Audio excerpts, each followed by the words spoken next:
Chapter 1 Handsome Faces Can Attract Lightning.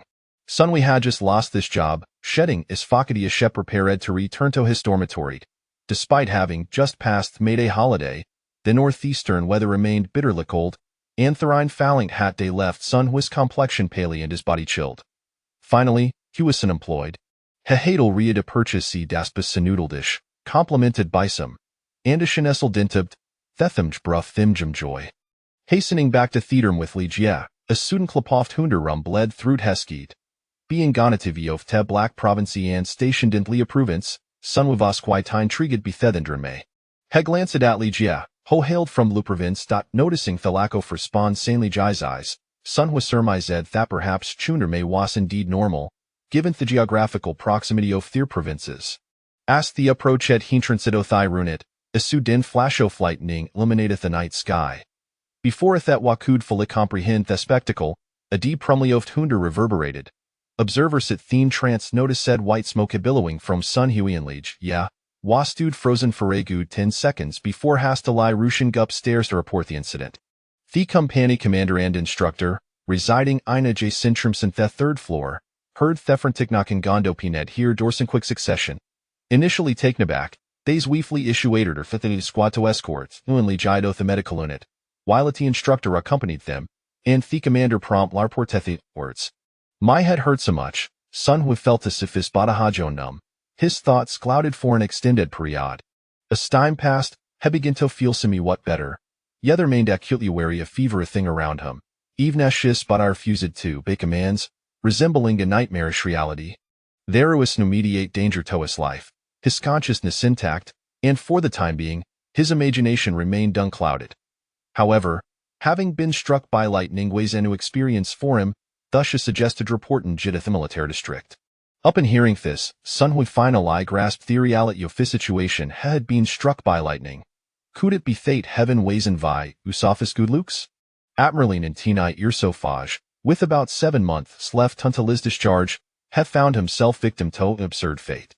While Sunhui was lost in hot hots, Chingang Hadelredi conferred with the military doctor transfer Sun to a higher level hospital for observation. After all, during Chingang's decades soft military service, had never encountered an incident of Simeon being struck by lightning. On Thiefternon following Sunhu's excitement, less than 20 hours later, a directive was received for military vehiculata transports in Huiandalja to the Capital General Hospital. Lying in bed, Sunhui felt multiple emotions. Had hetrally bypassed the ranks of division, army, and corsto sin to a national level?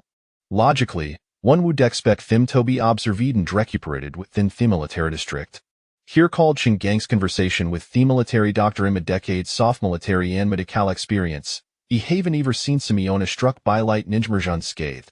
It seems some old-timers might be planning some ething. Washiving treated like a guinea pig. After an overnight journey, Sun Hui and Li finally arrived at the military medical center the next morning.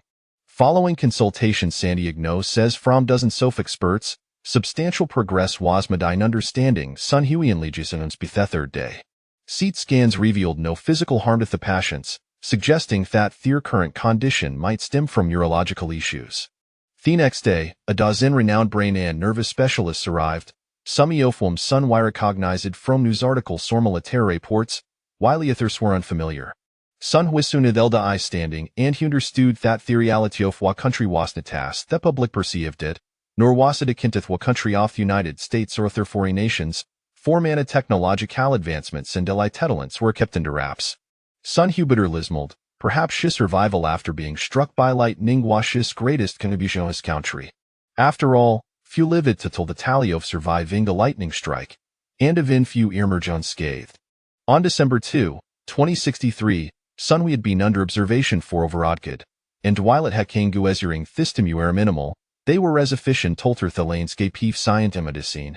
Chapter 2 The Arrival of Doom. Over the course of Hosatanai years, Sun Hui and Liege were a perpetual lie subjecteto treatment. After about moments, both began to experience acceleration in heart rate and reduction in blood flow. Observations revealed that their conditions resembled a form of hibernation, leaving many scientists perplexed. By the 5th year, they were transferred to a secret military research base. Since then, there had been notable changes. including the passage of time. For the two of them, only a single day for normal human being, evident in their heart rates, metabolism, and physical appearances. A military doctor named Fong Feng was the to discover this phenomenon, yet no other changes were observed. Through how the years, sun was shearing had reached extraordinary levels, and his mental acuity had transcended limits. What? How did you know about mental acuity? Apologies, but Sun we also enjoyed reading fantasy novels. In a troubling turn, a novelverse was covered, exhibiting a high contagious nature. The first Casimir jet in the United States, yet a concealed die tau ta fear for their reputation. According to reports from the United Nations, our country conducted screenings yesterday, but this virus weighs alarmingly potent.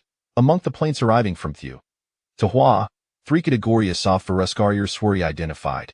In just only afternoon, the number of infected data already surpassed 10 million, and reports indicated that the virus could evolve autonomously, with no cure available. Within 3 days, the initial strain of the virus would lead to confusion of consciousness, followed by botulitic and death. The second strain could transform individuals into zombie like a creature of the future.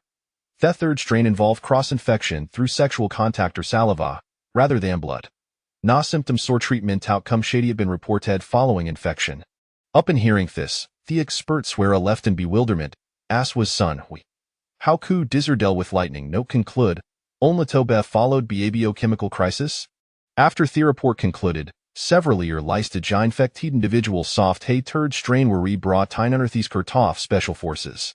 Of course, aside from Sun Hui and Li Jia, the experts sando their personnel had already done it protective juits.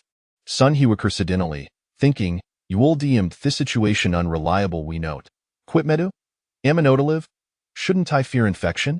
Thuff seethering with anger, that were very effectively forgotten amidst the researcher sen grossed in studying the third strain of the virus. However, in that moment, Sun Hui was astonished to see some respond sane his spa de la control. Could it be thought that third strain of the virus was salvation? After all, using poison to combat poison is a vital principle in traditional Chinese medicine, cultivate over 5 millennia.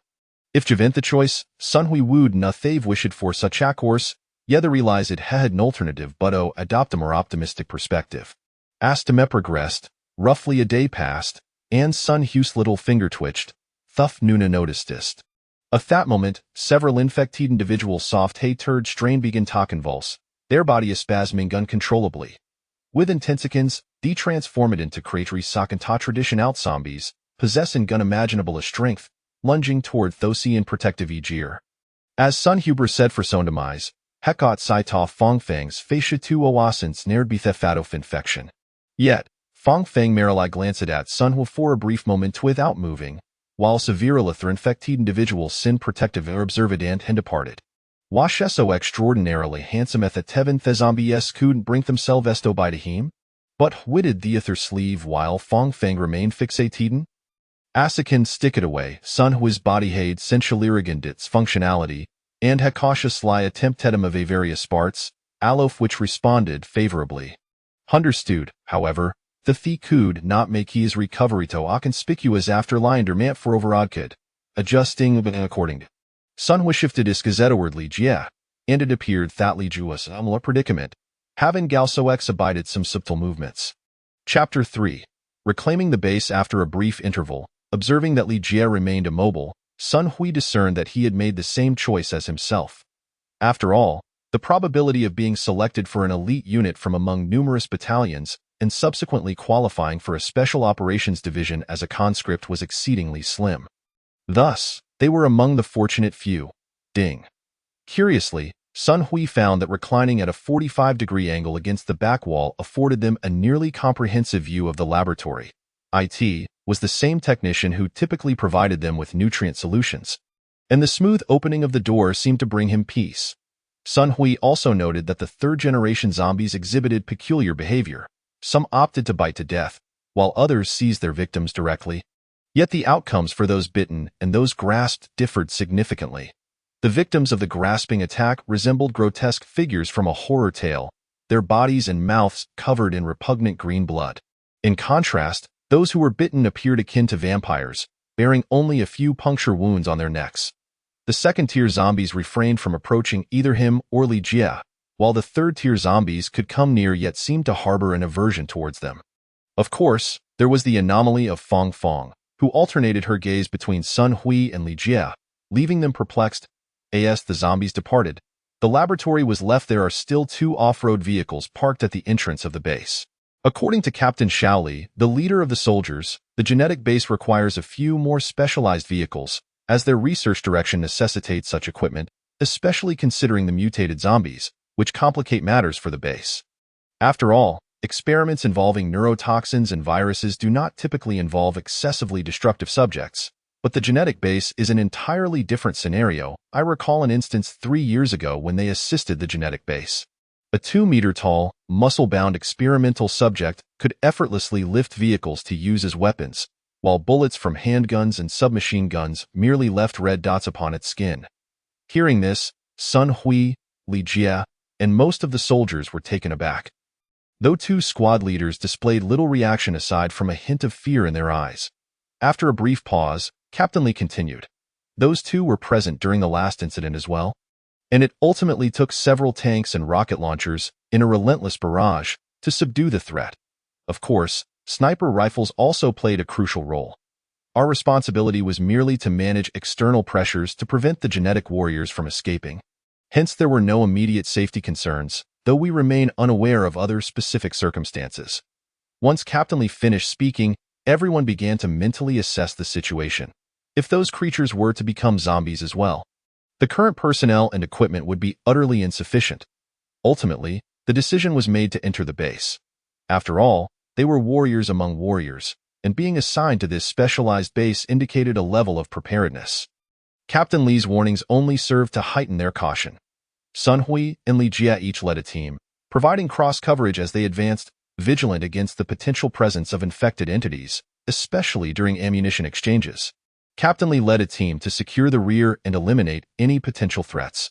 With a chime, the electronic door ascended, and the 3 teams entered the passage in succession, soon catching sight of the parking lot. The vehicles within were in relatively good order, indicating a scarcity of zombies. It became apparent to everyone that either there had been no resistance, and the base had succumbed, or the base had sustained minimal casualties and resolved most issues internally, with few zombies having escaped to this area. After the 3 teams replenished their ammunition, Sun Hui gestured for 2 soldiers to open the elevator, while Li Jie took his team to clear the stairwell, with all 3 teams on standby, ready to provide support. The elevator doors opened on each floor without revealing any dangers, and Li Jie found no threats in the stairwell either, which puzzled everyone.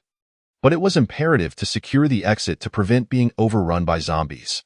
The underground base consisted of 4 levels, and upon returning to the parking lot, they decided to take the stairs. Clearing each room floor by floor, as they proceeded to the 2nd and 3rd floors, they encountered a few traces of blood, yet found no one, eliciting a mix of relief and astonishment. After a brief rest and some sustenance, Sun Hui addressed his comrades. Brothers, the positive aspect of our current situation is that, aside from feeling tense, we have not yet encountered any immediate dangers. The downside is that the risk factor on the 4th floor will be significantly heightened, as it is likely that all the zombies from the base will be concentrated there. It is also possible that the base has managed to control the situation without any threats. But such a scenario is rather improbable. Therefore, we must be fully prepared. We will set out in 5 minutes to conduct a rescue operation. Once the teams were assembled, Sun Hui and Li Jie opened the security door, and as gunfire erupted, they advanced gradually. The zombies on the 4th floor were not numerous, approximately 100, with the majority being first-tier zombies. They pushed forward until they reached the innermost area, which contained 3 large laboratories. To the right, there were about 10 surviving humans. In the center, a room resembling a control center was bustling with activity, and the final room housed a large group of zombies that appeared to be in a state of repose. Sun Hui pressed the electric bell, and upon seeing the commotion, a female officer emerged from the central laboratory. After a handshake, the officer, recognizing the group's confusion, introduced herself. Hello, everyone. I am Assistant Researcher Nana. This is the genetic laboratory, and Professor Zhang, who is the head and also my mentor, is inside.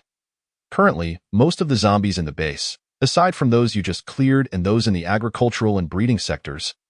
Remain in Isolation Room Number 1. Isolation Room Number 2. In the Control Room House, all the surviving personnel of the base. Following the outbreak, we utilized various methods to gather the zombies, employing a mixture of ethers and multiple gases to anesthetize them. All combat personnel perished during subsequent food procurement efforts, and we still have enough food to last 3 more days, while the anesthetic gas can sustain its effects for about a week. Chapter 6. The astonishing experimental results. As Nana elaborated on the situation, Sun Hui also conveyed their purpose for being there. Soon, all personnel from the base congregated in the laboratory, and it was decided that Captain Lee would lead all soldiers and base members to clear the facility. As for the agricultural and breeding sectors, they would rest well today and commence their clearing efforts tomorrow, as another arduous battle awaited. According to Professor Zhang's estimates, the number of zombies in the 2 sectors would be at least 3 times that of today. As they were intellectuals who instinctively sought refuge in areas abundant with food, this was the very reason for the complete sacrifice of the combat personnel. The following day, after regrouping, they adhered to the previous day's plan to retrieve weapons from the armory. With all non-essential research personnel participating in the combat, as every additional person increased their strength. The 3 teams instructed everyone on the use of firearms, while Nana led teams 1 and 2 to collect weapons. During this time, Nana observed Fong Fong closely. Whenever Fong Fong strayed more than 50 meters away from Sun Hui and Li Jie, she would go into a frenzied state, and Sun Hui opposed any notion of eliminating her. Nana, initially fearful, had grown increasingly curious. After acquiring their weapons, they returned to the laboratory, where all firearms were handed over to the base personnel. Being intellectuals, they quickly grasped the necessary skills, though military personnel remained essential for weapon usage. Once the new weapons were in hand, the 3 teams were ready to mobilize immediately. Nana remarked that there would be more zombies in the agricultural sector, yet no mutated animals were reported. While soldiers returning from the breeding area 3 days prior indicated that some animals had indeed mutated. Those 3 individuals had been captured and subsequently returned to the laboratory, and after reporting the situation, they took their own lives. In their own words, "We are soldiers, and while we live, we must protect our homeland. Even in death, we should not burden you." Upon hearing Nana's words, all soldiers tightened their grips on their weapons, tears welling in their eyes. This was the kind of unit that provided peace of mind to the nation and its people during any disaster or crisis. After regaining their composure, they prepared to assault the agricultural sector. As the door opened, a torrent of zombies surged forth, but Sun Hui and his comrades had already set up isolation barriers in the passage, employing numerous weapon racks that were welded together. This not only impeded the zombies but also minimally obstructed their line of fire. After approximately an hour of clearing, the passage was littered with corpses. To avert any unforeseen accidents, Sun Hui ordered the soldiers to use pre-prepared long hooks to extract the bodies one by one, delivering finishing blows before Team 3 led the laboratory personnel in further cleanup. Thus, after an entire day of clearing, the agricultural sector was essentially secured, the ground cleaned, and during this time, a laboratory staff member reported that the crystals discovered in the zombies' brains posed no harm to bodily enhancement. Although experiments had previously been conducted in the laboratory, the genetic lab was undoubtedly more specialized in this field. Therefore, Sun Hui conducted another experiment, and as a result, everyone disregarded the gruesomeness of the zombies. Collecting a substantial amount of crystals, upon returning to the laboratory, Sun Hui and Li Jie proposed that Professor Zhang conduct physical data tests on all personnel, considering that the 2 of them exhibited traits that zombies found repulsive, while Fong Fong remained an anomaly, as she had been closely following the 2. Once the tests were completed, they hoped to achieve some results that would provide everyone with a greater sense of security. After the testing, soldiers who consumed the crystals experienced denser and more resilient muscle tissue, resulting in enhanced physical attributes, strength, speed, perception. Meanwhile, Sun Hui and Li Jie had a unique element added to their bones and flesh, the specifics of which were not analyzed, yet this element demonstrated the ability to assimilate and absorb viruses, rendering it more active. However, if exposed to an excessive quantity of viruses at once, it could also consume the element, thereby enhancing the virus's aggressiveness and infection rates. According to Professor Zhang, both Sun Hui and Li Jie would remain uninfected even if scratched or bitten, as long as the exposure did not exceed 50% of their bodily integrity. However, if the zombie virus was of a significantly higher level, the outcome remained uncertain. Presently, data indicated that as long as the virus did not exceed level 3, their immunity remained effective. This revelation left Sun Hui and Li Jie astounded and elated. Not only were they unafraid of infection, but their physical abilities were enhanced as well. This felt akin to having a cheat code. Fang Fang's situation was somewhat unique, having spent a prolonged period in close proximity to Sun Hui and Li Jie. A portion of the elements from the experimental blood had also entered her system, albeit in a low concentration. Now, Fang Fang's body could maintain a balance when near Sun Hui and Li Jie. But if she strayed too far, excess viruses might lead to mutation. Whether through blood or other means, it remained uncertain if she could bolster the elemental content within her body, enabling the elements to triumph over the virus and restore her state. After all, theoretical data is merely that, data, while the truth requires experimentation to ascertain. Sun Hui, Li Jie, and Fang Fang's blood tests had also been conducted. Sun Hui and Fang Fang exhibited an 80% success rate, while Li Jie only achieved 54%. This discrepancy was also tied to the purity of the elements in their bodies. As Professor Zhang concluded his explanation, everyone grasped that consuming the crystals could lead to upgrades. The situation for Sun Hui and Li Jie indicated that they were natural warriors, impervious to infection. However, if their injuries exceeded 50% of their bodily integrity, they would meet a peaceful end. Professor Zhang pondered aloud. Given Fang Fang's circumstances, is it not true that if she remains in my presence, the elements will eventually prevail over the virus, ensuring that the virus cannot conquer the elements? Leaving Fang Fang in a perpetual state of being half-human, half-zombie? Chapter 7. Technological System Implantation. After comprehensively understanding the situation, everyone had their meal and then retired early for the night, mindful of the arduous battle that awaited them the following day. Although the planting and breeding bases were situated opposite each other and the passageway remained accessible, the breeding base housed numerous small animals, whose potential for infection was uncertain. One could only speculate whether they might succumb to zombification. The next day, buoyed by the successful capture of the planting base, the provisions for the night and day were particularly sumptuous, with an emphasis on meat to replenish their strength. The reclamation of the breeding base was a task demanding significant physical exertion, and should the valiant soldiers falter, their survival would serve little purpose. Conversely, if they succeeded, transporting a portion from base 1 would pose no hindrance. Naturally, the presence of any surviving livestock would be an added boon, for it would swiftly unravel all lingering uncertainties. All personnel assembled at the periphery of the base, where barbed wire was further reinforced on the obstacles, and after establishing 2 positions at a distance, they deemed the arrangements satisfactory. Sun Hui signaled the soldiers to proceed with opening the gate. Once the gate was ajar, the soldiers swiftly retracted their long rods, prepared for combat. Indeed, the long rods had been utilized to unlatch the door. Otherwise, how could they return? The echoes of gunfire reverberated through the yard. By around 2 o'clock, the soldiers had effectively cleared a significant number of zombies, with any further appearances being merely isolated incidents. Throughout this time, they continuously exchanged firearms and maintained acute focus.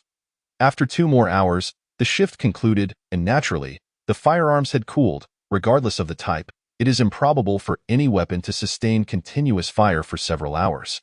Typically, half an hour is the limit, hence this note for clarity, as not only the rifling and firing pin but also many other components would become ineffective. Once all personnel regrouped, a brief communication revealed the presence of mutated animals.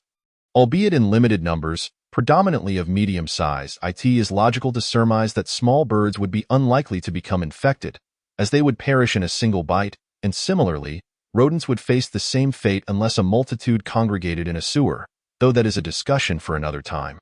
Thus, Sun Hui and Li Jie took the lead in clearing the corpses, while the first and second teams provided cover, and the third team executed the final strikes and transported the remains. With 2 fearless warriors immune to the virus, the moment had come to act. After another 2 hours, dusk was fast approaching. However, this bore no consequence for the base, although the biological clock would remind them it was time to rest. After clearing the passageway, they dined and then entered the breeding base to conduct the final cleanup. Within the base were common livestock, chickens, ducks, geese, pigs, cattle, sheep, dogs, fish, and rabbits. Yet it was the chickens and rabbits that instilled fear. 2 soldiers were bitten, and regrettably, the current antibodies were insufficient to save them, resulting in the sacrifice of 2 lives in the reclamation of the base. Upon completing the cleanup, everyone gathered to bow in respect for the fallen soldiers, followed by a modest celebration of their victory. The next day, they rose around noon. In the aftermath of their joyous revelry, they had consumed quite a bit of alcohol.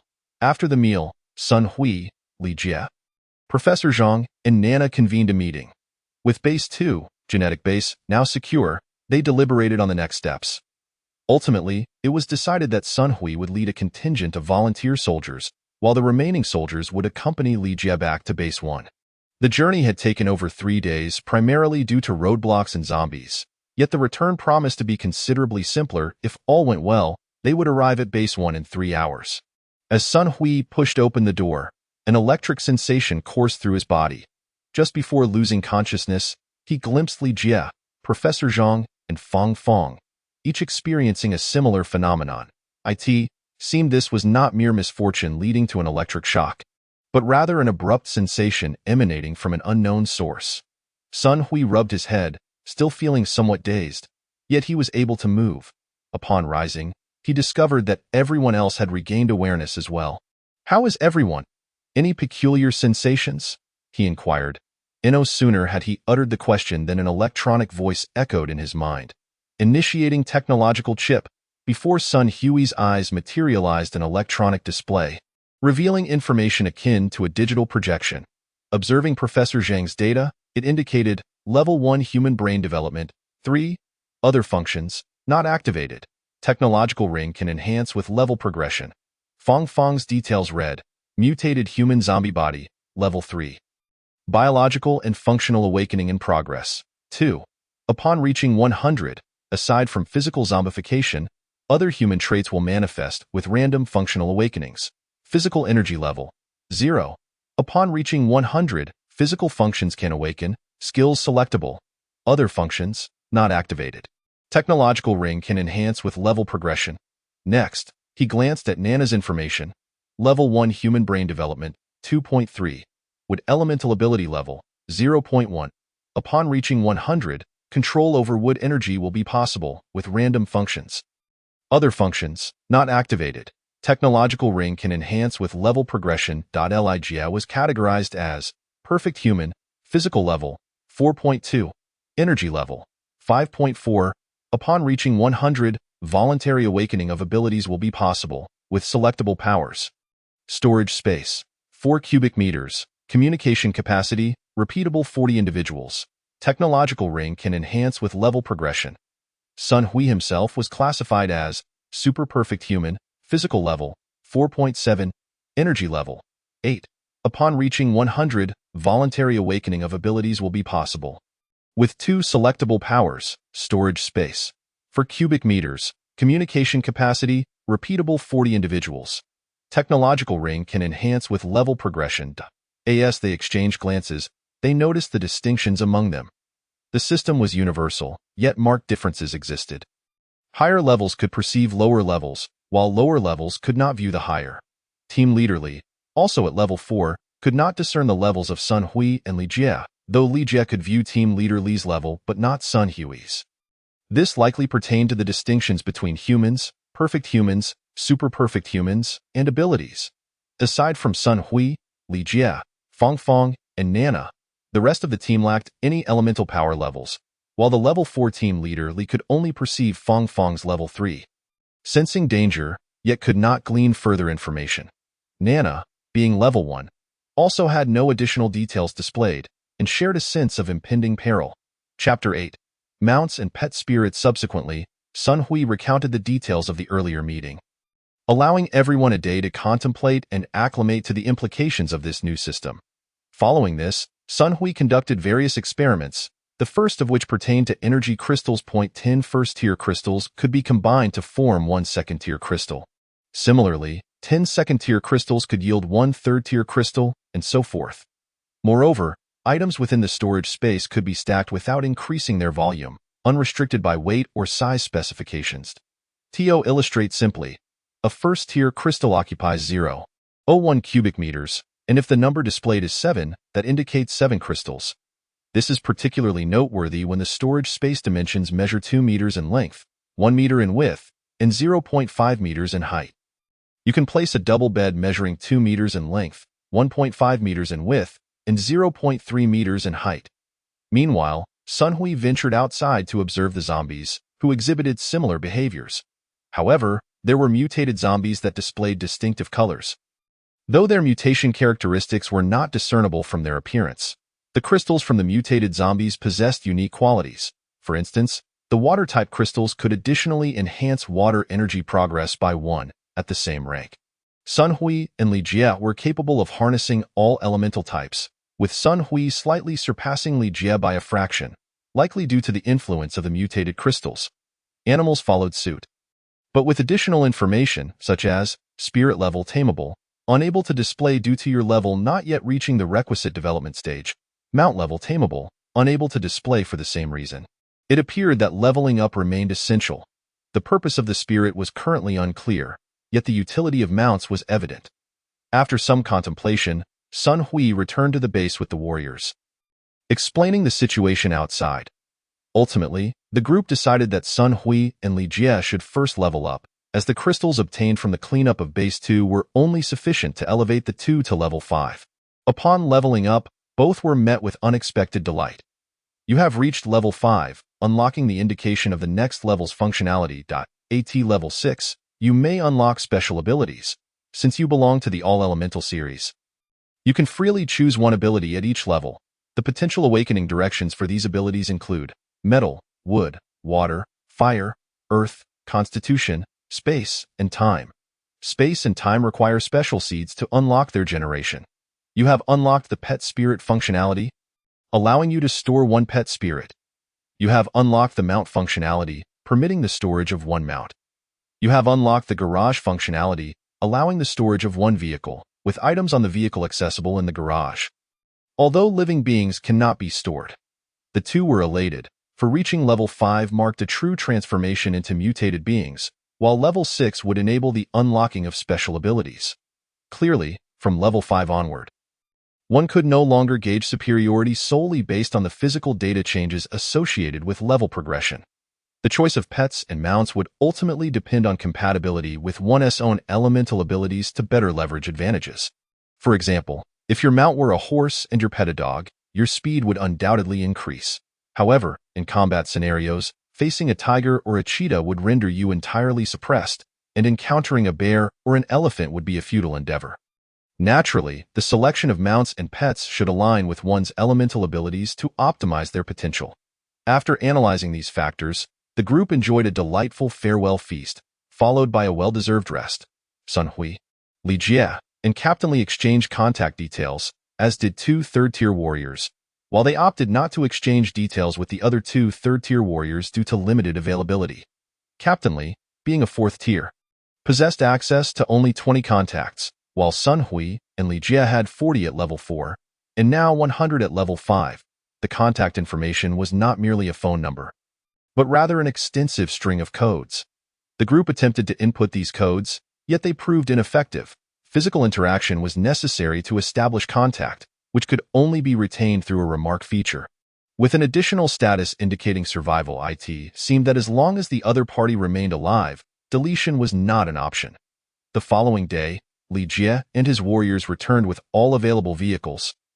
As Base 2 also had its own fleet, and 4 soldiers were willing to be rescued. Sun Hui escorted those bidding farewell back to the base, though he and Li Jie held differing viewpoints. Sun Hui believed in empowering combat personnel, while Li Jie advocated for a more conservative approach, focusing on gradual strengthening and steady progress. Reflecting on Li Jie's departure, Sun Hui pondered whose perspective would better adapt to the future. There was no definitive right or wrong, merely differing opinions. The warriors' choices also mirrored their internal convictions. During this time, Sun Hui learned that Nana was also a special warrior, having garnered Professor Zhang's favor due to her academic excellence, allowing her to engage in research alongside him. According to Professor Zhang, the current situation rendered further exploration of new topics and projects meaningless. The entire focus should be directed towards combating zombies. It was evident to Sun Hui that Nana aspired more to be a warrior. Thus, Sun Hui's team expanded from 5 members to 6. Nana donned camouflage attire, shedding her lab coat, while the remaining crystals ensured that the entire team started at level 1, thereby enabling greater focus on research and logistical support. Chapter 9. Growth through combat for swift advancement. The next day, the group of 6 set out, with all combat personnel at level 3. Except for Nana, who remained at level 2 due to insufficient crystals for her upgrade. Sun Hui believed that rapid growth was essential for survival amidst billions of zombies, according to Li Jie's strategy of steady progress. He might not reach level 7 by the time the zombies reached level 8. However, base 1 would undoubtedly provide greater safety, thereby accommodating more personnel. The two represented a choice between quality and quantity. Upon exiting the base, Sun Hui instructed everyone to take a grenade and throw it in all directions to eliminate the surrounding zombies, a necessary step. After 3 hours, the group had cleared the area of zombies, replenished their ammunition, and awaited Nana's ascension to level 3 before setting off towards the nearest city. The primary objectives for this expedition were twofold: crystals and mounts, along with vehicles and spirits. While obtaining crystals and vehicles was straightforward, securing mounts and spirits proved more challenging, as they could not be replaced upon death, but instead had a rebirth period before gradually maturing. Naturally, having ample crystals could expedite their growth, including reducing rebirth times. Thus, the main focus would be on combating zombies, with each person acquiring a vehicle. Upon departure, the group utilized only 2 special vehicles. The allocation of upgrade opportunities would follow Sun Hui's progression. If he could upgrade, he would do so first. If he lacked sufficient crystals, others would upgrade in order of lowest to highest level, and female to male, with Fong Fong included as a member. Upon reaching level 5, the group unlocked new functionalities. Everyone was curious about what Fong Fong could unlock upon reaching level 5. With the new technological rings, crystals could be directly extracted from defeated zombies and stored within the rings, significantly enhancing the speed of crystal collection. As nightfall approached, the group arrived at a vehicle inspection station at the city's edge, preparing to spend the night there. The crystals collected from the zombies cleared during the day were sufficient to upgrade one individual, based on previous discussions, either Nana or Fong Fong. Ultimately, Nana suggested prioritizing Fong Fong's upgrade, as the transition from level 3 to 4 would not significantly impact their capabilities, whereas Fong Fong would gain the ability to communicate simply and possess the intellect of a 10-year-old, thereby enhancing the team's combat strength more rapidly. Thus, Sun Hui administered the crystals to Fong Fong, who did not initiate attacks or consume food voluntarily. Otherwise, even third-tier zombies could pose a formidable threat. However, prolonged deprivation of crystals would lead to her growing increasingly irritable due to hunger, and Sun Hui had not dared to let her go hungry for too long, fearing she might attack the group. After consuming the crystals, Fong Fong fell into a deep sleep for about 5 minutes, awakening with a newfound spark of intelligence in her eyes, signaling her success. Sun Hui approached Fong Fong, who inquired, "Who are you? You feel so familiar and comforting. Were you the one who fed me to level up?" It seemed her intellect had indeed reached that of a teenager, likely due to the zombie virus impairing her memory function, resulting in amnesia. Sun Hui recounted their experiences from their initial meeting to the present, sharing all the information he possessed. Yet Fong Fong still could not recall anything. In her words, she felt an inherent need to trust him and assist him, though she could not articulate why, merely sensing a deep familiarity. Following her declaration, the group playfully suggested, "Sun team leader, why not take her as a wife? She has already suggested it, haha." Only Nana remained silent, slightly furrowing her brow before quietly lying down to rest. Sun Hui, too fatigued from the day, decided to retire early, reminding the watch personnel to stay alert, as everyone's lives depended on them. Fong Fong nestled beside Sun Hui to sleep, as per Professor Zhang's guidance. As long as she had not fully transitioned into humanity, departing from Sun Hui and Li Jie would pose a risk of reverting to a zombie state. The criteria for becoming human were previously ambiguous, but with the advent of the technological ring, clarity was achieved. Sun Hui noted that Fong Fong would not experience a reduction in her zombie attributes due to leveling up. Perhaps the only way to facilitate her transformation was through gradual assimilation by remaining close, or perhaps following Professor Zhang's experiments with blood or saliva, or through deeper interactions. Tio speak candidly. Fong Fong is truly beautiful, with an admirable physique. Yet, in the current circumstances, Sun Hui feels an unsettling awkwardness. In the words of her Pang, a fellow warrior, he admires Su Xian, who managed to raise a brilliant son despite having a serpent for a spouse. What a tangled web of thoughts. Glancing at Fong Fong, Sun Hui succumbed to a deep slumber. The following day, the group arrived at the expressway entrance leading into the city, clearing vehicles to leave only a single passageway while sealing off all others. Sun Hui took the lead in luring the zombies, while the others harvested the spoils. When faced with an armored vehicle behind them, they simply fled. After attracting around 100 zombies, Sun Hui turned to join his companions in shooting, while Nana commandeered a large truck to block the final exit. Thus, the team continuously shot from their makeshift shelter at the toll booth until after 4 in the afternoon, seemingly having dealt with the zombies within the range of their gunfire. Everyone then retrieved their melee weapons to harvest the crystals before heading to the next toll booth for encampment. Chapter 10. Heavy losses. In this methodical manner of exterminating zombies, the overall strength of the team significantly improved. Fong Fong, level 4 mutated human zombie, with a zombification progression of 7, energy level of 38, communication capacity for 20 individuals, repeatable, and technological ring functionality activated, with a storage space of 1 cubic meter. Nana, level 4 human, with wood-based supernatural ability at level 27, storage space of 2 cubic meters, and communication capacity for 20 individuals, repeatable, with a technological ring of 1 cubic meter. Sun Hui, superbly perfect human. Body level 5.7, energy level 68, and upon reaching an energy level of 100, he can awaken voluntary supernatural abilities, selecting 2 options, with a storage space of 6 cubic meters and a communication capacity for 60 individuals. The rest of the group also reached level 4. Sun Hui planned to clear a few more zombies on the way back, aiming to reach level 6 before returning to the base, as ammunition was nearly depleted. And it was also a good time to familiarize himself with the use of supernatural abilities on the vehicle. Sun Hui opted for a large truck, as it was prudent to prepare additional supplies. Given the severity of the zombification, many resources had become non-renewable, and failing to stock up early could lead to shortages. Items like instant noodles, toilet paper, and condiments were consumed rapidly, while time did not flow within the storage cubic meters, making it imperative to gather as much as possible. Particularly with condiments, Professor Zhang had already informed Sun Hui that the base had about a month's worth of supplies left, especially salt, which needed to be stockpiled extensively. Over the next few days, Sun Hui led the team in a continuous search for supplies. Once the storage space was filled, they would find a suitable location to unload the large truck. Captain Sun, ahead lies a large shopping mall. We should be able to gather all the supplies we need to return to the base. Although they had cleared the surrounding zombies, the city center still harbored many, and it was likely that high-level zombies had also accumulated over time. Locations such as shopping malls and large supermarkets would undoubtedly be both a hell and a paradise for surviving humans. Please ensure your safety while gathering as many supplies as possible. Once we secure this mall, we shall return to the base. Indeed, it was time to return to the base. Though they had reaped many rewards over these past days, the prolonged tension had left them all quite weary.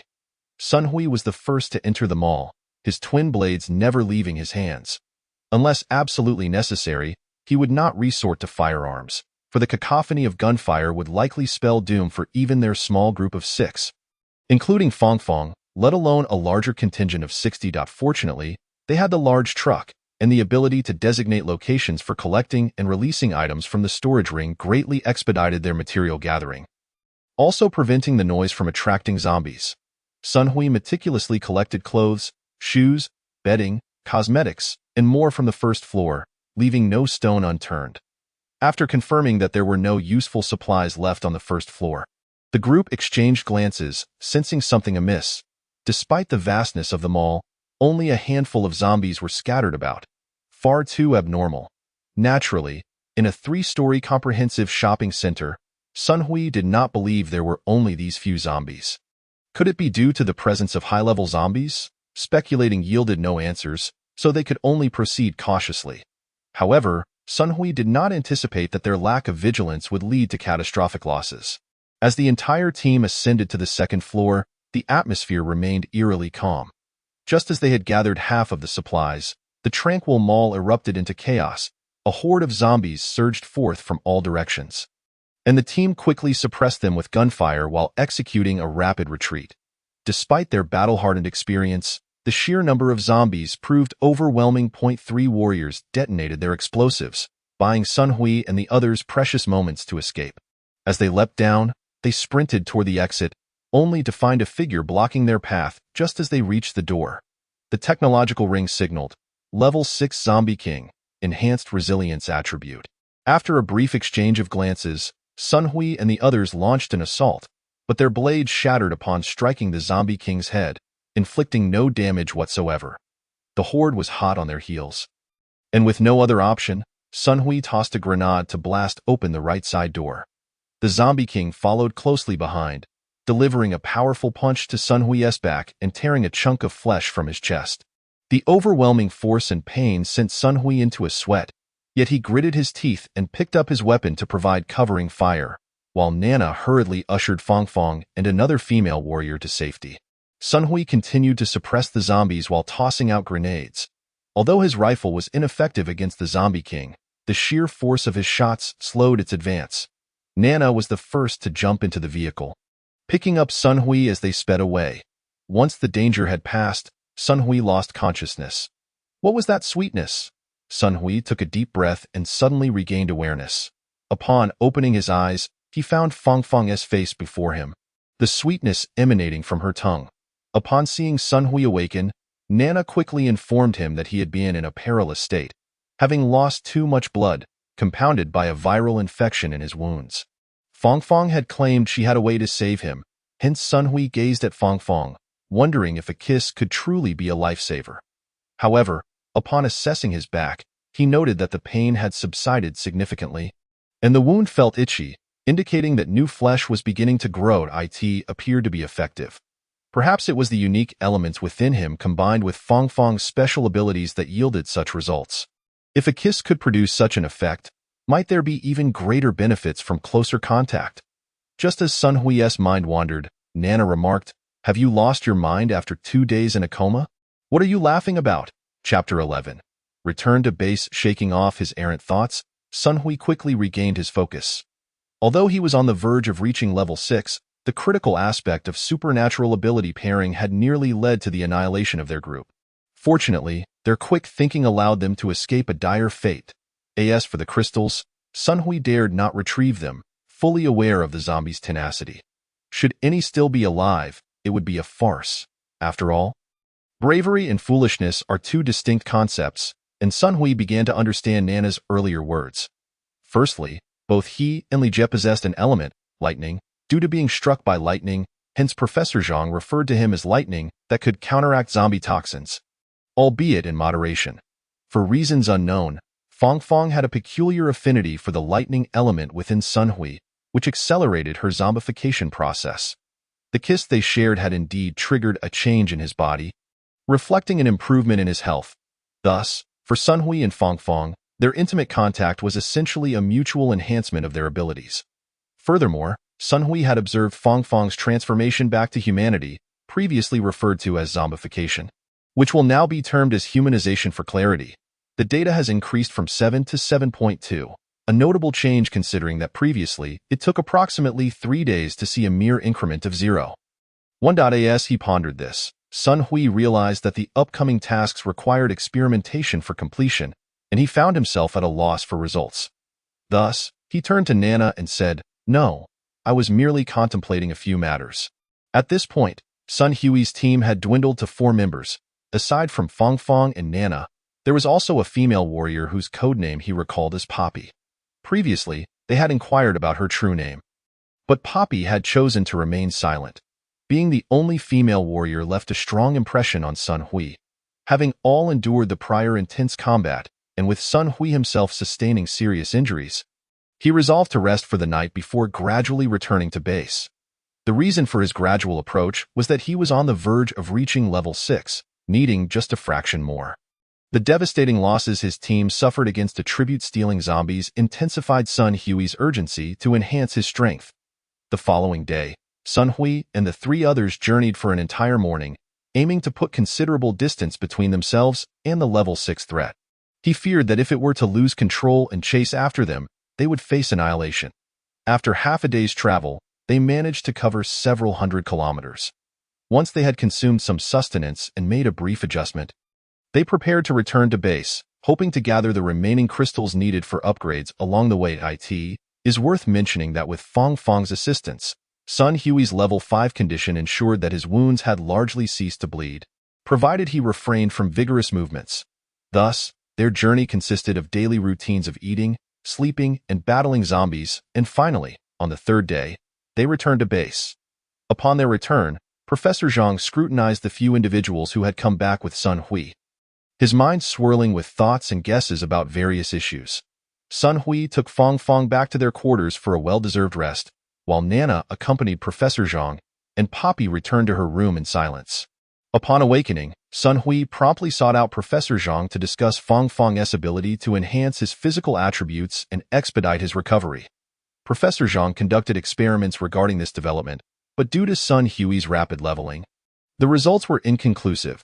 Just as they were running out of ideas, Nana proposed a suggestion that sparked excitement in both of them. Why not have Team Sun level up to 6 first?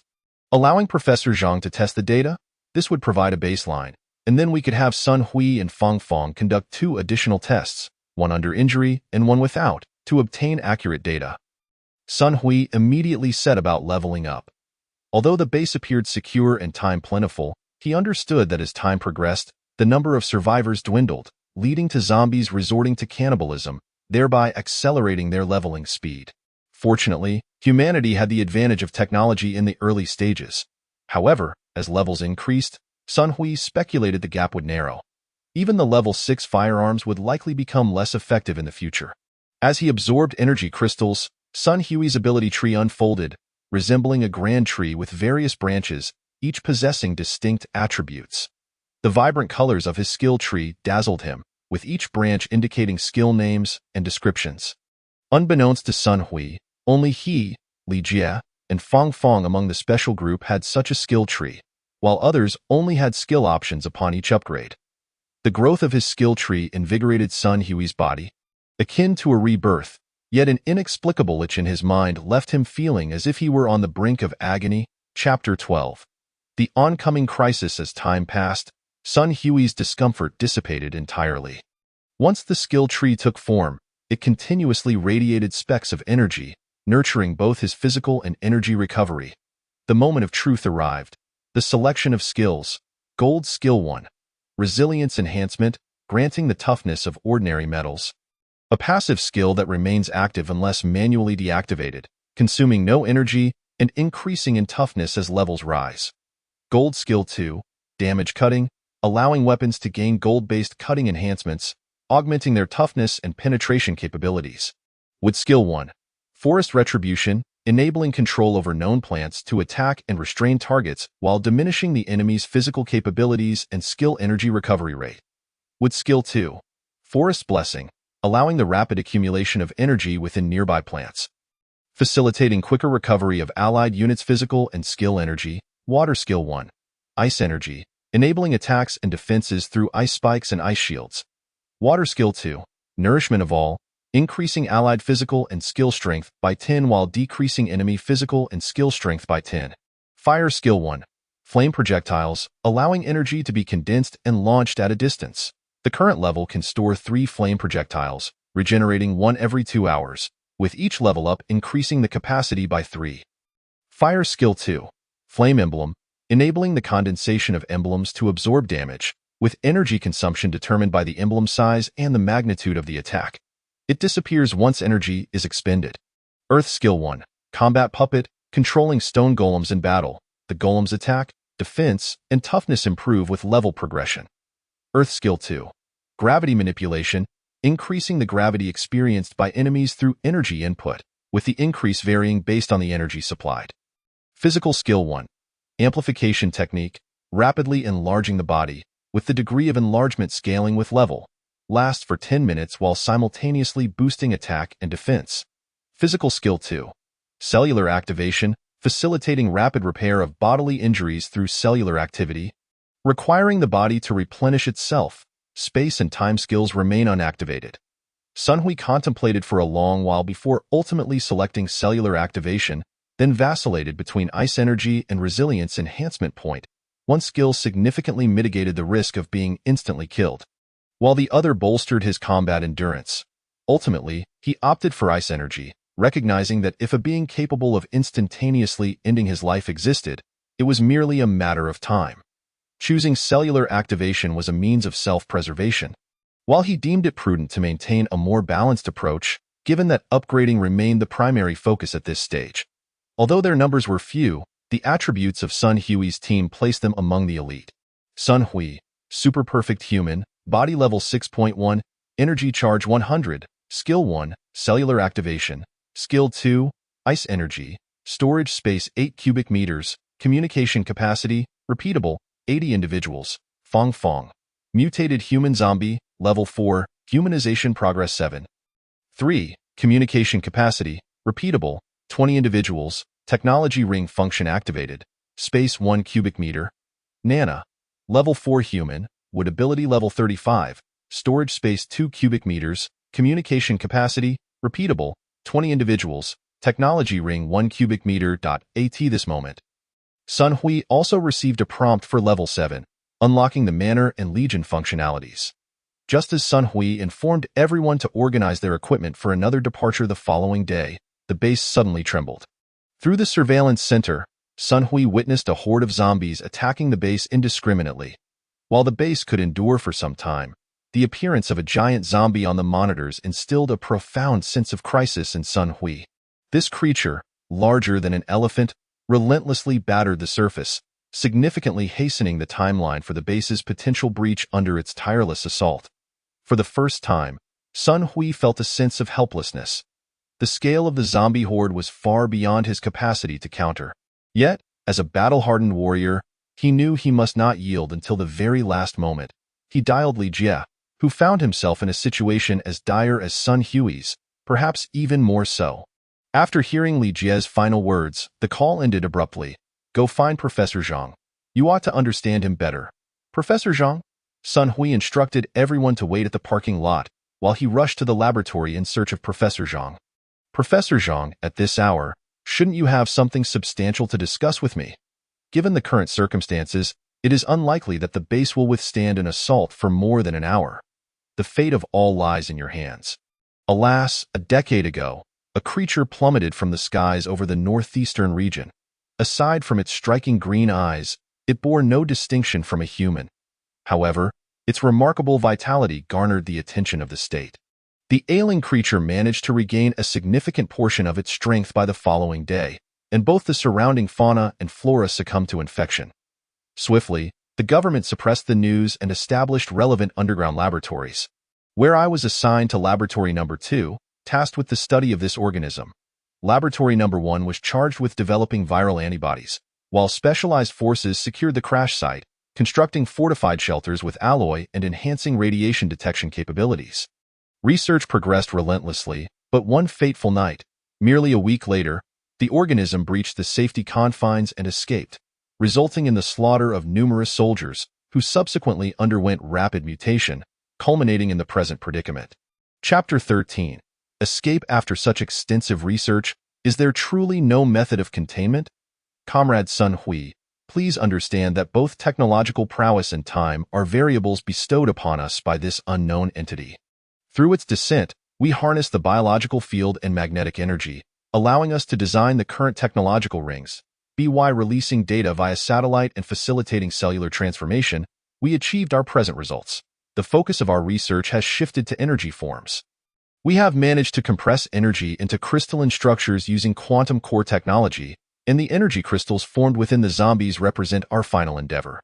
Direct infusion methods are untenable for human physiology, as even the most sophisticated instruments cannot accommodate the immense energy levels accumulated over the past decade, rendering the human body too fragile.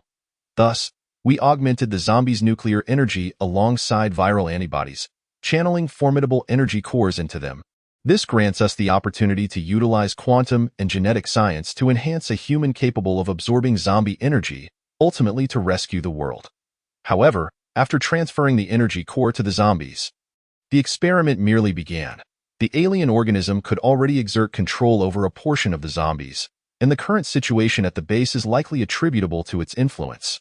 After all, while it was incapacitated, we collected samples of its biological material and radiation data from 2 bases. Whether its recovery the following day was a result of our experiments remains uncertain. Our last hope resides in Base No. 3, located at the foot of Mount K. Both Professor Wong from Base Number 1 and I possess access to this site. Base Number 3 remains unknown to the alien organism. However, there are 2 critical points to consider. First, the alien entity can perceive certain situations through the zombies, which led to our discovery.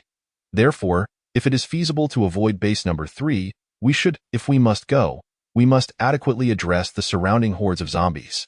Second, due to its extraterrestrial nature, the alien organism requires time to adapt to Earth's variables and is unlikely to initiate an attack in the immediate future. Approximately 3 years. As Professor Zhang concluded his discourse with a deep sigh. He realized he might not escape. As a leading experimental technician, he yearned for his research to be recognized. Sun Hui observed Professor Zhang, surmising that the situation at Base Number 1 was similarly dire. Noticing Sun Hui's subdued reaction, Zhang understood he had come to terms with the reality and continued. To the west lies an emergency escape route spanning several kilometers. Escaping should pose no issue. We, as mere researchers, shall not hinder your efforts. Shortly, I will lead everyone to synthesize the final inhibitor for the biological antibodies, which may afford you some time for evacuation. I trust Base Number 3 has prepared subsequent measures. And the safety supervisor there is my daughter. I hope you can ensure her survival within your capabilities. This hard drive contains detailed information you may find valuable. Take a moment to review it. It appeared the old man was entrusting him with a significant responsibility. From the current perspective, his proposed method undoubtedly represented the best course of action. Sun Hui straightened his posture, rendered a formal military salute, and then turned to exit. As a soldier, he recognized the necessity of prioritizing the survival of as many individuals as possible amidst this conflict between species. To save more lives, he needed the capacity to combat both the alien organism and the zombies. Relying solely on his own abilities was insufficient. He must leverage all available resources to swiftly assemble a formidable team capable of withstanding the zombie onslaught. The eradication of zombies necessitated the elimination of the alien organism. As a commanded horde possessed combat capabilities in the billions, far beyond humanity's reach. Without a commander, targeted strikes could reclaim lost territory, ultimately leading humanity to victory in this existential war.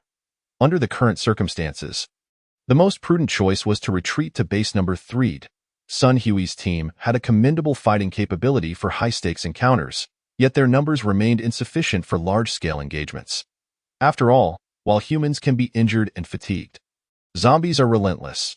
Thus, Sun Hui, accompanied by 3 others and supplies, fled the base in 2 vehicles.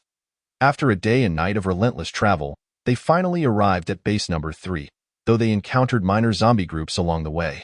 Sun Hui's team, with their minimum combat level of 4, faced little resistance. Upon reaching Base Number 3 in the early morning, they took a brief respite before mustering the strength to begin clearing nearby zombies. Just as they finished eliminating the undead within a 5-kilometer radius, dusk approached, and they prepared to enter the base when a convoy appeared in the distance.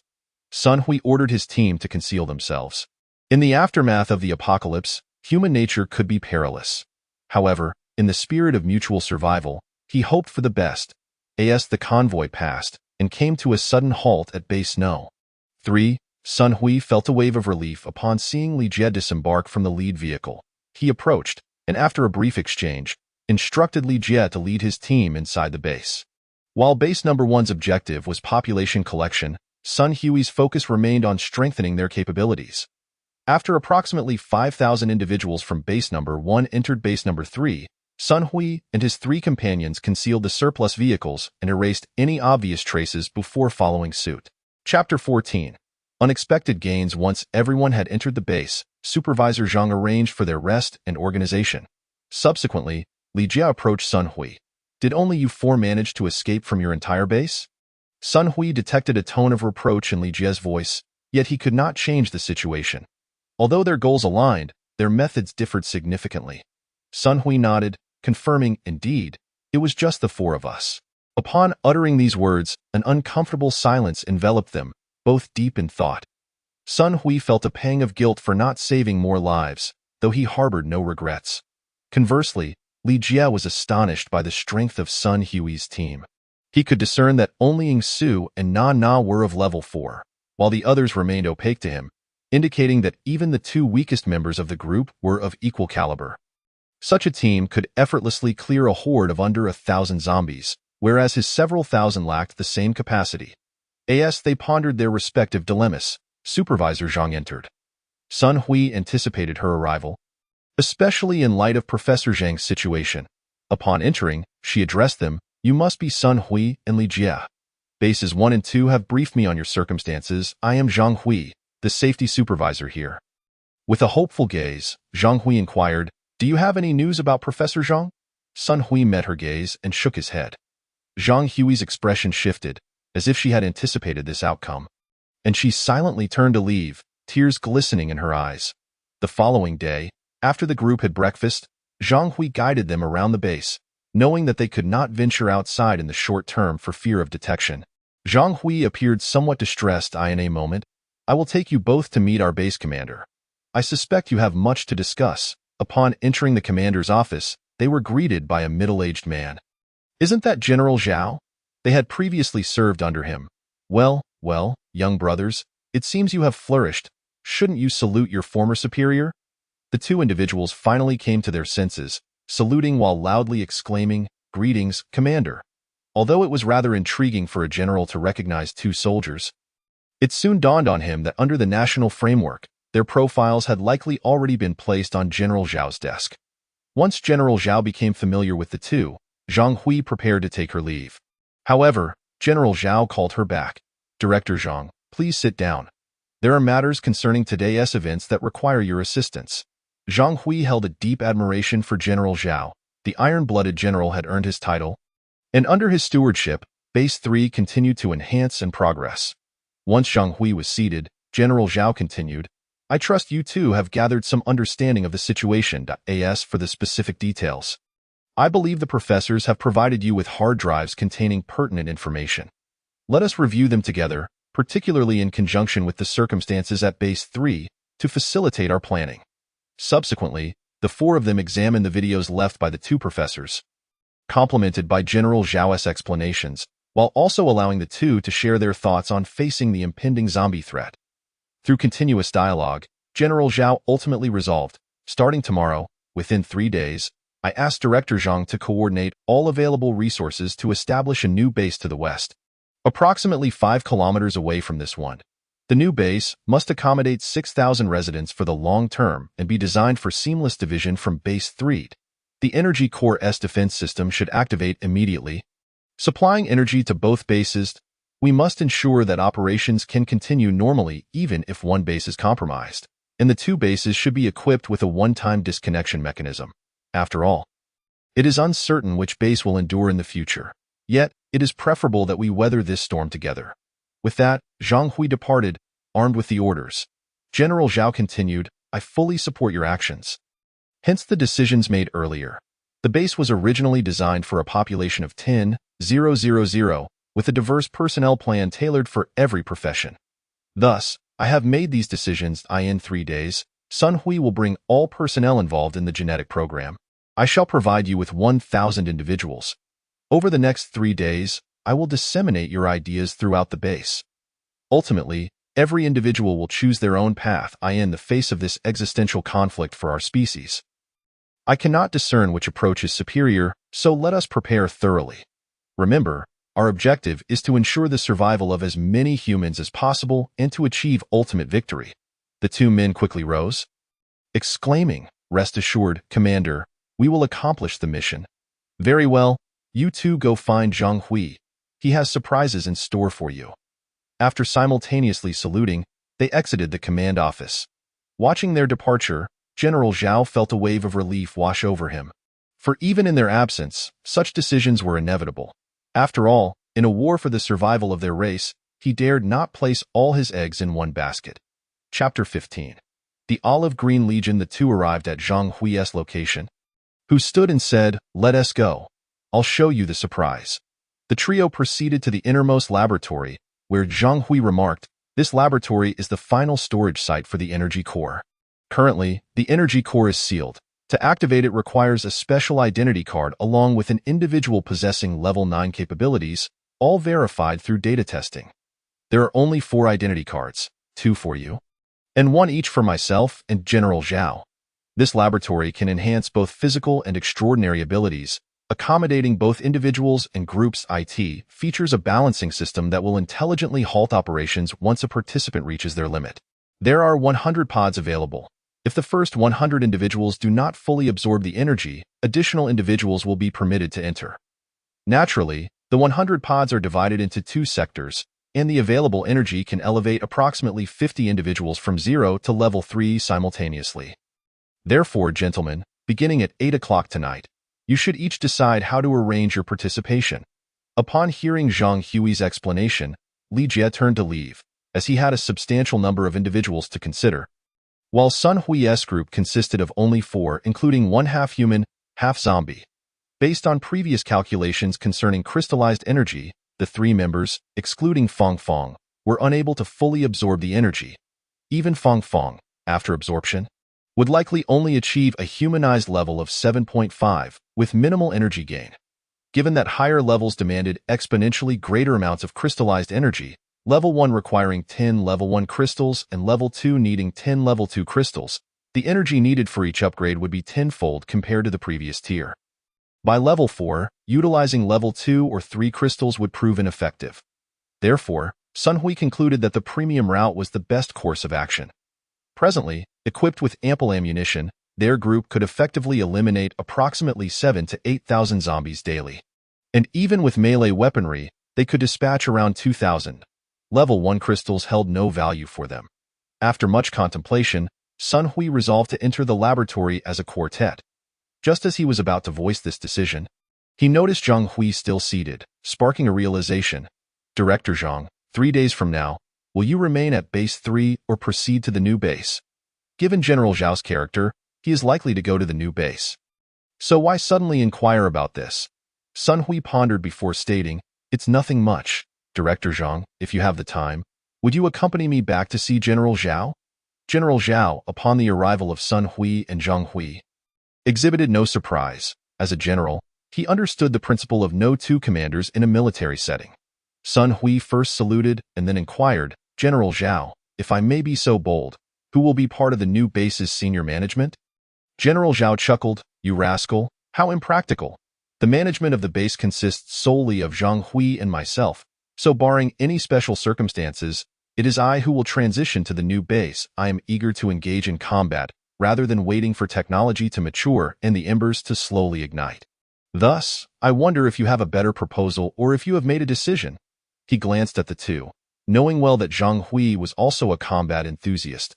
Gathering his thoughts, Sun Hui responded, "If access to the evolution laboratory is permitted tomorrow, I would like Director Zhang to join us in the evolution process."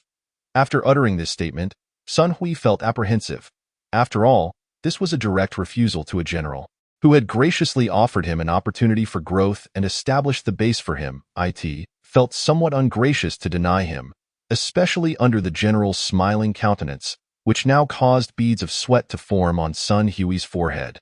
General Zhao maintained a warm smile, revealing neither anger nor joy, but after a few tense moments, Sun Hui heard General Zhao's response. Very well. If Zhang Hui willingly joins your group for the laboratory upgrades, then you shall form a collective." The group was momentarily speechless, fully aware of what this implied. General Zhao continued, "Zhang Hui, whatever choice you make, follow your heart, for the past and present will soon fade, while the future remains vast." With that, General Zhao closed his eyes and fell silent, and the 2 tactfully withdrew. Sun Hui interpreted General Zhao's final remark as carrying 2 meanings. First, it implied a sense of threat. Secondly, it is my hope that she relinquishes her burdens and lives for herself.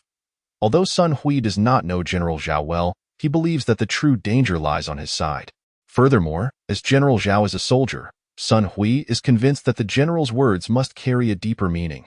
However, after glancing at Zhang Hui, Sun Hui opened his mouth but ultimately departed without uttering a word. He believed that whether he spoke or remained silent, the outcome would be the same, and that the understanding between the two of them far surpassed his own. When it came to choosing between General Zhao and Zhang Hui, his decision to firmly select Zhang Hui was straightforward. He did not wish to manage the base, yet the new base undoubtedly required a strong and capable leader. Should General Zhao take charge of the new base, he would certainly prefer to lead his soldiers into battle, for the battlefield is the true home of a soldier. Chapter 16. Establishing a new base at 8 o'clock in the evening. After Sun Hui and Li Jie arrived at the laboratory with their respective soldiers, they were greeted by the sight of Zhang Hui clad in a form-fitting outfit, accompanied by an older lab technician. At that moment, Sun Hui realized that Zhang Hui had made the choice he had longed to see. "This is my mentor, Dr. Zhang. I previously accepted my teacher's responsibilities, and for this promotion, I must trouble you. Dear mentor." After speaking, Zhang Hui bowed deeply to Dr. Zhang and took her place behind Sun Hui, at which point Li Jie also grasped the situation. However, this revelation did not significantly impact him, as he still believed in gathering the surviving humanity to overcome quality with quantity. Once the experimental chamber was activated and both sides entered the chamber, Dr. Zhang pressed a button. When the chamber reopened, everyone found themselves inside the laboratory. In comparison to absorbing crystal energy, this energy was considerably easier to absorb. As time passed, although Sun Hui felt a significant reduction in energy after breaking through level 7, it did not hinder his research into new abilities. The Estate System Level 1. A 100 square meter residential area, a 100 square meter planting base, a 100 square meter breeding base, and a 100 square meter public area. Activating the Legion function. Legion skills. 1. Energy absorption, capable of automatically absorbing zombie crystals. 2. Energy protection. Upon initiating energy protection, a defensive formation can be established at designated enlistment points. With the formation improving as levels increase, consuming crystals from the Legion's warehouse to provide energy. 3. Members can set up energy towers to automatically attack enemies within a designated range, consuming their own energy.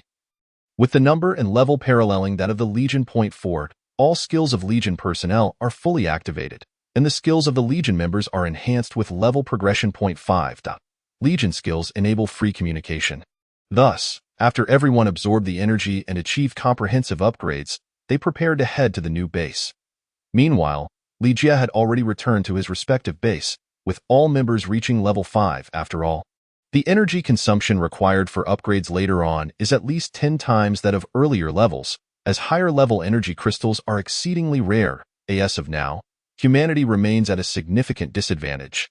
Just a few days ago, based on Zhang Hui's understanding, although the global population exceeds 6 billion, the infection rate among zombies undoubtedly surpasses 80%, yet remains below 90. Moreover, in densely populated areas, the level of zombies tends to be higher. Currently, the greatest long-term threat comes from the nation of Asan, which, despite its small land area, has a large and dense population. The next imminent crisis undoubtedly arises from the nation of pickled vegetables and Little Japan, as their population density ratios are among the largest, while their territorial size is pitifully small. This scenario could lead to 3 outcomes. First, a rapid zombification that invades other countries. Second, a human victory. Though given the proclivities of these two nations, aggression towards others is highly likely. And lastly, a stalemate, which would be the most favorable outcome, though it likely would not last long. Given the circumstances in Hua country, the emergence of intelligent zombies would undoubtedly bring a new disaster upon humanity. With Zhang Hui overseeing the new base, there should be no significant issues. However, for Sun Hui, the real combat strength on this side is indeed sufficient. Yet the overall combat capability remains too scarce. After settling into the new base, Sun Hui shared his thoughts, prompting everyone to fall into contemplation, as it was indeed a troublesome matter. The current combat situation at the new base is as follows. Sun Hui. Super perfect human. Body level 7.1. All attribute skills, thus possessing a storage space of 10 cubic meters. Fong Fong. Mutated human zombie body level 6. Humanization progress 7.8. Physical skills. Storage 2 cubic meters. Na. Human level 6. Wood elemental ability. Storage 2 cubic meters. Technological ring 2 cubic meters. Poppy. Human level 6. Earth elemental ability, storage 2 cubic meters, technological ring 2 cubic meters. Zhang Hui, human level 6, water elemental ability, storage 2 cubic meters. Technological ring 2 cubic meters. In the absence of any superior ideas from others, Sun Hui decided to appoint Zhang Hui, Poppy, and Na Na to oversee the base. Poppy would train a portion of the soldiers as a new force responsible for the base's safety. Na Na would manage technological affairs, while Zhang Hui would oversee comprehensive management. Meanwhile, Sun Hui would continue to lead over 200 capable soldiers from Base 3 into battle. Sun Hui felt a sense of trepidation. After all, the losses suffered last time, coupled with Zhang Hui's analysis of the global zombie situation, made it clear that no matter how strong he was, he could not contend with billions of zombies. Even a mere few thousand could exhaust him. Without high-end combat power, the intelligence of advanced zombies, should they breach defenses, would leave humanity utterly incapable of resistance given the current ratio of humans to zombies. However, the sheer number of zombies cannot be overlooked. As the old adage goes, when ants gather in numbers, they can bring down an elephant, especially when they are carnivorous ants. While Sun Hui was lost in thought, a clear-eyed boy tugged at his sleeve and asked, "Commander, what are the requirements to join your legion?" Chapter 17. The formation of the legion. Sun Hui glanced at the boy and inquired, "Why do you wish to join the legion?" "My grandpa, grandma, dad, and mom all perished at the hands of zombies while trying to save me. Before they mutated, they told me not to seek revenge but to survive. For the sake of our kind." Sun Hui felt he had found his direction and asked, "What is your name? What do your family members do for a living?" "My name is Xinyuan Cheng. Both my grandfather, father, and mother are military personnel, while my grandmother is a scientist."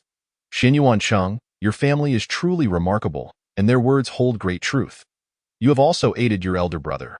Joining the military is not solely about possessing formidable strength. It requires unique contributions as well." After observing Xinyuan Cheng, Sun Hui addressed everyone, acknowledging that this sentiment resonates with many. The name of Sun Hui's military faction is Dragon's Fury. Indeed, the descendants of the dragon are incensed by the calamity that has befallen them. Currently, the members of the faction consist solely of his previous teammates, Commander Sun Hui, along with members Fong Fong, Nana, Zhang Hui, and Ingzi. Although Sun Hui felt apprehensive about how many of the 200 would return, Xinyuan Cheng's words enlightened him. This is a matter of ethnic hatred, one that demands the sacrifice of all to defend as for life and death. The answer was evident in everyone's eyes. What Sun Hui could do was to ensure the survival of as many as possible. Thus, what was there to be entangled or apprehensive about? They simply had to act. After bidding farewell to their supporters, Sun Hui and the group set off. Despite their large numbers, they were all seasoned fighters against zombies. However, it was their first time coordinating together, and their individual combat capabilities were still rather low. Therefore, Sun Hui resolved to focus on wilderness training in the initial phase, enhancing their coordination and combat prowess before launching an assault on the city. Aside from nurturing a select few individuals, they would capture a city and then return to base to rotate in a new team. Once they had established 3 batches of elite combat squads, they would engage in battle according to their own strategies.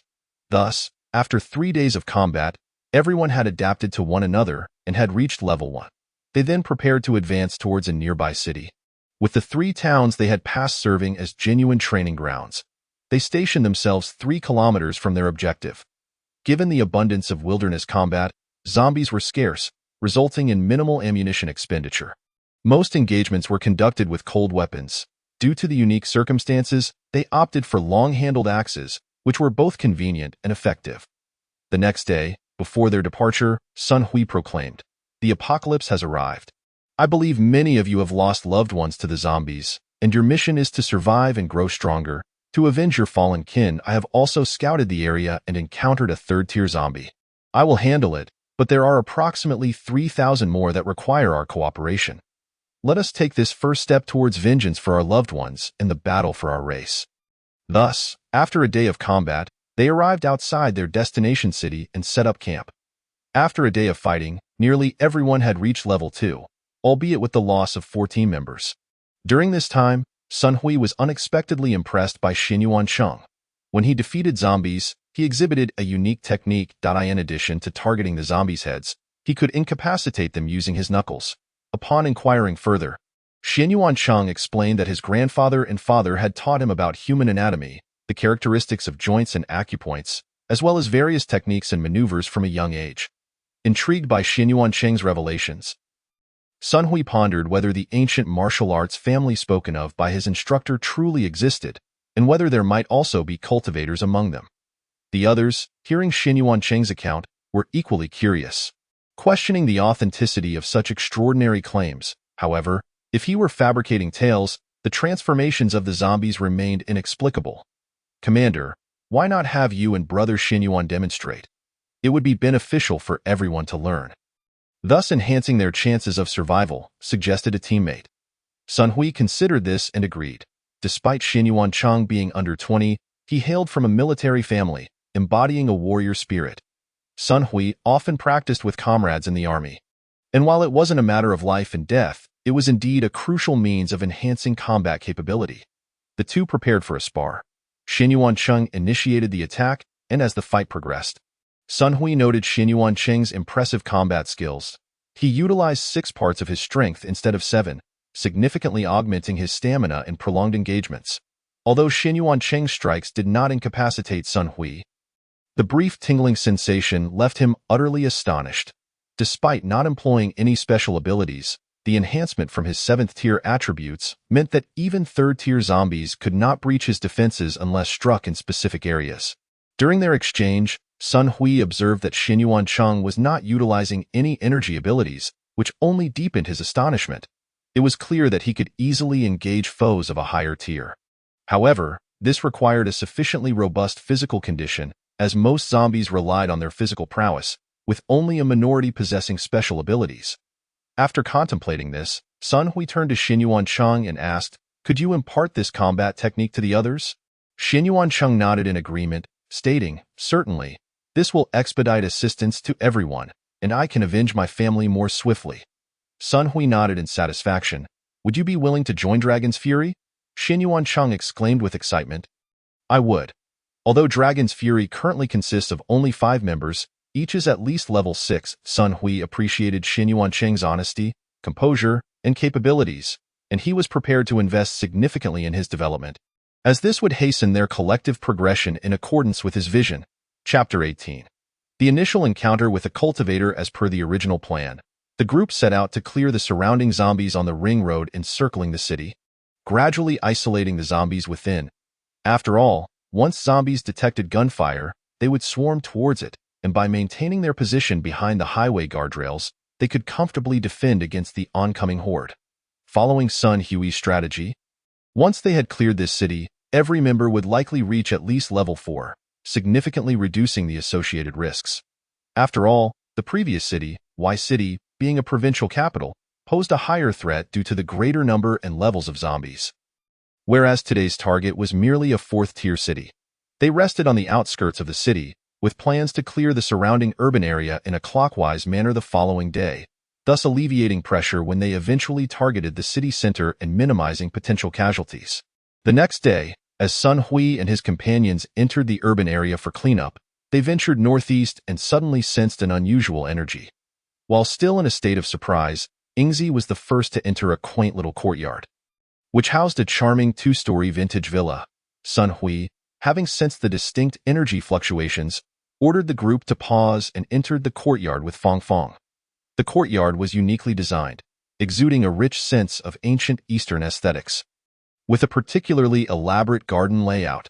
Upon closer inspection, Sun Hui discovered that everything was constructed using traditional wooden mortise and tenon joints, including an old-fashioned well.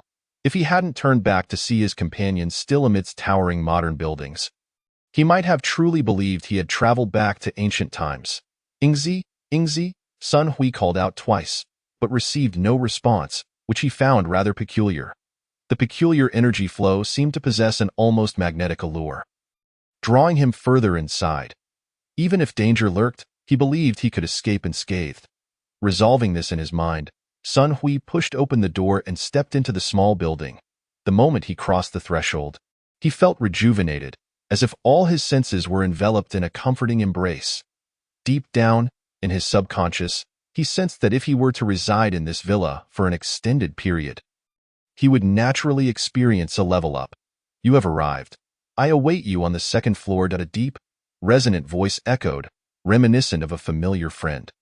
Although Sun Hui felt astonished, his confidence in his own strength quelled any fear.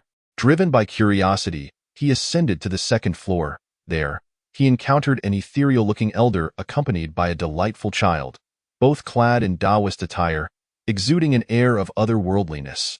"Who are you?" Sun Hui furrowed his brow and inquired. "Please take a seat, my young friend," as the elder concluded his words. A meditation cushion materialized before Sun Hui, accompanied by an unexpected surge of energy that astonished him, as it was not the result of manipulating one's own energy. Just as Sun Hui settled onto the cushion, he heard the elder continue, "I recall a time long, long ago when I, too, fought valiantly to reach this point. Of course, during that era, technology was non-existent, and the majority of warriors possessed a certain degree of innate energy within their bodies.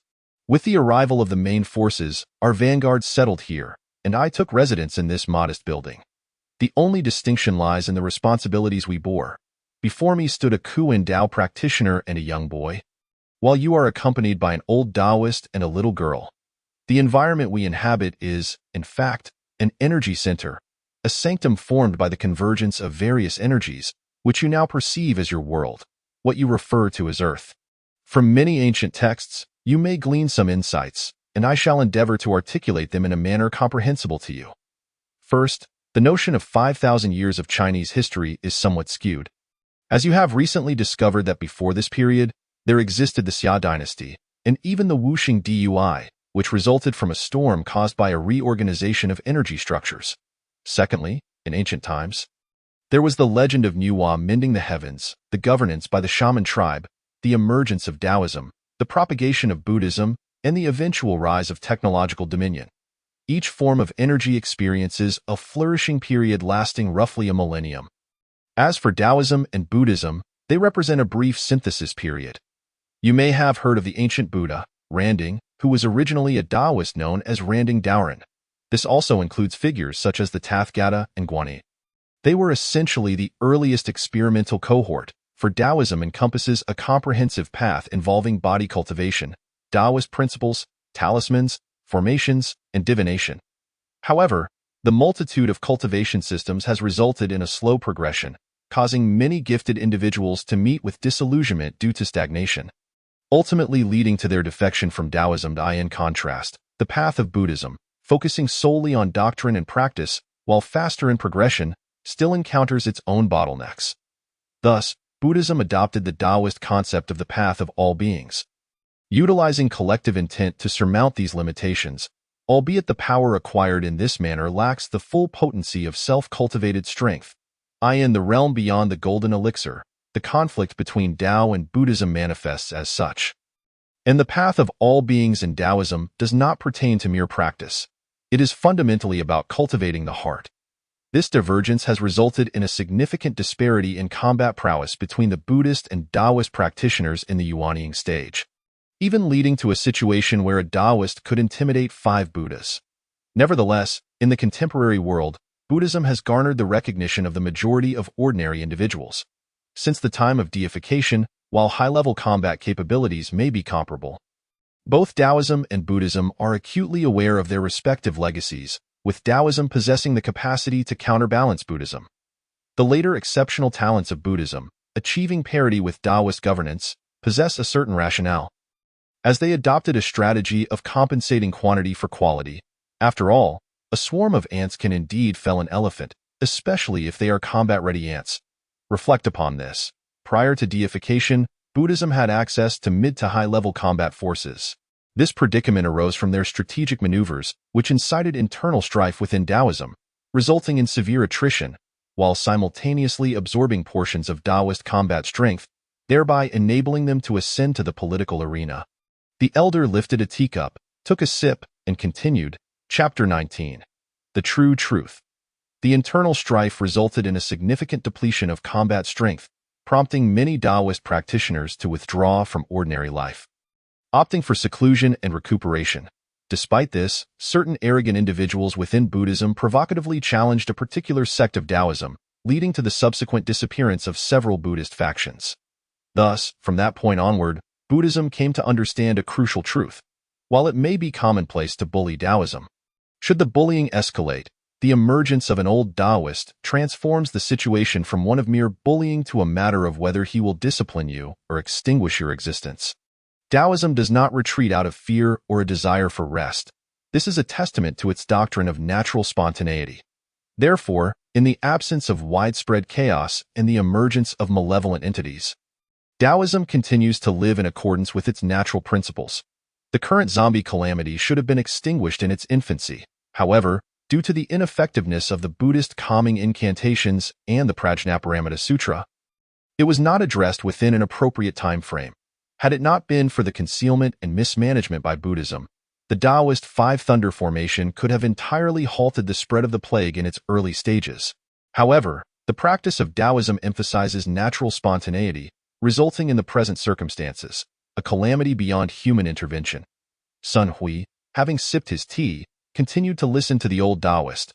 The Taoist forefather, in response to this plague, imparted the following verse: Tao is non-action, Buddhism is disorderly action. The rulers of the world may act in three ways. You should also be aware that the concept of transforming into the three pure ones is not merely a technique, but rather a mode of cultivation. The ascension you envision is not the path to immortality, i.e. in the mortal realm. One cultivates the body. In the nether realm, one cultivates the soul. In the heavenly realm, one cultivates the law. Only through the integration of these three can one transcend. Transcendence entails liberation from the three realms and six paths. As for zombies, they do not represent complete transcendence. Rather, they are the byproducts of failed corporeal cultivation. Unable to ascend to the heavenly realm for law cultivation or to enter the nether realm for soul cultivation, they become peculiar life forms that persist due to the obliteration of rules. The Western vampires and werewolves are similarly constituted. This time, those who cultivate the three paths have given birth to their auspicious progeny across the 5 continents. And you are the auspicious child of this continent. According to the magnitude of calamity, only one among 5 should ascend this time. However, the old ancestors' divinations have predicted a simultaneous ascension of all 5. Likely due to this girl's influence, as the elder cast a glance at Fong Fong, Sun Hui fell into deep contemplation. Just as Sun Hui's brow began to unfurl, the old Taoist continued, the auspicious fate has manifested. In 3 years, a calamity shall culminate, and you, my young friend, shall come to profound understanding. Upon finishing, the old Taoist's figure became ethereal, leaving behind a fragment of wisdom before vanishing with the little girl. My young friend, I understand you have many questions, but fate is predetermined. Our connection is not yet severed, yet the mysteries of heaven cannot be divulged, thus I cannot answer your inquiries. Simply follow your heart. And I look forward to our reunion. In the final moment before the old Taoist vanished, a surge of azure energy darted into Sun Hui's mind, while a stream of white energy entered Fong Fong's body. Sun Hui then heard the voice of the old Taoist resonating in his mind. My young friend, the cultivation method I have left in this world is not suited for you. Rather, I entrust you with the principle of natural spontaneity, as well as the transformation into the 3 pure ones. The path of cultivation is boundless. I, the old Taoistly heir, have traversed countless calamities. Yet I remain subject to the decree of fate. In this current calamity, many Taoist companions have divined that you are the one who shall disrupt the balance, and the variables rest in your vicinity. These variables must be integrated and divided, but do not act with undue haste. After assimilating the information in his mind, Sun Hui noticed that Fong Fong remained in a meditative state, likely a result of the final white light, suggesting she too possesses her own fortuitous opportunity. Upon this realization, Sun Hui observed several individuals searching for him in the main hall below, presumably disoriented by the maze. The moment Sun Hui set foot on the first floor, the illusion dissipated, revealing him to the onlookers. Just as they were about to voice their confusion, Sun Hui interjected, "Let us remain here for now. There are many matters I am not fully aware of and cannot elucidate for everyone." With that, he beckoned to Nana, leading the 2 of them to the second floor to tend to Fong Fong. Sun Hui contemplated sharing his own fortuitous encounter with them, yet the words seemed to escape him. Perhaps an indication that the time was not right. This, it seems, is the reason why the old Taoist chose to communicate through the voice of the soul. When the others noticed Sun Hui's silent lips, they inquired about his silence. Sun Hui replied, "There are certain matters that I cannot yet disclose to you.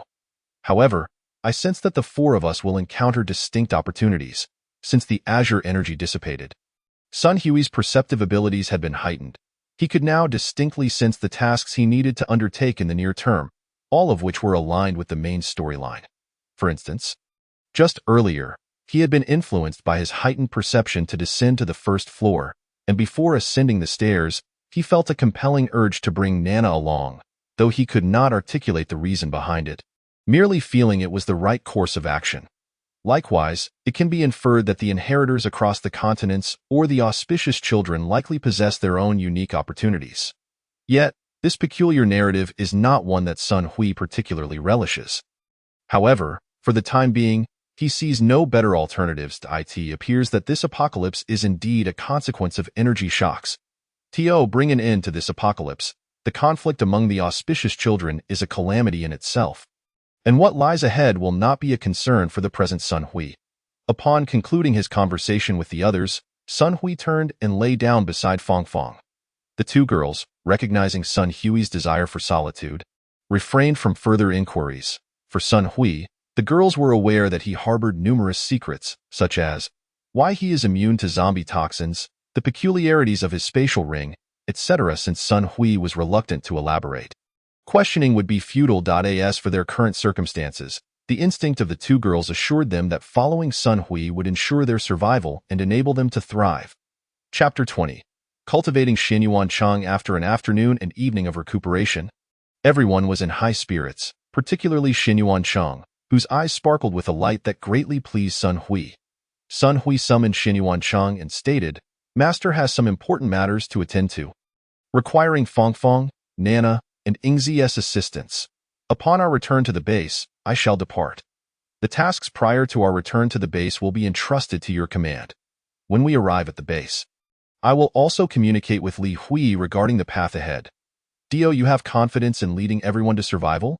Xinyuan Chang, initially taken aback, pondered for a moment before articulating, "Master, if you have pressing matters, please attend to them. As for the base and future developments, I shall heed Sister Li Hui's arrangements." "No, you have misunderstood. It is Li Hui who will collaborate with you." Upon hearing Sun Hui's words, Xinyuan Chang was momentarily stunned. His inquiry halted as Sun Hui continued, "There are matters you are not yet privy to, but it is indeed the wisest choice for you to spearhead the future direction and evolution of the Legion. Despite your youth, have we not all traversed this age? I sense that you are the most suitable candidate to govern the Legion and the base, and I trust my judgment, as well as you. Concerning the trust of others, I believe that as my disciple, coupled with your importation of combat techniques to the team, alongside my endorsement and Li Hui's support, this should pose no challenge." Just as Xinyuan Chang sought to express further thoughts, Sun Hui had already called for assembly.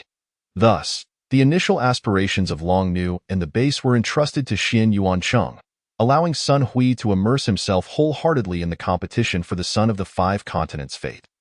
Subsequently, following a week of meticulous efforts, the team successfully eradicated the zombies plaguing the city, and their numbers dwindled from over 200 to just above 180.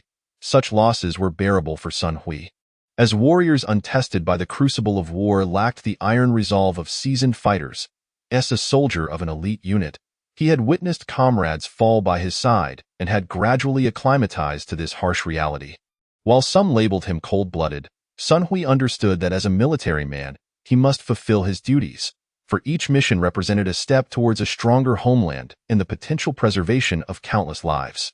Thus, he learned to cast aside sentimental compassion. This cadre of warriors, having been tempered in the fires of battle, would emerge more formidable, better equipped to confront the apocalypse and save more survivors. In subsequent skirmishes, Sun Hui refrained from engaging directly, instead contemplating the cultivation methods espoused by the old sage. The sage had indicated that extensive deliberation was unnecessary. Rather, Sun Hui should focus on strategizing. However, he was acutely aware that his current lack of combat prowess hindered his understanding of certain nuances. Desiring to enhance his strength, he surmised that only places like Longdu or military bases could harbor more advanced zombies. Yet, the military base was the last location he wished to confront. Firstly, out of a soldier's sentiment, he was reluctant to go. Secondly, the combat instincts of lower-tier zombies would elevate the military base's combat efficacy by 3 to 5 times compared to others. Thirdly, under the command of higher-tier zombies, even with combat instinct and the addition of firearms, Sun Hui, no matter how invulnerable he might be, could not withstand artillery and missiles. Given the current circumstances, survival would likely only be feasible after reaching levels 8 or 9. Regarding troop and weapon distribution, Sun Hui was primarily aware of locations, as personnel and weapon allocations were classified military secrets, beyond the grasp of a mere soldier with a few years of experience. As for exploring each outpost himself, he felt it was an impossible task, especially without the assurance of no high-tier zombies. Should even one high-tier zombie emerge at a given outpost, armed with modern weaponry, there would be nothing left but ashes. The simplest course of action was to head to Kyoto, the capital of Hua Nation, where defenses were presumably comprehensive. Given the base's current capacity to sustain life, Sun Hui believed that Kyoto would harbor even more bases, though the sudden outbreak of the plague and subsequent communication breakdown hampered any information flow.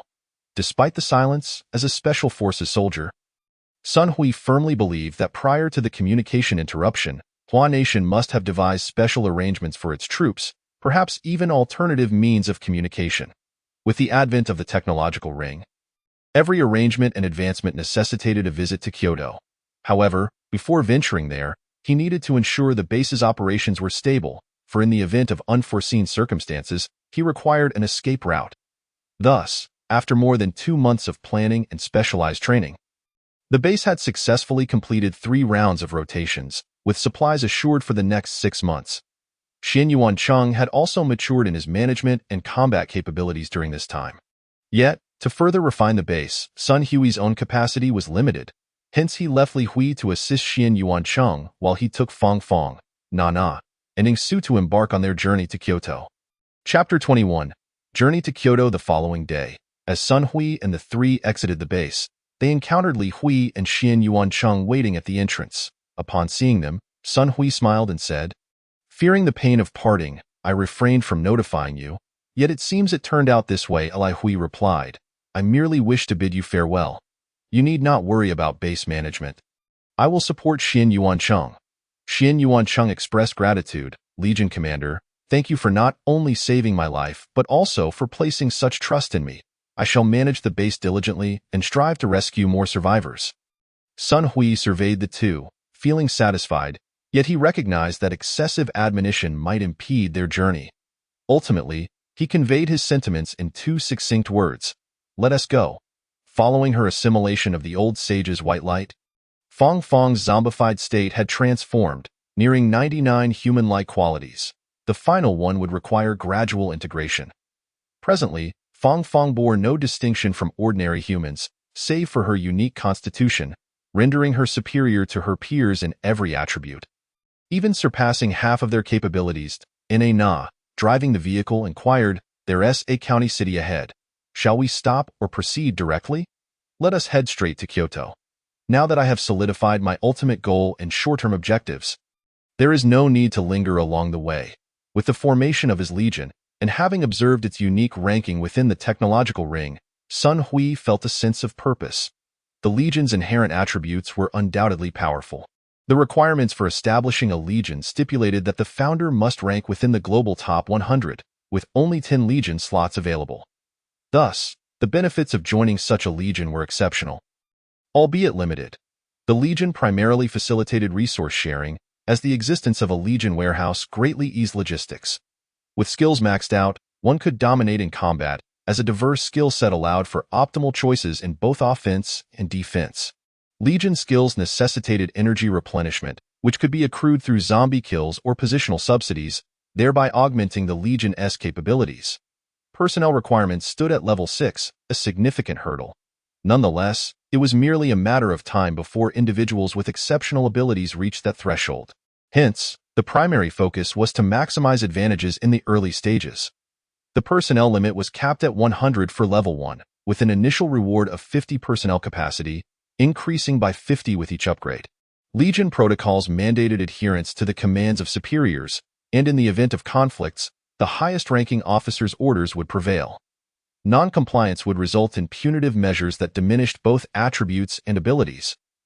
Ensuring Sun Hui could confidently expand the Legion without fear of internal discord.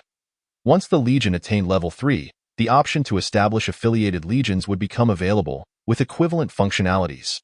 Leaders of these affiliated legions would be required to follow the directives of the main legion commander and the deputy commander. Despite facing billions of zombies and over 1 billion survivors, a contingent of several thousand might seem insignificant. Yet, if both the main and affiliated legions could field elite forces, they would undoubtedly represent an unstoppable force. As for Fong Fong, the old sage had proclaimed her the child of destiny, while she embodied the best variable for Sun Hui to transcend his limits. Moreover, her reliance on him fostered an unwavering trust. Xian Yuancheng, despite joining the team later, had demonstrated commendable loyalty and performance. Sun Hui was not overly enamored with power. His primary goal was to expedite humanity's emergence from this crisis, enabling his strength to aid his homeland's resurgence. Throughout this tumultuous journey, he had encountered many base instincts, recognizing that in the absence of power, humanity could be more fearsome than the undead. The fundamental issue lay in the absence of absolute authority among enforcers. With such figures in place, society would swiftly return to order. Rather than becoming an enforcer himself, Sun Hui aspired to establish a force to oversee these enforcers, ultimately passing the reins to the appropriate individuals when the time was ripe. While Sun Hui remained unenthusiastic about power, the post-apocalyptic distortion of human nature and moral decay had left an indelible mark on him. He could not afford to let his guard down. After sharing his thoughts with the group and securing Fong Fong's consent, he facilitated her departure from the Legion to form her own, with Na Na appointed as her deputy. As for the others, Sun Hui felt he could not yet extend complete trust. Continuing to express Fong Fong's vision from the rear of the vehicle, he emphasized that the Legion required 2 types of individuals. First, those with formidable combat capabilities. The second aspect pertains to the management of talent. In the future, Sun Hui intends to establish a comprehensive organizational structure encompassing entities such as information and technology organizations. Although there can only be 10 legions globally, within the defensive framework of a legion, each individual's estate can serve as a laboratory for various management and research departments. Sun Hui is untroubled by the prospect of betrayal. Should such an event occur, it can simply be dealt with. The technology rings can be inherited or fused after the original owner's demise, albeit requiring 10 rings of the same rank for a single promotion. Since Sun Hui has yet to encounter anyone of his caliber, he has continuously upgraded to expand the capacity of his technology rings. While he may not require it, that does not imply that others do not need it. Currently, he possesses Long Nu and the Long Yin held by Fong Fong, the new name of her legion, along with 8 associated legions, totaling 8 legions. Long Nu comprises 900 individuals, the highest level of legion. Level 9 allows for 50 individuals per level, plus a reward of 50 from the first legion, leaving the remaining 8 legions with a combined total of 6,800 individuals, culminating in 7,700 people. Once the foundational aspects are stabilized, Sun Hui envisions encircling the basic survivors with 4 legions for protection, with Long Yin positioned in the center, needing to remain concealed as a secret weapon. After all, rankings only display the names of the legions. Hence, the leaders of the affiliated legions are privy to the names of the main legion's commander and vice commander, given their direct leadership. To effectively conceal Long Yin, 3 additional affiliated commanders and 2 vice commanders are necessary. While he is not concerned about the potential for betrayal concerning combat strength, this is a precautionary measure. Should they encounter others' death warriors, Long Yin's presence could still be revealed. Thus, after a few days of intermittent travel, Sun Hui and his companions arrived at a small county town just 80 kilometers from Kyoto, preparing to set up camp. Sun Hui felt the need to investigate the situation before determining the approach to Kyoto. After resting today, he resolved to clear the surrounding zombies tomorrow. Otherwise, in the event of an unforeseen incident, the absence of a secure resting place would be utterly terrifying. Chapter 22. Is this the foundation? The following day, after clearing the zombies in the surrounding area for several kilometers, as they were about to return to their temporary base, Sun Hui sensed the presence of the old Taoist once more. He instructed the two women to return to the temporary base, while he accompanied Fong Fong to seek out the source, in a familiar scene. Upon reaching the second floor of the wooden cabin, Sun Hui encountered the old Taoist. "It has been over 2 months since we last met, my young friend, yet your progress seems rather slow," he remarked. Indeed, during this period, Sun Hui had been focused on planning for the future and training the base's soldiers, resulting in minimal personal advancement. The old Taoist continued, "Our previous encounter was hasty, constrained by the temporary nature of that location, and certain matters could not be disclosed due to celestial interference. This place is where the dragon vein purges impurities. With the aid of a formation, I can disrupt the celestial mechanisms for half an hour. I have come to clarify your doubts, and should we meet again, it will be your moment of choice." The old Taoist then elaborated, inviting Sun Hui to ask any questions he might have. Firstly, the mortal realm is a domain for body cultivation. Although affected by the pandemic, the overall trajectory remains intact. Once you achieve perfection in body cultivation, you may opt for ascension through cultivation or descend to refine your soul. All three paths must be perfected to transcend. Due to the constraints of lifespan, the mortal realm is indeed the most challenging to cultivate, offering merely over 200 years of time. The underground realm, as you refer to it, is the underworld or netherworld, where one can cultivate for a millennium. Ascension leads to the celestial realm, where one may cultivate for 10,000 years. Of course, these durations pertain to the maximum lifespan of the highest cultivation levels. Lifespan increases alongside cultivation. For instance, as a 7th-tier body cultivator, you possess a lifespan exceeding 130 years. Regarding the mortal realm, I perceive you to be a person of profound emotion. Shortly, you may find the girl, Yiya, 3 miles to the northeast. She will be awaiting you and can address your concerns. Do you have any other inquiries for me? Sun Hui glanced at the old Taoist and then at the clock. There were still a few minutes remaining until the hour mark, he inquired. Is there any technique I can learn? The old Taoist smiled. You can provide the answers you seek. Is there anything else I may assist you with? When you reach perfection, there will be an opportunity. There are no further times for guidance. Is there anything you wish to convey? With no further instructions, the old Taoist expressed his fondness for Sun Hui and offered him a talisman, stating that it might aid him in times of confusion or peril. After preparing a pot of tea, he added, "You may depart only after finishing this tea. The talisman is for you, and I shall take my leave." Observing the old Taoist's fading figure, Sun Hui felt an overwhelming desire to open the talisman immediately. Yet respecting the Taoist's teachings, he resolved to heed his advice and wait for the right moment to unveil it.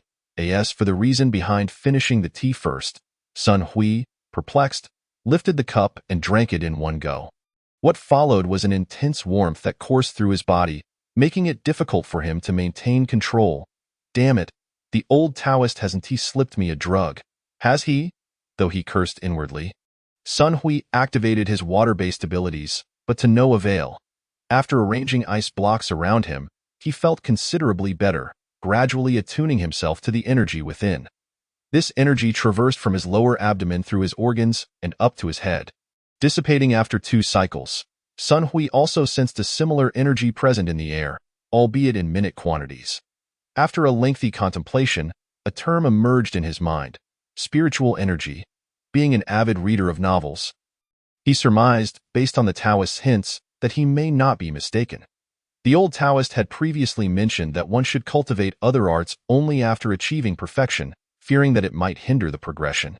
Although he still had a considerable lifespan, waiting 100 or 80 years was not feasible for Sun Hui. Furthermore, the zombies and the current circumstances would not permit him such luxury. The old Taoist's insistence on finishing the tea before leaving prompted Sun Hui to comply. He did not particularly trust the old Taoist. Rather, he sensed that if the old man wished him harm, it could be executed with a mere gesture, for the pressure he felt in the old man's presence was formidable. Thus, throughout the afternoon, Sun Hui finally consumed the entire pot of tea, experiencing sensations akin to the rebirth of bones and the tearing and regeneration of flesh, which exhilarated him immensely, dragging his weary body back to the temporary base. He indulged in a hot bath before succumbing to a deep slumber. Upon awakening the next day, Sun Hui could distinctly perceive two types of energy structures within him. Based on his intuition, body cultivation entirely utilizes the body and internal energy, while spiritual energy draws from the inner essence to communicate with the elemental forces of the universe. The larger the conduit, the more energy can be communicated, amplifying its potency. Lacking any techniques, however, Sun Hui was unable to test this power. Nevertheless, he sensed that, in the clash between his abilities and spiritual energy, the latter proved to be swifter and more forceful than his recently cultivated powers. It appeared that the old Taoist's intention was to guide him toward relinquishing the use of his abilities in favor of a more profound cultivation system. In a previous conversation, the old Taoist had mentioned the concept of qi. It seemed that the strength of the body and qi were fundamental to body cultivation. If abilities were mere simulations devised by Professor Zhang and his colleagues through technology rings, how then could one cultivate or acquire qi? Certainly, there must be some cultivation techniques involved. The mention of cultivation techniques brings to mind Sun Hui, as well as Ye and Xian Yuancheng. After having dinner, Sun Hui took Fong Fong to find Ye, while Na and Ing Su were assigned by Sun Hui to investigate the situation in Kyoto. After all, with 2 level 6 supernatural experts, as long as they do not court disaster, they should be quite safe. Although Fong Fong no longer needed to stay by his side constantly, both Sun Hui and Fong Fong, even everyone else, had grown accustomed to this pairing. In fact, during moments of good atmosphere, everyone would jokingly refer to Fong Fong as sister-in-law, to which Fong Fong readily accepted. Initially, Sun Hui would offer some justifications, but eventually, he just let it be. Chapter 23. The significance of the dragon veins. After about half an hour, Sun Hui finally spotted Ye, the young girl with her brow furrowed, seemingly lost in thought. "Hello, Ye," Sun Hui greeted warmly. Upon noticing Sun Hui's arrival, Ye relaxed her brows slightly and replied, "Follow me." She then led Sun Hui forward, and Sun Hui was quite reluctant to offend this teenage girl with twin ponytails. After all, he was nearing 30, and moreover, his cultivation techniques and the items left by the old Taoist to resolve his lingering concerns were in this girl's hands. However, this did not imply that Sun Hui, the currently strongest human, would always face the cold demeanor of a cool little girl. Fong Fong noticed Sun Hui's discomfort, gently tugged at his hand, and patted the back of his hand. Once she saw his expression normalize, she let out a sigh of relief. Upon arriving at a playground, Sun Hui witnessed Ye waving her hands, her gestures shifting continuously until a mansion materialized before them. Ye stepped into the mansion, followed by Sun Hui and Fong Fong, until they reached a martial arts training ground, where Ye turned to Sun Hui and said, "These individuals are children nurtured by the Taoist in this realm, all of whom are orphaned. I came here with the Taoist from the celestial realm, cultivating spiritual energy, having reached the Yuanying stage. According to the family ancestors' deductions, after the tribulations of the 3 realms, there will be a need for Taoistly to create an opportunity. My opportunity lies with you. Since arriving in this realm, my magical cultivation has halted, and I have been practicing physical cultivation alongside everyone else. This group of 1800 has signed a blood soul curse for resources. Although some aspects do not align with the Taoist's original intent, for the sake of all beings in the 3 realms, the Taoist has borne this karmic consequence. I see that you have established your foundation. Although your magical power is somewhat low, you are still able to accept this soul curse. You merely need to drip your blood upon this talisman and circulate your true energy to refine it. As for the strength of these individuals, according to your calculations, they should all possess 4th-tier strength. However, due to their cultivation of the celestial realm's physical techniques and the enhancement of their spiritual energy, even a 5th-tier opponent would not be a match for them in a one-on-one scenario." After concluding her explanation, Ye handed over the talisman to Sun Hui, who inquired, "What is your strength at the Yuanying stage?" "Well, below the 9th tier, above the 8th tier, I cannot be killed by a 9th tier, and a 9th tier cannot do anything to me." "Wow," Sun Hui exclaimed, "this is astounding. No wonder I always felt her demeanor was so frosty." "Then, will your lifespan in this realm be limited?" "No, lifespan is not constrained by the realm, but rather by the foundational life energy of this realm combined with one's cultivation energy. For instance, the foundational lifespan in the human realm is 100 years. Influenced by ailments and cultivation, whereas the foundational lifespan in the underworld is 600 years, and in the celestial realm, 5,000 years. The saying that a day in the heavens equals a year on earth merely stems from the time when the three realms were interconnected, leading to differing lifespans across realms. For the sake of all beings in the three realms, the celestial path dictated the rules that caused Gong Gong to crash into Mount Buzhou, severing the passage between the celestial realm and the human realm. You are repaired the heavens by gathering the 5 colored stones and clay, thereby closing the passage between the human realm and the underworld. Ultimately, the rules evolved into the notion that one must achieve perfection in cultivation to perceive Kunlun ruins, while Kunlun ruins and most immortal mountains were folded into space by the power of the celestial path rules. Master Li Er, the old Taoist, has commanded me to assist you until you ascend to the celestial realm. Whether you choose to enter the underworld first or ascend to the celestial realm is entirely your choice. I shall not interfere. The celestial realm possesses several boundary-breaking talismans, the human realm has a few leaves from the Jinmu tree, and the underworld has several Yin stones. These treasures can allow you to breach the spatial barriers of this realm and reach Kunlun ruins before achieving perfection in your cultivation. Master Li's physical form exists in the celestial realm, and Li Er is the Tao ancestor. The transformation of one into 3 pure beings is not merely a legend. The human realm houses Master Li's body, while the underworld contains a fragment of Master Li's soul.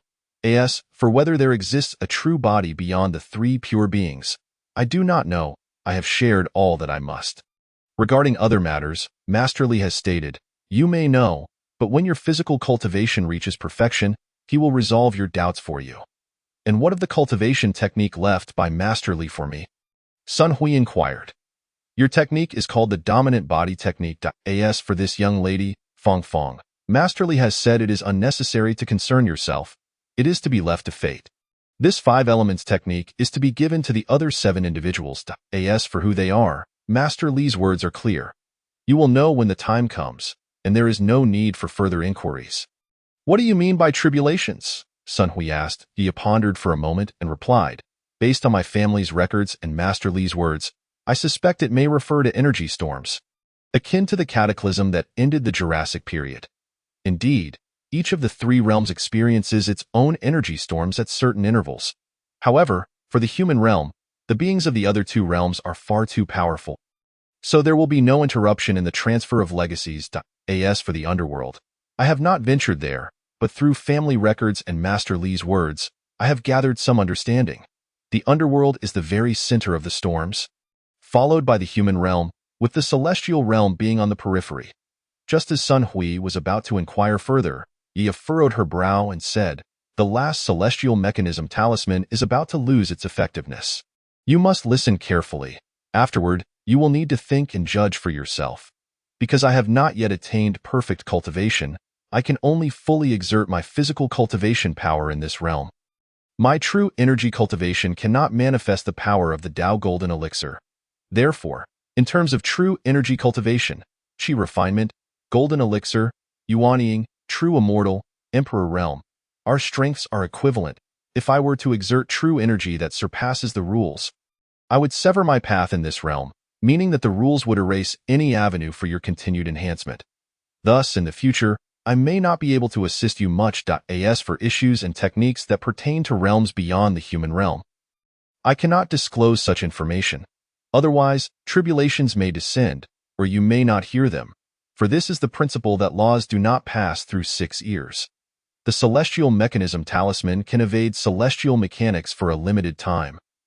And these 1,800 individuals have cultivated the diamond body technique and the covering heaven formation. Master Li has said, if you succeed, you may lead these individuals to traverse the 3 realms with pride.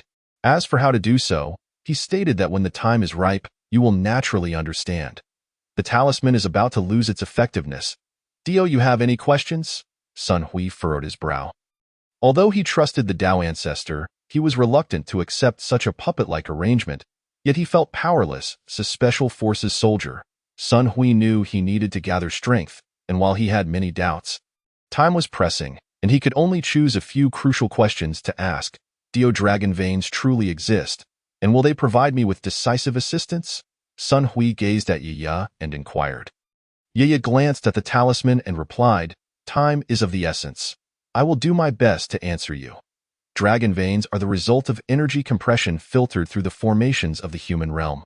In just over 2 years, there will be disturbances in the energy of the human realm, so the dragon veins can aid you in enhancing your cultivation. If you can absorb a substantial amount of energy, then when the energy storm erupts, the calamities faced by the human realm will be significantly alleviated. There are 9 primary locations of dragon veins: Kyoto, Baishan, Longjiang, Donghai, Tianshan, the Alps, Qinling, Khufu, and the center of Antarctica. Time is up. What I have said today cannot be spoken of further. We also cannot discuss matters beyond this realm, for the power of rules is beyond what you and I can bear. Chapter 24. Mastering the Dominant Body Technique. Just as Yiya finished speaking, the celestial mechanism talisman disintegrated into fine ashes. Sun Hui looked at Yiya and said, "It is nearly night. Let us make camp here for the night. Fong Fong, please go and fetch Nana and Ningsu. We will stay here tonight and discuss our next steps together." 2 hours later, after everyone had dined, several key members gathered together and began by introducing themselves.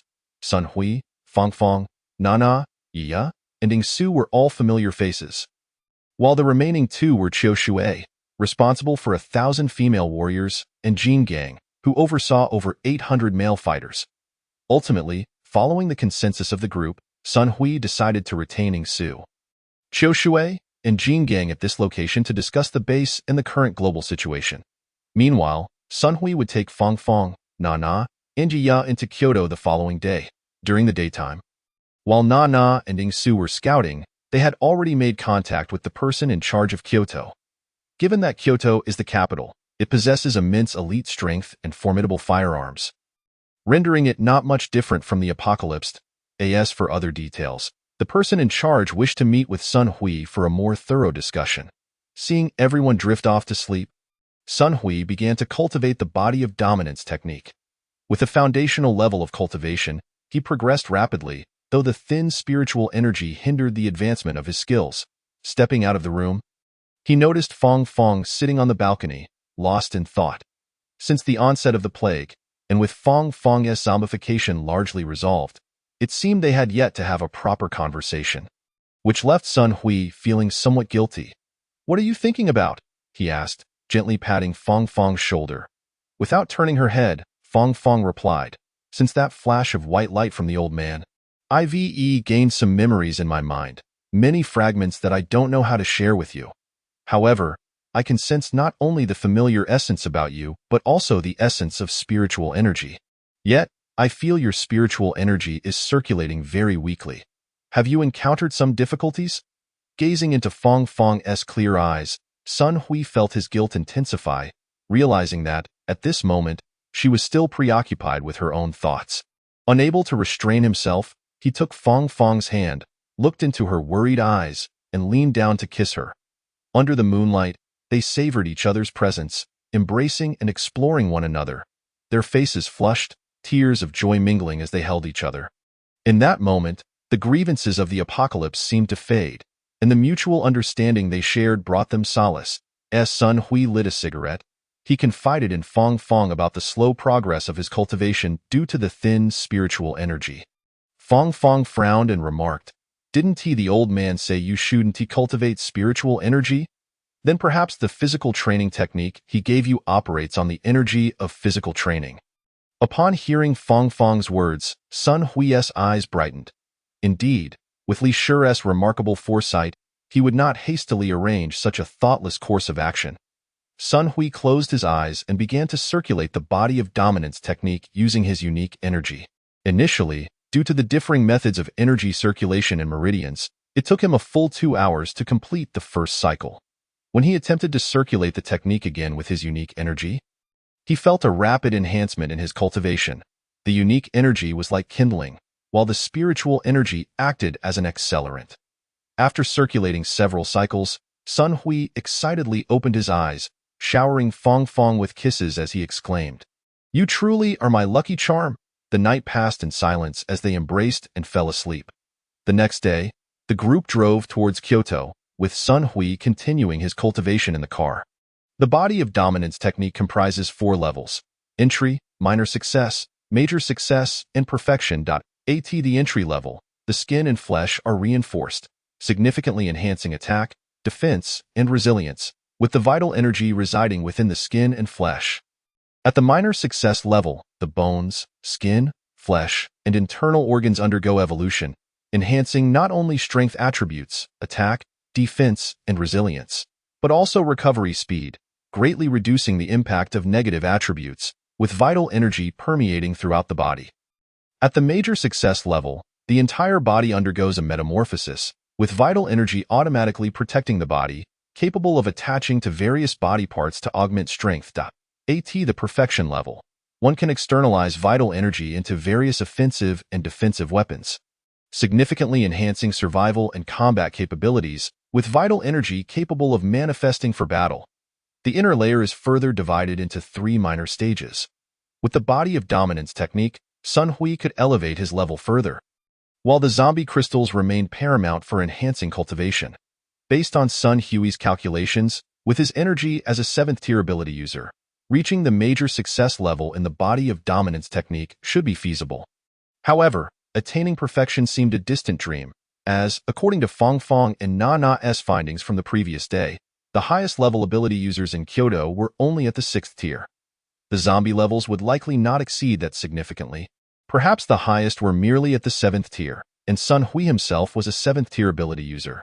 Coupled with the formidable boost from the Body of Dominance technique, he felt no fear even when facing 8th-tier opponents. It appeared essential to promptly resolve domestic matters, stabilize the base, and then venture into the small realms of Paokai and Asanji Uota.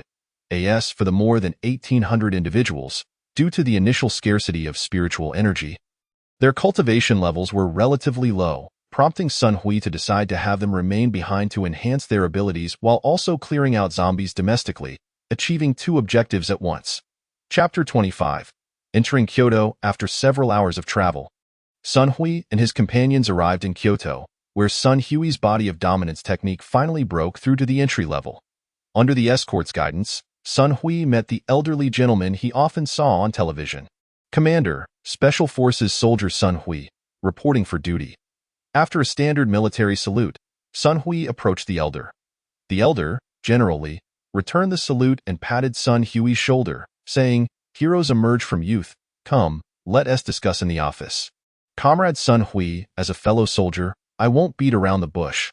Currently, among the 5 major battle zones, only the southern battle zone is uncontactable, while the others vary in status. The northern and central battle zones swiftly contain the plague. And there are no issues now. The eastern battle zone, being near the sea, established defenses along the coastline with land, sea, and air forces after the outbreak, and there are no problems in the short term. The western battle zone has fallen. Recently, we received reports from a special operations team we dispatched. The entire western battle zone has succumbed to zombification, which is heartbreaking news. However, through constant observation, the operation team detected anomalies. After infiltrating the battle zone, they discovered 7th-tier zombies, and the battle zone commander regained his intellect. His words resonated with the honor of a soldier. In life, we protect our homes and our country, ensuring peace and prosperity. In death, soldiers shall uphold the nation and dedicate themselves. Upon hearing General Li's words, Sun Hui felt tears welling up, pride swelling within him for being a soldier and for the heroes of the Western Battle Zone. The poetry that speaks of being a hero in life and a spirit in death truly reflects the existence of such individuals in reality. Initially, the Southern Battle Zone was normal, but in the past week, it lost contact. Given its proximity to Paokai and other countries, along with distance and combat power factors, we still have no outcome. However, based on previous reports and combat power comparisons, the loss of contact in the Southern Battle Zone was anticipated.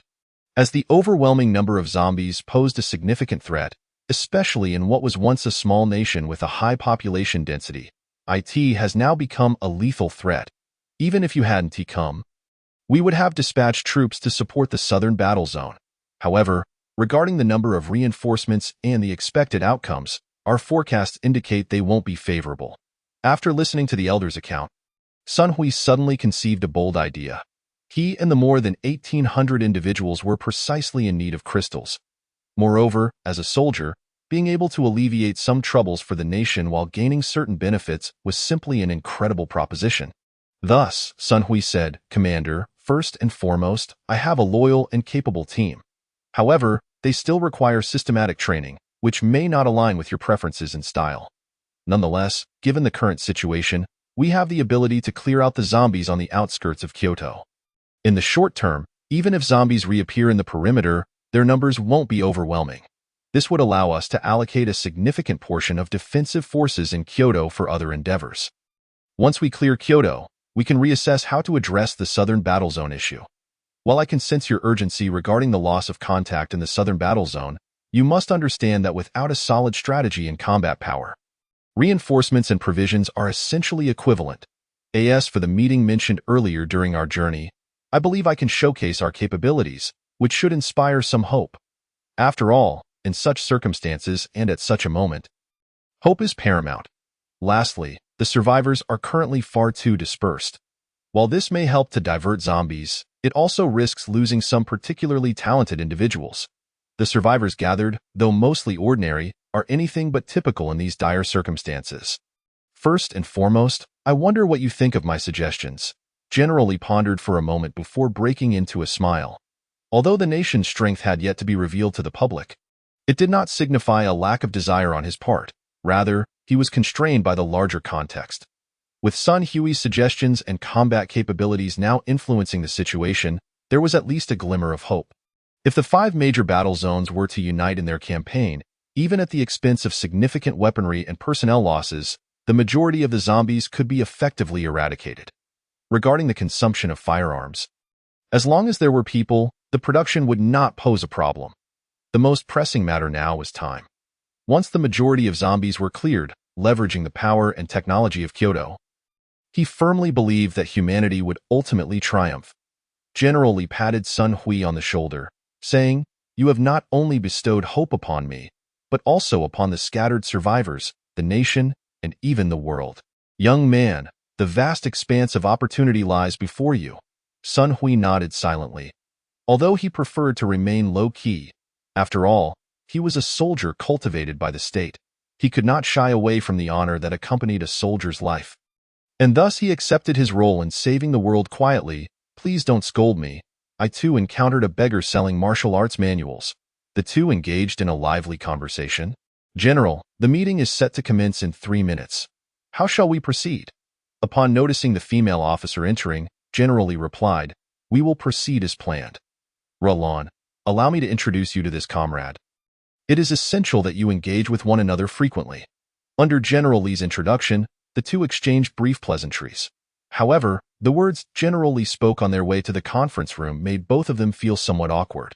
Chapter 26. Combat Deployment. After the meeting, Ruolan, you will accompany the Kunlong team alongside Comrade Sun Hui.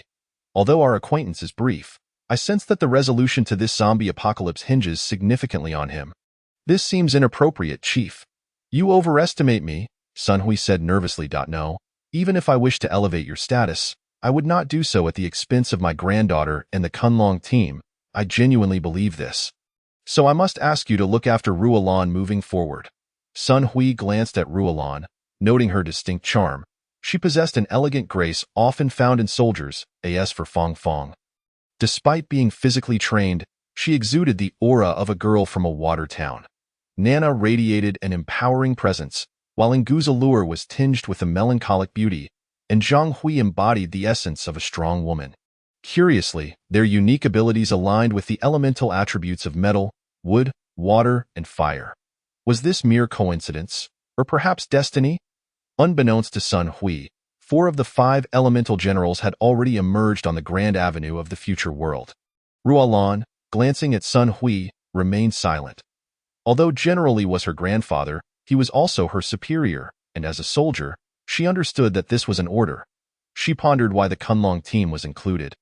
But she knew that this was not the appropriate moment to inquire. As the group contemplated, they reached the door of the conference room. After straightening their attire, they entered. Inside, a dozen individuals had already gathered.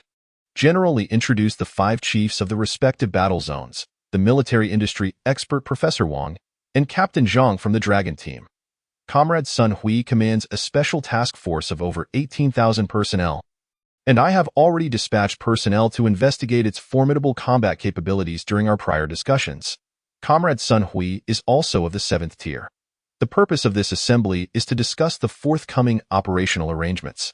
Currently, the military requires the deployment of 5 transport planes, the larger the better. After the meeting, Team Leader Li Ruolan will oversee the reception.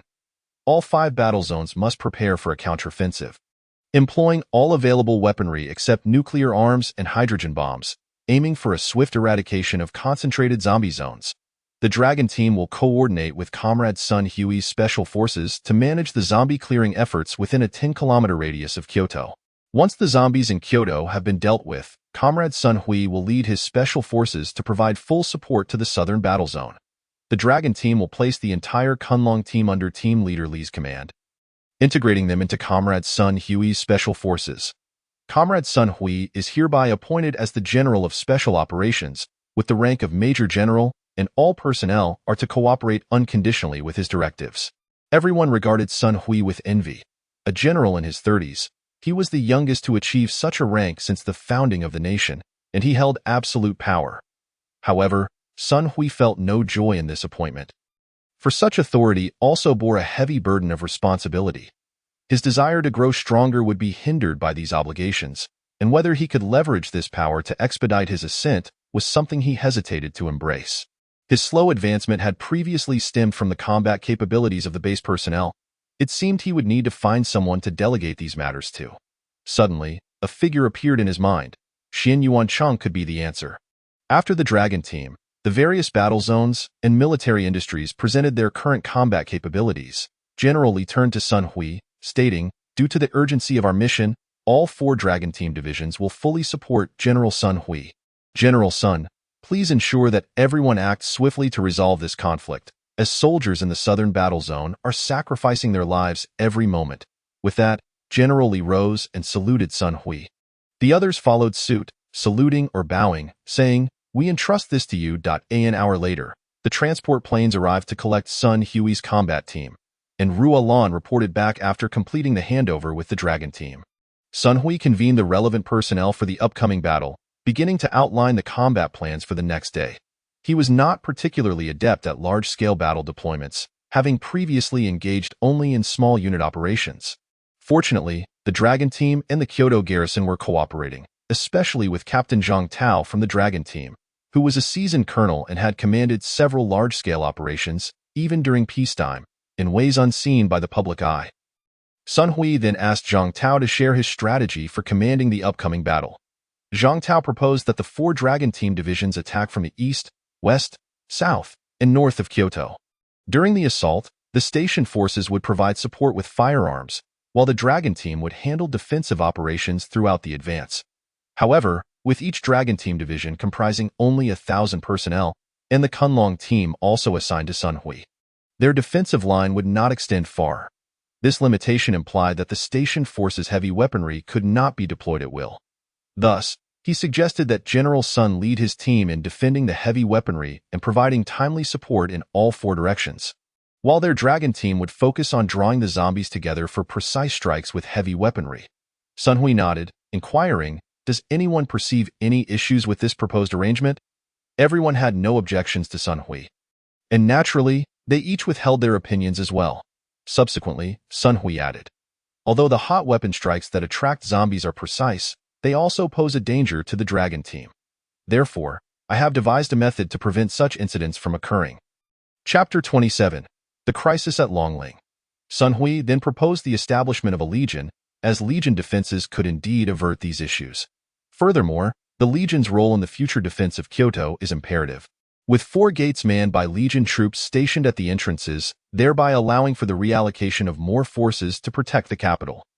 This arrangement is indisputable for command and support across various locations and would expedite the progress in this apocalyptic scenario. Due to various deployments in our country, the emergence of formidable backing has resulted in a scarcity of high-level individuals. Even in Kyoto, with its dense population, only over 3,000 fifth-tier warriors have been cultivated. To enhance defenses, the Kyoto side has not guaranteed the highest combat strength, but Sun Hui's arrival has filled this void.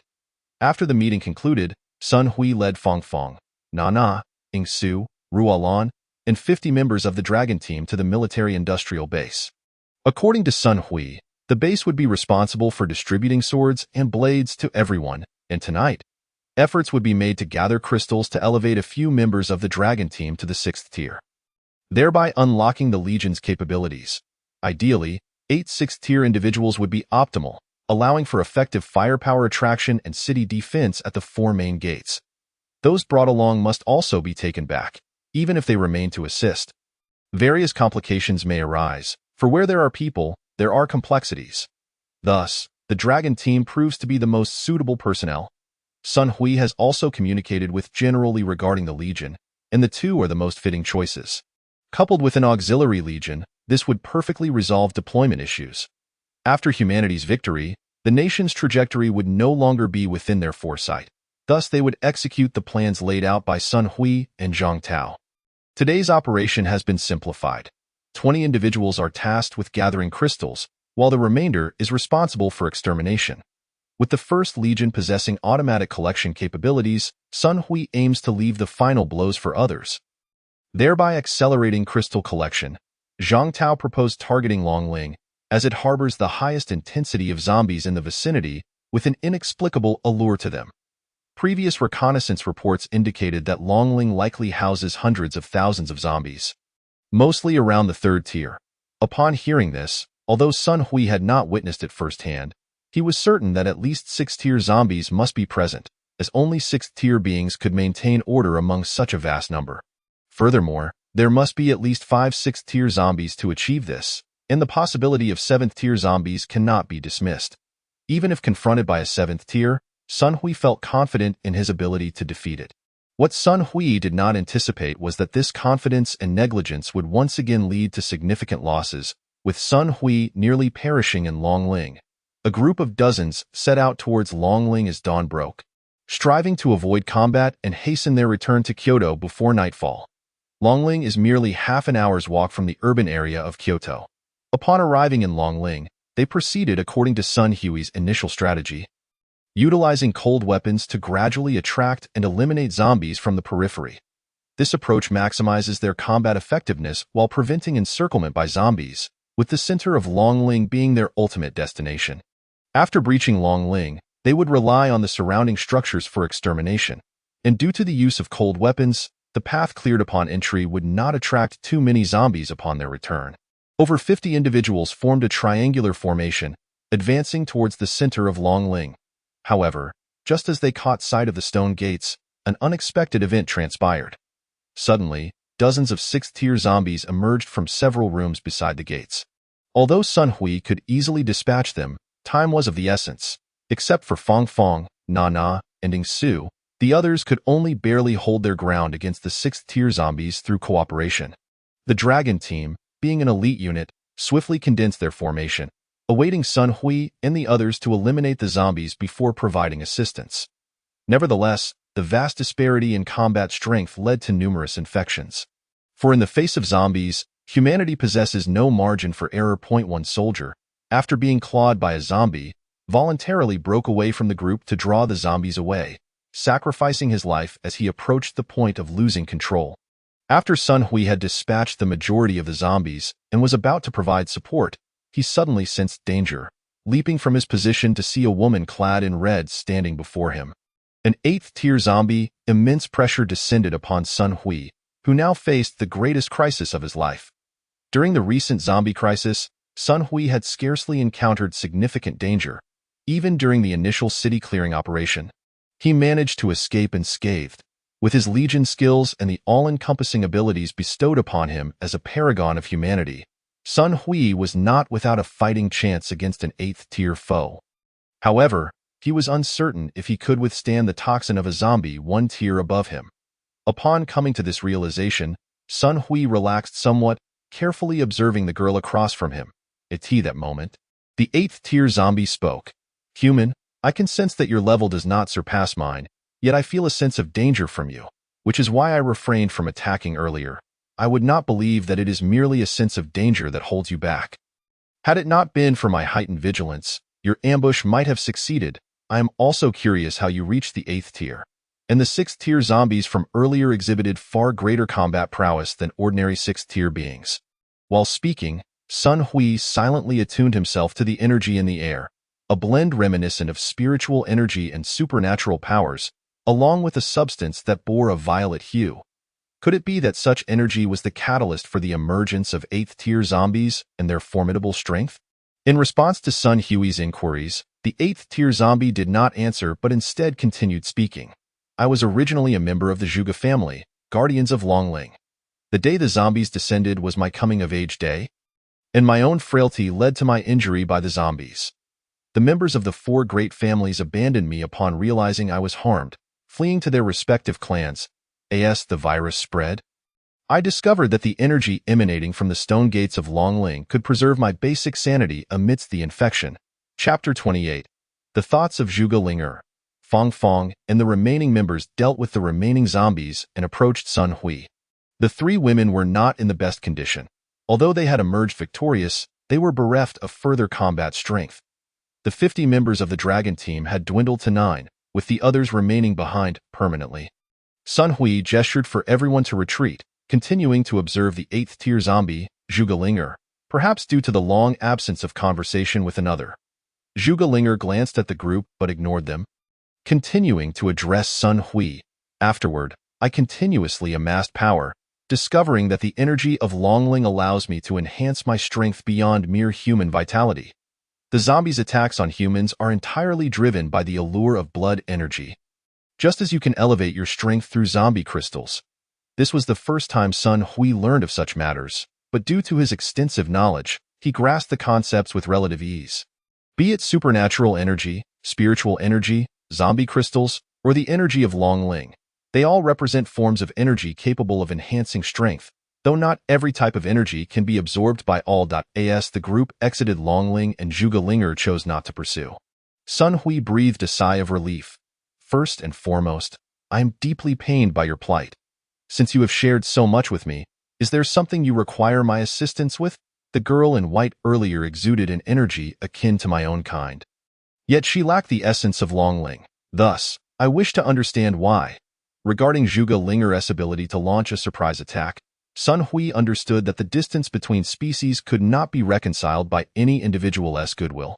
Since she had kindly addressed his doubts, Sun Hui decided to adopt a diplomatic approach before resorting to force, for in the face of life and death, and amidst a war of races, there was little room for morality. Thus, Sun Hui remarked, the girl you just mentioned is named Fong Fong. She has indeed undergone a transformation into a zombie-like state due to a unique element within my body that can assist her. While Zhuge Linger attentively listened to Sun Hui's explanation, he rudely approached her and delivered 2 punches before turning to flee. Although Zhuge Linger managed to absorb his blows in haste, her 8th-tier prowess allowed her to react swiftly, summoning walls of earth that, while not sufficient to entirely obstruct Sun Hui's escape, significantly slowed him down. Just as he reached the periphery of Longling, Zhuge Linger caught up with him, roaring, "You shameless little rascal! How dare you act so dishonorably? I offered my assistance, and you repay me with an ambush." Sun Hui quickly responded, "Sister, don't make a fuss. As an 8th-tier zombie, your mere presence here shows great courage." As Zhuge Linger continued her relentless assault, Sun Hui struggled to defend himself. However, as time passed, his situation grew increasingly perilous. Against an ordinary 8th-tier opponent, he might have had confidence in retreating unscathed, but Zhuge Linger, influenced by Longling, was not someone he could easily withstand. After repelling Zhuge Linger with a strike, Sun Hui turned to flee, but she had already anticipated his intentions and recklessly engaged in a tit-for-tat exchange. She absorbed one of Sun Hui's punches, the agony in her chest compelling her to retaliate with all her might, tearing away a significant portion of flesh from his chest. Sun Hui, disregarding all notions of honor, struck her again in the chest, leaving Zhuge Linger both furious and indignant at the boy's rogue tactics. Reluctantly, she retreated a short distance, only to find Sun Hui unhesitatingly turning to escape. Zhuge Linger glanced at him, feeling a mix of resignation and uncertainty, as she was unsure if there lay an ambush ahead. Despite her transformation into an 8th-tier zombie, she still harbored a desire to return to humanity. Initially, She wished to ascertain whether he truly possessed the capability to aid her, but Sun Hui's sudden strikes had tested her patience. If Sun Hui was deceiving her, the changes she sensed in Fang Fang were undeniable. If he spoke the truth, then his ability to help her transform back into a human was crucial. Yet, given his earlier shamelessness, Zhuge Linger was reluctant to remain by his side. Moreover, his chest bore the marks of her claws. And should he indeed be unmutated, there would be a mix of shame and anger upon their next meeting, even if she desired to follow him and regain her humanity. Pondering these thoughts while rubbing her aching chest, Zhuge Linger felt both pain and tingling sensations. After several minutes of running, Sun Hui finally spotted Fang Fang and the others. Upon seeing Sun Hui injured, they wasted no time in retrieving him and fled in their vehicle. Upon reaching the base, Sun Hui could no longer endure. He expelled a mouthful of blood and collapsed. Fang Fang and the others informed the Dragon team about Sun Hui's unique resistance to the zombie virus, noting that he had never encountered the advanced strain. Consequently, the Dragon team returned to the city to report the situation, while Sun Hui and his companions were directed by Nana to set up camp in a temporary tent beneath the city wall. Even if Sun Hui succumbed, the station troops would be able to respond promptly. After all, both Fang Fang and Nana understood that Sun Hui was a complete human. Should he transform into a zombie? His combat prowess would be utterly terrifying. Even as a human, Sun Hui was a formidable presence that few could withstand, and as a zombie, devoid of pain and fatigue, he would be even more formidable. The four women, Fang Fang, Nana, Poppy, and Li Ruolin, remained to care for Sun Hui, with Ruolin primarily overseeing. Chapter 29. To not disappoint the world, nor you after General Li and the medical staff tended to Sun Hui's wounds. He sighed heavily and departed, pondering whether the glimmer of hope that had just arrived would be extinguished. Everyone had done all they could. The rest was now in Sun Hui's hands. Only Fang Fang and Nana remained in the tent. As others were asked to leave, Nana looked at Fang Fang and said, "Do you remember the last incident with Sun Hui? You helped him in a different way back then, and I believe you know how to assist him again. As for your willingness, that is entirely up to you, but he brings hope to most people, so I hope you will." After speaking, Nana glanced at Fang Fang before stepping out of the tent, saying, "I'll keep watch nearby. You take care of things here." Fang Fang looked at Nana as she exited, then turned her gaze to Sun Hui. In truth, after becoming a zombie, she had forgotten most of her previous memories and often acted on instinct. This time, Fang Fang felt a strong conviction that she had the ability to save Sun Hui, yet her near-human state rendered her shy about the method. He lay unconscious, and although her intentions were to save him and bring hope to more humans, she felt a twinge of bashfulness. She had feelings for Sun Hui. After absorbing the white gas from the old Taoist, Fang Fang had nearly become indistinguishable from a human, emotionally willing to help him. Seeing Sun Hui drenched in sweat and his pallid complexion, Fang Fang shed her clothing. As time passed, Nana could discern from the sounds that Sun Hui was stable. The recovery was merely a matter of time. The intimate atmosphere in the tent was becoming increasingly difficult for Fang Fang to resist. Though it was her first time, after an initial discomfort, it became progressively exhilarating. Meanwhile, in his unconscious state, Sun Hui, who had initially frowned and appeared pale, gradually began to look healthier. Fang Fang, in her hazy perception, thought she noticed a smile at the corner of Sun Hui's mouth. Yet upon closer inspection, nothing seemed amiss. Could it be mere excitement causing her vision to blur? Fang Fang found herself lacking the energy to ponder further. 10 minutes later, she collapsed atop Sun Hui, feeling utterly drained. But at that moment, he awoke. Their eyes met. Sun Hui looked at Fang Fang earnestly and said, "Thank you. I will not disappoint the people, nor you."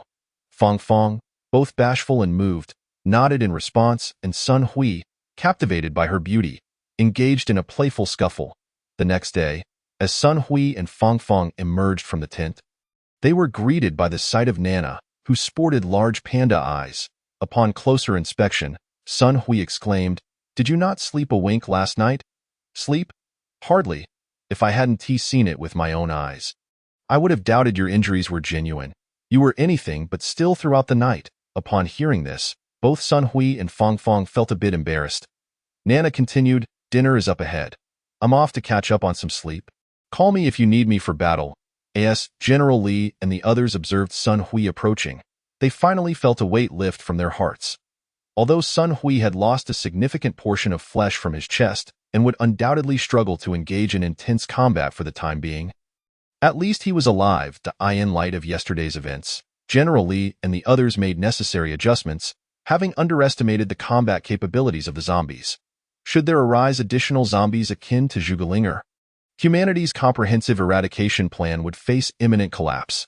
Sun Hui concurred with General Li's strategy. The most prudent course of action now is to swiftly eliminate threats surrounding Kyoto, subsequently rescuing the southern theater of war. It is evident that the grand cleansing operation requires further reinforcement. After all, the burden of this failure is one that no one is willing to bear, given the stakes of survival between races. The silver lining is that, despite significant losses yesterday, the remaining 9 individuals successfully ascended to the 6th tier, thanks to the energy crystals. Today's operations, barring any unforeseen circumstances, promise to be considerably more manageable and effective. Sun Hui sensed that with Fang Fang's assistance, he would be nearing full recovery in about 2 days, while the clearance of the Kyoto perimeter would likely take 2 to 3 days. Both Sun Hui and General Li agreed that should the military contingent successfully establish their position today, Sun Hui would lead a team to the southern theater after a day of observation.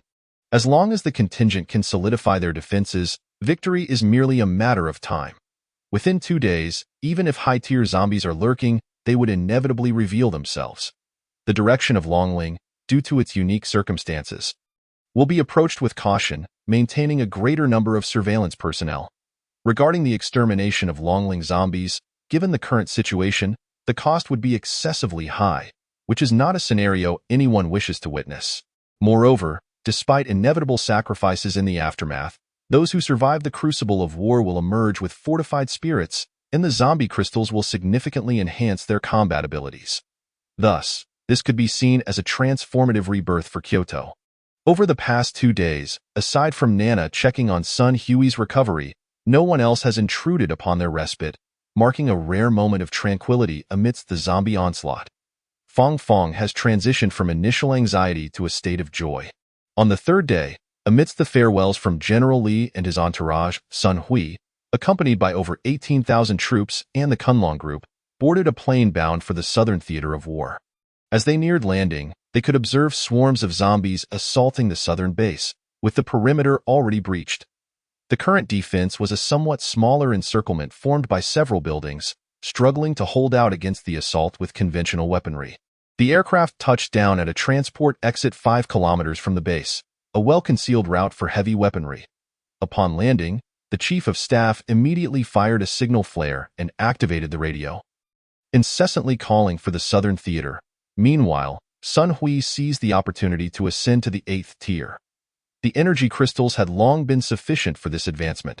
However, he heeded the old sage's advice, recognizing that achieving a complete state requires a solid foundation through each preceding stage.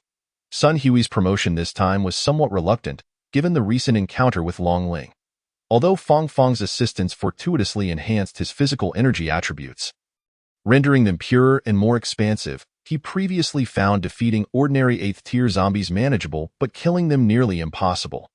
Nevertheless, this recent evolution of his energy attributes has indeed granted him the capability to slay 8th-tier zombies. However, what if the zombies he faces this time are exceptional 8th-tier ones, or even multiple? Thus, for the sake of caution, Sun Hui resolved to advance to the 8th tier, considering that his attributes render him practically invincible among peers. Although battling above his tier would necessitate further exploration into the disparities between the 8th and 9th tiers. After briefing Fang Fang, Sun Hui entered a tent, establishing a small barrier, and with Fang Fang's protection, he assessed the surroundings for safety before retrieving the zombie crystals from his spatial storage to begin the refinement process.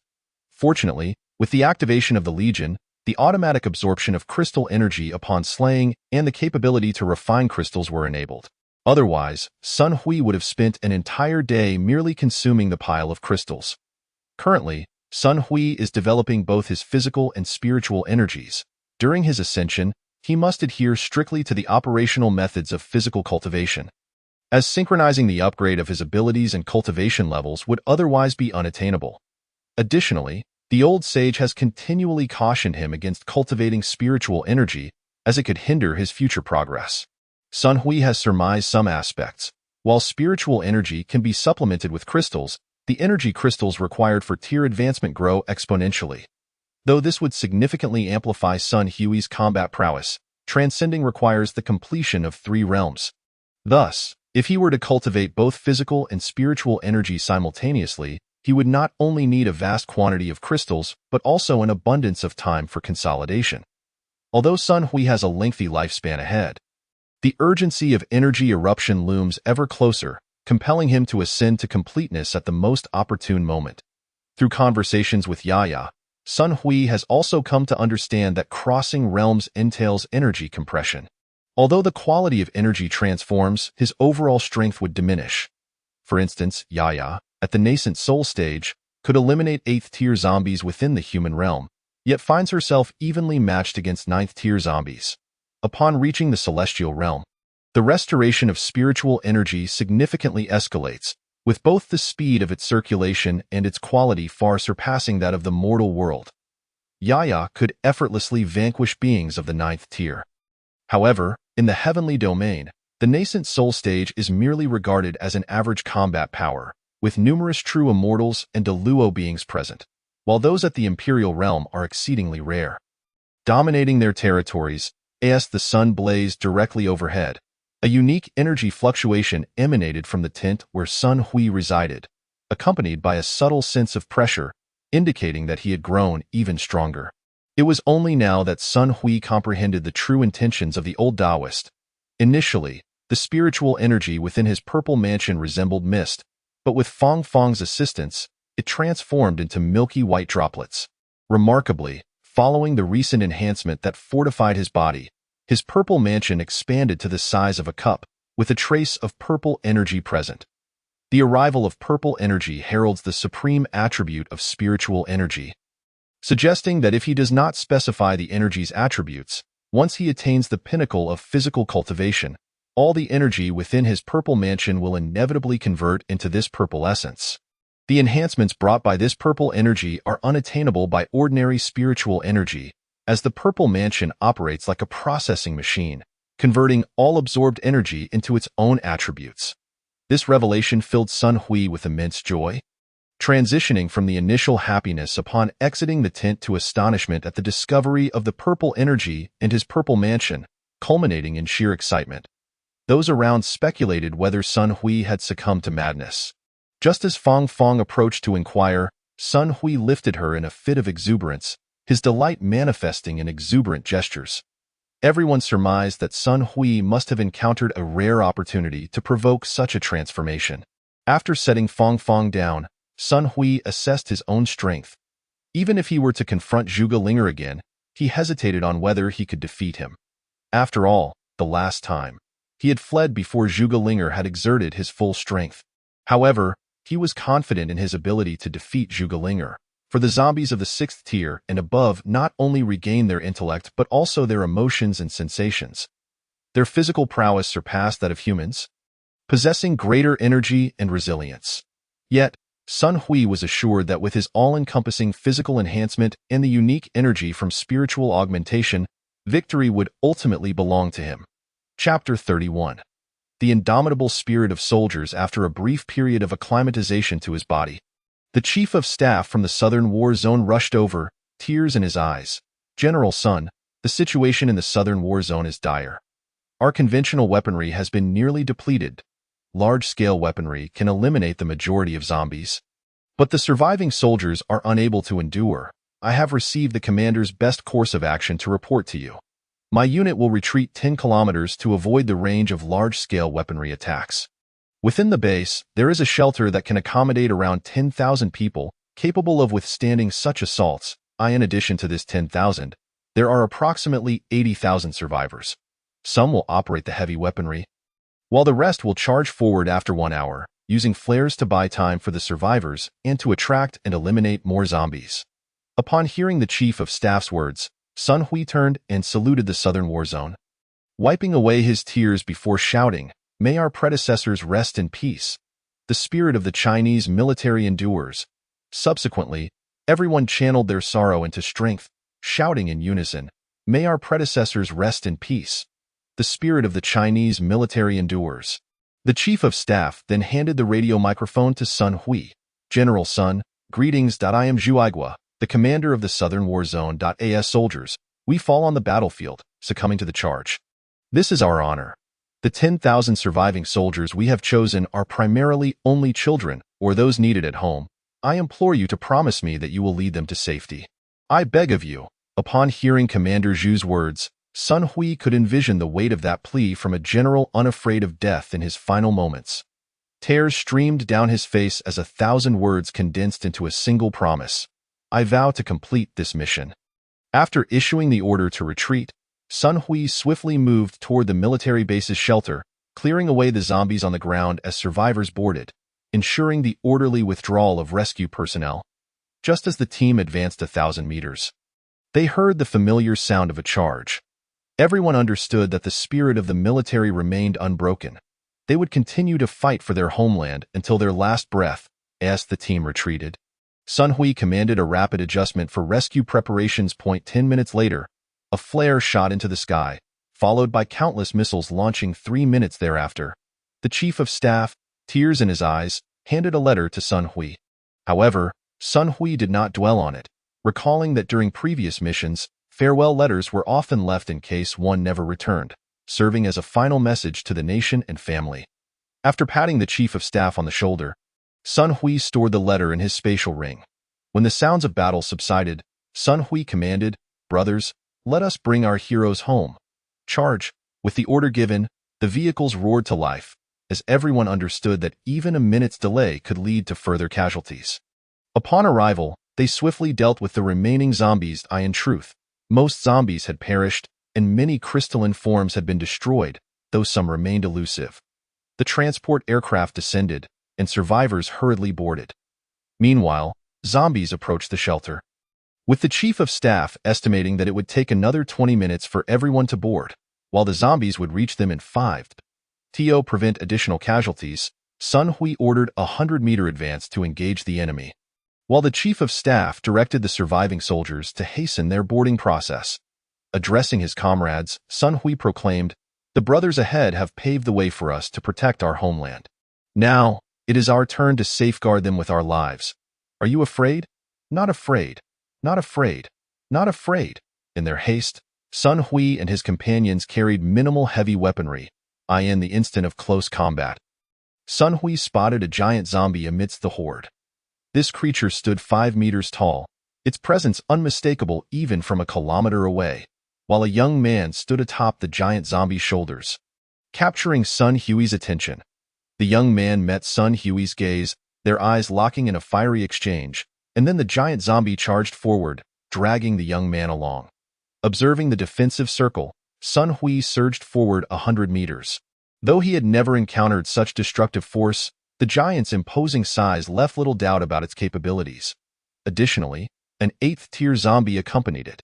Although Sun Hui felt confident in holding them off if they joined forces, it would no longer be a simple matter of 1 + 1 = 2. Sun Hui unsheathed his knife, ready to confront the 7th-tier giant zombie, which attacked with a powerful punch that sent him flying several meters. In return, Sun Hui landed a blow on the giant's leg, causing flesh to tear, yet failing to damage the bone.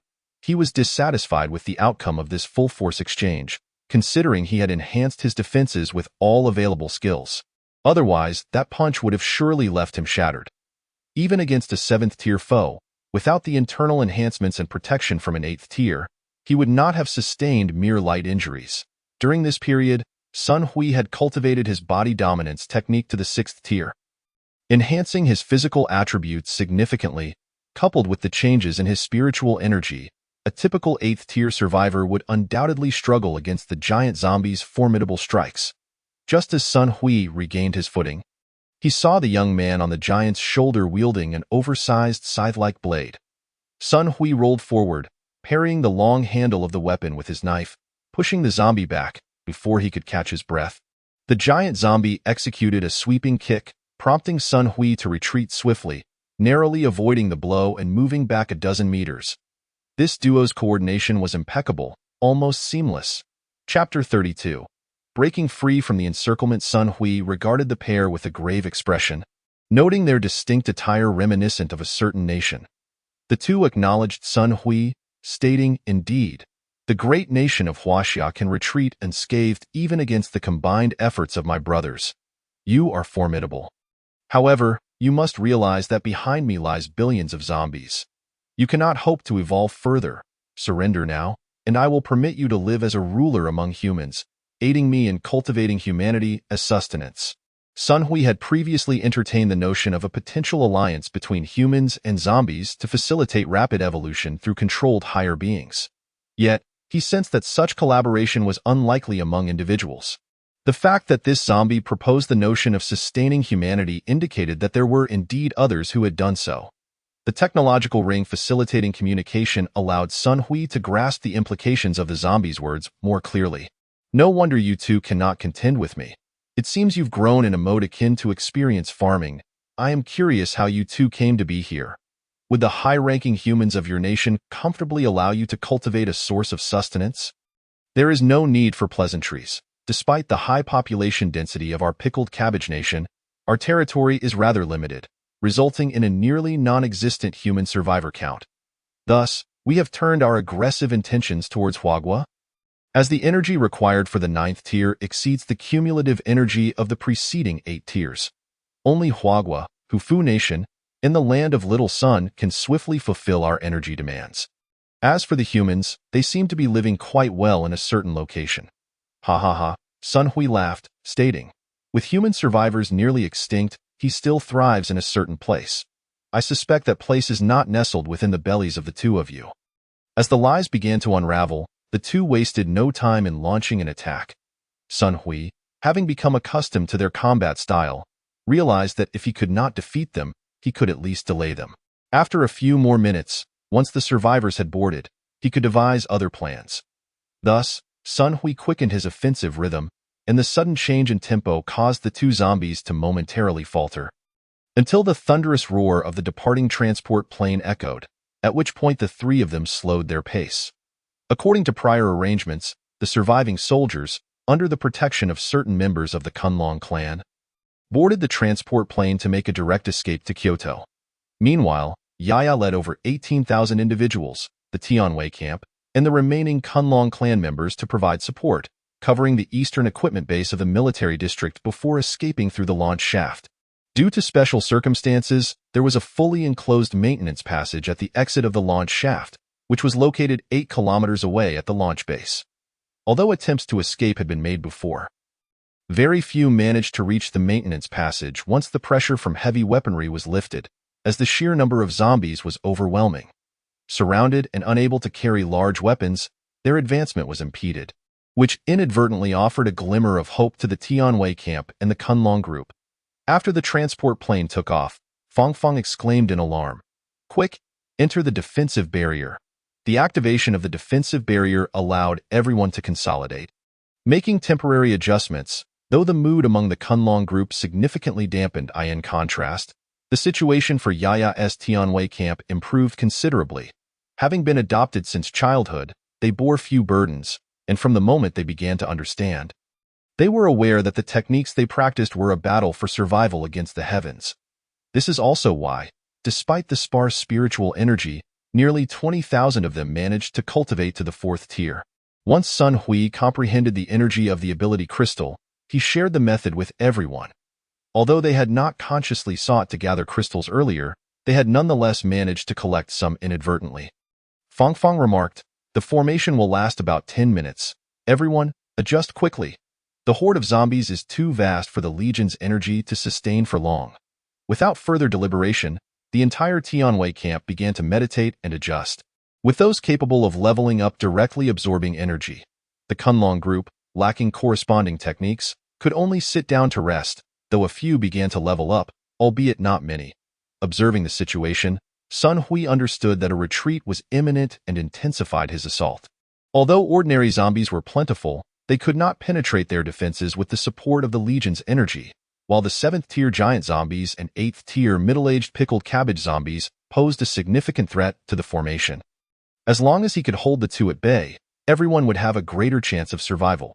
As the light faded, the Tianwei camp initiated a collective defensive skill, while the remaining personnel in the Kunlong group pressed forward. Given that they were merely advancing through a passage, the troops moved swiftly, however, due to the overwhelming number of zombies. Those maintaining the formation were continuously rotating positions, though fortunately, they were not far from the maintenance passage. Sun Hui's energy expenditure was considerable. After more than half an hour of continuous combat, both his mind and body were weary. Even though he was not afraid of the zombie toxins at equal tiers, the weakness induced by the toxins was not something he desired, especially since the duo from the Pickled Cabbage Nation coordinated closely, and the giant zombies would not afford him an opportunity to survive after being weakened.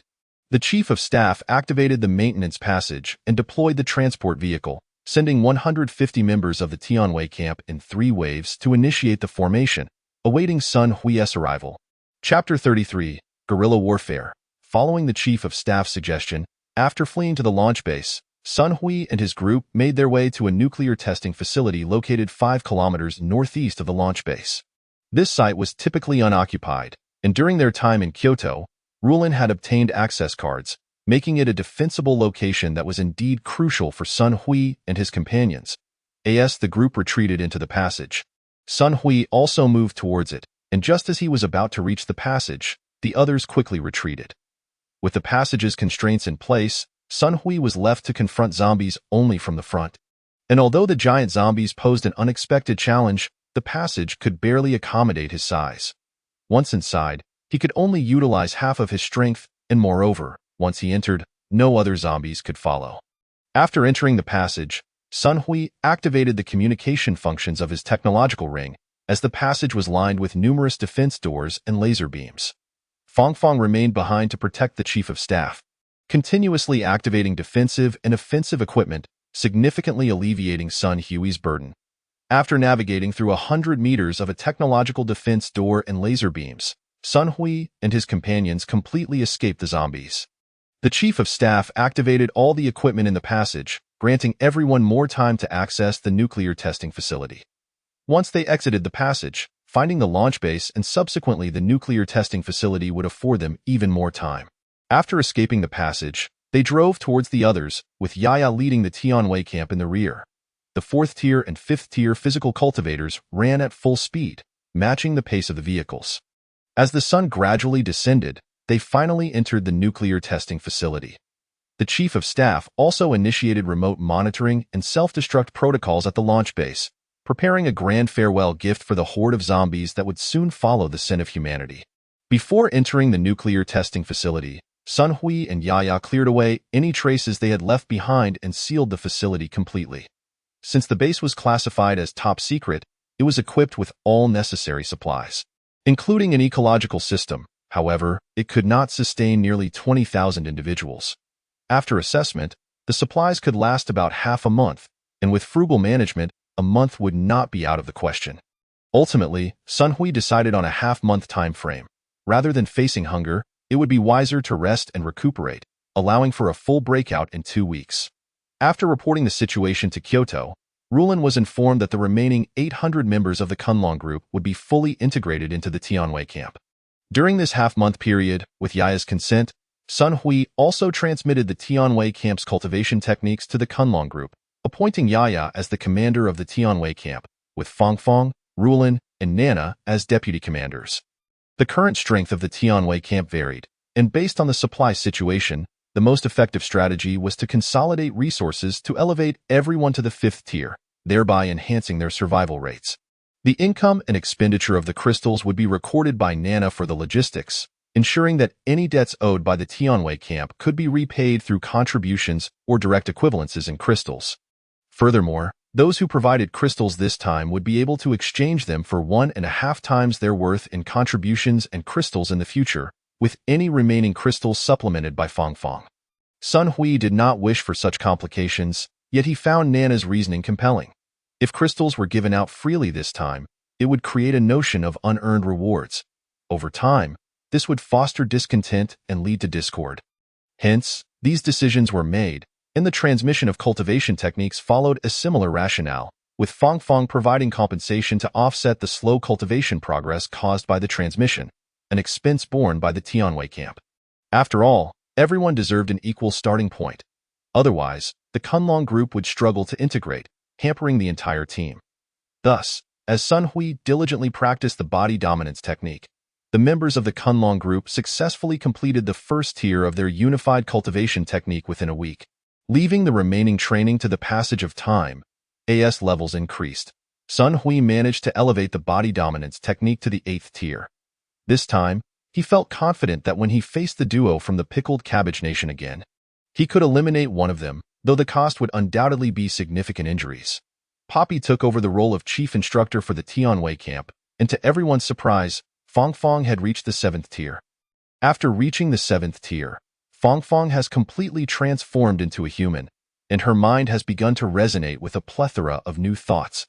Sun Hui, having survived a lightning strike, now harbors energy within his body that is, in fact, yang thunder, akin to the liquid tribulations encountered during the celestial stages of forming a nascent soul and attaining immortality or sovereignty.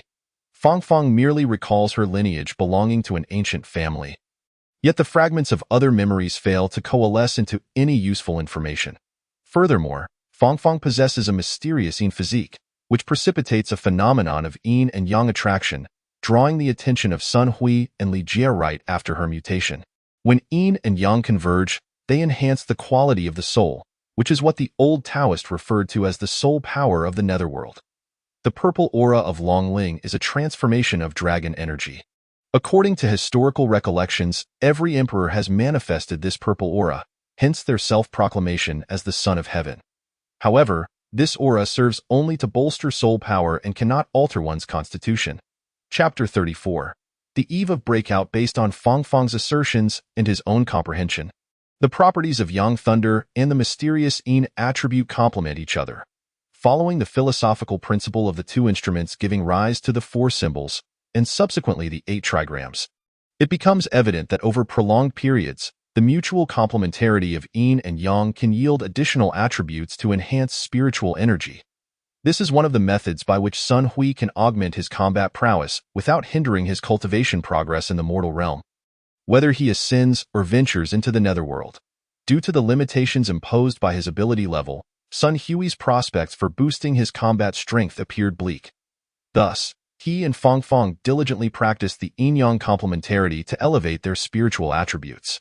As they were on the brink of a breakout in terms of personal advancement, Fangfang progressed rapidly, with her 5 elements technique reaching the 7th tier, indicating that attribute enhancement is indeed correlated with ability levels. With 3 days remaining, Sun Hui focused not only on enhancing Fangfang's spiritual energy quality, but also on the upgraded warriors of the TNWI camp, who were constantly calling for sparring sessions. After all, the foundation for assessing combat power lies in actual combat. Initially, Sun Hui suppressed his level to engage in equal sparring with his opponents, but eventually, having become invincible among his peers and receiving new attribute bonuses, he had no choice but to lower his level by 1 tier. This adjustment allowed both Sun Hui and his combatants to gain deeper insights, continually refining their combat techniques. For Sun Hui, aside from his metal attribute attacks, wood attribute healing, and other defensive skills, his application of abilities during battles remained minimal. It wasn't that he neglected them. Rather, under the pretext of his formidable physique and abilities, the utility of other skills paled in comparison. Although the dominating body technique lacked significant skills, through several days of combat at a reduced strength, Sun Hui developed a novel perspective. The training sessions with Fangfang proved to be immensely beneficial for both. As Sun Hui synthesized the insights gleaned from their sparring, attempting to merge attack attributes and skills to achieve his most potent offensive capabilities, while integrating the yin attribute with defensive and healing skills to bolster his survival capacity. After 2 days of fusion and adjustment, Sun Hui began to form a rudimentary understanding. However, during the amalgamation of yin and yang, the intense clash of energies eluded his comprehension. Presently, the yang attribute for attack indeed achieved the pinnacle of offensive power, while the combined yin attribute significantly enhanced defense and recovery. Yet, simultaneously harnessing both attributes to elevate attack and defense proved elusive. Even minor delays in switching would provoke energy conflicts. 2 weeks later, Tomorrow marked the final day for resource accumulation. Although there was a supply system in place, it could not sustain the consumption of over 18,000 individuals. Sun Hui convened the management team of the TNWI camp, having promoted several captains and lieutenants to better oversee operations and combat. Throughout these 2 weeks of rest, the collective combat strength of the group experienced a substantial qualitative leap.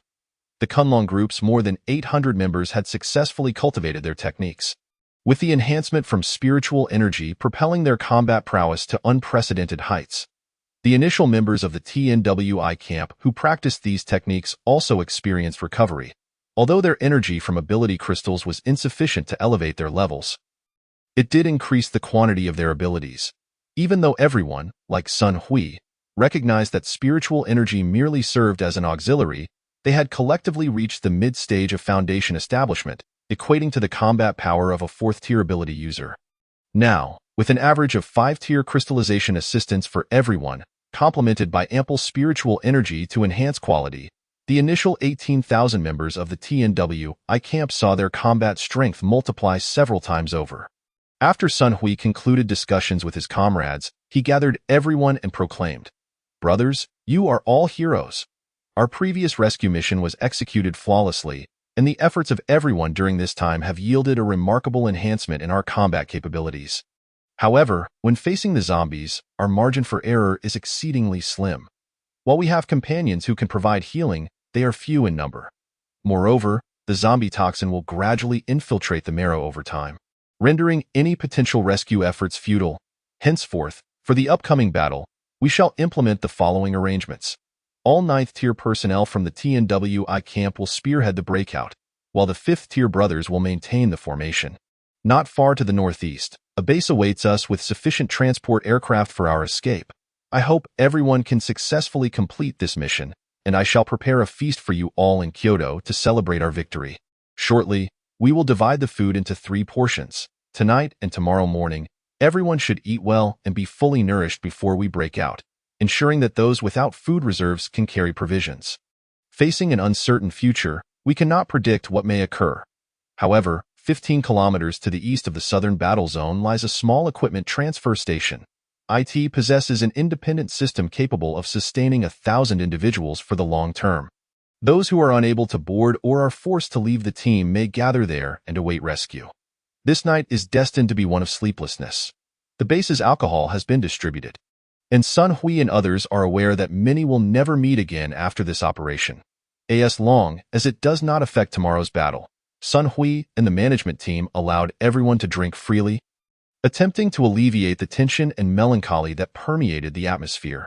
The next day, Sun Hui awakened, with everyone's training and ability levels rising. As long as they did not overindulge, they could maintain a more robust state. Alcohol indeed serves its purpose well, allowing everyone to adjust more effectively. Therefore, no one forced themselves to utilize ability energy or spiritual energy yesterday. After breakfast, Sun Hui instructed everyone to take half an hour to adjust before gathering at the base entrance.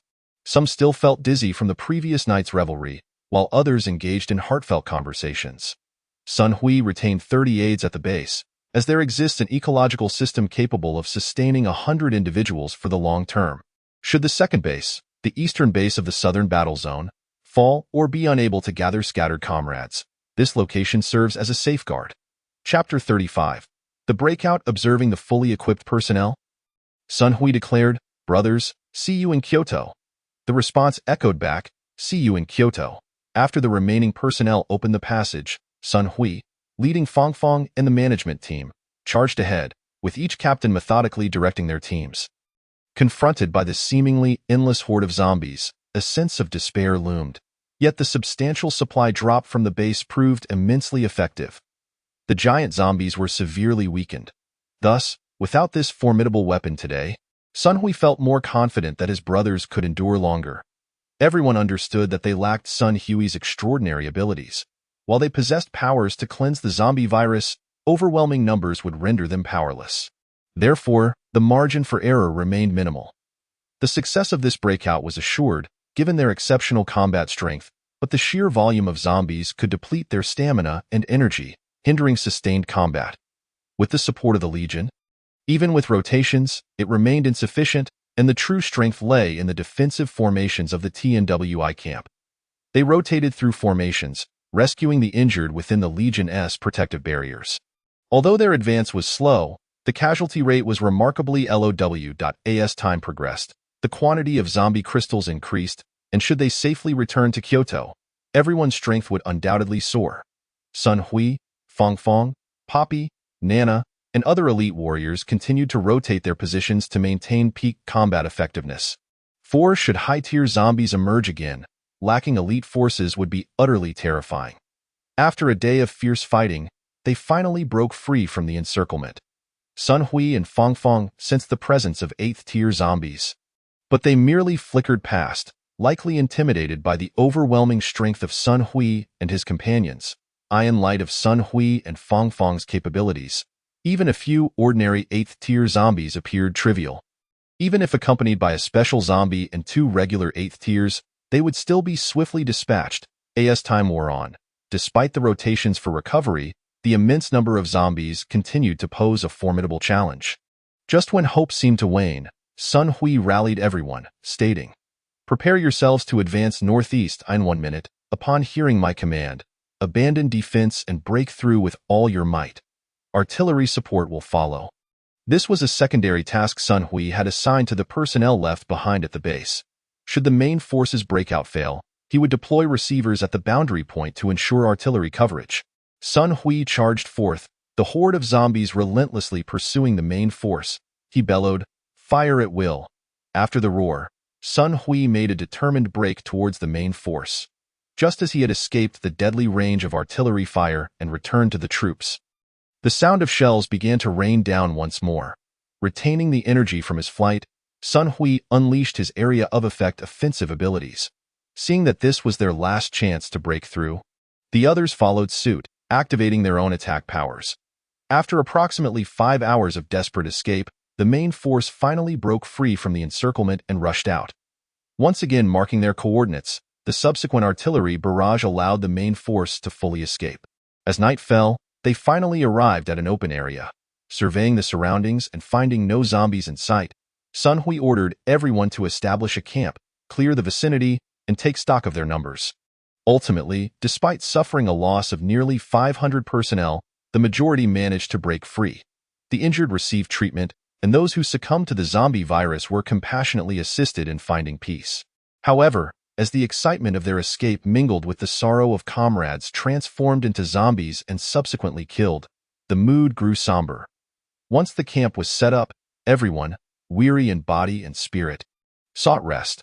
The following morning, after a series of communications, a few individuals managed to separate from the group and reach a shelter, yet the number of those who escaped was scant. Regaining their composure, they released their limited aerial vehicles, and the first batch of personnel boarded. They awaited the rescue from Kyoto, which had been arranged the previous night. However, due to the presence of airborne zombie birds at night, the Kyoto side could only dispatch their aircraft once dawn broke. Sun Hui arranged for the Poppy to reach Kyoto and ensured everyone was well rested before they trekked towards the ancient capital, thereby avoiding exhaustion from too many zombies at their current location. This area was not far from both the Baishan Dragon Vein and the Kyoto Dragon Vein, and the population in the entire northeastern region was sparse. Moreover, to the south lay ancient city walls, to the east the sea for defense, and to the west mountain ranges as barriers. Thus, Sun Hui left Fong Fong, Nana, Yaya, and Ruolin, along with a 100-member escort team. According to Ruolin's suggestion, all team members were female, as women tended to possess significantly less ambition compared to men. Sun Hui, though excited and in agreement with this notion, feigned concern, saying, "Am I the only man here? Isn't that a bit inappropriate?" Yaya, with her lively spirit, seized the opportunity to tease Sun Hui, quipping, "All right then, let us just switch to older men. That way, we'll all feel safer." Sun Hui, glancing at Yaya's mischievous expression, felt an overwhelming headache. He then looked at Fong Fong and remarked, "It's only when I'm solitary that I am not constrained by others." However, could Fong Fong truly give up? The answer was a resounding no. Sun Hui, with a sense of righteousness, declared, "I am not here merely to gaze at beauties. I am genuinely concerned for Fong Fong." The girls, understanding the underlying humor, stifled their laughter and responded, "Got it. You're just worried that the ordinary men will harm Fong Fong, who is at the 8th level." Hearing this, Sun Hui's face turned crimson, and he walked ahead in silence. The girls, aware that the jesting should not go too far, quickly followed suit. Sun Hui led the group towards the land of pickled cabbage. For even though the 8th level zombies claimed there were few zombies and humans left, Sun Hui feared unforeseen circumstances. After all, it was better to be cautious than to be caught off guard. After concluding matters in the land of pickled cabbage, Sun Hui guided everyone along the path to the land of the rising sun. Indeed, the number of zombies and humans in the land of pickled cabbage was exceedingly minimal, with the sole reward being a pair of ancient war gods' weapons, nunchaku. During that era, the people of our nation had so thoroughly vanquished the men of the land of pickled cabbage that they dared not raise their heads in the presence of others. The war god, leading his retainers, had defended this place, which was then managed under a county-like administrative system. Although managing the population and area of the land of pickled cabbage under such a system was quite challenging, the war god successfully led over 10,000 soldiers and retainers to maintain peace and prosperity. Among the girls who brought the dual nunchaku was Qin Shuangshuang, who joined Sun Hui's group on their journey to the land of the rising sun. Chapter 36. The terrifying potential of Qin Shuangshuang. After bringing Qin Shuangshuang along, Sun Hui became curious about how she had survived amidst the siege of countless zombies. Qin Shuangshuang glanced at Sun Hui and remarked, "I can sense that both you and her, Fong Fong, are incredibly powerful beyond my reach. However, I am confident I can defeat the others without sustaining injuries." Grasping Qin Shuangshuang's wrist, Sun Hui felt her energy. Although her method of operation was vastly different, in terms of energy quality and quantity, she seemed to possess abilities around the 4th level. Defeating a 7th level opponent without injury was a remarkable feat. While Sun Hui rationally understood that she had no reason to deceive him and spoke the truth, he found it hard to believe. After releasing Qin Shuangshuang's wrist, he looked into her eyes and asked, "Are you certain you possess such strength?" Qin Shuangshuang met his gaze without flinching, responding firmly, "Absolutely." Sun Hui, momentarily lost in the beauty of Qin Shuangshuang and the determination in her eyes, eventually said, "Then let us put it to the test." Upon hearing this, Qin Shuangshuang displayed a slightly troubled expression and inquired, "Do you have any reservations?" After observing Sun Hui, she continued, "When facing opponents significantly stronger than me, I can only guarantee that I won't let my opponent die if they are only 2 levels above me. If they are 3 levels higher, I cannot ensure victory if I hold back." Sun Hui pondered.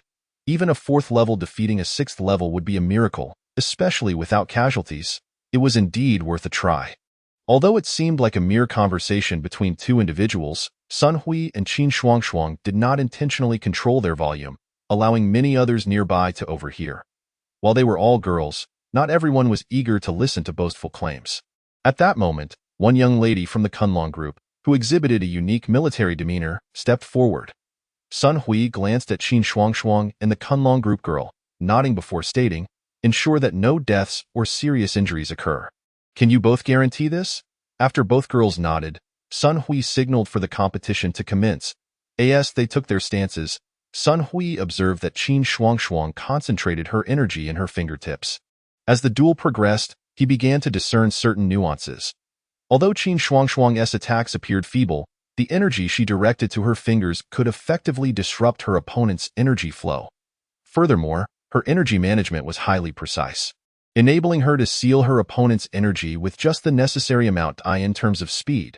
Qin Shuangshuang injected energy into the appropriate areas, narrowly evading her opponent's attacks each time. As time passed, it became clear that her opponent would ultimately lose. Recognizing the pattern, Sun Hui declared, "Stop that, you've lost." Although the Kunlong girl felt frustrated, she could sense that continuing the fight would only lead to her defeat. Thus, though disheartened, she accepted the outcome, readily admitting, "I lost, and I concede. Your combat skills are truly impressive." Sun Hui then turned to Qin Shuangshuang and said, "With your current skills and abilities, you would never be able to seal a 7th-level opponent. How do you plan to defeat one?"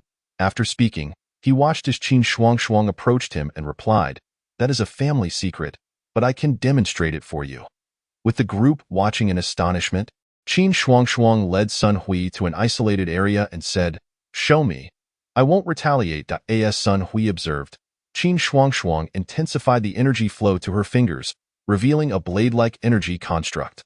With each strike, the energy around her was sliced through. Though not completely severed, Sun Hui, being an exceptionally strong 8th level, utilized the enhancement of his spiritual energy and his abilities, resulting in an energy flow that was more than triple that of an average 8th level. Yet, Qin Shuang managed to cut through a significant portion, proving that she could indeed slay an ordinary 8th level, despite her claim of only being able to contend with those 2 levels above her. Sun Hui then voiced his internal curiosity to Qin Shuang. She responded, "My family has an ancestral technique divided into 2 parts for males and females. I practice the female version, which emphasizes combat skills, while the male version focuses on strength and weaknesses. Through unique training methods and techniques, coupled with immense power and speed, users can easily overcome stronger opponents. However, the cultivation of this technique and the accumulation of energy was exceedingly difficult before the outbreak of the zombie virus, as the methods required prolonged control and practice. As a family of ancient martial arts, we absorb energy known as spiritual energy. Prior to this, spiritual energy was scarce, and various families and hermits were also competing for what little there was. Since the outbreak of the zombie virus, the amount of spiritual energy has increased to more than triple its former levels and continues to rise. I have always had a unique talent for control, but my ability to absorb spiritual energy was rather average. Thus, before the virus, I was only at the 1st level. When the virus erupted, the elders initially protected a dozen promising young talents from our clan, and I was the last to be chosen.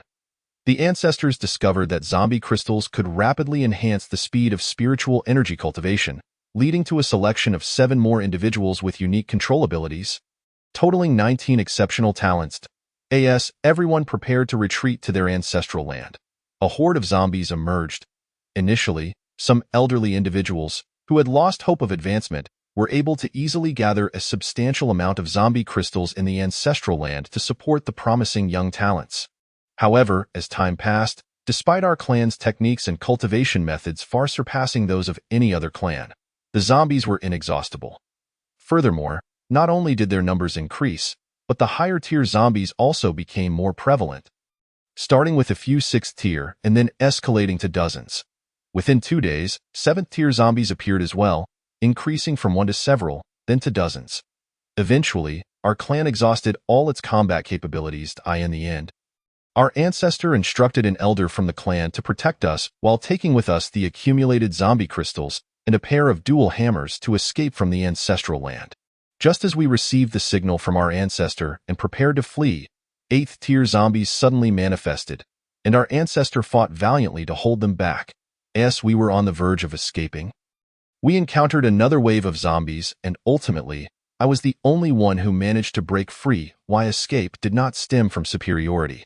Rather, amidst the clan's prodigies and hopes, my combat prowess was woefully inadequate and rendered ineffective. Had another individual been in my place, it would have resulted in total annihilation. I emerged with the clan's sacred dual hammers and techniques. To avoid detection by the high-tier zombies, I concealed myself within a mountain range, where I meticulously memorized the clan's techniques and hid them away. Meanwhile, I absorbed the energy from the zombie crystals while cultivating the clan's techniques for self-preservation. Chapter 37. Miss Qin Shuang, may I ask if this is permissible? It was only until about a month ago, when most of the zombies suddenly vanished, that I ventured out of the mountains and returned to the clan's territory, continuing my cultivation until your arrival. Sun Hui, puzzled, inquired. Everyone else is rapidly leveling up after consuming the crystals. Why do you not do the same? I wish I could, but I am unable to merge the 2 types of energy, and my special abilities are not optimal. Thus, to maintain a high combat capability, I still rely on absorbing the zombie crystals in a manner akin to spirit energy, which is why my progress is slow. Sun Hui, rather curious, noted that he had successfully merged energies and had taught this method to nearly 20,000 members of the Tianwei camp without issue. Why then was Qin Shuang unable to do so? He further questioned, your damage output is sufficient to kill ordinary 8th-tier zombies. Why do you claim you can only contend with high 3rd-tier zombies, and that you must eliminate them as well? Qin Shuang rolled her eyes and replied, my dear commander of the Grand Army, If I do not kill a 7th tier zombie, I cannot outlast ITAS for the 8th tier. I feel I can endure a maximum of 5 minutes. If it does not engage me directly, I will simply await my demise. After all, I need to continually strike at their critical points and energy nodes to succeed. With 7th tier zombies, I have 100% certainty. As for the 8th tier, if it decides to flee, I am powerless to stop it. If it is clever, it could easily wear me down. After all, humans have no margin for error. Sun Hui frowned and said, "Follow me." "Your reasoning is indeed sound." He then brought Qin Shuangshuang before everyone and stated, "Miss Qin Shuangshuang can indeed kill 7th tier zombies, and even 8th tier ones, albeit with a low probability of success." He then posed another question. "Yaya, when I taught everyone the method of merging special ability energy with spirit energy, did any conflicts or failures arise?" Yaya glanced at Sun Hui and replied, "There were some, but not many. The reasons are unclear to me. As for the numbers, among the later formation of the Kunlong team with over 18,000 members, there were only 5 individuals like this, because the numbers were small. I did not mention it to you and instead arranged for them to assist in logistics." Sun Hui understood, realizing that Qin Shuangshuang's situation was merely exceptional. Next, he needed to determine how to address this unique issue. After all, such valuable combat strength should not be hampered by such circumstances, resulting in a slow advancement in power. Thus, Sun Hui instructed Yaya and Fong Fong, "Call those few over. I will study why such a situation has arisen." He then turned to Qin Shuangshuang and said, "If you do not mind, you may join us as well." Qin Shuangshuang smiled, realizing that she was not the only one carrying a burden. From Sun Hui's words, it seemed she might have a chance to turn the tide.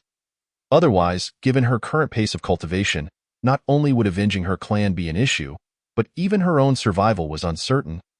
Considering the terrifying zombies as well as humanity. As Sun Hui, the commander of the 1st Legion, had numerous followers, his strength and character were presumably commendable.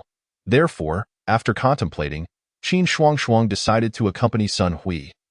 After all, if her unique situation could not be resolved, it would not only enhance her own prospects but also provide hope for survival. If successful, how could she repay him? Unbeknownst to Qin Shuangshuang, Sun Hui had already slain the 8th tier zombie, Park Il Wu, from the Pickled Cabbage Nation, and finding any surviving zombies in that area had become increasingly difficult.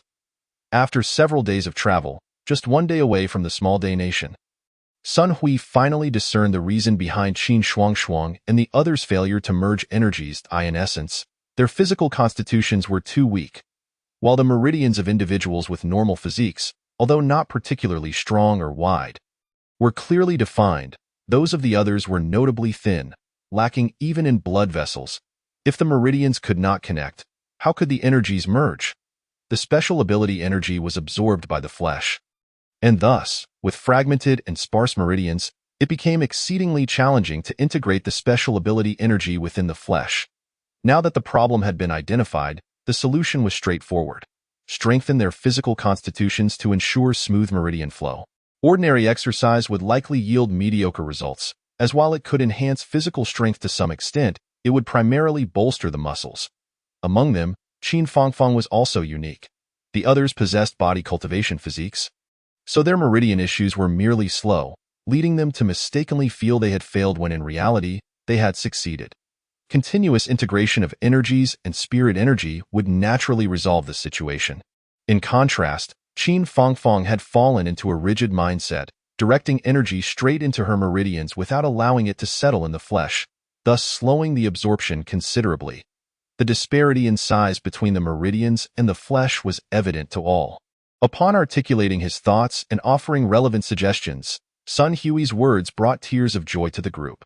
Despite the absence of hostility from others who wouldn't wish to grow stronger in such apocalyptic times, although they were regarded as experts in the outside world, within the Tianwei camp, they had been relegated to logistical roles.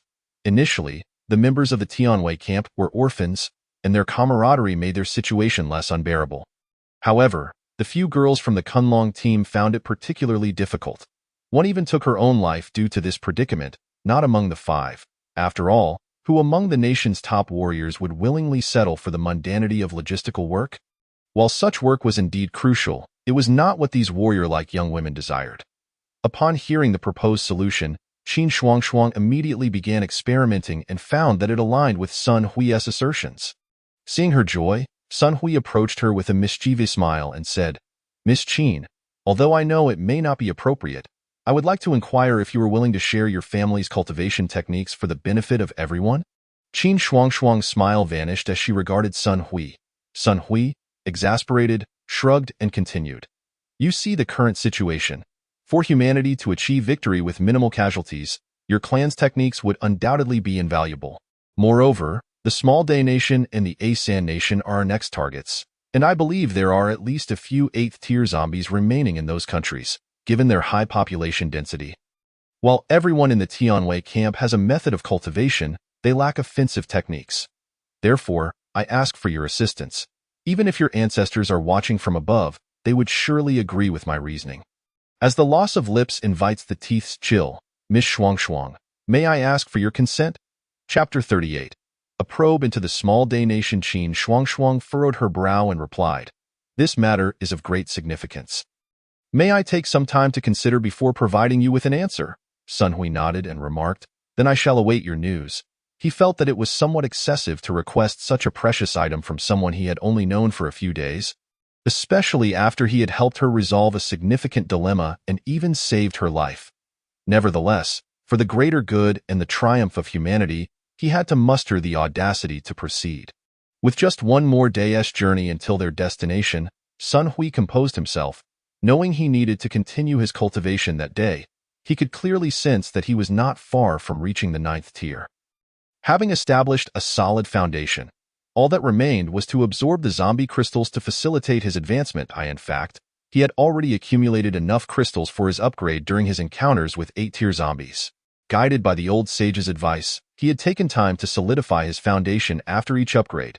A considerable amount of time had elapsed since his last upgrade, and Sun Hui planned to ascend to the 9th tier that very night, subsequently addressing the surrounding zombies to elevate his group's strength.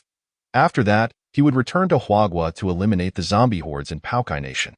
Although Huagua had yet to reach out to him, based on the previous circumstances, it seemed that the situation with Piaoilu and the giant zombies was nearing recovery, thus prompting him to expedite his efforts. The group had set up camp in the wilderness. Sun Hui summoned Fong Fong, Yi Ya, and Ruolan to inform them of his upcoming upgrade before retreating into the tent. As a multitude of zombie crystals materialized, Sun Hui commenced his absorption process through his cultivation techniques. For those curious, it is important to remember the team skill that allows for automatic absorption upon defeating zombies. Although the initial process was somewhat tedious, it was merely a matter of boredom. However, as he absorbed nearly half of the crystals, an overwhelming energy surged through him, rejuvenating his entire being. After 3 hours had elapsed, Sun Hui finally broke through the 8th tier barrier, ascending to the 9th tier.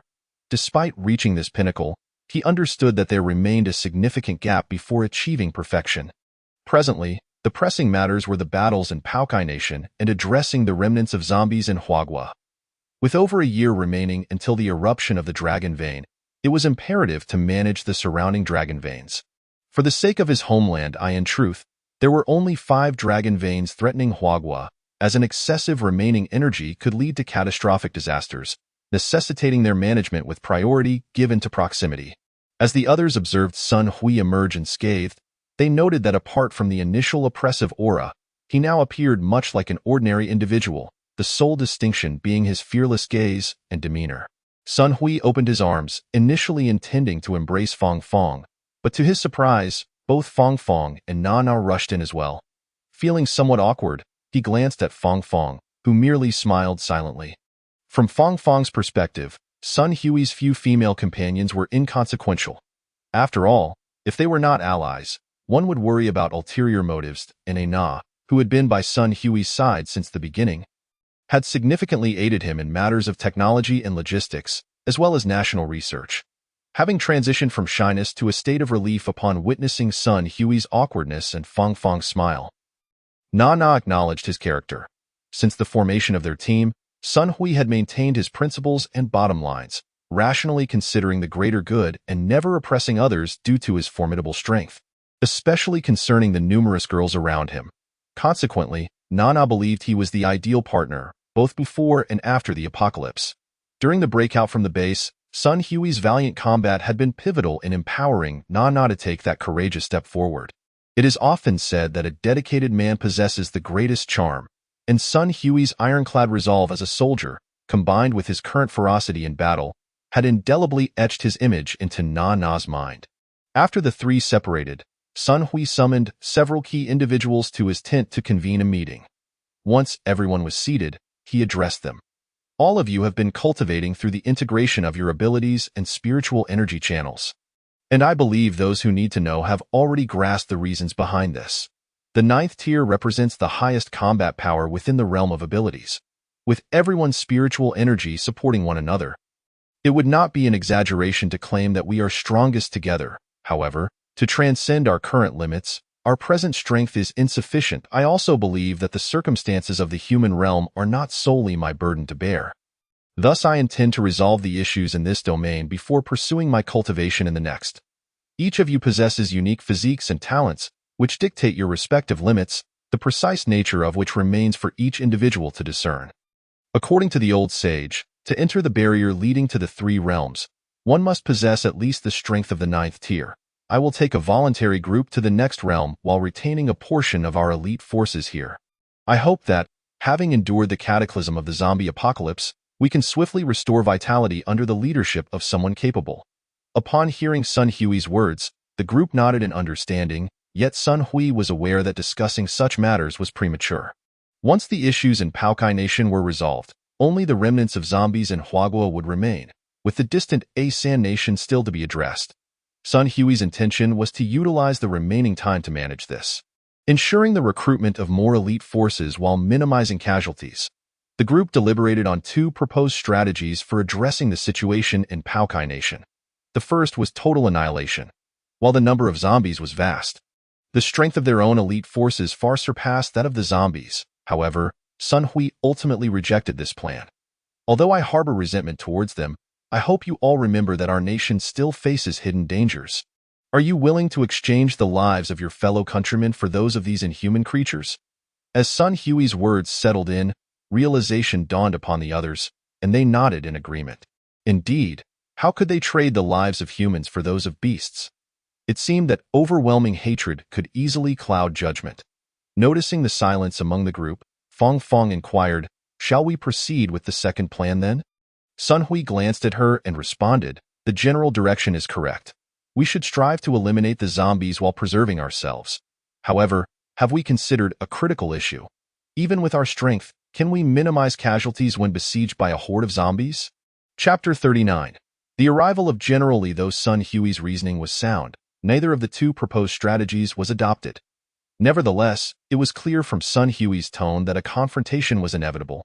The question remained how to proceed. As uncertainty loomed, Sun Hui instructed, Na, please contact the technology department to inquire about the progress on the development of weapons utilizing zombie crystals. Ruolan, reach out to the military to ascertain the availability of intercontinental missiles and other large-scale destructive weapons, aside from nuclear and hydrogen bombs. Upon articulating these inquiries, most understood Sun Hui's intentions.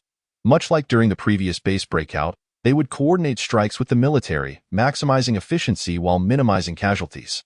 The rationale behind targeting specific locations was that they needed to mark areas based on density.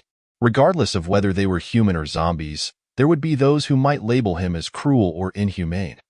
However, for the sake of the homeland and its people, some decisions must be made. He urged everyone to prepare for the forthcoming tasks. As for the locator, Ruolan was to contact General Li to expedite its delivery, allowing the team a day to position it before proceeding with the assault. Consequently, everyone dispersed to manage their respective tasks, and Sun Hui unusually took out a cigarette. As the flame flickered, a wisp of smoke wafted through the air. Fong embraced him from behind, and he felt her warmth. Despite the circumstances, the loss of innocent lives was not something he wished to witness.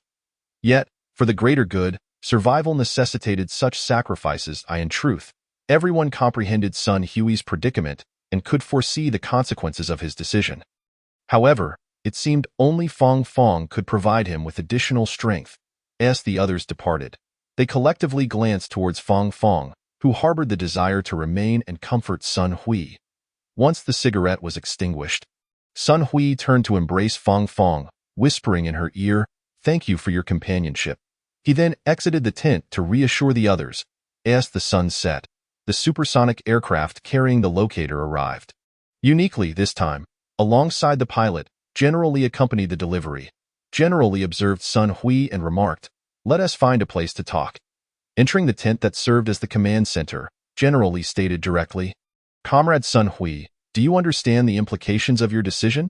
After discussing with Ruolan, our higher-ups convened an emergency meeting, ultimately passing this plan with the military's robust support. We are under immense pressure. And more critically, the accuracy of the locator's placement is paramount. If this plan fails to resolve the majority of the issues amidst such public scrutiny and sacrifice, neither of us will escape unscathed. Sun Hui glanced at General Li and remarked, "I am aware that my ability to make this decision carries the weight of potential consequences should it be mishandled." General Li patted Sun Hui's shoulder and responded, "The youth possess ambition and a sense of responsibility. Allow me, as an old soldier, to join you in this reckless endeavor. There are many matters in Huagua that require my attention. I shall leave you the locator. Hoping that everyone returns home safely, I represent the people of our nation, waiting for your safe return. Additionally, your Legion station has been arranged in Baishan, and relevant departments have already assisted in its design and clearance. Even the base will be equipped with satellite jammers. This means that the base will be entirely concealed, while network connectivity will be maintained through a dedicated satellite. The power and water systems have also been designed for autonomous circulation. Therefore, you need not worry about home.as for the 8th tier zombie, Pui. He only reappeared yesterday, and the giant zombie by his side has yet to manifest, indicating that he was indeed severely injured last time. The crystallized weaponry can now effectively replace all offensive weapons aside from nuclear and hydrogen arms, and it is ready for mass production. Moreover, energy supply can be extracted from lower-tier crystals. However, the energy is excessively volatile and cannot yet be absorbed by humans. The energy core remains sealed within the base. You will have to manage it according to the circumstances. Ultimately, the zombies will surely be eradicated. A small faction had proposed to leave some behind to supply energy, but that suggestion was ultimately dismissed.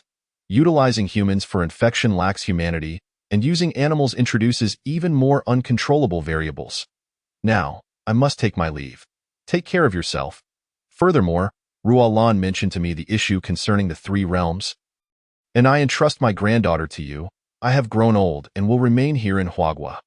Ruolan is still young, and both her parents and I wish for her to pursue a different life, which aligns with Ruolan's own aspirations. Lastly, I have also discussed your situation with her parents. Given the changing environment, the rigid notion of monogamy ought to evolve, and we hope that you and Ruolan can come together.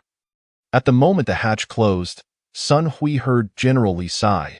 I wonder if I shall ever see my great-grandson in my lifetime.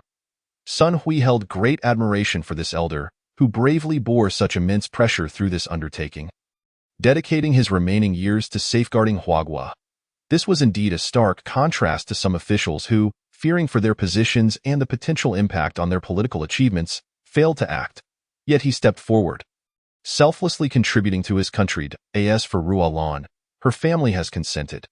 It is uncertain whether this aligns with Ruolan's desires or if she herself is unaware, but she has been entrusted to you by her beloved grandfather and parents.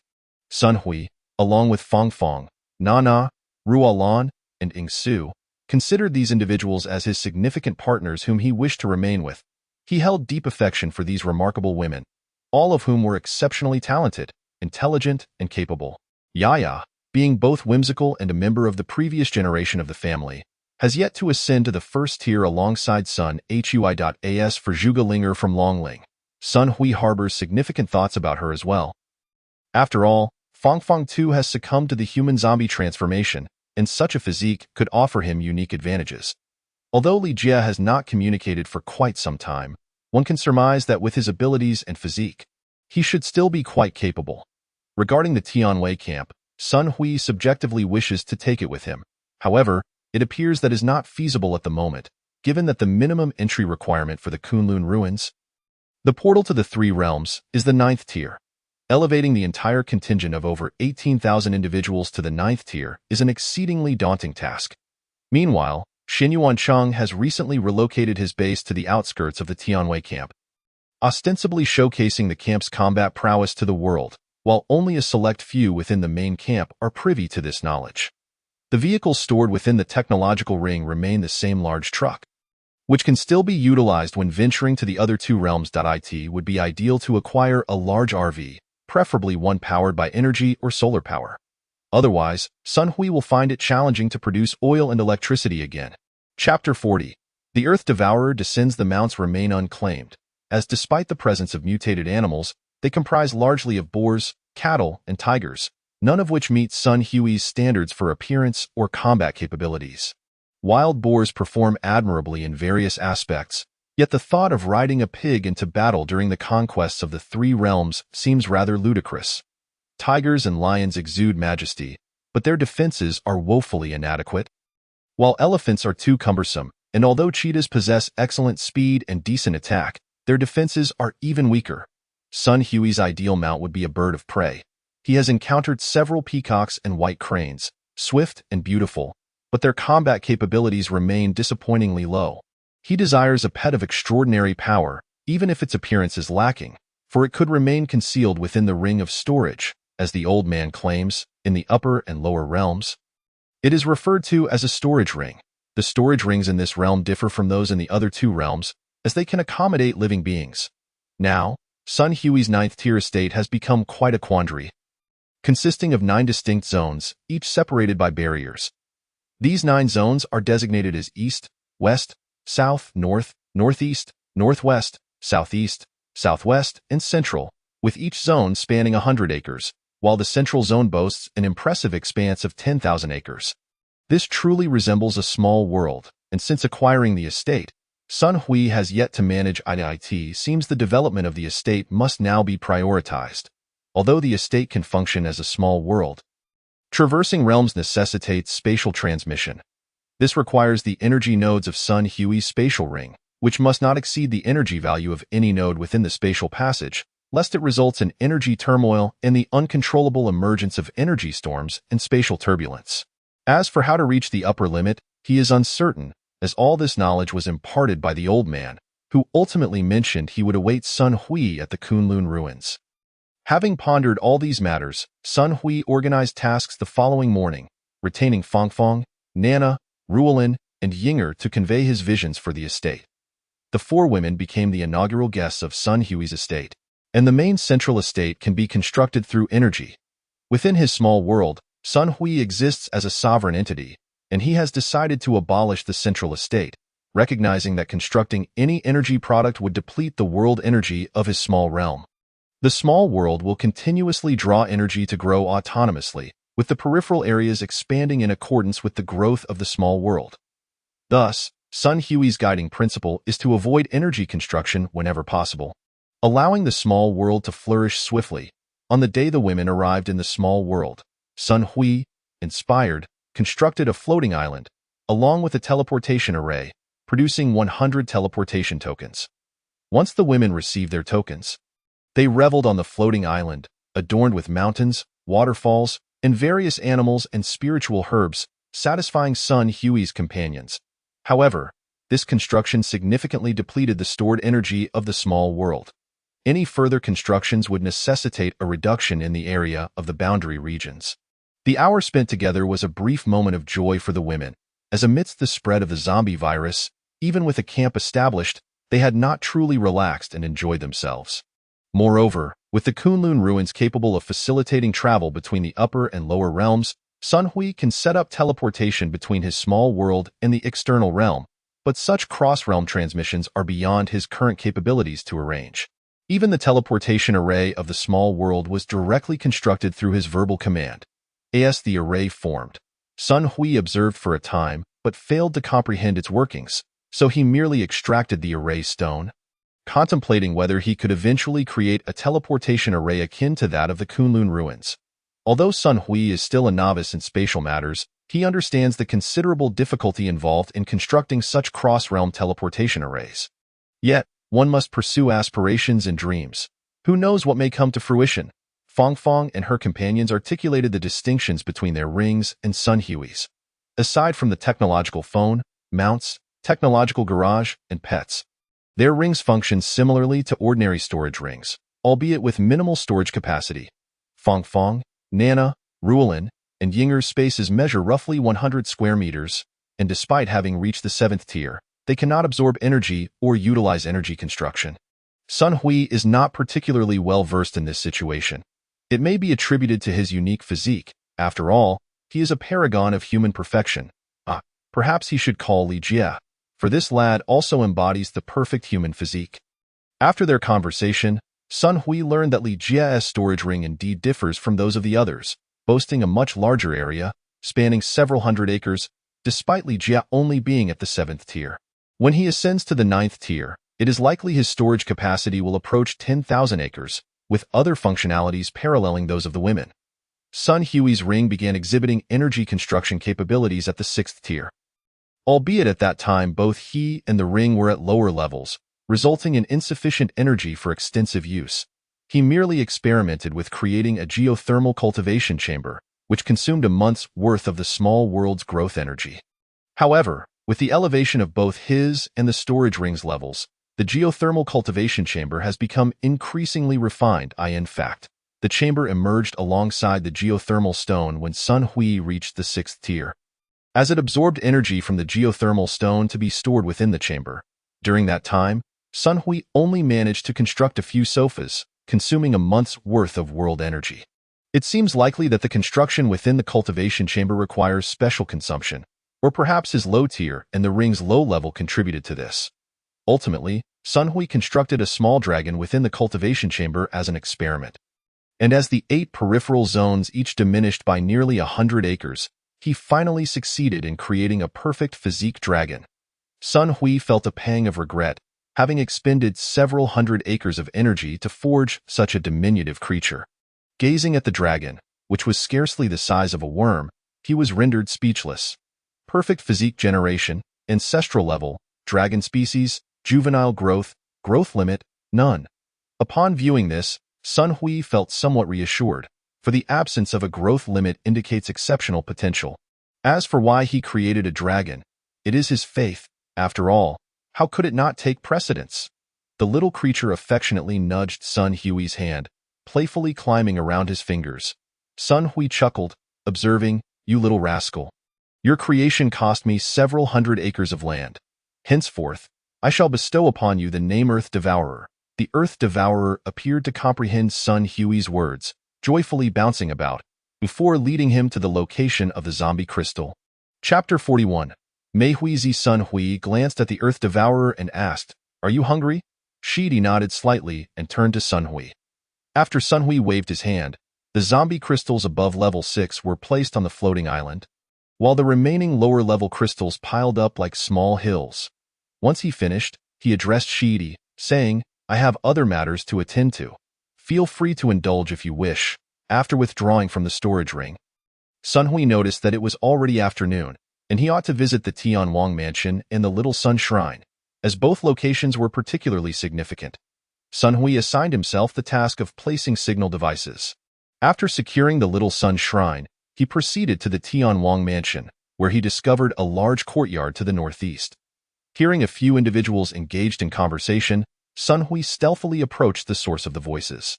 "Ikukuin, our collaboration this time aims to project the Empire's blessings across the land. We have 10 Tainin, around 100 Jiaonan, and nearly 10,000 Shunin and Genin, along with over 1,000 mutated energy users.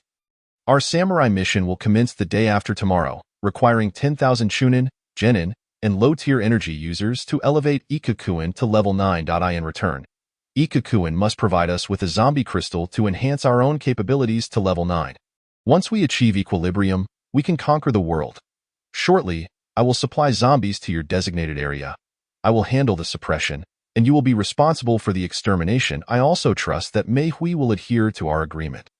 Should you harbor any treachery, even with a newly promoted level 9 human, I assure you I am not without my own strength. Furthermore, the undead army will initiate a city-wide massacre. I trust that Lady Mei Hui would not risk losing much for something trivial. Especially since you embody the ideal of beauty and wisdom in our Little Sun Kingdom, I do have some information. However, it appears that Miss Mei Hui was adopted and is a descendant of those from the Great East Asia Co-Prosperity Sphere. I wonder if you have uncovered the truth about your origins, including your parents' demise. Miss Mei Hui should be around 26 years old now, and her maiden fragrance suggests she remains unwed. Would you care to experience the superior genes of a level 9 zombie?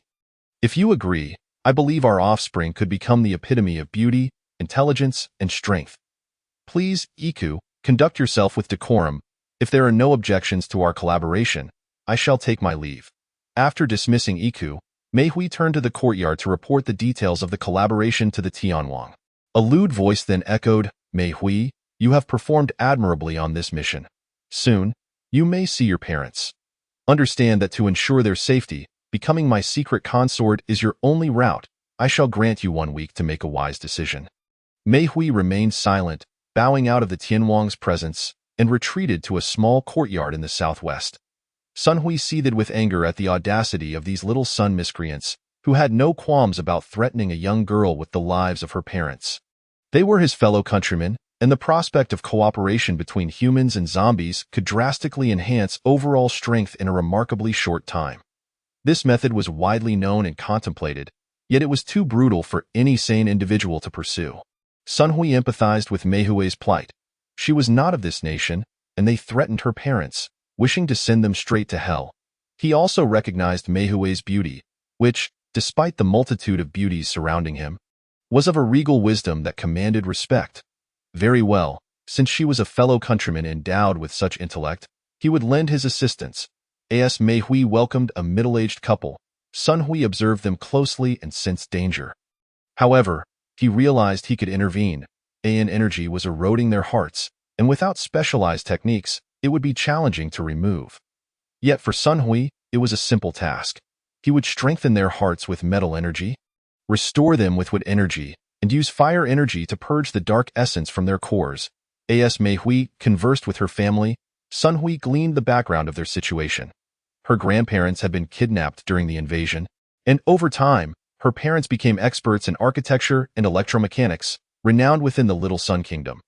Following a global technology research conference organized by the Hua Kingdom a decade ago, her parents returned to their homeland and established connections with relevant departments.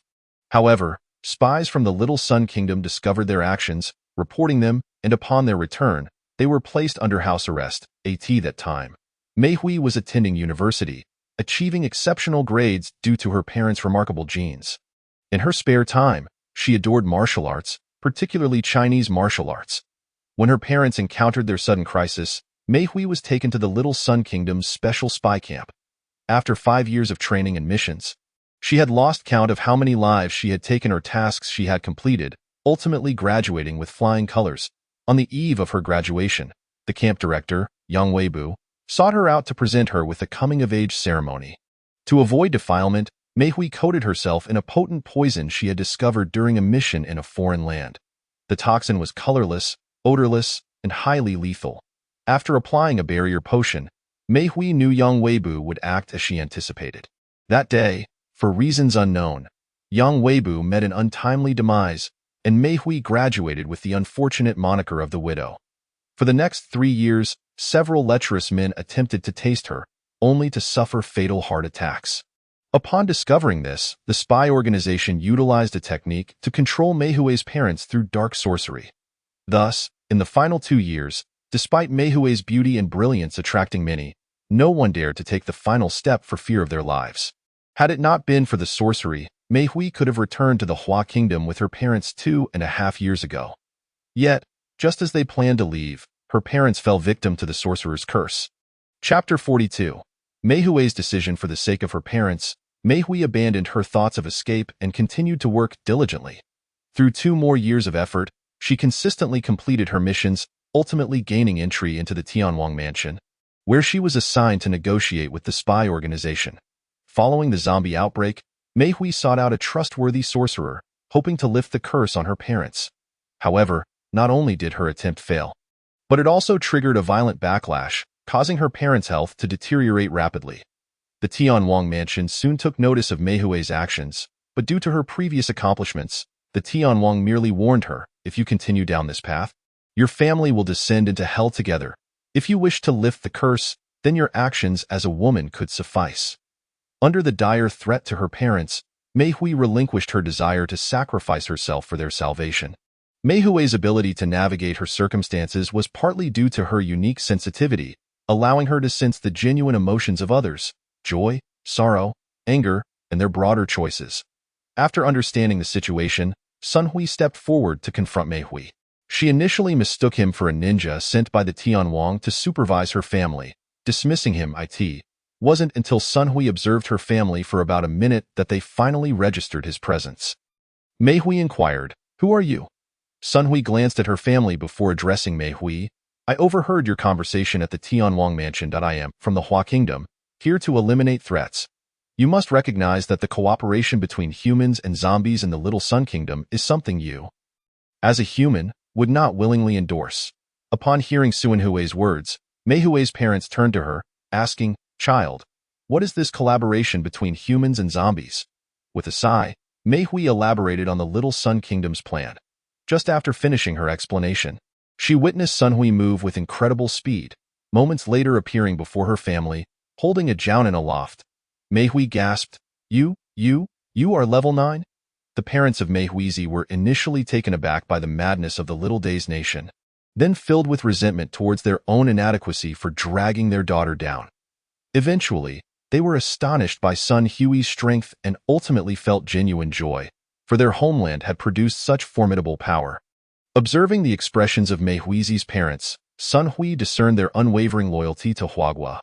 Thus, he responded to Mei Huizi's inquiry. "Indeed, I am at the 9th tier, and I can resolve the concerns regarding your parents, ensuring their prosperous existence in Huagua, as well as yours." Mei Huizi looked at Sun Hui, her heart racing with anxiety, and asked, "So, is there something I need to do, or a cost I must pay?" Sun Hui chuckled. An uncharacteristic display of mirth. The sight of Sun Hui's smile left Mei Huizi's parents perplexed. Mei Huizi's initial confusion morphed into anger, before finally settling into acceptance. Sun Hui remarked, "First and foremost, I acknowledge your beauty, and I must admit I am quite fond of you. However, you are not enchanting enough to make me forsake my principles. Furthermore, whether you choose to do anything or not will have no bearing on my subsequent plans. Lastly, you ought to be grateful to your parents and your own conscience. Otherwise, I would not be standing before you, and you would not survive beyond 3 days. In truth, Sun Hui had long been aware that the Little Days nation had been clandestinely researching nuclear weaponry, and their progress was commendable, even yielding some prototypes. Consequently, Fong Fong and Na Na were tasked with the placement of signal devices. As for the ease of locating them, it was comparatively straightforward. For individuals above the 7th tier, they could simply expand their senses to find populous areas, and upon detecting any particularly unusual locations, Fong Fong and Na Na would confirm. After all, Sun Hui felt assured regarding his homeland. The latest 6 supersonic aircraft developed by Huagua were stored in the technological repository of Ying and Rualan, while Fong Fong's repository housed a holographic combat armor capable of operating in water, land, and air, equipped with technological combat blades and small heat-seeking missiles. Originally, such technological armor could be constructed in 2 sets depending on the materials. However, Sun Hui's intention was to forge the most powerful single suit for Fong Fong, ensuring her absolute safety. Consequently, the armor initially reserved for Sun Hui could not be produced anymore, as the primary materials were challenging to procure, being composed of multiple alloys and some synthesized from meteorites. Sun Hui had his own ideas for his technological repository.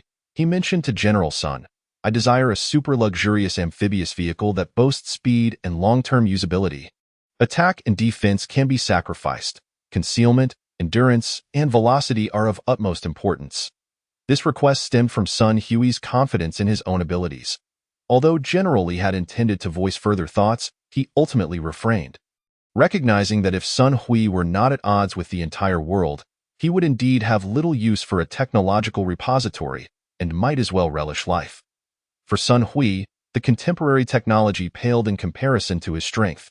Aside from hydrogen bombs and large-scale nuclear weapons, there was little that piqued his interest. Even in the face of hydrogen bombs and nuclear weapons, Sun Hui could emerge unscathed if he chose to flee without a care for his own safety. Individuals above the 7th tier, both human and zombie, possessed an enhanced sense of danger, which was linked to their mental fortitude. This was why Sun Hui insisted to General Li that, even if weapons were to be deployed, they must all be of a large caliber. Otherwise, should they be discovered, higher-tier beings, whether human or zombie, would have a greater chance of survival, a scenario that no one wished to witness. Although General Li's rank was not high, he held a significant position and was well-versed in the changes among supernatural beings, which explained why he did not question Sun Hui's insistence on large weaponry, as small missiles and nuclear arms could still inflict mass casualties on lower-tier zombies. Ultimately, both men understood that after this cleansing, even if the Little Days nation were to consolidate its forces, it would hardly yield a 9th-tier being. Without high-tier individuals relying solely on numbers, the remaining small and medium-sized weapons would serve as the crucial killing force. Aside from Sun Hui's Celestial Guard, the combat capabilities of Huagua's supernatural beings were indeed somewhat concerning, as the resources allocated to the Celestial Guard were notably abundant, while others struggled to upgrade at a similar pace. Once the Little Days nation was dealt with, Huagua would possess the means to manage the zombies of all nations, except for the A-San nation. Enhancing their strength was merely a matter of time. As the discussions among Mei Huizi's family concluded, she stated, "Sir, we place our trust in you. Please instruct us on what we should do next. Why life is inconsequential, but I implore you to save my parents." Once confirmed, Sun Hui assured them they would be able to live well. Aside from particularly essential items, they were not to bring anything else. I will give you 10 minutes to gather your belongings. Chapter 43. The ambush plan. In less than 10 minutes, Mei Huizi's family emerged with a simple bundle. Sun Hui surveyed them with satisfaction and said, "For now, you two should head to a safe location. I will take care of some matters with Mei Huizi, and she will come to find you shortly. You will be able to live well in Huagua, I assure you." With a wave of his hand, Mei Huizi's parents vanished, and in the northeastern region of Sun Hui's small world, nestled between mountains and water, the elderly couple was astonished but soon felt reassured, recalling Sun Hui's formidable power. While Mei Huizi was still in shock, she opened her mouth to voice her questions but wisely chose to remain silent, knowing that, given Sun Hui's nature, even if he intended to do something to her parents or herself, there was little she could do. Sun Hui then wrapped his arm around Mei Huizi's waist and, as they flew, said, "Do not be anxious. We are headed to the Tianwang mansion to eliminate the higher-ups. Your parents will soon receive news of their disappearance, and we must complete our task before they are alerted. After all, you have heard tales of Onmyoji, drunken children, and the legendary Yamada no Orochi. I cannot ascertain their veracity, but I wish to leave no lingering threats in our wake." Listening to Sun Hui's words, Mei Huizi felt a mix of relief and melancholy. Such a powerful man had indeed been a worthy choice, yet fate had not favored her, and she had been overly confident in herself. Had Sun Hui been privy to Mei Huizi's thoughts, the narrative of the day would have unfolded quite differently, but alas, despite his formidable perception, Sun Hui lacked the ability to read minds. As they approached the vicinity of the Tianwang mansion, Sun Hui released Mei Huizi's waist and instructed, "Do not fear. Try to provoke the Tianwang, drawing out the experts while I handle a group first. We must return to Huagua before dawn, and we need to evacuate around 6 o'clock, where a supersonic aircraft will be waiting for us in the northeast." Mei Huizi gazed at Sun Hui, reluctant to approach the Tianwang mansion, as Sun Hui stealthily followed behind. The moment Mei Huizi stepped into the mansion, she found herself surrounded by several individuals, one of whom, a high-hatted Onmyoji, inquired, "What has caused the sudden disappearance of your parents' aura?" Though fear gripped her, Mei Huizi recalled Sun Hui's words and confidently replied, "Even if I were to tell you, would you possess the authority to deal with me? Take me to meet the Heavenly King, so as to avoid wasting time." The Onmyoji, seething with rage, pointed at Mei Hui and exclaimed, You infuriate me. Do you not realize that once we meet the Heavenly King, you may no longer possess such bravado?" He then commanded his subordinates, "Take her with me to see the Heavenly King." In truth, immediately after the presence of Mei Hui's parents had faded, the Onmyoji received a communication from the Heavenly King. "Onmyoji? The presence of the upper ninja guarding Mei Hui's family has vanished. Please hasten to the Heavenly King's residence to discuss a countermeasure." Upon arriving at the Heavenly King's abode, the Onmyoji fortuitously encountered Mei Hui. He understood that the upper ninja tasked with protecting Meihui's family was of the 8th rank. The ability to vanish without a trace, coupled with his own inability to sense Meihui's parents, indicated that the assailant was undoubtedly formidable, beyond his capacity to contend with. A group entered the Heavenly King's residence and beheld him. Before the king could utter a word, the Onmyoji interjected. "Your Excellency, we are in grave peril." Observing the Onmyoji's premature declaration, the Heavenly King was filled with ire, and upon witnessing the Onmyoji's panic, he realized that the situation likely exceeded his foresight. Noticing the slight furrow in the king's brow, the Onmyoji refrained from interrupting and continued anxiously. "Merely moments ago, after receiving your communication, I hurried here with my subordinates, only to find that I suddenly could no longer sense the presence of Meihui's parents. To eliminate an 8th rank upper ninja in such a brief span, and to erase my techniques without forewarning, suggests that this individual or their group is beyond our current capabilities to defeat." The Heavenly King was startled by the Onmyoji's report. The swift extermination of an 8th rank upper ninja could only be accomplished through an ambush. Otherwise, even with the combined might of the Drunken Child and Lord Yatsukiheim, it would be impossible to do so without alerting the other guards. To confront such an adversary directly would require the collective strength of Yatsukiheim, the Drunken Child, and the nine-tailed celestial fox. Moreover, these totemic beings would not have easily dispelled the Onmyoji's techniques in a fleeting moment. Thus, such an entity must possess at least one adept 8th rank assassin skilled in stealth, one proficient in dispelling techniques, and a powerful warrior. Otherwise, should they fail, their survival would be in jeopardy. Realizing this, the Heavenly King lost the inclination to chastise the Onmyoji, nor did he have the heart to covet Meihui's beauty any longer. He commanded, "Onmyoji, immediately summon Lord Drunkenchild. Yang Wei, go fetch Lord Yatsukiheim. Inji, summon Lord Nine-Tailed Celestial Fox at once. Miyamoto Maru, quickly request 8th rank zombie reinforcements. Lastly, Tenzu, please bring forth Lord Miyamoto Musashi." After the group departed to fulfill their orders, the Heavenly King turned to Meihui and remarked, "Wretched girl, will you disclose your intentions voluntarily, or shall I allow you to languish in desire until this matter is resolved, only to find yourself in a position where life is unbearable and death is unattainable?" Meihui remained silent, letting out a cold snort. The Heavenly King understood that now was not the time to deal with her, and he promptly mobilized all guards to secure the perimeter of his residence. Meihui's heart was heavy with trepidation. After all, with such a formidable assembly, how could Sun Hui possibly emerge unscathed? Though apprehensive, she recognized that if the day of interrogation truly arrived, Sun Hui would have failed, and she would rather die than endure torment, for death could be a form of liberation, albeit with concern for her parents lingering in her mind.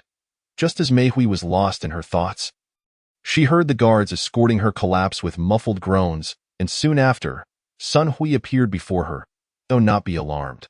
I cannot accompany you right now. I procured food for you and your family from the kitchen, so you may rest assured I will handle the situation from here."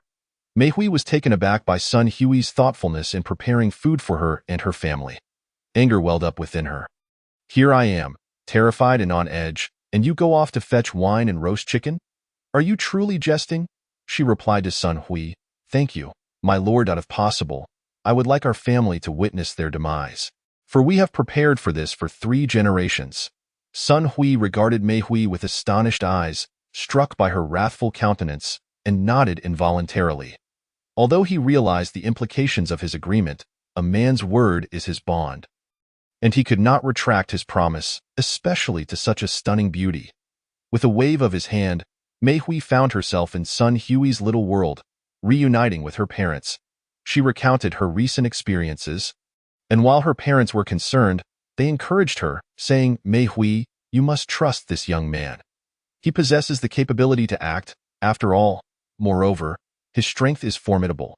We have fulfilled your grandparents' wishes, and our family can return to our homeland with honor. It is time we reclaim our surname. We are descendants of the Zhao family, and according to the family tree, your generation belongs to the Lan lineage, hence your name should be Zhao Linui.it, signifies a heart of elegance and wisdom. As for Sun Hui, he is a fine young man. If he can earn your parents' approval, his His patriotism and courage are worthy of your affection." Zhao Lanhui blushed and exclaimed, "Mom and Dad, what nonsense are you speaking? We have barely known each other for a short while. Not to mention, he may not even find me appealing." Chapter 44. Exterminate the Drunken Child, defeat Miyamoto Musashi, slay Yatsuki-Heim. After escorting Zhao Lanhui, Sun Hui stealthily returned to the Heavenly King's residence, dispelling the Legion barrier and preparing to conclude his task. The guards, unable to breach the Heavenly King's abode due to an unseen force, summoned all Onmyoji and Array Masters within. Sun Hui had just finished eliminating everyone, including the Heavenly King, and upon lifting the barrier, he allowed the second group to enter and commence the slaughter. After dispatching the second wave of guards, he waited approximately 3 minutes for the third wave of Onmyoji and Array Masters, all of whom he also eradicated. 5 minutes later, a powerful dark energy surged forth. Sun Hui recognized it as the presence of the Drunken Child, for he was the only one among those summoned who bore such a sinister aura. With the barrier retracted, Sun Hui charged toward the Drunken Child. The moment the Drunken Child sensed the overwhelming scent of blood, he momentarily froze, only to find himself ensnared within Sun Hui's Legion barrier. Understanding that he was no match for Sun Hui, the Drunken Child resolved to stall for time. Awaiting reinforcements, as a pure spiritual entity, he was the fastest, with only Miyamoto Musashi being comparable in speed. Given their proximity to the Heavenly King's residence, if he could endure for 5 minutes, his chances of survival would increase. However, Sun Hui had little experience dealing with high-ranking spiritual beings like the Drunken Child. After 2 minutes of continuous probing, he discovered that fire-infused spiritual energy could harm the Drunken Child. Sun Hui extended his perception and sensed Miyamoto Musashi drawing near, prompting Musashi to accelerate his approach upon feeling the disturbance. Aware of the Drunken Child's intentions, Sun Hui unleashed his full assault, and within a minute, the legendary spirit was vanquished. Sun Hui absorbed the essence of the Drunken Child that lingered in the barrier. Feeling a surge of vitality, based on Yaya's earlier descriptions, he realized that his mental fortitude had significantly improved. As for Miyamoto Musashi, Sun Hui felt no pressure whatsoever. After all, it was merely a matter of 3 strikes combined into one. Emphasizing speed, he released the barrier and sat cross-legged, awaiting Musashi's arrival, while sensing that the next adversary would be Yatsuki-Heim. The two would converge in approximately 7 to 8 minutes. Sun Hui was utterly confident that he could eliminate Miyamoto Musashi before Yatsuki-Heim's arrival. At last, Miyamoto Musashi arrived, surveying the scene of carnage and realizing that the Drunken Child had vanished. Aware that he was no match for Sun Hui, he turned to flee toward Yatsuki-Heim. Sun Hui would not allow him the opportunity. He closed the distance in mere strides and activated the barrier to prevent Musashi's escape. Recognizing that he had no choice but to fight, Musashi began to gather his sword intent. However, Sun Hui had no intention of adhering to any code of samurai honor. Before Musashi could fully accumulate his power, Sun Hui struck him with a powerful blow, leaving the famed warrior stunned. "Wasn't I supposed to wait until you were ready for a fair fight?" Sun Hui paid no heed to the commotion around him. After shattering the sword intent that Miyamoto Musashi had been gathering, he cursed while pummeling him, exclaiming, "Are you a tiger? The sins of your invasion upon our nation shall be repaid today. Farewell." The moment the last word escaped his lips, he unleashed a flurry of punches, each landing squarely on Musashi's face. After delivering over a dozen blows, and sensing that Musashi's vitality had vanished, Sun Hui followed up with a few kicks for good measure. After all, the underhanded tactics of the small nation were abundant. Who could ascertain what might transpire next? Thus, he struck thrice at Musashi's chest, leaving deep indentations, and delivered another 3 kicks to his groin, rendering it a bloody mess. Realizing that the 8-headed serpent was merely a minute away, Sun Hui retracted his powers, regaining his composure in preparation for the next battle. Little did Miyamoto Musashi, who had roamed the world for centuries, expect to meet such a humiliating end without even drawing his sword. As the barrier activated, Sun Hui awaited the 8-headed serpent in silence, during which he collected the gourd of the drunken boy and the dual blades of Musashi. When the 8-headed serpent approached, it wasted no time and lunged toward the barrier, having just sensed Musashi's sword intent before its disappearance. Tio the serpent, It was evident that the opposing side had diminished Musashi's sword intent through their formation, thus encircling both the drunken boy and Musashi. Were it not for the serpent's disbelief, it might have acknowledged the swiftness with which they had dispatched a master of stealth like the drunken boy and the self-proclaimed unparalleled Musashi. Unbeknownst to the eight-headed serpent, it was indeed correct in its assumptions. It was about to meet its demise. After its initial attack proved futile, the serpent resorted to unleashing a barrage of elemental assaults: gold, wood, water, fire, earth, poison, energy, and demonic energy. However, having discerned its patterns, Sun Hui dismantled the barrier and charged forth. The instant the barrier fell, the serpent beheld Musashi's lifeless form and immediately turned to flee. Yet, Sun Hui was not one to grant it an opportunity. He seized the 8-foot mirror from around its neck, for he surmised that the energy emitted from its heads was amplified by this artifact, deeming it a treasure, coupled with legends he had heard. Sun Hui believed this mirror to be the 8-foot spirit tool capable of exponentially enhancing attacks. With the loss of the mirror, the 8-headed serpent realized its own life was forfeit and fought desperately. 3 minutes later, Sun Hui had extracted various attribute demon crystals from each of the serpent's heads and a large serpent demon crystal from its belly. Sensing that the nine-tailed fox was approximately 5 minutes away, Sun Hui stored the serpent's corpse in the icy depths of his small world.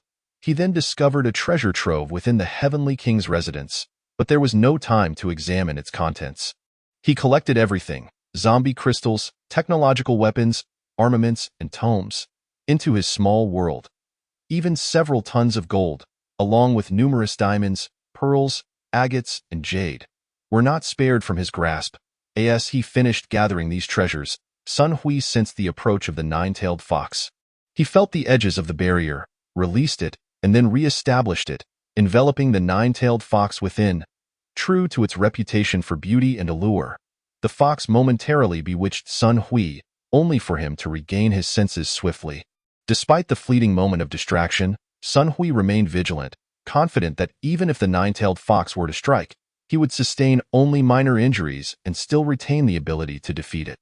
Nevertheless, he was not fond of the pain of injury, and the nine-tailed fox was taken aback, surprised at how quickly he had recovered, relieved that it had refrained from attacking earlier. "Considering you refrained from striking, allow me to grant you a comfortable reason for your demise," he stated. Chapter 45. Secrets of the Cultivators. Subjugating the nine-tailed fox. "Are you from the Huagua?" the fox inquired. "Indeed, I hail from Huagua. If there are no other matters at hand, your trivial chatter is merely a waste of my time," Sun Hui replied, a note of urgency in his tone. Upon hearing his impatience, the nine-tailed fox implored, "My lord, I too have come at the behest of another. Please allow me to recount my tale. Since you are from Huagua, you must surely be familiar with the story of King Zhou and Daji." "Correct." With a pleading tone, the nine-tailed fox continued, "I beseech you to let me elaborate." Sun Hui glanced at the time and replied, "You have an hour and a half. After all, I wish to comprehend the true history of the Shang dynasty. I find it hard to believe that a monarch would succumb to such folly for a woman, or perhaps due to the desecration of Nuwa. With 2 hours remaining until 6 o'clock. Sun Hui was cautious, prepared for any potential mischief from the nine-tailed fox, knowing that half an hour would suffice to deal with her if necessary. After all, the Legion's barrier remained in an open state. The nine-tailed fox beamed with gratitude. "Thank you, my lord. This tale begins with Panga's creation of the world. While I may not possess intricate details, I will share all that I know. After Pangu separated heaven and earth, he did not perish. It is indeed true that the witch clan emerged from his tainted blood, for Pangu transcended, leaving behind all energies that were detrimental to him. His transformation into mountains, rivers, and streams was similarly a result of casting off the impurities within him after transcending the rules. The realms of humanity, beasts, hungry ghosts, and heavenly beings in the cycle of reincarnation are the foundational worlds left behind by the great deity, while Nuwa's creation of humanity and mending of the heavens were in accordance with his will. The other 3 realms are the result of the deeds of the sinful corpses that you fear. Once transcended, they can sever their ties to sin.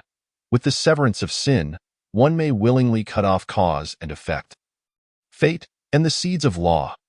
The heavenly rules are thus the seeds of law, and in any world, once it reaches perfection, the emergence of natural life can establish laws, which are inscribed by the Creator of the world. Upon the death of the Creator, the laws will operate autonomously until a new transcendent takes over, or the world's power is exhausted and it perishes. Panga's intention in establishing the three realms was to enable the transcendence of humanity within this realm. Panga's beloved was the goddess of creation in this world. After the demise of his beloved, Pango created vitality for this realm, paving the way for the birth of natural life. Thus, later generations speak of Panga's creation of the world, and he crafted the underworld from a portion of his divine soul and flesh to expedite the emergence of transcendent beings. The heavenly realm followed a similar path, yet due to various factors, it was not the place Pango had hoped for.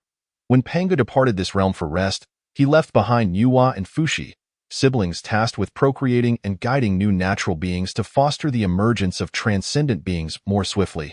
However, after thousands of years of guidance and assistance, when Pango returned to this realm, he discovered a significant flaw. Without natural compliance, transcendent beings could not emerge. The ancient eras you are familiar with, the primordial era, the chaotic era, and the celestial deity era, were all the products of failed teachings, regardless of how indirect they may have been. Currently, the spiritual energy, soul power, and physical constitution have been separated and are controlled by the three realms, allowing the rules of the three realms to be utilized effortlessly, facilitating the emergence of transcendent beings.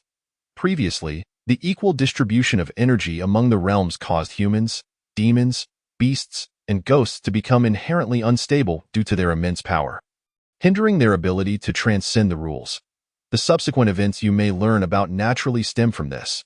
The ancient era saw Hongjuan's unification with the rules, concluding without transcendence, i.e. the chaotic era.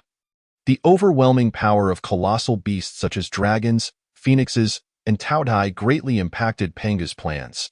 Had I not intervened, it would have taken countless epochs, over 10,000 years, for humanity to assume a dominant role.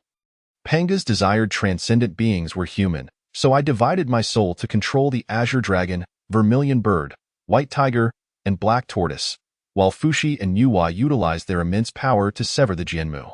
The ancestors of the four divine beasts received Panga's promise to accompany new transcendent beings across myriad realms, and thus the four divine beasts were granted their own small worlds by Pango.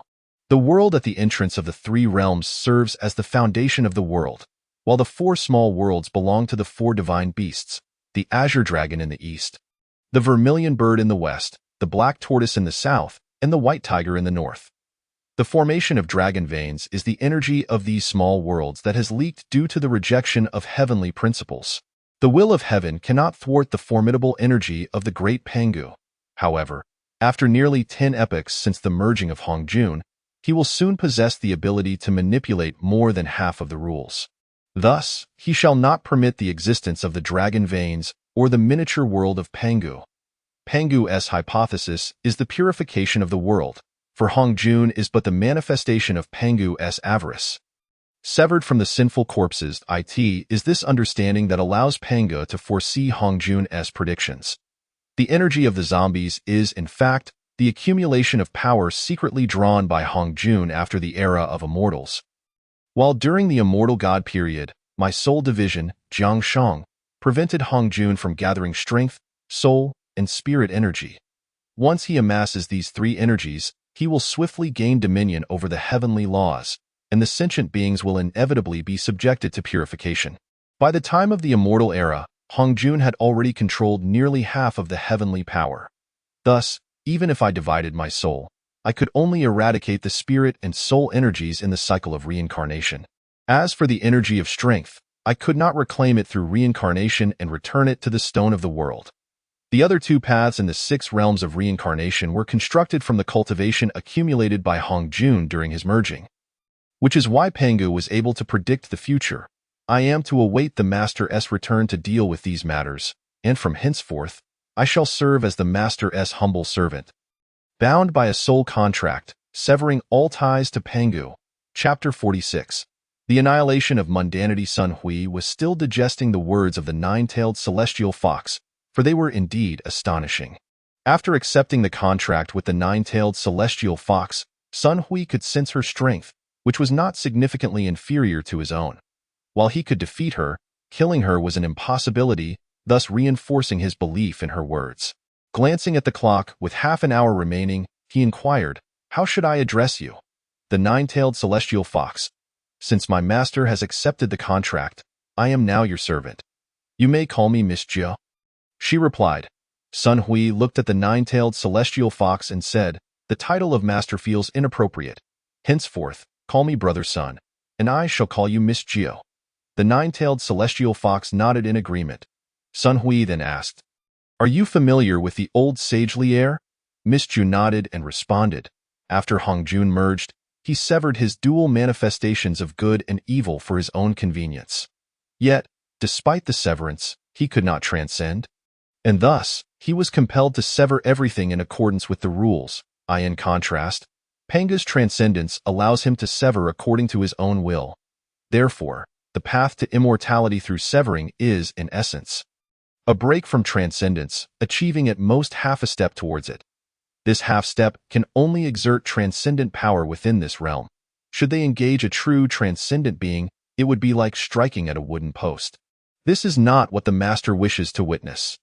Hongjun is the embodiment of Panga's avarice, while the old sage Lier is the manifestation of Hongjuan's benevolence and virtuous thoughts. Should time pass and he sever both good and evil, allowing the greedy Hongjun to control the rules, he will undoubtedly absorb the primordial powers of the three realms, subsequently achieving complete dominion over the heavenly laws. Hongjun will certainly assimilate the foundation of the world, resulting in ultimate transcendence, and by the time Panga discovers this, it will be beyond control.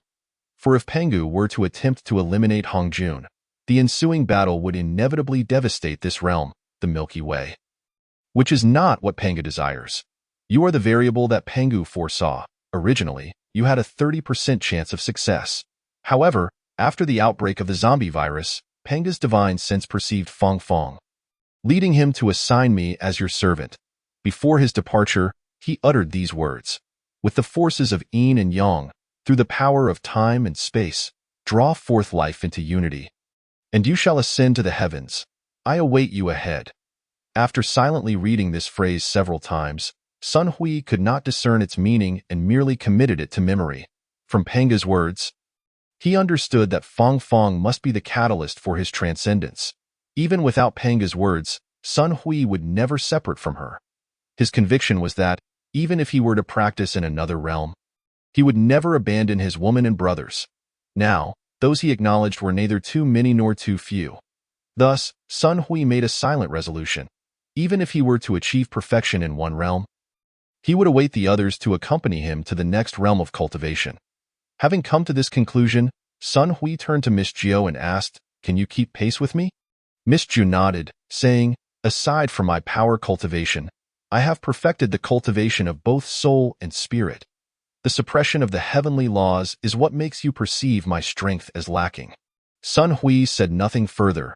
Feeling disheartened, he flew away, for even Yaya had surpassed him in cultivation. It was disconcerting to have a maid who was stronger than himself. Sun Hui had never intended for Miss Jiao to be merely a servant. The term maid was a playful designation in his heart.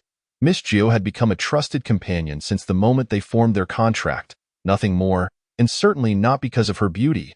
During their flight, Sun Hui playfully inquired, "When you divide your soul, Jiangshang and Daji, does it affect your own self, or do you feel empathetic in any way?" Upon hearing Daji's name, Miss Jiao understood his implication and blushed, replying, "Sun Hui, my 9 tails represent 9 lives. The division of my soul involves largely severing the life force from the tails. Daji is called the 9-tailed fox simply because I infused part of my blood, flesh, and bones into my tails during the soul division. After all, during the immortal era, Hongjun's ambitions were vast, and I had no choice. The severed souls, blood, flesh, and bones developed their own means of survival. Once I completed the tasks I set forth, they became independent entities, with the only distinction being that I could absorb them to restore my tail's power. I have undergone soul division 3 times, and only during the immortal era, when I divided 99% of my tail's power, have I yet to recover it. The remaining tail power can be restored every epoch, while the last tail requires 5 epochs for restoration. Sun Hui looked at Miss Jiao in confusion and asked, "Why not reclaim them now? That way, you could restore your peak strength." Miss Jiao responded, "Well, brother Sun, currently, Luahu is in the underworld, while Zhangshang and the nine-tailed fox are in the heavenly realm. The 4 divine beasts I controlled during the primordial era are also in Panga's miniature world, but they belong to the mortal realm. Thus, when you transcend, I can reclaim my tail power and become a transcendent being. Once I achieve transcendence, the contract will also be dissolved. This is why Panga left me in this realm. He has given me 2 commands. First, to prevent Hongjun from interfering with this realm, and second, to ensure your survival. Until your transcendence, I am not permitted to reclaim my tail power, in other words. As long as you are not under life-threatening circumstances, I am as inconspicuous as air to you, for I can only observe." Upon hearing this, Sun Hui's heart sank. Damn it, I thought I had a powerful ally. But it turns out it's just like with Yaya. The old sage Lier had instructed Yaya similarly, though he was more straightforward, allowing her to lead a team to assist Sun Hui. It seemed Yaya had never fought either. Miss Jiao appeared to be just as passive, one aiding in leadership and the other in imparting knowledge. Truly 2 significant supports. Sun Hui did not believe that he could be invincible now. Let alone when he reached the entrance of the 3 realms and others, it appeared that the revolution had yet to succeed, and the comrades must continue to strive. Thus, the 2 arrived at the flying vessel, stating, "This is not a place for conversation. Inform General Li, and we shall gather at the lookout tower in Liaoning province to watch the fireworks." When everyone arrived at the lookout tower in Bohai Bay, they beheld missiles soaring into the sky, heading towards the island nation.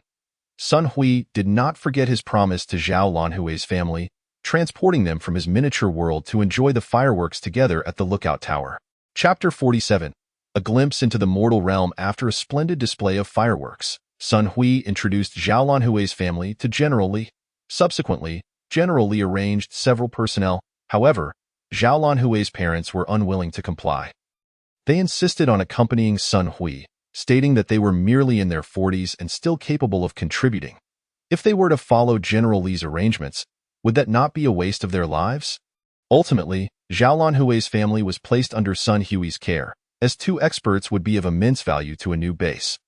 Zhao Lanhui wished to follow her parents, but they urged her to stay with Sun Hui, to grow and contribute more significantly to the nation. Consequently, Zhao Lanhui was assigned to the guard team, responsible for intelligence and reconnaissance, as that was her area of expertise. Upon returning to the base, Sun Hui reorganized it according to the prior arrangements made with General Li. With the collaboration between Sun Hui and General Li, Sun Hui's base was augmented with an additional 20,000 personnel. This contingent included 10,000 children under the age of 8, approximately 2,000 support staff, nearly 3,000 experts and scholars from various fields, and 5,000 new soldiers. Most of the support personnel were family members of the original Kunlong group and the new soldiers, though there were also several hundred who did not belong to these categories. Sun Hui understood the rationale behind this arrangement. He recalled the initial base and a certain group of individuals, then surveyed the current construction of the base. Subsequently, he assigned Yi to select some individuals to accompany Zhao Lanhui's parents, establishing a new base. This new base was protected by Fong Fong's military formation, ensuring absolute safety and confidentiality both internally and externally. Thus, the original Tianwei camp dispatched 5,000 personnel, with Sun Hui explaining that they were assigned to execute a covert mission. After leaving a portion of the guarding force, Sun Hui embarked with 10,000 men on a mission to cleanse the nation of high-level zombies and large swathes of the undead. This time, the Tianwei camp's technological arsenal included 10 transport aircraft to facilitate the movement of personnel between the 2 nascent bases. Sun Hui's first stop was the area where Pui Lu was stationed. With an overwhelming display of strength, what once required his gaze upwards towards the pickled cabbage zombie formations and hordes of undead was swiftly annihilated within a few hours. The overall strength of the Tianwei camp had essentially reached the 6th tier, while Sun Hui calculated that each key location, including the energy cores and dragon veins, would be guarded by 1,000 personnel. General Li was also training troops in preparation for the reception of forces from various regions. According to Sun Hui's assertion, in the future, Huagua will no longer be part of the world. Instead, the world will belong to Huagua. This realm and this star could be renamed Huagua Star, marking a legacy that would endure through the ages. Sun Hui then visited Longling, where he encountered Zhuge Linger once more. He was still captivated by her beauty. Although she had also reached the pinnacle of the 8th tier, she ultimately surrendered to the 9th tier Sun Hui. Initially, Sun Hui contemplated eliminating Zhuge Linger, but she spoke first, saying, "I can sign a contract with you so that you can trust me. I still wish to revert to being human, and I can assist you in integrating all the hidden ancient martial clans." After considering Zhuge Linger's suggestion, Sun Hui nodded and replied, "That sounds excellent." Na chimed in, teasingly, "Indeed, it's wonderful. Another exquisite beauty has been added to the collection. I suppose someone is overjoyed." With Na's playful jibe, both Sun Hui and Zhuge Linger felt their cheeks flush. With no one speaking, Sun Hui proceeded to arrange the guards for Longling, leaving Na in charge. Observing Na's expression, Sun Hui patted his chest and declared, "I am certainly not seeking personal revenge. Otherwise, I would be left eating instant noodles without seasoning." Amidst the disdainful looks from others, Sun Hui internally calculated, "I must retrieve my dislike for instant noodles. Otherwise, I would indeed suffer a great loss." Although Sun Hui wished to address the dragon veins immediately, there were still threats to Huagua's existence, and he preferred to eliminate all dangers before absorbing the energy stones and dragon vein energy. Subsequently, Sun Hui and his team commenced their expedition into the Sand country. Without the support of firearms, this time they had to clear the area bit by bit. Before departing, General Li dispatched personnel to take over Na's team. Recognizing that the Tianwei camp was the true solution to the zombie catastrophe, and thus he fully supported Sun Hui's Tianwei camp. This time, they had a total of 10,000 men. While this seemed substantial, it was minuscule in the face of billions of zombies, with a second batch of around 10,000 from the Tianwei camp to be rotated in. Ultimately, with so few forces, Sun Hui still needed to take some personnel with him, leaving many to guard such a vast world, which left him feeling uneasy. While Na was safeguarding Longling, Sun Hui also brought the previous base personnel into his military base. Elijia was among them, and his strength had reached the peak of the 8th tier. He was confident in his ability to triumph even in one-on-two confrontations. Compared to Sun Hui's base, Li Jie preferred to serve under General Li, and 100 personnel from the Tianwei camp remained to guard the original base, with a rotation of personnel every quarter. Following these arrangements, Sun Hui's base population had grown to 100,000.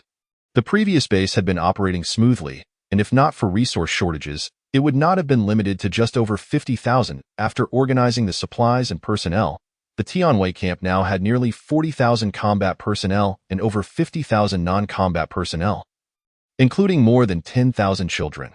While these children were not yet combat ready, they represented the future's potential force.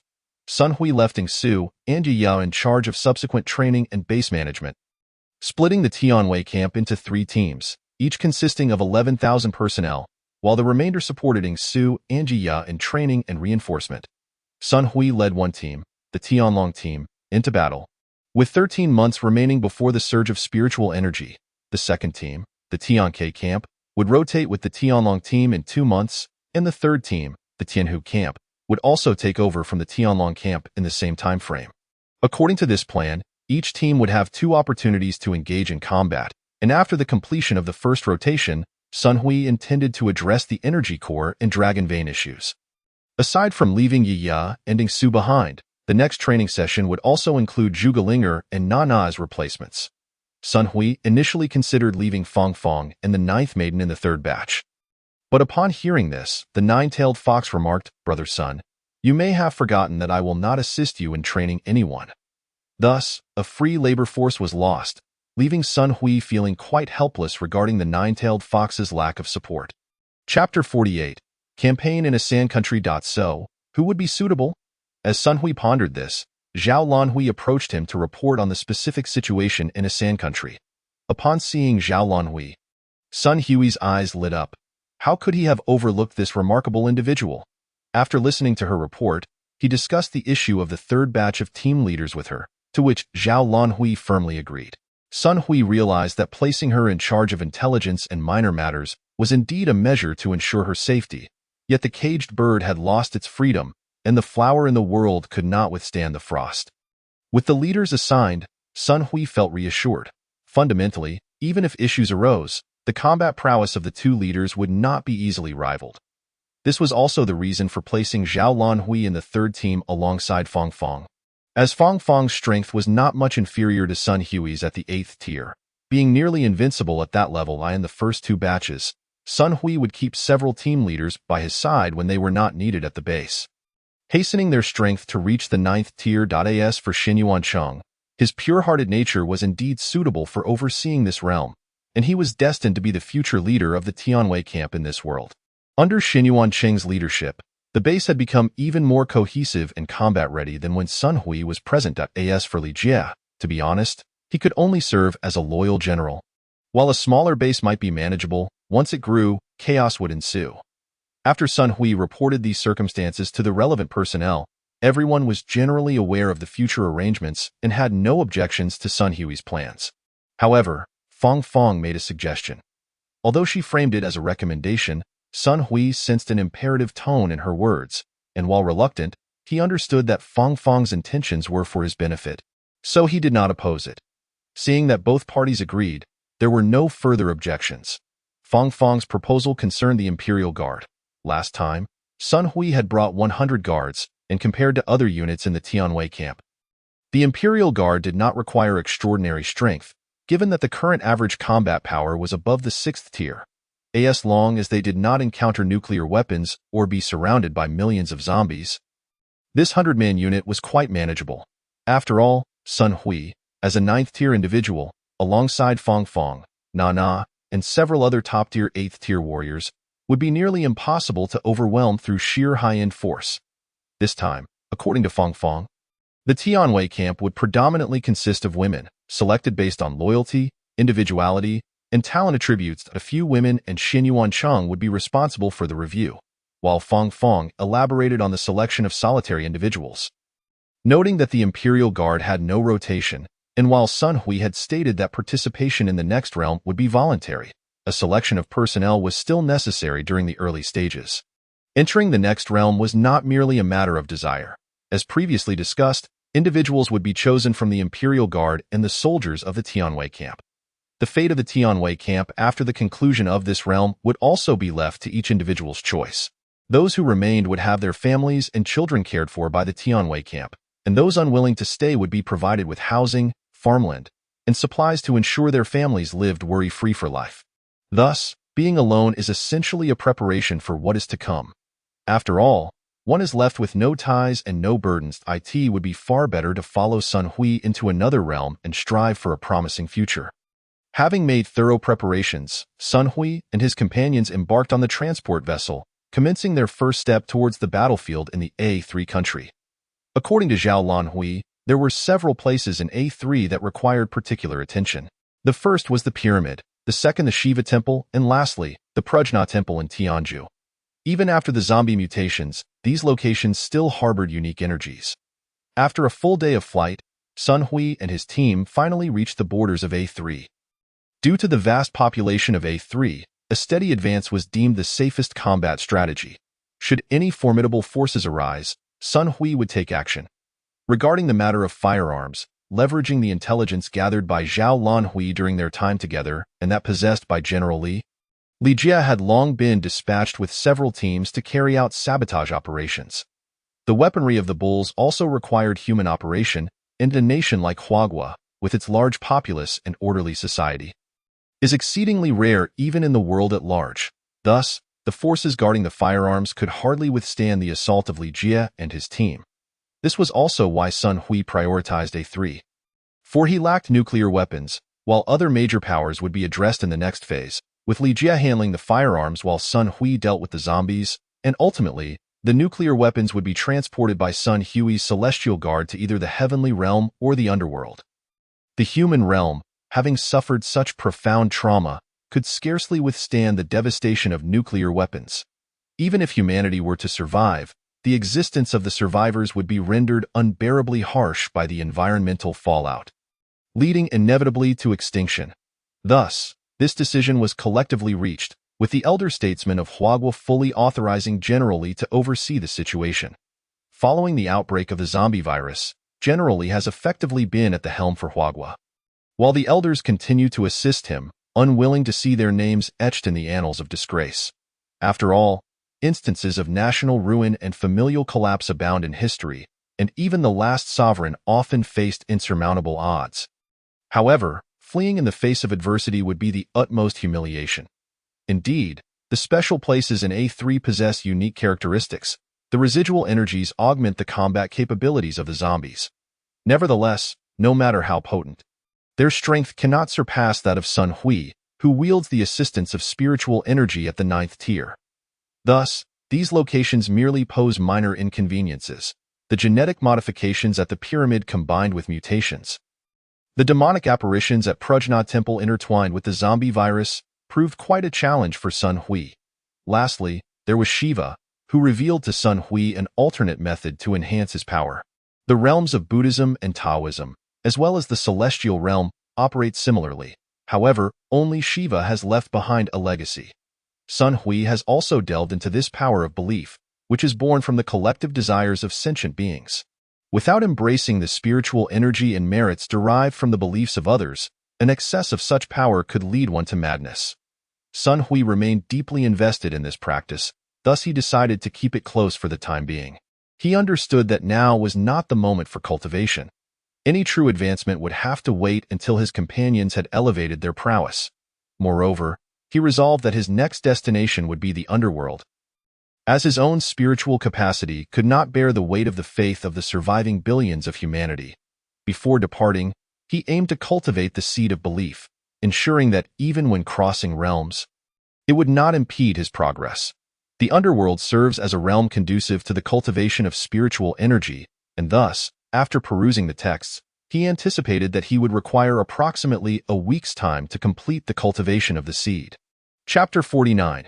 The opportunities of the world. After dealing with A3, Sun Hui did not hasten to the next location, for there were no significant threats remaining.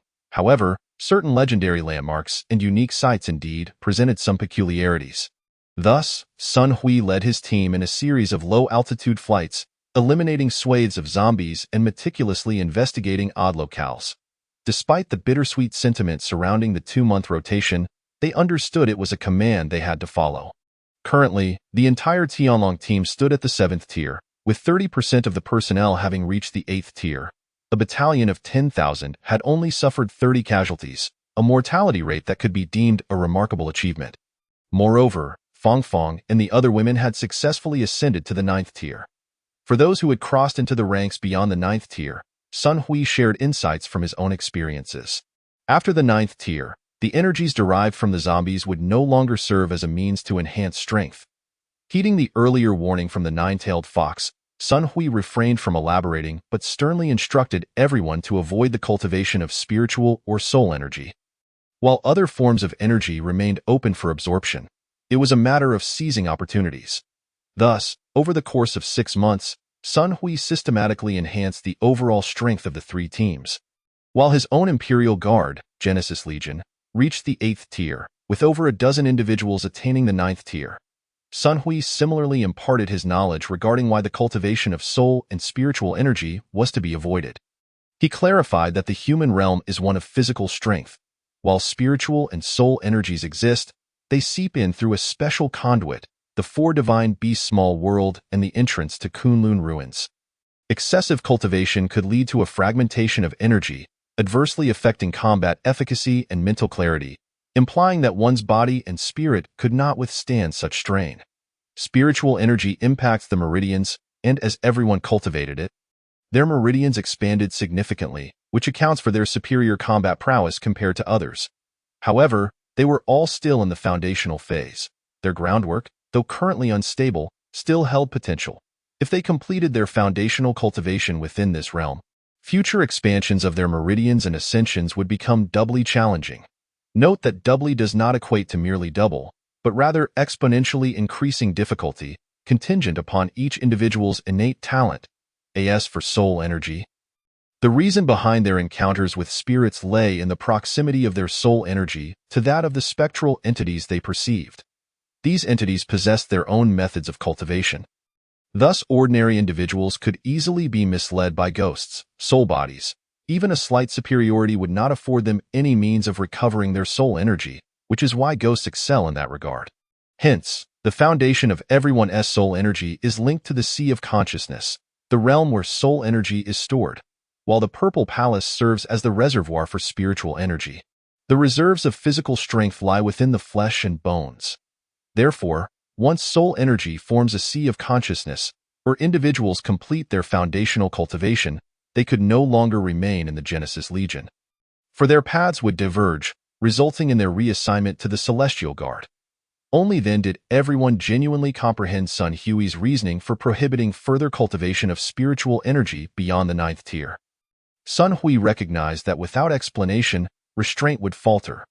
Once elucidated, some might hesitate to proceed to the next realm, and if they harbored ambitions for power, that would pose a grave danger.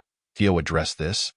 Sun Hui's strategy was to have the women of the 9th tier as the first batch, with Xinyuan Chang leading the Genesis Legion as the second batch. Currently, only the Divine Legion remained in the United States, while all others were established under Sun Hui's command. Concerning the United States, Sun Hui was determined to claim it. If they lacked ambition, that would be acceptable, but if they did harbor it, he could only regretfully bid them farewell. Wherever there are people, there exists a web of intrigue, and within this web, conflict is not merely a matter of brute force. With clarity on this matter, Sun Hui resolved to address the United States last, and thus began his endeavors concerning energy stones and dragon veins. The first order of business was the energy stones, for they constituted the very essence of the zombie virus. It was only later, through the insights of the nine-tailed fox, that Sun Hui discerned these energies were forms of power, albeit in an unrefined state, leading to their erratic appearances. Accompanied by Xinyuan Chang, the women, and the Genesis Legion, Sun Hui arrived at the site and commenced the absorption of energy. Initially, the released energy was indeed quite ferocious. After navigating through this initial phase and fully absorbing the accumulated energy, the energy stones began to stabilize their output, at which point Sun Hui instructed the women to begin their absorption. Once it became apparent that everything was proceeding smoothly, he then directed the Genesis Legion to absorb the energy as well. For the 9th tier, this energy could only serve to refine their physical energies marginally. Though the increase was merely around 10%, it was essential to progress incrementally, for in the pursuit of achieving a complete mastery of cultivation within the human realm, Sun Hui was both a pioneer and an explorer, as for the energies that could facilitate ascension. No matter how minuscule, they warranted absorption. After all, even the leg of a locust, no matter how small, is still meat, is it not? After leaving the Genesis Legion, Sun Hui, accompanied by the 9th tier members, commenced the absorption of energy from the dragon veins, each of which was guarded by over 1,000 defenders. Sun Hui always initiated the absorption process, as his unique energy afforded him protection against unforeseen incidents. The handling of the dragon veins also bestowed upon Sun Hui benefits beyond mere energy, for apart from the dragon veins, there exist numerous entities reminiscent of pyramids. Thus, upon the completion of exploration of the 9 dragon veins and all ancient relics, Sun Hui's cultivation level finally transcended to a state of perfection. The Genesis Legion also achieved a full complement of 9th tier members, while the Heavenly Guardian camp boasted over 15,000 9th tier warriors. Sun Hui acquired the Xinyuan sword at the Huangdi Mausoleum, the Beast Taming Heart and Beast Tamer's Manual in Miaojiang, the Qi transformation into 3 purities in the ancestral land of Taoism, the Shakyamuni Sutra in the ancestral land of Buddhism, and the Wumu manuscript at the tomb of Yufei, among other fortuitous encounters. After assimilating this knowledge, he imparted the suitable techniques to several women before heading to the United States. Initially, the Pantheon Legion maintained cordiality, but later, through Zhao Lanhui's telepathic communication, it became evident that their intentions were far from noble. Consequently, Sun Hui summoned several women and the Genesis Legion, and with a thunderous resolve, he obliterated the Pantheon Legion. Following Sun Hui's extermination of the zombies within his homeland, Huagua initiated a grand military training program. With the existence of zombie crystals, after Sun Hui dealt with the high-level and swarming zombies worldwide, the Huagua army swiftly followed suit in harvesting the remnants. Currently, The Huagua military comprises over 100 million combat personnel, with generally stating, there are over 1 million logistics personnel and approximately the same number of scientific staff. Other surviving citizens have resumed their former lives. And the previously monogamous system has undergone reform, evolving into a genuine model of free marriage. Chapter 50. The future of the Heavenly Guardian Camp as the world stabilized. Sun Hui, with his military base, established a celestial obscuring formation according to the comprehensive array techniques acquired from Taoism. This formation necessitated the simultaneous deployment of 100 ninth-tier practitioners. It could conceal all forms of detection and thwart attacks. Testing the formation's strength revealed that even nuclear bombs could not breach it. However, it would require the concerted effort of 100 ninth-tier members continuously attacking for approximately a day to break through. At the heart of the military base, Sun Hui arranged another barrier, utilizing a similar formation yet with different focal points and dimensions, rendering this central formation immensely more powerful. Through the energy constructs of his microcosm, Sun Hui also mastered the foundational teleportation and barrier formations, drawing inspiration from the military's barrier. He arranged a formation akin to a microcosm, designating the teleportation array as the entry and exit point, transforming the military's barrier into a protective formation for the teleportation array. Furthermore, he established a Lord's Mansion atop the teleportation array. Thus, after a decade since the last dragon vein was absorbed, Sun Hui completed all conceivable preparations. The Huagua star had long returned to normalcy, with statues of Sun Hui and Fang Fang adorning every corner. The Heavenly Guardian camp base had vanished from sight for 10 years, known only to a handful of management staff. Initially, the inner city established the Genesis base, which subsequently faded from view over the course of 5 or 6 years.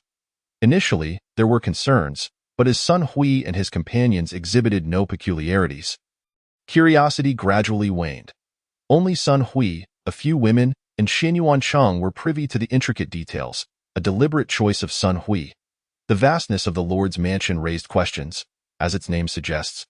It serves as the residence of the Lord, yet it boasts a layout capable of accommodating 15,000 individuals for living and training. On this day, Sun Hui summoned over 100,000 individuals from the Heavenly Guardian camp. Preparing to announce significant matters, fellow compatriots, the zombie virus and the crisis of the Huagua star have now passed. On behalf of the Heavenly Guardian camp, I extend my utmost respect for your contributions. And I mourn for our fallen brothers, sisters, family, and compatriots, as the saying goes. When the war is over, let the horses roam free and the weapons be stored away. The Huagua star shall be led by Huagua, and it is time for the Heavenly Guardian camp to carve its own path. First and foremost, today we shall celebrate this monumental victory. A banquet has been prepared ahead, allowing everyone to revel and relax. For many shall soon part ways as the guests took their seats amidst the continuous sound of firecrackers. The crisis that had befallen humanity finally reached a gratifying conclusion. On the third day, Sun Hui convened everyone once more, announcing that those wishing to return to the world could depart from the Heavenly Guardian camp, and that the Huagua government had arranged housing and land for the personnel of the Heavenly Guardian camp. Additionally, each departing individual would receive 1 kilogram of gold to sustain their livelihood in the days to come. Thus, over 6,000 individuals chose to leave the Heavenly Guardian camp. The following day, Sun Hui and the entire base bid farewell to them, assuring those departing that they would always be welcome back. The tokens in their hands served as keys for their return. The formation of the Heavenly Guardian camp would be entirely sealed upon their departure, with designated personnel assigned to oversee the area. The tokens would enable passage through the barrier to connect with those remaining in the Heavenly Guardian camp, with the area accessible only during the day. And the tokens would no longer be inherited. Should one wish to inherit a token, they would need to lead their descendants to undergo the tests of the Heavenly Guardian camp for reselection. As individuals departed, the Huagua government would cooperate with the Heavenly Guardian camp to reclaim the tokens from each person. To all the heroes of the Jianghu, farewell until we meet again. With these words, Sun Hui bowed deeply to the crowd, while tears filled the eyes of those departing. Despite their choices, they must continue onward. As for returning, only those with special reasons, typically accompanied by their descendants to inherit tokens, would likely do so. After bidding farewell, Sun Hui, taking advantage of the gathered personnel, announced once more, "Family of the Heavenly Guardian Camp, I express my gratitude for your trust in us." Besides bidding farewell to departing family members, I have another matter to announce. All practitioners will have a day to contemplate. Those willing to follow me to the next realm may register at the Lord's Mansion starting tomorrow at 8 p.m. for 1 month. This journey may lead to elevation or result in never returning to this realm, hence I urge everyone to ponder carefully in the upcoming month. As the attendees dispersed, Sun Hui returned to the Lord's Mansion with several women and Xin Yuancheng, who greeted the registrants daily from 8 in the morning to 9 in the evening. Sun Hui and the women enjoyed a rare month of relaxation, with Fong Fong, Nana, the nine-tailed celestial fox, Yaya, Zhugalinger, and Zhao Lanhui exuberantly joyful. A month later, the Genesis Legion was re-established, comprising 15,863 members, excluding Xin Yuancheng and the women. Among them, over 12,000 were female, while only 3,000 were male. This disparity arose from the high survival rate of males in the early outbreak of the zombie virus, transitioning to a higher survival rate for females during the mid-phase, and eventually, men charged forth in the latter stages. This imbalance also underpins the evolution of free marriage, resulting in a current global gender ratio of a severe 3-to-7. Sun Hui gathered everyone at the Lord's Mansion once more, declaring, "Since you all have chosen to accompany me to the next realm, I must first express my gratitude for your trust. Secondly, regarding safety, some here are at least 6th tier. However, the entrance to the next realm has a minimum requirement of 9th tier. The energy stones are sealed away in a location that can rapidly provide energy for your cultivation, yet ultimately, some will still fall short of the requirements. These individuals will remain in this realm to continue their cultivation, while we shall establish a base in the next realm and await your arrival. The portal to the next realm opens once every century. The guards at the Lord's Mansion, training of new Legion members, and the passing of legacies all require personnel to manage. The Heavenly Guardian Camp will also dispatch members holding tokens to wander the human realm, adopting orphans to infuse fresh blood into our ranks. A measure supported by the Huagua government. In the east, west, south, north, and center of the Huagua Star, there will be bases of the Heavenly Guardian Camp, with certain individuals among you tasked with management responsibilities. While the Genesis Legion will oversee mid-level management and the Heavenly Guardian Camp will handle lower-tier personnel. Each region will host 9 orphanages dedicated to sheltering qualified orphans, fostering new blood for the Heavenly Guardian Camp. As for their future, the Heavenly Guardian Camp will adhere to the principle of voluntariness, allowing them to choose between following to the next realm, remaining in the Heavenly Guardian Camp, or returning to the realm as national soldiers. Or, of course, choosing to live as ordinary individuals. Chapter 51. The disappearance of the Heavenly Guardian Camp? However, even those skilled personnel from the Heavenly Guardian Camp, despite opting for a life of freedom, remain under the scrutiny of both the camp and the state. Should they be discovered utilizing their powers, the consequences can range from the revocation of their abilities to, in severe cases, immediate execution. As the world evolves, ordinary mortals possess but a fleeting lifespan of a century, while practitioners, as their cultivation deepens, enjoy extended lives. Those below the 6th tier may live for approximately 300 years. Those between the 6th and 8th tiers can reach 500 years. 8th and 9th tier practitioners may attain a millennium. And those who achieve perfection in their cultivation may live for an astonishing 1,800 years. This extended lifespan inevitably draws attention to the personnel of the Heavenly Guardian Camp in the mortal realm. Yet adherence to the established regulations is paramount. Every 30 years, they must choose to return to the camp. Subsequently, the camp will once more hand over those who have opted for freedom to the state, arranging new identities and lives for them. The remaining individuals become enforcers and overseers, and may also choose a life of freedom. The Heavenly Guardian Camp has collaborated with the Huagua to establish 9 sanctuaries specifically for practitioners. These locations are equipped with foundational barriers to prevent interaction between ordinary people and practitioners. The ultimate stipulation is that everyone may engage in worldly life, but must not exceed 30 consecutive years. They must report back to the Heavenly Guardian Camp thereafter, while those residing within the 9 sanctuaries may continue their lives indefinitely. These 9 sanctuaries are jointly managed by the Heavenly Guardian Camp and special departments of Huagua, and it is hoped that all can comprehend this arrangement. For this is the world of humanity, and practitioners are merely a minuscule part of it. As time marches on, another 90 years have elapsed. A century has passed since the outbreak and resolution of the zombie virus. The personnel of the Heavenly Guardian camp have increased to 30,000, while some individuals, leveraging their profound cultivation, have begun to operate independently of Huagua. Meanwhile, General Li Jie from Huagua's Special Department has been diligently executing the cleanup plan, though during one such operation in the minor nation, he failed to return.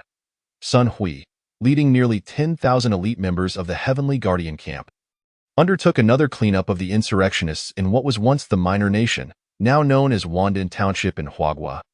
It was here that Sun Hui encountered the mastermind behind Li Jie's demise, Xiao Wandan Ilong, who had inherited ninjutsu and several treasures from the minor nation, stealthily advancing to the 9th tier, accompanied by 4 9th-tier Tianqin.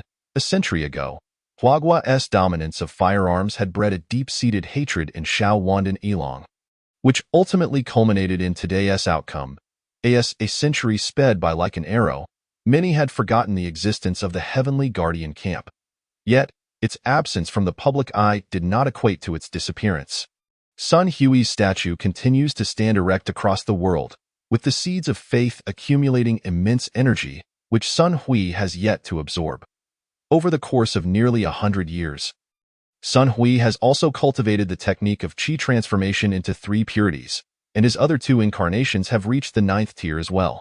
Following the cleanup of Wandan Township, upon returning to the base of the Heavenly Guardian camp, Sun Hui announced, "Fellow comrades, there are but 10 years remaining until the centenary. In 10 years, we shall embark on our journey to the next realm. I hope all are prepared. On a day 10 years hence." Sun Hui departed the human realm with the personnel of the Heavenly Guardian camp, though he secretly left behind an incarnation to begin absorbing the power of faith. Only Sun Hui and a few women were aware of this incarnation, and even Xin Yuancheng remained oblivious.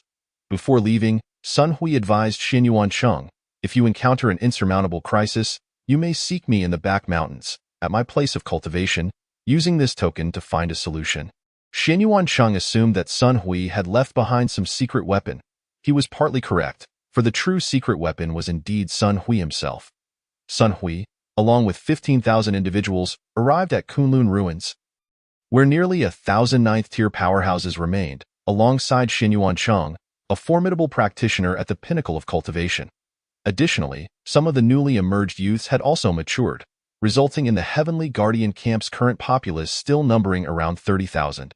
Upon entering Kunlun Ruins, Sun Hui encountered the venerable Taoist Li Er, who, after bowing to the 9th maiden, addressed Sun Hui. "You have arrived nearly a century later than I anticipated. I had expected you to come here upon reaching perfection. I did not foresee you immersing yourself for almost a century. Such steadfastness of spirit bodes well for your future endeavors."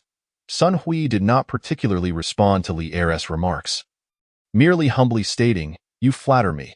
Subsequently, Sun Hui and his companions followed Li Er into the protective barrier of Kunlun Ruins. The group was astounded by the ethereal beauty of Kunlun Ruins, where mist rose in gentle waves. The air was saturated with spiritual energy, soul force, and the source of power, while celestial cranes soared and dragons glided majestically, a true painting of the immortal realm. After arranging accommodations for the Creation Legion, Li Er instructed Sun Hui, "Come with me and these ladies." Trusting the Taoist's intentions, Sun Hui followed him to a thatched cottage, which upon entry revealed a hidden paradise. Before them lay a cultivation chamber, rich in spiritual energy, soul force, and the source of power, appearing as thick as water, within which 2 women sat in meditation. Sun Hui and the ladies sensed their cultivation levels, and were astonished to find they too had reached the 9th tier of perfection. The ability to achieve perfection in all 3 energies is far beyond that of a singular realm. Observing Sun Hui's astonishment, the old Taoist remarked, "You all must listen to what I have to say." With a wave of his hand, the 2 women opened their eyes, and the Taoist continued, "This friend Sun Hui is destined by heaven." Upon seeing the 2 women nod, Sun Hui was left bewildered. However, the Taoist did not elaborate further, instead stating, "This lady is undoubtedly the 9-tailed celestial fox, is she not?" The 9th maiden glanced at Sun Hui, and upon receiving his nod, affirmed, "Indeed, I am the nine-tailed celestial fox." Li'er stroked his beard, stating, "Then it falls upon you to serve as a witness for what comes next. Sun Hui, the reason you have been chosen as the fated one is due to the divine will, which selects according to the laws of heaven, and you may also be referred to as the child of fortune. However, the heavenly laws do not choose an existence that transcends itself, yet that great being, Pangu, has chosen you. And the distinction lies with her." Li'er gestured towards Fong Fong, then raised his hand to interrupt Sun Hui, who was about to speak, and continued, "Allow me to finish, and if there remain any uncertainties, I shall clarify them for you, young friend. The heavenly laws have chosen you because Hongjun interfered, causing you to clash with the rules, and then Hongjun seized the opportunity to gain control over more heavenly laws. Ultimately, the great being Pangu selected you because of the Empress, Fong Fong." Li'er indicated towards Fong Fong. Sun Hui glanced between Fong Fong and the ninth maiden. Seeing the nine-tailed celestial fox nod, he realized the truth of the matter. Chapter 52. Wu Zhao's support. Noting that Sun Hui held no objections, Li'er continued, "However, she is merely the foundation of the Empress. The true Empress requires the merging of her divided soul. In addition to the Empress and the nine-tailed celestial fox, the other four women and these two are all fragments of the Empress's soul. The Empress's true body is the source of power, while the fragments are associated with the elements of metal, wood, water, fire, earth, time, space, and the Yin attribute. Here, all fragments aside from those of space and the Yin attribute are present. The space fragment requires gratitude to the dragon race, which has 3 dragon maidens. Once the Empress merges with them, she may then seek to sense which fragment she should integrate from the dragon race. Nana, Zhuge Zhao Lanhui, and Li Hui correspond to the elements of metal, wood, water, and fire. While these 2 women represent earth and time, Yiya embodies the soul of heaven, and the nine-tailed celestial fox needs to recover her strength, possessing a combat power and soul force at 90%, thus representing the soul of earth. The underworld Hutu, on the other hand, embodies the transcendent soul. Only after fully merging with these individuals can the Empress be recognized as the true Empress. Upon hearing this, Sun Hui inquired, "What about the others? Will they still exist after merging with the Empress?" His question echoed the concerns of many. Though destiny seemed predetermined, no one wished to vanish without a trace. Li'er stroked his beard and replied, "Merging requires energy of the 9th tier, and the same applies to the divine soul. Thus, any excess energy beyond the 9th tier can be retained, and the blood, flesh, and bones can be integrated through formations, ensuring that the recovery during this separation process is also preserved. In simpler terms, individuals can continue to live without issue, and cultivation remains viable, though their cultivation may revert to its foundational state, as the source of power in blood, flesh, and bones is fundamental. However, spiritual energy and soul force are comparatively easier to cultivate." Sun Hui looked at the women, noticing their nods of agreement. Though he felt a sense of indebtedness, he recognized the inevitability. Given the immense energy expended, Fong Fong's ascension to the Empress would undoubtedly result in extraordinary combat prowess. Sun Hui then asked Li'er, "Is the Empress a human creation? After Fong Fong becomes the Empress, will she still be Fong Fong?" The venerable Lao Daorin Li'er responded, stating, "The Empress is destined to be born in every realm and on every celestial body. After absorbing energy, that energy will be sealed within her being. As time passes, the Empress will gradually awaken, and with her awakening comes her mission. Go be frank, the true nature of the Empress's mission is something only the great Pango can know. After all, his beloved, who is also the founder of this realm, is the Empress herself, which is why I cannot answer your question." Upon hearing Lao Daorin Li'er's words, Sun Hui felt enlightened. After all, it was not a matter of memory fusion, thus presenting no issue. The more powerful Fong Fong became, the happier Sun Hui felt. As for the other women, it was a simple matter of recultivation. The crystals from the source of power were plentiful, and their spiritual energy had yet to reach the foundation stage, but the loss of soul power posed a significant challenge, for a soul injury that could render one in a vegetative state was indeed frightening. Thus, Sun Hui looked at Lao Daorin Li'er with a beseeching gaze and inquired, "Esteemed elder, you must possess a method for cultivating soul power, for if the soul detachment cannot be swiftly restored, it would greatly affect everyone. Lao Dao Renlier stroked his beard and chuckled, saying, "Why do you call me esteemed elder again? Is it not Lao Dao Ren? You seem to say that quite smoothly." Sun Hui felt a deep sense of embarrassment. Yet given the dire circumstances concerning the safety of the women, especially for Fong Fong, he refrained from retorting. Observing Sun Hui's awkwardness, the old Taoist continued, "My young friend, there is no need to rush. Clarity will come by tomorrow." After the group returned to the place arranged by Lao Dao Renlier, Sun Hui became acquainted with the two women, who were sisters named Ning Er and Yu Er. Considering that these two had just met and were already willing to sacrifice so much for Fong Fong, Sun Hui felt both gratitude and guilt. After expressing their thanks, Sun Hui took his leave. For as a straightforward man, he lacked the finesse to engage with women. Women, on the other hand, always had plenty to discuss amongst themselves. Before departing, Sun Hui exchanged glances with Na Na and Li Hui. As for Ya and Ing Su, one was unfamiliar and the other rather taciturn, leaving Sun Hui at a loss. The following day, as Sun Hui emerged, he beheld the several women linked arm in arm, chatting amiably. Upon seeing Sun Hui approach, they greeted him with a cheerful, "You're here," and proceeded with him to the residence of Lao Dao Renlier. However, during their journey, the women whispered amongst themselves, leaving Sun Hui to walk ahead alone, which left him rather vexed. Upon arriving at Lao Dao Renlier's abode, just as Sun Hui was about to call out, a woman emerged. On her forehead was a pattern resembling a plum blossom, lending her graceful presence an air of nobility.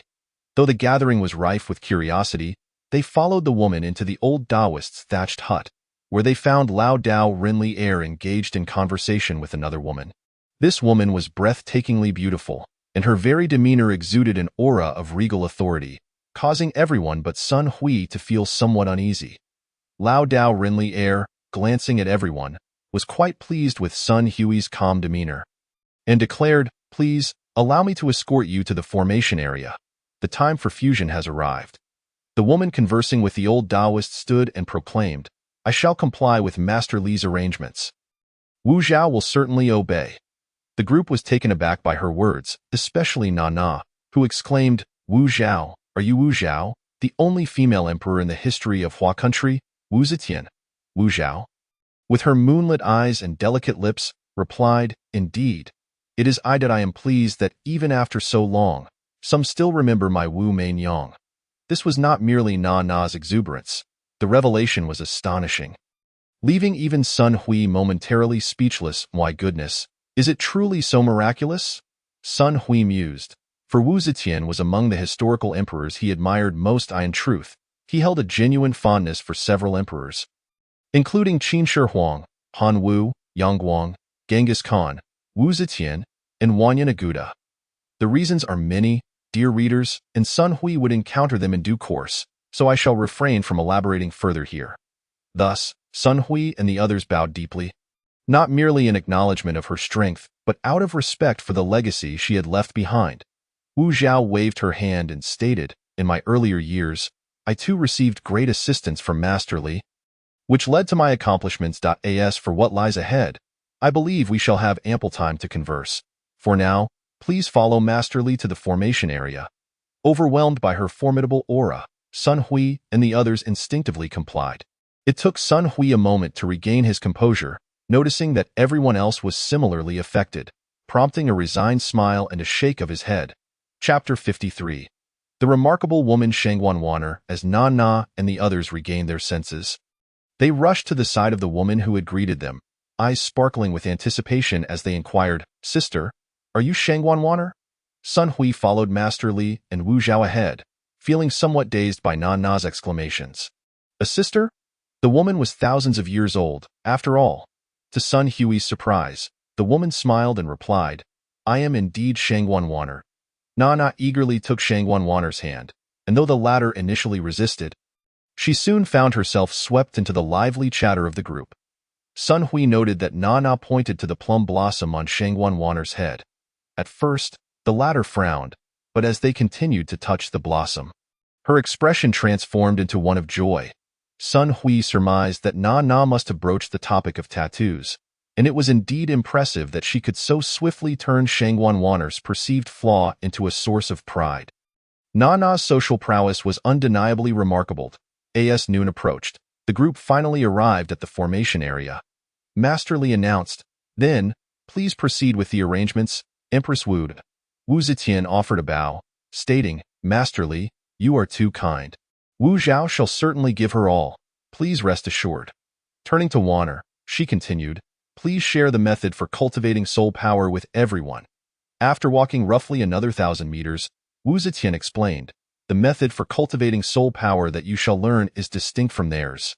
To prevent energy interference, we have come to this location. They will cultivate the Purple Chi Soul Sutra, while you shall learn the Yin Yang Soul Sutra. Wanner possesses Yin attributes and is one of the Empress's fusion subjects. As you engage in the Empress's fusion, you will need to cultivate your sea of consciousness. During the time the others recuperate, you must also develop your divine sense body. Upon completing the Yin Yang Soul Sutra, when you merge with the fused Empress, you will be able to perceive the energy constructs of time and space, as time is closely related to the yang attributes of water, wood, metal, and earth. The spatial attributes, however, are interconnected with the yin attributes and all 5 elemental properties: metal, wood, water, fire, and earth. Although constructing energy is relatively challenging, it is far easier to cultivate and deploy techniques compared to time attributes.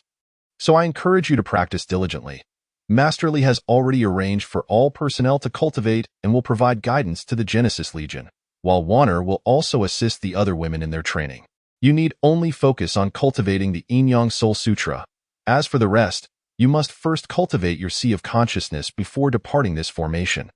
With a wave of Wu Zhao's hand, a formation was established. Observing this, Sun Hui remarked, "Empress, there is no need for formalities. You may simply call me Sun Hui da." Wu Zetian nodded in acknowledgement, and Sun Hui continued, "If the Empress can also cultivate this method, then why, after all these millennia, has it been determined that I am the one to transcend?" Wu Zhao seemed to anticipate Sun Hui's inquiry, responding, "Before our fusion, both I and the Empress, Fong Fong, were of the Xianyin body. While we can cultivate the vast majority of techniques, unlike your chaos body, you can practice all techniques under the laws of heaven and absorb all forms of energy. Though we, as Xianyin bodies, can also do so, it requires a transformation before absorption, and when attacking or releasing energy, we must convert it again into the corresponding technique energy or cultivation energy. For example, after absorbing spiritual energy, I can transform it into soul power, thereby quickly enhancing my cultivation without the risk of energy conflicts leading to impure energy. If I were to deploy a technique that does not utilize soul power, I would need to convert soul power back into the appropriate form of spiritual or source energy to perform the technique, whereas you can use it directly."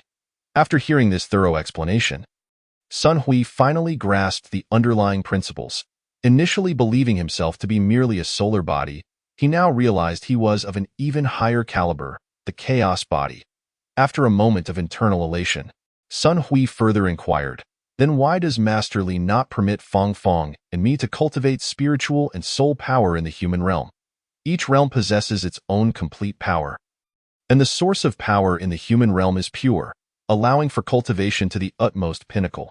However, spiritual energy drifts from the heavenly realm, imbued with unique rules that are neither of the human realm nor the heavenly realm. Thus, if one cultivates spiritual energy, while it may adapt to the rules of both realms, the impurity of the rules prevents one from reaching the utmost pinnacle." Sun Hui now comprehended the nuances of cultivation, prompting him to ask, "Is not transcendence simply a departure from the rules of heaven? If my cultivation and advancement are still within the rules, how can I eventually extinguish them?" Wu Zhao remarked, "Once the Emperor's daughter has merged, a solution will undoubtedly present itself. As for the method of obliteration, I remain in the dark. However, I must caution you. Until the Emperor's daughter possesses the ability to extinguish the power of rules, you must refrain from any union. Otherwise, your efforts may be in vain." Upon hearing these words, Sun Hui solemnly nodded, recognizing the gravity of the situation that pertained to their future, which left little room for jest. Nevertheless, Nana herself ought to take action, for time had previously pressed upon the mortal realm.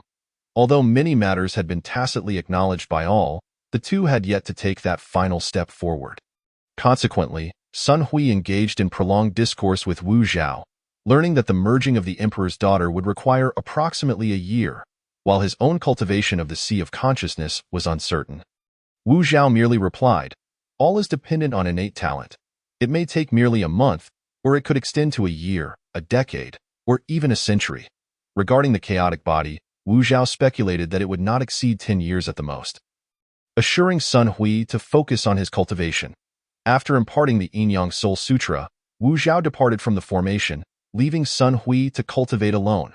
Fully immersed in his practice, Sun Hui mused that without diligence, the prospect of languishing in solitary cultivation for a decade would drive him to madness, and he could not help but worry about the merging of several women. Yet, reality seldom aligns with one's desires. Nearly a month passed, and Sun Hui had made no progress with the Yin-Yang Soul Sutra. As he moved within the formation, Wu Zhao reappeared. "How fares your cultivation of the Yin-Yang Soul Sutra?" she inquired, already aware that Sun Hui had made no advancement. It was merely a formality. Sun Hui, feeling frustrated, replied, "I have not made an ounce of progress, and I cannot fathom the reason." Wu Zhao nodded and conveyed, "Master Li wishes to relay a message to you. The Bodhi tree is essentially non-existent, and the bright mirror is not a platform. If there is fundamentally nothing, where can dust settle?" These words were taught by Taoist figures, the Lantern Master and the Compassionate Navigation Master, as they turned from Taoism to Buddhism. You may ponder upon them before proceeding with your cultivation. Chapter 54. The chaotic body is formed, a perfect foundation established. With matters concluded here, I must return to the underworld. Wanner has accompanied me for millennia, and I regard her as my own. From now on, she shall be in your care. Should I learn that you mistreat her or cause her unhappiness, beware of my reprimand. Do not let your status as the son of destiny deceive you. I, Wu Zhao, the emperor of the underworld, have extinguished many a son of destiny. Our paths may cross again in the underworld. With that, without waiting for Sun Hui to respond, she turned and left. Sun Hui understood Wu Zhao's formidable power. He could sense that she was on the cusp of achieving complete mastery. Yet, the reasons behind it were beyond his current capabilities to resolve, and he recognized the necessity of dedicating himself to his cultivation without delay. After all, Sun Hui did not wish to wait years, decades, or even centuries before achieving success in his cultivation, while the emperor's daughter's merging was merely a year away, and he had already squandered a month. Nonetheless, the verse brought by Master Li through Wu Zhao was undoubtedly significant. The true nature of it still eluded Sun Hui. Thus, in this state of confusion, he meandered through another month, albeit gaining some insights. In essence, the Bodhi tree is fundamentally non-existent.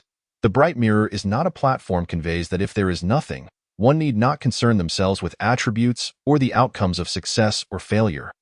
Upon reaching this understanding, Sun Hui paused his cultivation, adjusted his mindset, and liberated himself completely, indulging in a restful slumber.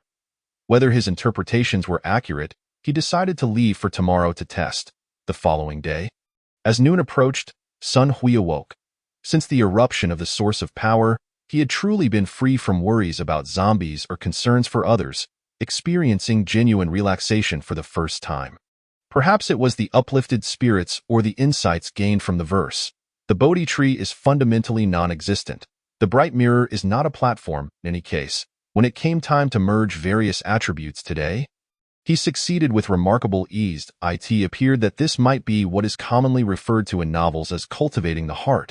However, it puzzled him why protagonists often found themselves stymied upon reaching a bottleneck. With the first success achieved, subsequent energy integrations became significantly more manageable. From the 7th tier onward, Sun Hui found he could subsist on a single meal each month, and by the 8th tier, he could forego sustenance for an entire year without issue. At the 9th tier, he could completely detach from food, relying solely on energy absorption for replenishing his vitality. Otherwise, with so many cultivators perishing from starvation after centuries of insight, what was the point of cultivation? As various energies continued to compress and coalesce into new chaotic energy, Sun Hui increasingly recognized the formidable nature of the chaotic attribute. For instance, even when he wished to halt energy absorption, his body autonomously absorbed it. After a complete cycle of chaotic energy circulation, Refining the energy within him became increasingly fluid. As time elapsed, another 8 months passed, and Sun Hui finally transformed all the energy within him. Upon exiting his retreat, he hastened to the emperor's daughter to observe the progress of her merging, for only 2 months remained. Upon his arrival, he noticed Master Li Er and 4 individuals standing guard. As Sun Hui sensed the 4, he discovered that he could not see through them, indicating that their strength surpassed his own. Seeing that Sun Hui had cultivated the chaotic attribute, Master Li Er informed him that the next step was to cleanse his meridians. Blood, flesh, bones, and sea of consciousness with the chaotic attribute. The moment Sun Hui achieved the chaotic body, his sea of consciousness spontaneously formed, revealing the formidable nature of the chaotic body. He also observed the formation, which comprised 2 layers. The inner layer was the merging formation, while the outer layer served as the restorative formation. Master Li Er introduced the 4 individuals. These 4 are the ancestors of the 4 divine beasts. This one is the azure dragon of the east. This one is the vermilion bird of the west. This one is the black tortoise of the south. And this one is the white tiger of the north. They have come to assist you. Firstly, each month, they will contribute their blood essence to the restorative formation according to different stages, enhancing the talents of several women. This is somewhat a blessing in disguise for them. Secondly, the 4 divine beasts will mobilize their blood essence and control the 4 symbols formation to strengthen your physical constitution. Thirdly, they are also here to ascertain whether you are worthy of their trust. As the great Pango left them behind with a chance for opportunity, the 4 divine beasts were to cultivate the most outstanding descendants to accompany you in battles across the 3 realms. Since the departure of the great Pango, they have maintained the purest bloodlines to produce their offspring. The descendants of the 4 divine beasts are still accumulating talent within their eggs, forging unparalleled gifts and combat prowess. Although the ancestors have the guidance of the great Pango, they remain somewhat apprehensive, which you must understand, as the stakes are the survival of their race. Should you fail, the heavenly laws would undoubtedly eradicate the existence of the races to which the 4 divine beasts belong. And even without choice, the heavenly laws would bring about destruction. However, due to the accumulation over several epochs, the 4 divine beast families, along with some ancient clans, still possess the ability to preserve a few descendants without detection from the heavenly laws. Your initial establishment of the chaotic body is the opportune moment for foundation building. You may forge your spiritual platform, and by then, the merging of the Emperor's daughter will also reach completion, after which the 4 divine beasts will refine you. Sun Hui first bowed deeply to Master Li Er, recognizing that without his guidance, today's achievements would have been impossible. Master Li, may I continue to address you as such? Your assistance to me and others is immeasurable. Should you require my aid in the future, I will not hesitate to brave any peril. After witnessing Master Li stroke his beard and nod in acknowledgement, Sun Hui turned to the ancestors of the 4 divine beasts and bowed deeply once more. The 4 ancestors had rendered significant assistance to the Emperor's daughter, and Sun Hui would be eternally grateful for their potential affirmation of his worth. After a mutual nod of acknowledgement, Sun Hui wasted no time and began to establish his foundation. Because foundation building pertains to soul power, he continuously utilized chaotic energy to expand and solidify his sea of consciousness. As his sea of consciousness became remarkably solidified, his soul power reserves reached their maximum capacity, prompting Sun Hui to open his eyes. The others sensed that although Sun Hui had yet to establish his foundation, he possessed a sea of consciousness akin to that of a typical golden core cultivator and soul power quality nearing that of a nascent soul, which brought them immense joy.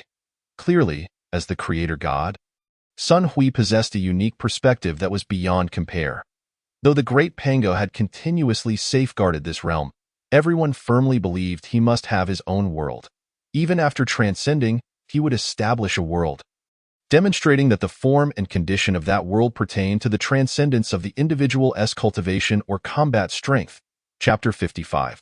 The origin of the Emperor's daughter Master Li and the 4 divine beasts recognized Sun Hui's exceptional talent. Noting that the merging of the Emperor's daughter was nearing completion, the remaining month would be devoted to the absorption of residual energy from the merging process. Today, several young women have retired from the fray. With the essence of the progenitor of the 4 divine beasts at their disposal, they have cultivated remarkable talents despite the disappearance of the perfected source of strength at the 9th tier. Consequently, the ancestral spirits of the divine beasts have summoned the prodigious offspring from their lineage. By combining the powers of the 4 divine beasts, and with the assistance of Master Li's formations, the 4 little beings have come into existence within the span of 7 days. The young women have long since returned to devour the crystals of the undead to restore their strength, while Sun Hui has chosen to meditate on the spot, cultivating his spiritual energy. Although the method of cultivating soul power was left behind by Wu Zhao, the soul energy of this realm pales in comparison to that of the underworld, both in quality and quantity. Therefore, Sun Hui plans to enhance his soul power only after entering the underworld. According to Master Li, it is indeed possible to augment soul power and physical strength through the cultivation of spiritual energy, albeit with minimal effect unless one is focused solely on such training. For instance, once Sun Hui attains the Golden Core realm, he will be able to increase his strength by 1,000 pounds. Presently, with the perfected source of strength, Sun Hui's raw power exceeds 100,000 pounds. Should he harness the source of strength, it could rise above 200,000 pounds, and with the aid of spiritual energy, it is estimated that Sun Hui's full force strike could reach that same figure. When considering the need for a major breakthrough to increase strength by a mere 1,000 pounds, the endeavor seems rather trivial. The good news is that upon reaching the Golden Core realm, the quality of spiritual energy will improve, thus transforming his strength from 200,000 pounds to 300,000 pounds. As for the question of whether the chaotic body can absorb all forms of energy, Master Li remarked, in the early stages, there is indeed no issue. However, this is akin to the distinction between distilled water and pure water. Over time, true perfection becomes unattainable. To transcend, one requires a flawless physique and energy. Thus, unless absolutely necessary, the pure energy of each realm is fundamental to your ascension and combat replenishment. It seems you have observed the situation with Main Yang. She has overindulged in spiritual energy within this realm, leading to her incomplete soul cultivation despite becoming the underworld emperor. Sun Hui harbors admiration for Wu Zhao, the unparalleled empress of antiquity, captivated by her commanding presence and stunning beauty. I am no scoundrel. As a robust man, I too possess an appreciation for beauty. That is the mark of a true man. Anyone who claims not to be fond of beautiful women is either disingenuous or deceiving. Regarding Wu Zhao's incomplete state, Sun Hui expresses regret and inquires, Master Li, is there a way to aid the Empress in achieving completeness? The old Taoist Lier looks at Sun Hui and smiles, saying, the one to assist her is you. She is already aware of how to aid herself. With the birth of the 4 little divine beasts, the progenitor of the 4 divine beasts offered its essence. Transformed through a contract to Sun Hui. Puzzled, Sun Hui listens as Master Li explains. Do not be perplexed. They share a similar circumstance with the 9-tailed celestial fox. However, you are on the path of perfect transcendence. While they require your transcendence to occur during a moment of weakened heavenly Tao rules, I am in a similar situation, though the difference is that I cannot break these heavenly Tao rules. For Hong Jun is me. When you transcend, I too can achieve perfect transcendence. However, without breaking the heavenly Tao rules, I will not receive feedback from the rules, akin to failing to obtain the essence of the thunder tribulation after successfully crossing it. There is no need for your doubts. Even if we all band together, we would still not be a match for you and the Empress. The ultimate result of the Empress's fusion will be transcendence. Yet hers will not be bound to a single realm's rules, but rather to the rules of the vast cosmos. The world we inhabit is akin to a single leaf. The Milky Way resembles a branch. While the Empress represents a substantial fork in the rules of the tree, ultimately, the young women must fade from existence to forge the true Empress. This is destiny's decree and a consequence of the rules. As for the 4 little divine beasts and the 9-tailed celestial fox, they can assist you in your transcendence, cannot predict the Empress's situation, even though I am one with the heavenly Tao. Even so, peering into the Empress's fate remains shrouded in mystery, and since your transformation into the chaotic body, it has been obscured. I shall guide the young women. Before you enter the underworld, the Empress's fusion must be fully completed. As previously stated, they will not vanish. This is merely a temporary measure. Additionally, you may also cultivate the power of faith, which will prove invaluable in due time. The progenitor of the four divine beasts must also offer a sacrifice, leaving only its corporeal form for the four little beings to grow and attain perfection. As the little divine beasts approach the mortal realm, the unfolding events are preordained, ensuring your success is inevitable.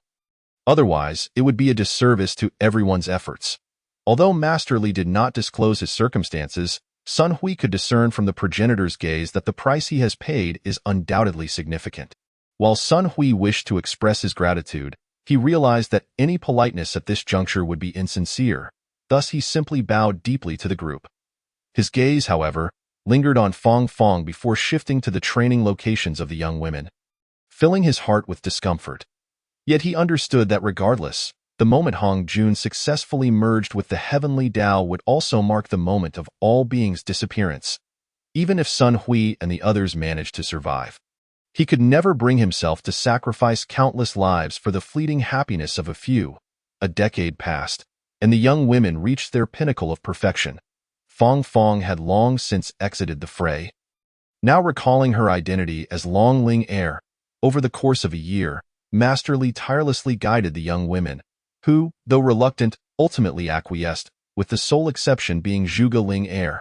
Master Li stated, "Only with the perfect essence of the dragon vein can a truly flawless empress be forged in body and soul." The previous fusion did not require Zhuge Ling Heir's involvement due to the remnants of the zombie virus within her. This virus was a remnant of the war during the era of celestial beings, preserved by Hong Jun, containing an excess of heavenly Tao rules, rendering it unsuitable for the empress. Her essence differs fundamentally from the others. They are pure humans, while Zhuge Ling Heir is a zombie entity. With the passage of over a decade, Sun Hui's constitution and energy have finally transformed, akin to Zhuge Ling Heir's original state. Yet, when Master Li conveyed the matter of the Empress's fusion to her, Zhuge Ling Heir remained unwilling, for she differed from the others. Her prolonged time with Sun Hui had fostered feelings. She was merely a devoted follower, feeling nothing beyond gratitude and respect for Sun Hui. It was only after the four divine beasts and Master Li appealed to her reason and emotions, revealing the price she would have to pay for the Empress's fusion, that Zhuge Ling Heir reluctantly acquiesced.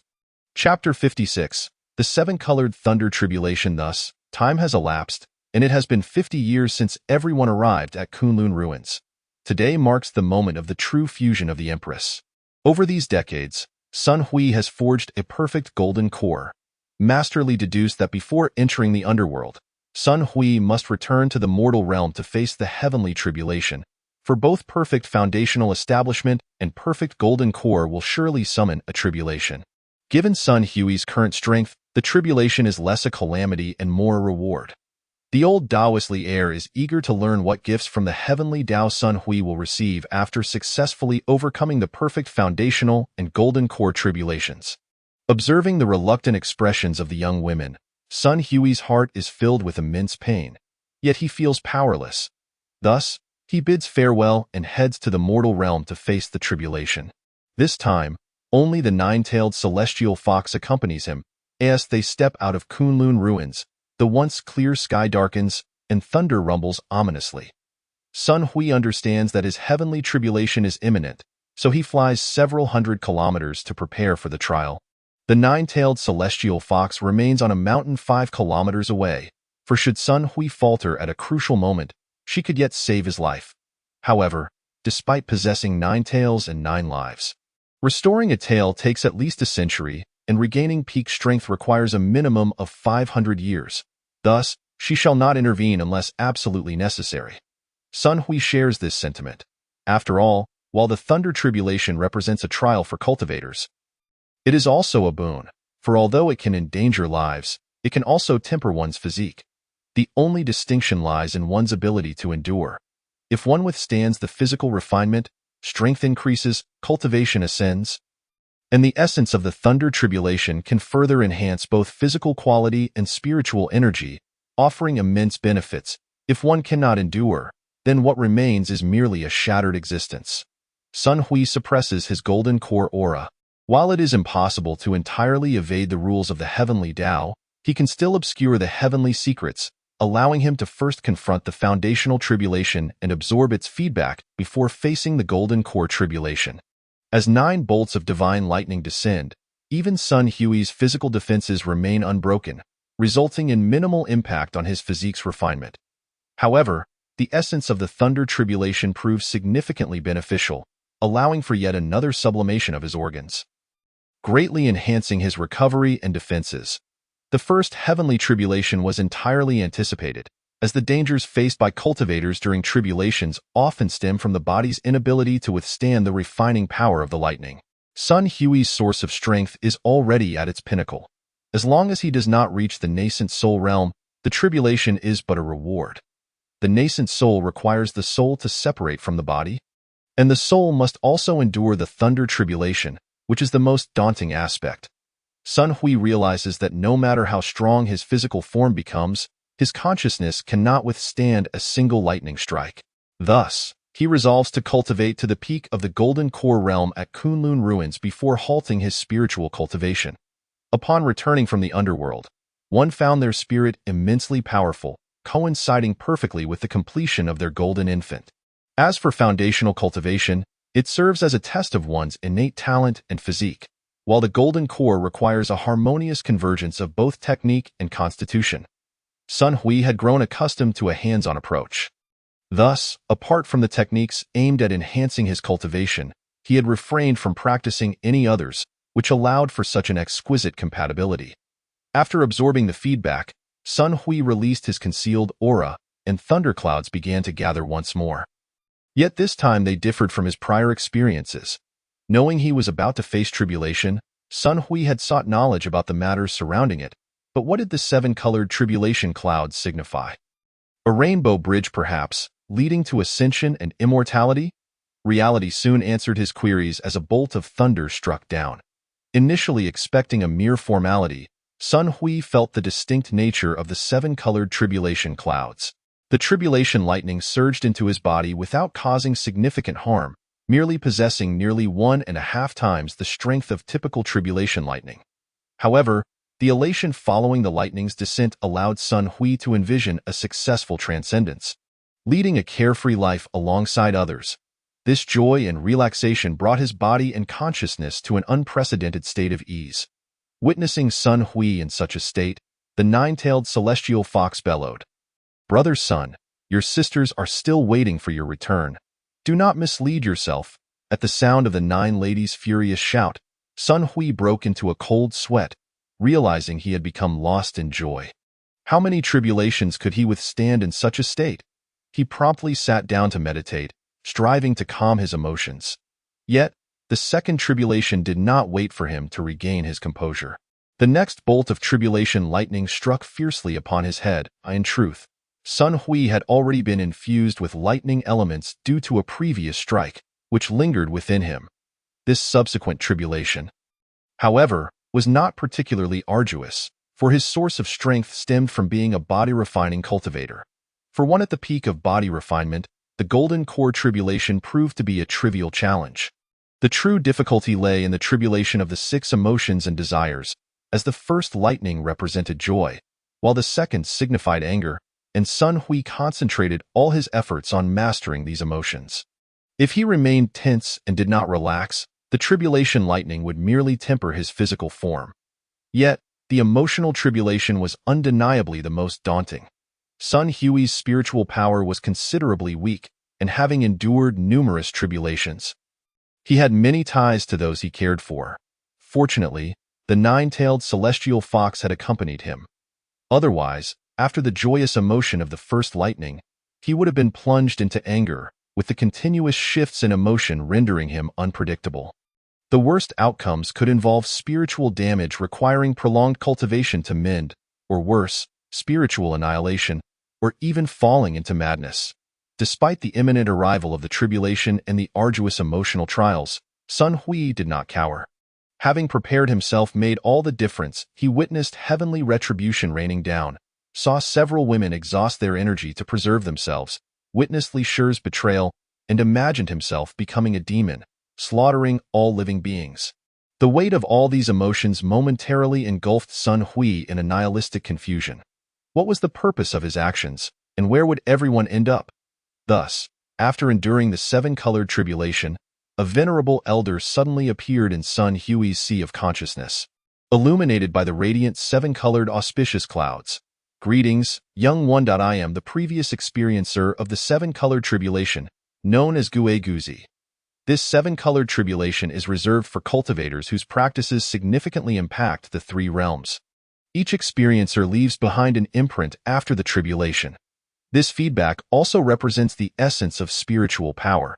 After departing this realm for the underworld, I have left this imprint as an opportunity for the fated. I shall bestow upon you a tome of celestial secrets, which encompasses the arts of formations, beast mastery, military strategy, and other non-body cultivation techniques to enhance quality or achieve perfection. Dear fated one, I hope to meet you again. Chapter 57. Return to the Heavenly Guard Camp. Long before, Sun Hui had communicated with Li Shi, notifying everyone that upon perfecting their source of strength in this realm, they would forge their spiritual platforms, facilitating their future journey to the underworld. After more than 50 years, over 100 individuals had perfected their source of strength and established their spiritual platforms. As for the reasoning behind not directly opening their sea of consciousness, Li Shi explained that even without the need for transcendence, the soul power of this realm could not support everyone's cultivation. Thus, they focused on replenishing spiritual energy for practice.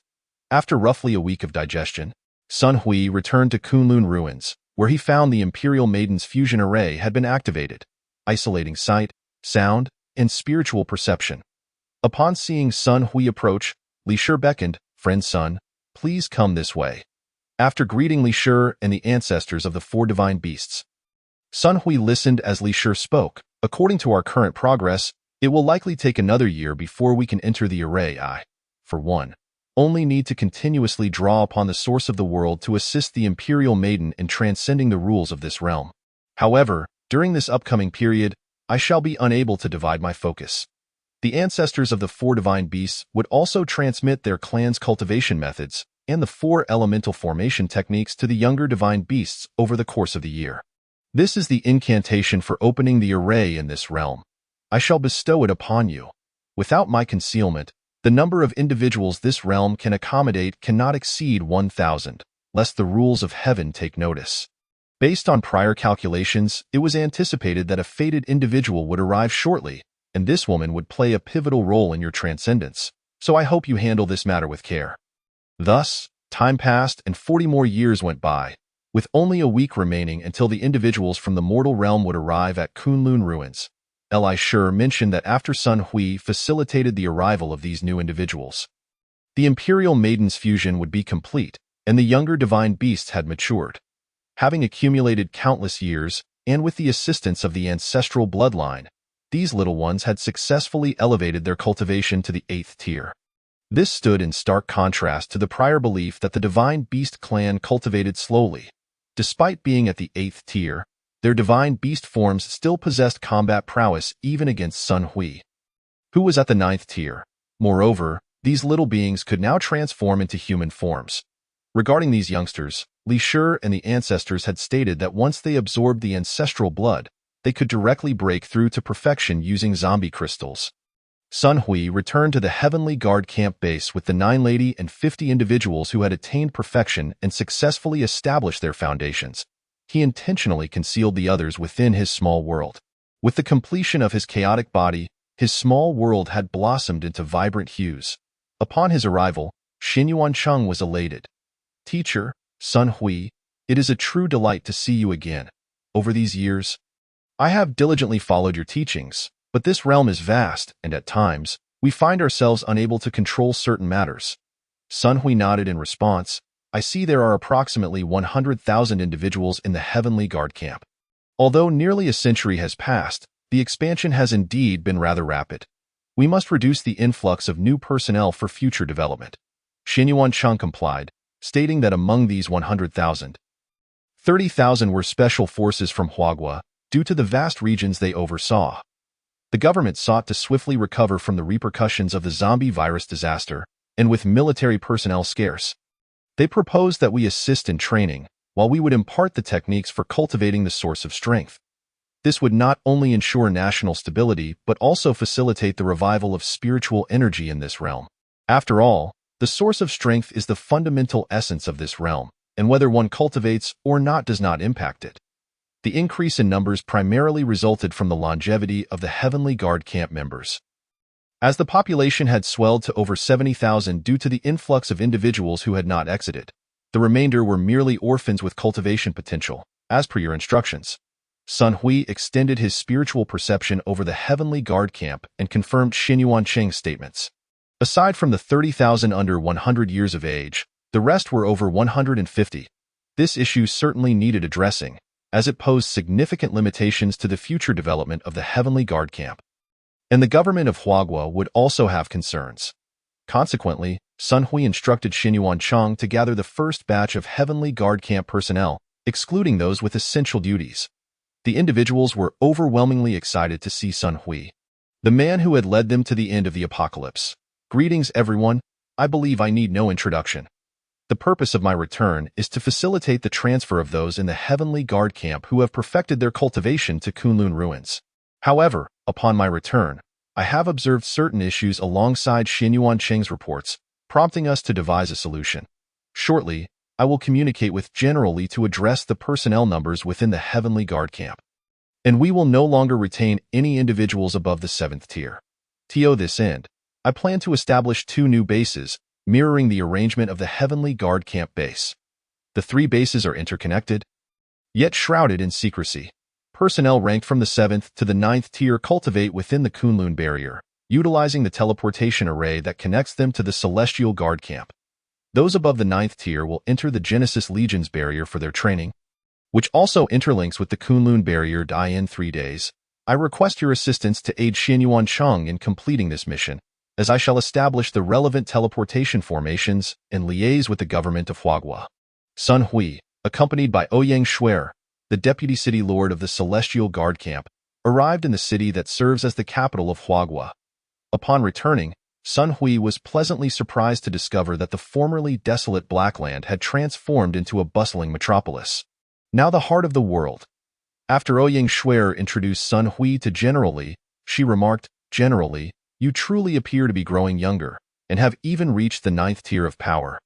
Hearing the familiar voice, General Li gazed in disbelief at the young man obscured by a veil that Ouyang Shuer had brought.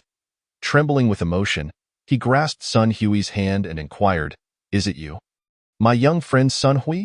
Once Sun Hui removed the veil, excitement surged through everyone present, for this was the man whose statue adorned every corner of the globe, and those who had endured the zombie virus recalled the past when he led tens of thousands to cleanse the world of the undead, thereby bringing an end to the apocalyptic era. Although many had not grasped the full extent of his abilities, the images they had witnessed clearly conveyed the magnitude of his power. Overwhelmed with emotion upon seeing his kin, Sun Hui addressed the crowd. "Thank you all for your tireless efforts. As a fellow soldier, I extend my deepest respect for your unwavering dedication." With that, he rendered a precise military salute in response. The crowd returned the gesture. Turning to General Li, Sun Hui proposed, "Shall we find a suitable place to converse?" General Li promptly escorted Sun Hui to his secret base office. After a brief exchange of pleasantries, Sun Hui stated, "I have come with 2 matters to discuss. Firstly, Rulin is well and often thinks of you, but due to certain circumstances, she has been unable to visit." General Li nodded eagerly. "As long as she is well, that is what matters. Although my lifespan has increased with my cultivation, progeny remains scarce. After you departed, Rulin's parents welcomed a son and a daughter." Aware of the urgency of their conversation, Sun Hui continued, "As for the second matter, the world has stabilized, and I believe the Celestial Guard camp should genuinely dissolve. I wish to inquire about your thoughts on this, General Li." Sun Hui sensed through Ouyang Shuer's descriptions that the existence of the Celestial Guard camp posed a threat to certain individuals. Otherwise, with General Li's backing and Sun Hui's status as a savior, conflict would have already erupted. Chapter 58. The World Pearl. After listening to Sun Hui's words, General Li poured tea for both of them. He remarked, 60 years ago, once the world achieved a semblance of stability, that venerable elder retired to enjoy his twilight years. The new appointee, lacking experience from the apocalypse, harbors some reservations regarding the Celestial Guard camp. However, I remain steadfast in my belief in its necessity. I envision you, young friend, leading the heroes who ended the apocalypse. They deserve our admiration and respect, not to be commanded or merely watched over. Since you have brought this matter to light, I trust you have some thoughts of your own. If you require my assistance, I will do anything, even at the cost of my life or my current position, to help you. Looking at General Li, Sun Hui felt profound respect and admiration for the old soldier, yet he understood the complexities of military and political matters. You are too kind, General. As for the Celestial Guard camp, this realm is not our ultimate destination. We are mindful of the greater good for the stability of this world. I propose that those below the 7th tier remain as part of the Celestial Guard camp, numbering merely in the thousands, to remain in the eyes of the public. Those from the 7th to the 9th tier shall be concealed to alleviate concerns, while those who are fully realized will be arranged to enter the next realm for cultivation. Regarding this realm, my perception suggests that a century has passed, and the source of power released has nearly been depleted. It will be exceedingly rare to encounter cultivators in the future. I will also leave behind 10 talismans for summoning aid, which I will teach you, General. Should any cultivators appear or should the Celestial Guard camp be needed, you may shatter these talismans to request assistance. I will publicly declare that only 3 exist, so you may handle this as you see fit. This, too, is the final contribution I can make to this world. Moreover, I shall gift you 3 personal talismans, one for protection, capable of withstanding a full-force strike from a perfected master, one for offense, able to slay any cultivator within the perfected realm, and the last, a formation talisman that can shield those within its array for 3 days. The latter was entrusted to me by Ruolin, and I bestow it upon you. This is my spirit imprint. Please place a drop of your blood upon it. Following Sun Hui's instructions, General Li pricked his fingertip, discovering that the spirit imprint could change shape and was remarkably resilient. Allowing him to control it merely by will, it could merge with his body or transform into a key or ring. However, after experimentation, General Li understood that what Sun Hui had entrusted to him was far from simple. After halting the experiment, Sun Hui explained, "This spirit imprint contains my essence and blood. Should danger arise, you may shatter it, and I will manifest to protect you." Upon hearing this, General Li recognized the significance of the spirit imprint. It was indeed a life-saving talisman, a treasured heirloom. He then transformed the spirit imprint into a pendant and said to Sun Hui, "Young friend, this item is truly invaluable. I shall graciously accept it, as it is a favor from my granddaughter." With laughter shared between them, Sun Hui added, "I intend to position 2 formations near Kunlun Mountain. While we do not fear ordinary people, the disappearance of the source of power may inevitably lead to tales of immortals and gods. So I ask that you relocate all individuals surrounding Kunlun Mountain. The barrier formations are not easily detectable by the uninitiated. However, we cannot better manage the former ordinary people." General Li, upon hearing this, responded, "Is that all?" Sun Hui affirmed, "That will suffice. Additionally, there is an island in the East China Sea, known as Weilong Island. Is anyone residing there?" General Li summoned his secretary, and after a brief discussion, reported, "There is only a temporary naval rest camp. No other inhabitants remain. I can ensure it is deserted by tonight." Sun Hui replied, "Then there are no issues." General Li then remarked, "There is someone I believe you should meet, as we have examined this matter from various scientific angles and have come up empty-handed." He led a puzzled Sun Hui to a laboratory, where he beheld a beautiful woman clad in a horse-faced skirt, lying in repose. General Li explained, "You cannot hold this against me, for this was classified as a state secret. Without exception, it has only recently been downgraded to a general secret, allowing me to discuss it with you." Sun Hui, increasingly perplexed, inquired, "General Li, does this person have any connection to me? I have no recollection of her." "Not merely a connection.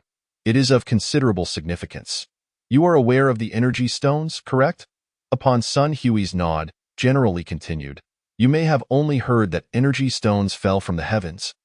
But what you do not know is that they were not the sole entities to descend. This woman is one of them, along with a pearl. We have studied this woman for a century with little progress. Yet you have the ability to absorb energy stones. I believe she will undoubtedly aid you. As for the pearl, it is quite extraordinary. The technology ring was constructed based on its operational structure and energy principles.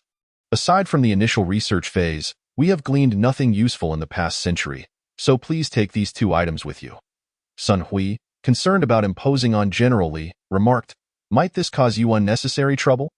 General Li waved his hand dismissively. "No, it will not. We have surpassed the research stage, and the state has abandoned this inquiry. Even if you do not take them, our options are to either preserve or destroy them. These items, having arrived in this realm alongside the zombie energy stones, are high-risk materials, and I am truly perplexed about their handling." Understanding the context, Sun Hui unceremoniously took the woman into his own small world. While General Li, though curious, did not press for further details. Upon arriving at the storage facility for the pearl, Sun Hui attempted to place it into his small world but found it impossible. After some investigation, he discovered that the pearl was infused with chaotic energy. Recalling the descriptions of the celestial realm from Li Shi and Ye, the term spiritual treasure emerged in Sun Hui's mind. After all, ordinary magical artifacts could not possess chaotic energy, except for innate treasures and innate spiritual artifacts. The distinction lies in one being capable of transformation and advancement, while the other remains static.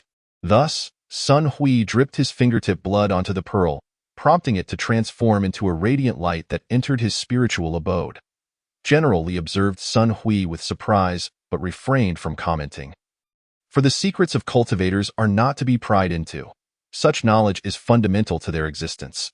Sun Hui, astonished, found that upon the pearl entering his body, his mind was flooded with information identifying it as the World Pearl, a reservoir of energy accumulated over eons during the world's evolution. The formation of such a pearl would require millions of years, if not more. Chapter 59. The Indomitable War Machine, Aspirations for Establishing One's Own Domain. Upon acquiring this treasure, Sun Hui was overwhelmed with joy. As his miniature world could now absorb the energy of the World Pearl and continuously evolve. The rate at which the World Pearl absorbed the energy of the universe was exponentially greater than that of his own small world. By hundreds of times, if not more. Moreover, chaotic energy constituted the very foundation of the universe and all material constructs. Thus, he realized that he could possess his own world without transcending. Once he did transcend, wouldn't he become a transcendent being of dual worlds? Observing Sun Hui's expression, General Li understood that this pearl was undoubtedly an extraordinarily valuable treasure. Otherwise, Sun Hui, with his discerning eye and profound realm, would not exhibit such elation. After Sun Hui withdrew his sensing from the World Pearl, he turned to General Li and excitedly expressed his gratitude, saying, "Indeed, this is a remarkable item. Thank you, old chief. Let us proceed with our previous plan for the Tianwei camp base. We must arrange the new base. Otherwise, when the main force arrives the day after tomorrow to settle, it would be quite embarrassing if the new location is not ready. There is no need for you to worry about that. Our developed aircraft can reach Kunlun Mountain in just over an hour. I will send 2 individuals to assist you. They will help clear the area of ordinary people, allowing you to commence work directly. First, go to the local government. I will prepare the documents for an urgent requisition, and it can be completed by tonight. Stay and have a meal before you leave. I still have many questions for you. Who knows when we might meet again after this parting?" Sun Hui pondered and agreed. There was no rush at this moment. With the aircraft, the round trip would take just over 3 hours, and setting up 2 formations would only require half a day. Thus, with more than a day to spare, there was indeed no need to hurry. General Li dispatched personnel to requisition almost the entirety of the Kunlun Mountains. With troops stationed around its perimeter, and of course, Sun Hui was unaware of this, and once General Li had organized the personnel for Kunlun Mountain, he arranged for lunch and the necessary staff. Finally, he led Sun Hui to a technology repository and said, "The mobile living unit you required years ago has been completed. You simply never visit it. Whenever new technology emerges, I have people enhance it, and now this mobile unit is so advanced that even I envy it. Come, let me show you." Upon entering the technology repository, 5 vehicles appeared before them. These vehicles resembled ordinary sports cars, and their technological value was not immediately apparent. Then, a young officer beside General Li, upon his signal, began to introduce the vehicles. Firstly, the power system of this vehicle is equipped with a Hua 998 engine, capable of reaching speeds of up to 3,000 km per hour. It is amphibious and can operate in air. land, and water. Its defense can withstand level 9 attacks, meaning even a full force strike from a 6th tier ability user would likely be ineffective. The glass utilizes the most advanced energy technology, capable of absorbing external energy for power storage. In terms of sheer strength, it can withstand up to 6th tier force. The entire fuel system comprises solar energy, zombie crystals, wind energy, and energy from the source of power. A 1st tier zombie crystal can sustain normal usage for 1 hour. And it can utilize up to 3rd tier zombie crystals. Higher tier crystals may damage the energy core due to excessive energy, and full throttle energy consumption is nearly 3 times the original. The defense system is equipped with a Legion barrier in a vehicle version, along with a spatial technology attribute configuration for a teleportation array. The technological space of this vehicle is only 100 square meters. The attack system includes nuclear energy laser cannons and standard laser cannons. As for the living system, it is fully equipped with all your needs. The concealment system features a chameleon-like gene system, albeit with careful observation revealing its presence. Lastly, the vehicle's central control integrates an energy-gathering formation, a comprehensive array constructed from technology, zombie crystals, and the source of power capable of generating energy stones. These energy stones can be absorbed by individuals and possess extremely high purity. Upon hearing this, Sun Hui understood why even the 9th tier General Li was envious. He inquired, what characteristics must the core possess to utilize and store higher and greater amounts of energy? The young officer replied, it must be capable of comprehensively absorbing energy, possess spatial attributes, be sufficiently robust, and ensure sustainability. If I can obtain such materials, I am confident in creating a universe-grade technology. However, such materials are exceedingly rare. Aside from meteorites, I have experimented with all substances on Earth, but none have proven suitable. Sun Hui then asked, General Li, are these vehicles a personal gift to me? General Li nodded, affirming, this small matter is within my purview. Dio, you perhaps have a better idea? If you have this technology center at your disposal, creating superior products is the dream of these scientists. Hearing General Li's words, Sun Hui felt an exhilarating surge of excitement. Initially, he had considered leaving one vehicle for General Li, but he knew that leaving it on the surface would not guarantee it would reach General Li's hands. As for materials, Sun Hui indeed had some, having collected a plethora of peculiar items during the final cleanup of zombies. Recently, during a period of idleness, Sun Hui had conducted an inventory and discovered several medicinal seeds still retaining viability, as well as numerous energy stones, gold, wood, water, fire, earth, time, space, yin-yang, and chaotic stones. However, he acknowledged that these stones would not significantly impact his total energy capacity. Now, he found the perfect opportunity to put them to use. With that, Sun Hui presented the chaotic stones and replaced the glass and vehicle energy core with them.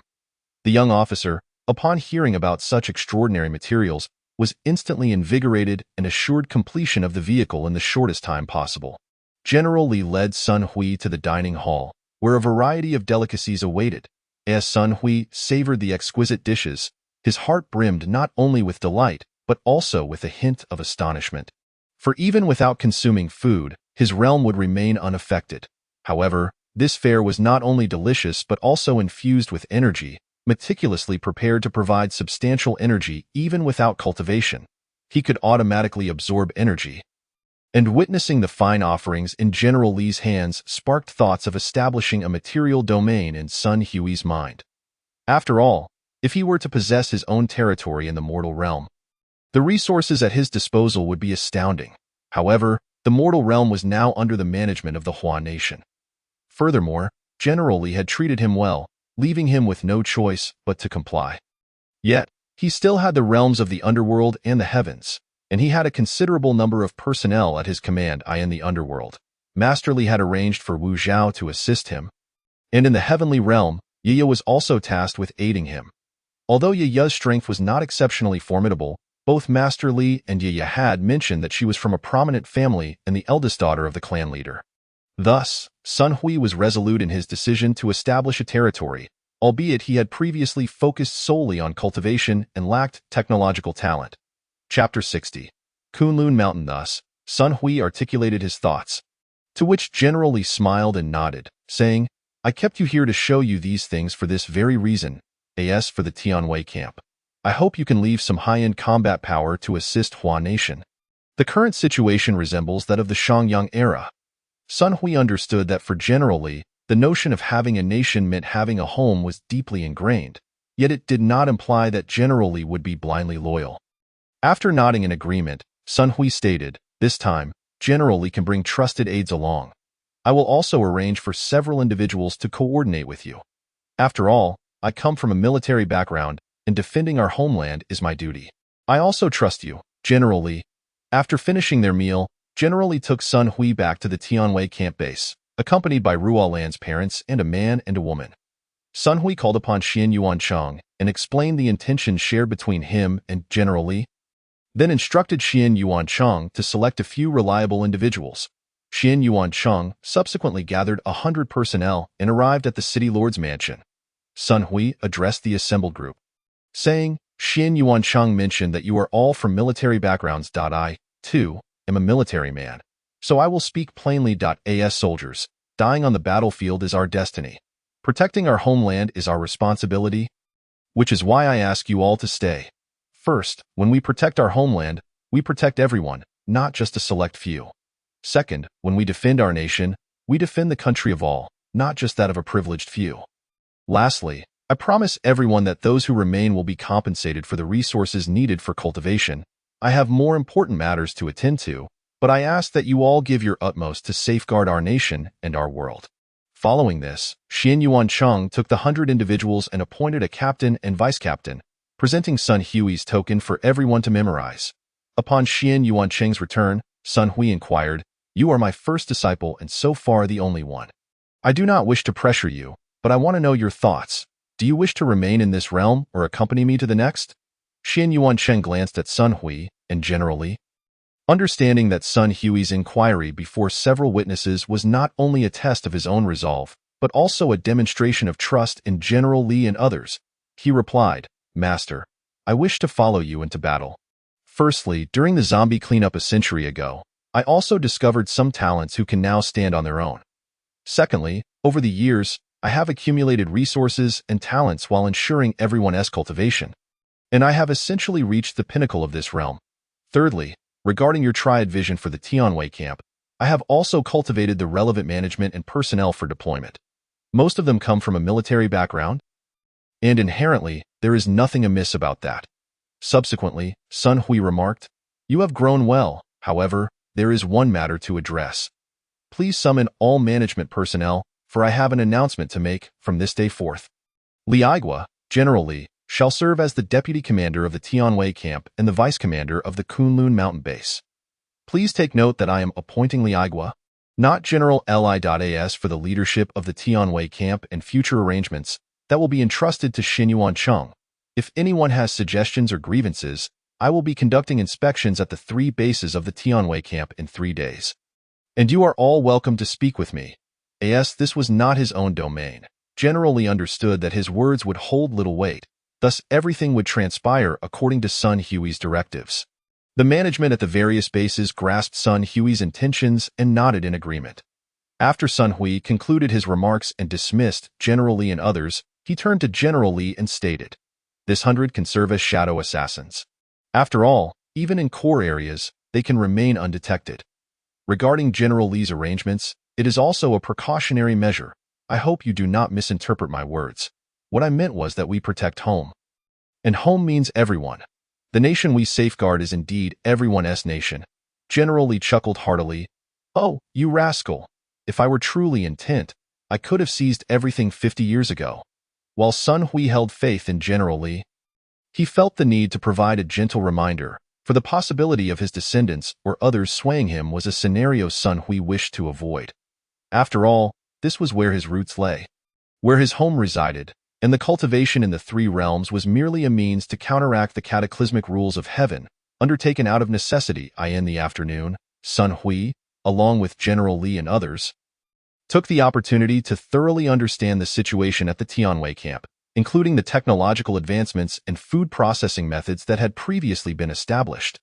Sun Hui had rushed through several visits without a detailed examination. This time, he adjusted the personnel, adding a group of technological experts. While they had not yet reached the peak of the 9th tier, they had met the conditions of the 8th and 9th tiers. Sun Hui decided to take all supplies except for the necessary provisions from the Tianwei camp. As with the stabilization of the world, the Tianwei camp would no longer need to exist in its current form. With personnel selected, the next day, Sun Hui instructed Xin Yuancheng to retain those who had not yet reached the 9th tier for upgrades, as they needed to meet the fundamental requirements of Kunlun ruins. Accompanied by several individuals chosen by Xin Yuancheng, as well as General Li and others, Sun Hui arrived at Kunlun Mountain, selected a location, and began to set up a barrier, leaving a few individuals to monitor the situation within the barrier. After bidding farewell to General Li and his group, Sun Hui led the final batch to the main mountain range of Kunlun, delineating several peaks, where he magically excavated a vast space within the mountain. He also directed a stream of fresh water into the canyon within the mountain, leaving the remaining filling of the mountain to others. Sun Hui envisioned creating a colossal wall using the mountains. Hence, the expansion of the inner space was primarily intended for establishing a teleportation array as a portal. Should any issues arise at the Kunlun mountain base, this would allow for a separation from that area. The existence of this Genesis Legion base was known only to Sun Hui and the nine-tailed celestial fox, while others were still unaware. General Li and the others, along with Xin Yuancheng, were only cognizant of the existence of another base, which Xin Yuancheng understood to be the true central force safeguarding this realm. After all, the Genesis base was populated entirely by 9th-tier individuals, and a single 9th-tier cultivator could easily overpower 10 8th-tier ones. Especially when 100 8th-tier cultivators found themselves trapped in a dire situation. It was akin to flying a kite. No matter how many 8th-tier cultivators there were, they could not capture a 9th-tier one. And many 8th tiers would gradually be eliminated. As for exhausting a 9th tier, in terms of power and energy, a week's time would suffice. Furthermore, 9th tier cultivators are not foolish. If they cannot win, they would flee. And once they do, 8th tiers would find it impossible to pursue.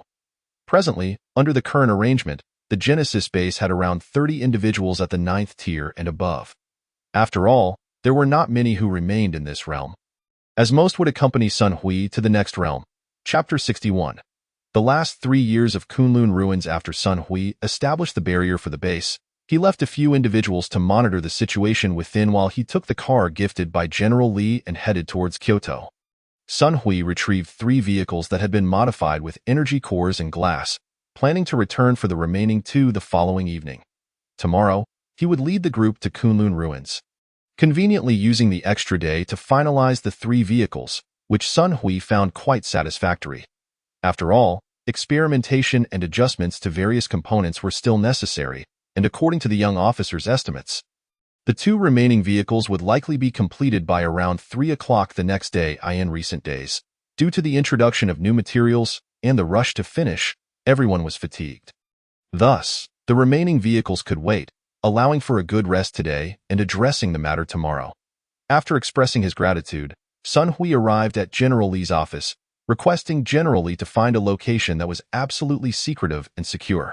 Upon retrieving the vehicles, General Li guessed Sun Hui's intentions, and when Sun Hui announced that he was gifting one of the vehicles to General Li, the latter was as delighted as a child. Patting Sun Hui's shoulder with glee, "You rascal, you are quite thoughtful." Sun Hui explained his reasoning behind the gesture, and General Li, understanding Sun Hui's concerns, nodded affirmatively. Rest assured, he will not reveal himself until the critical moment. That evening, Sun Hui returned to the Tianwei camp base. The next day, he and Xin Yuancheng, accompanied by the arranged personnel, proceeded to the Kunlun mountain base. The personnel left behind the previous day had already communicated with those arriving today regarding the required machinery and various items. According to Sun Hui's plan, barring any unusual circumstances, both the Genesis base and the Kunlun mountain base needed to remain hidden from the world, while the Kunlun mountain base had the task of monitoring the world, albeit under a concealed identity. Thus, as time passed, the 2 bases could truly achieve obscurity amidst the bustling world. After arranging the necessary personnel and establishing the teleportation array, Sun Hui led the remaining individuals to the Genesis base, setting up the teleportation array anew and conducting tests to ensure everything was functioning properly. He also established energy-gathering formations at both bases, as the meteoric energy from the human realm had nearly dissipated. In the future, those seeking cultivation would find it nearly impossible. Ultimately, as time marched on, the cycle would revert to its origin, and cultivators would eventually become legends. The only difference being that the various sects of Ur had seen all their followers transformed into Sun Hui's disciples. After allowing everyone to rest for a while, Sun Hui journeyed to Kyoto to retrieve the two vehicles. Following heartfelt farewells with General Li, he returned to the Kunlun mountain barrier, gathered the group, and proceeded back to Kunlun ruins. The number of individuals making this journey to Kunlun ruins was approximately 500, as the diminishing energy made achieving completeness increasingly difficult. Had it not been for the vast accumulation of zombie crystals stored earlier, the current realm would likely have seen only a handful of complete cultivators. Upon arriving at Kunlun ruins with all present, Sun Hui entrusted Xinyuan Cheng and the nine-tailed celestial fox with management responsibilities, allowing everyone to cultivate for 3 years. Thus, a century in Kunlun ruins would pass, and Sun Hui would prepare to lead everyone to the next realm. Currently, the population of Kunlun ruins stood at 15,863. As per the requirements of the 4 divine beasts, many of whom had also joined Sun Hui's ranks.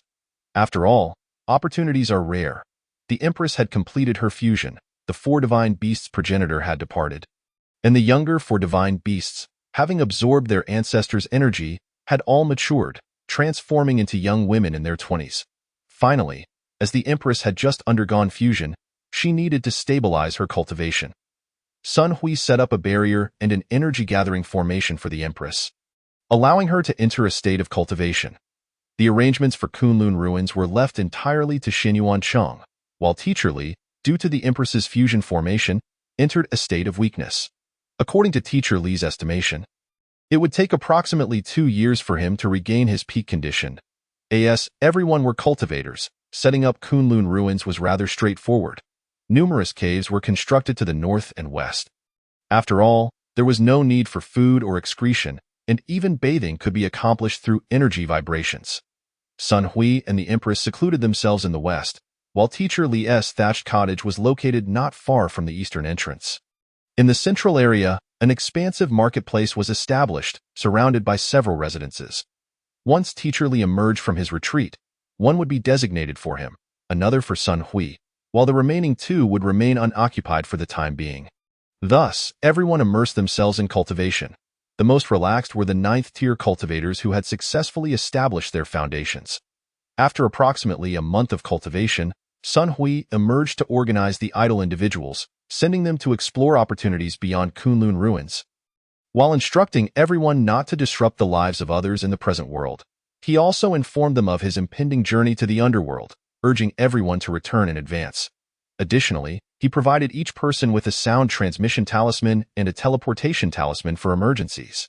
Sun Hui appointed Xinyuan Cheng to oversee the individuals in Kunlun ruins and planned to receive a report from Teacher Li upon his emergence from seclusion. Sun Hui then began his own retreat, initially taking out the Book of Faith to cultivate. After all, the seeds of faith that one once held are now nearing saturation. If one does not engage in further cultivation, the surplus power of faith will be squandered in vain. With Sun Hui absorbing this power of faith, his healing abilities and defenses were significantly enhanced, while his soul power and golden core also experienced a surge due to the influx of faith. Thus, as Sun Hui stepped out of the array with the arrival of Xinyuan Cheng, he felt compelled to visit Master Li was not merely to express gratitude for the assistance he had rendered to himself and others, but also to inquire about the destined woman he had mentioned, who was said to return with this occasion. Sun Hui had scanned the individuals he brought back, yet he could not discern anything noteworthy. Upon seeing Master Li, Sun Hui said, "Master Li, I appreciate your hard work. I returned with others while you were in seclusion, leaving me without the chance to express my gratitude." Master Li regarded Sun Hui and replied, "It is of no consequence. We are both cultivators, so let us dispense with the usual formalities. I just scanned the surroundings with my consciousness, and the destined woman is not among these individuals. Have you overlooked someone?" After pondering for a moment, Sun Hui suddenly recalled how he had forgotten her. He then presented the woman whom General Li had entrusted to him before Master Li. Master Li examined her and remarked, "This is indeed the one.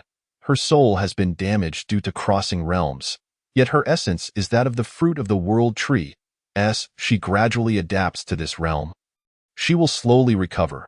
However, in terms of time, you might be able to assist her in hastening her recovery, which would undoubtedly be like a timely gift. Sun Hui considered this and inquired, Master Li, how may I assist her? Chapter 62. Bidding farewell to Master Li and departing from Kunlun ruins, Master Li then looked at Sun Hui and said, Do you possess a unique power inherent to this grand realm? Sun Hui, perplexed, asked, Please, Master Li, speak plainly. Master Li stroked his beard and stated, This woman is also a being of chaos. Yet this realm has its own primitive inhabitants. The destined woman requires the acknowledgement of these original residents. Thus the power of faith is an indispensable asset. As for crossing realms, the laws of the heavens impose restrictions on the soul and strength. The more formidable one's power, the stronger the suppression will be. You mentioned the power of faith last time. How has your cultivation progressed? Sun Hui responded, Although I have yet to manifest offensive and defensive capabilities, I can now create supportive domains that enhance our attack and defense within a certain radius, while simultaneously weakening the enemy. There are no restrictions on the area or number of individuals it can affect, as long as the power of faith is sufficient. Currently, I can sustain around 100 individuals in battle for an extended period.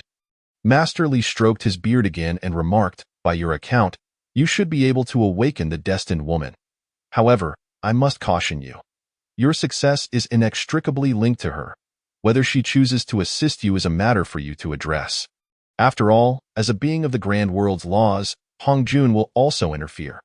Although not as profoundly as when the Realm Master is present, it remains a significant factor. The Empress is of the galaxy world, sharing the same roots. As long as you do not venture beyond the galaxy world, she will remain unaffected. The destined woman, however, has a different fate. She can choose to be suppressed and recover slowly, or she can opt for a deeper slumber to regain her strength. The path of suppression may take millennia, while the slumber could last only a century or two, hence the current situation. Nevertheless, while being suppressed is perilous, once the destined woman adapts, she can unleash power surpassing the highest abilities of this realm. The Empress in the galaxy world is similarly potent. It is akin to the pinnacle of this realm being the 9th level of perfection. Yet these two women can reach the realm of Earth immortals. Thus, apart from exceptionally powerful 9th level beings, these two are nearly invincible. Your situation diverges, as after crossing realms, your cultivation will not falter. However, your prowess will be limited to only 90% of its full potential. Thus, regardless of whether you arrive in a minor world, a major world, or a superlative world like the galaxy world, or even the special world housing the world tree, their assistance is essential for stabilizing your foundation. As for how long it will take you to regain your peak strength, that depends on your comprehension in the temporal laws of the realm you enter. After hearing this, Sun Hui comprehended the path ahead and formed his own thoughts. As for the Empress, being his beloved, she would undoubtedly offer her full support. Did the destined woman require him to sacrifice his appearance as well? Observing the slumbering destined woman, Sun Hui could not fathom the reasoning behind it. So he called upon Fong Fong to explain the situation and provide protection. Sun Hui sat beside the destined woman, enveloping her in the power of faith. The greatest advantage of a being of chaos is their ability to autonomously absorb energy. And soon, energy began to be drawn in continuously. As nearly a year passed, the destined woman finally awakened, and Sun Hui, Fong Fong, and Master Li beheld her. The destined woman, sensing the transformation in her body, looked at Sun Hui and asked, Did you assist me? Sun Hui nodded and replied, Indeed, I am Sun Hui. May I ask for your name? The destined woman responded, My small realm has achieved great perfection. Impressive. Still a being of chaos, I am Ji Yao, here to fulfill certain special tasks in this realm. To express my gratitude for your assistance, I present you with these 3-star stones. This one is a defensive star stone, capable of withstanding a full force strike from a mid-level transcendent. This one is an offensive star stone, unleashing the full might of a mid-level transcendent. This last one is a psychic star stone, which can be used in times of danger. I can use it to teleport to your side and aid you, though the star stones cannot traverse the galaxy world. Thank you for your help. I sense that we shall meet again in the future. As Ji Yao vanished, the others exchanged glances, astonished by her generosity. With these 3-star stones, Sun Hui felt even more empowered. There remained nearly a month until their next journey, and those who had returned were gradually arriving, creating a bustling atmosphere in the city's trading hall. Due to the energy and spiritual aura of the human realm entering an era of diminished potency, the value of zombie crystals had surged over time. Although Sun Hui possessed a considerable quantity of zombie crystals, enough to create nearly 10,000 ninth-level beings, he dared not squander them, especially with the ongoing battles across the three realms. In the years he had been occupied, Sun Hui spent this month communicating with Fong Fong and accompanying Master Li and the higher echelons in the trading hall.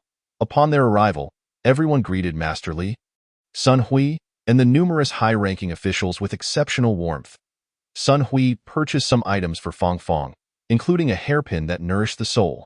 Though its enhancement was minimal due to the thin spiritual aura, Fong Fong indeed favored the style of this hairpin.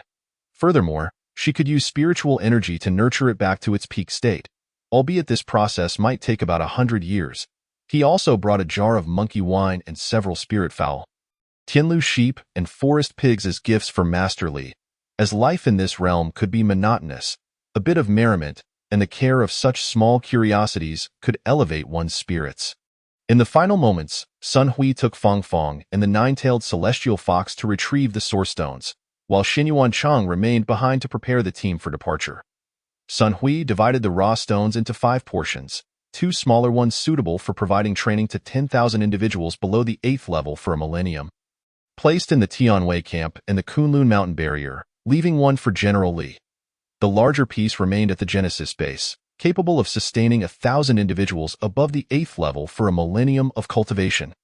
Upon returning to Kunlun ruins, Master Li requested that Sun Hui cut some source stones for himself, as Kunlun ruins serves as a balance of 3 powers, and the absorption by Sun Hui's large contingent had significantly depleted the source stones. The energies in this realm are drawn from the 3 realms, and given that the human realm has entered an era of diminished potency, it is prudent to preserve a portion of the energy stones, sealing them with formations to stabilize the energy in this realm. Sun Hui presented the energy stones, allowing Master Li to inscribe the marks, and then he proceeded to cut the stones for Master Li. Once the preparations were complete, apart from Master Li selecting 2 individuals to apprentice under him and serve as guides, the rest waved farewell as they passed through the portal Master Li opened. Heading to the Netherworld. Chapter 63. The establishment of the Netherworld base. The group, propelled by spatial currents, arrived in the Netherworld, where Wu Zetian had arranged for Di Renjie to greet them.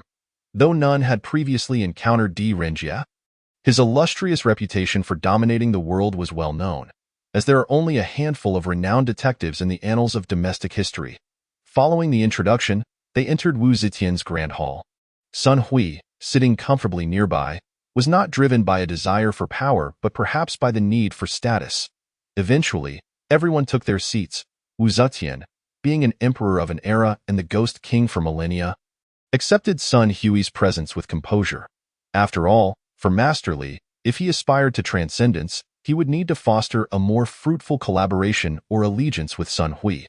Although the Empress was rational, as a ruler of the mortal realm and having spent thousands of years as the Ghost Emperor, she could not entirely shake off her discomfort. Wu Zetian began. Mainyang welcomes you, Taoist Sun Hui, to the Netherworld. Your stronghold has been prepared, and we have also arranged for 3 great Ghost Kings to assist you in familiarizing yourself with the Netherworld and to provide initial support. While Sun Hui did not wish to be overshadowed by the Ghost Empress, he felt a deep sense of gratitude for her assistance. Thus, he replied, I am immensely grateful for the arrangements made by the Martial Emperor. I would appreciate it if the 3 Ghost Kings could escort us there. Let us first ensure the others are settled before we proceed with our discussions. What does the Martial Emperor think of this arrangement? Wu Zhao then spoke, saying, As Sun Daoyu has suggested, let it be as such. You 3 shall henceforth remain by Sun Daoyu's side. The 3 Ghost Kings bowed in agreement, ready to arrange for the 3 ladies. However, Wu Zhao harbored certain thoughts, for she had grown accustomed to having everything under her control. The impression that Sun Hui left on her was reminiscent of the formidable presence once held by Li Shimin. Although the 3 ladies were of Ghost King rank, their strength rivaled that of her own half-step Ghost Emperor status, thanks to their unique joint attack technique. Despite their outward obedience, Wu Zhao sensed that the three ladies had begun to develop some distinct thoughts of their own. One could hardly say that Sun Hui was not fortunate. Had it not been for Wu Zhao's temperament, how could he have gained the renowned three Chang ladies of the future world? Observing the formidable capabilities of the ladies, Sun Hui was quite pleased, though he noticed that the emperor's daughter displayed an unmistakable delight upon encountering beautiful female subordinates. Uncertain whether it was fear of the emperor's daughter or some hidden guilt, he averted his gaze and led everyone to the base prepared by Wu Zhao. Upon arrival, the three ladies remarked, "My lord, this is what the empress has prepared for you." Previously, I did not understand her intentions, but now I do. Hearing their words, Sun Hui began to comprehend the empress's thoughtful design and responded, "The empress has indeed put great care into this. I am not one to merely speak empty words. And I have also prepared gifts for her." The ladies, seeing this, chose not to dwell on the subject further and began to introduce the details of the base. Surrounding them were towering mountains reaching heights of 10,000 meters. It was said that this area was once part of an immense mountain range, albeit of lesser elevation, rendering it largely unknown. The massive pit within was excavated at the behest of the empress 30 years prior. The central and peripheral areas were divided by two formations. The outer formation was a gathering Yin formation, while the inner formation was an absolute Yin formation. The top of the inner formation was further enhanced with a fire-yang formation, resulting in an environment within the inner formation that was indistinguishable from the mortal realm, while the mountain mass between the inner and outer formations, due to the gathering Yin and absolute Yin formations, possessed pure and dense soul energy. This is the entrance, they explained. Since you hail from the mortal realm and practice physical cultivation, this passage has been reinforced but bears no other function for now. Of course, any modifications or usages moving forward are entirely at your discretion. We have conveyed the situation of the base to you, and now we shall discuss the cultivation conditions and power structures within the underworld. They continued, the underworld is currently governed by the Underworld Palace, which is stationed in the central region, while the four corners, east, south, west, and north, are each overseen by a ghost king. Your arrival in the underworld has been duly recorded by the Martial Emperor. As the Underworld Palace possesses the capability to eliminate the four Ghost Emperors simultaneously, No1 dares to provoke the Underworld Palace, and the Martial Emperor's jurisdiction lies in the east, with the other three Ghost Emperors holding similar strength, all being half-step Ghost Emperors. As for whether there are any concealed Ghost Emperors, that remains uncertain, as each Ghost Emperor possesses their own hidden depths. The 18 levels of hell within the underworld are presided over by K. Itagarbha Bodhisattva. Although the entrance is managed by the Underworld Palace, the exit falls under the purview of K. Itagarbha Bodhisattva. Following the calamities in the mortal realm, the heavenly realm and the Buddhist path have lost their followers. Thus their strength has been somewhat restrained, prompting the Underworld Palace to negotiate the jurisdiction over the 6 paths of reincarnation and the 18 levels of hell. The human path, animal path, and hungry ghost path belong to the Underworld Palace, while the heavenly path is governed by the heavenly realm, the hell path by the Buddhists, and the Asura path by the blood demon ancestor.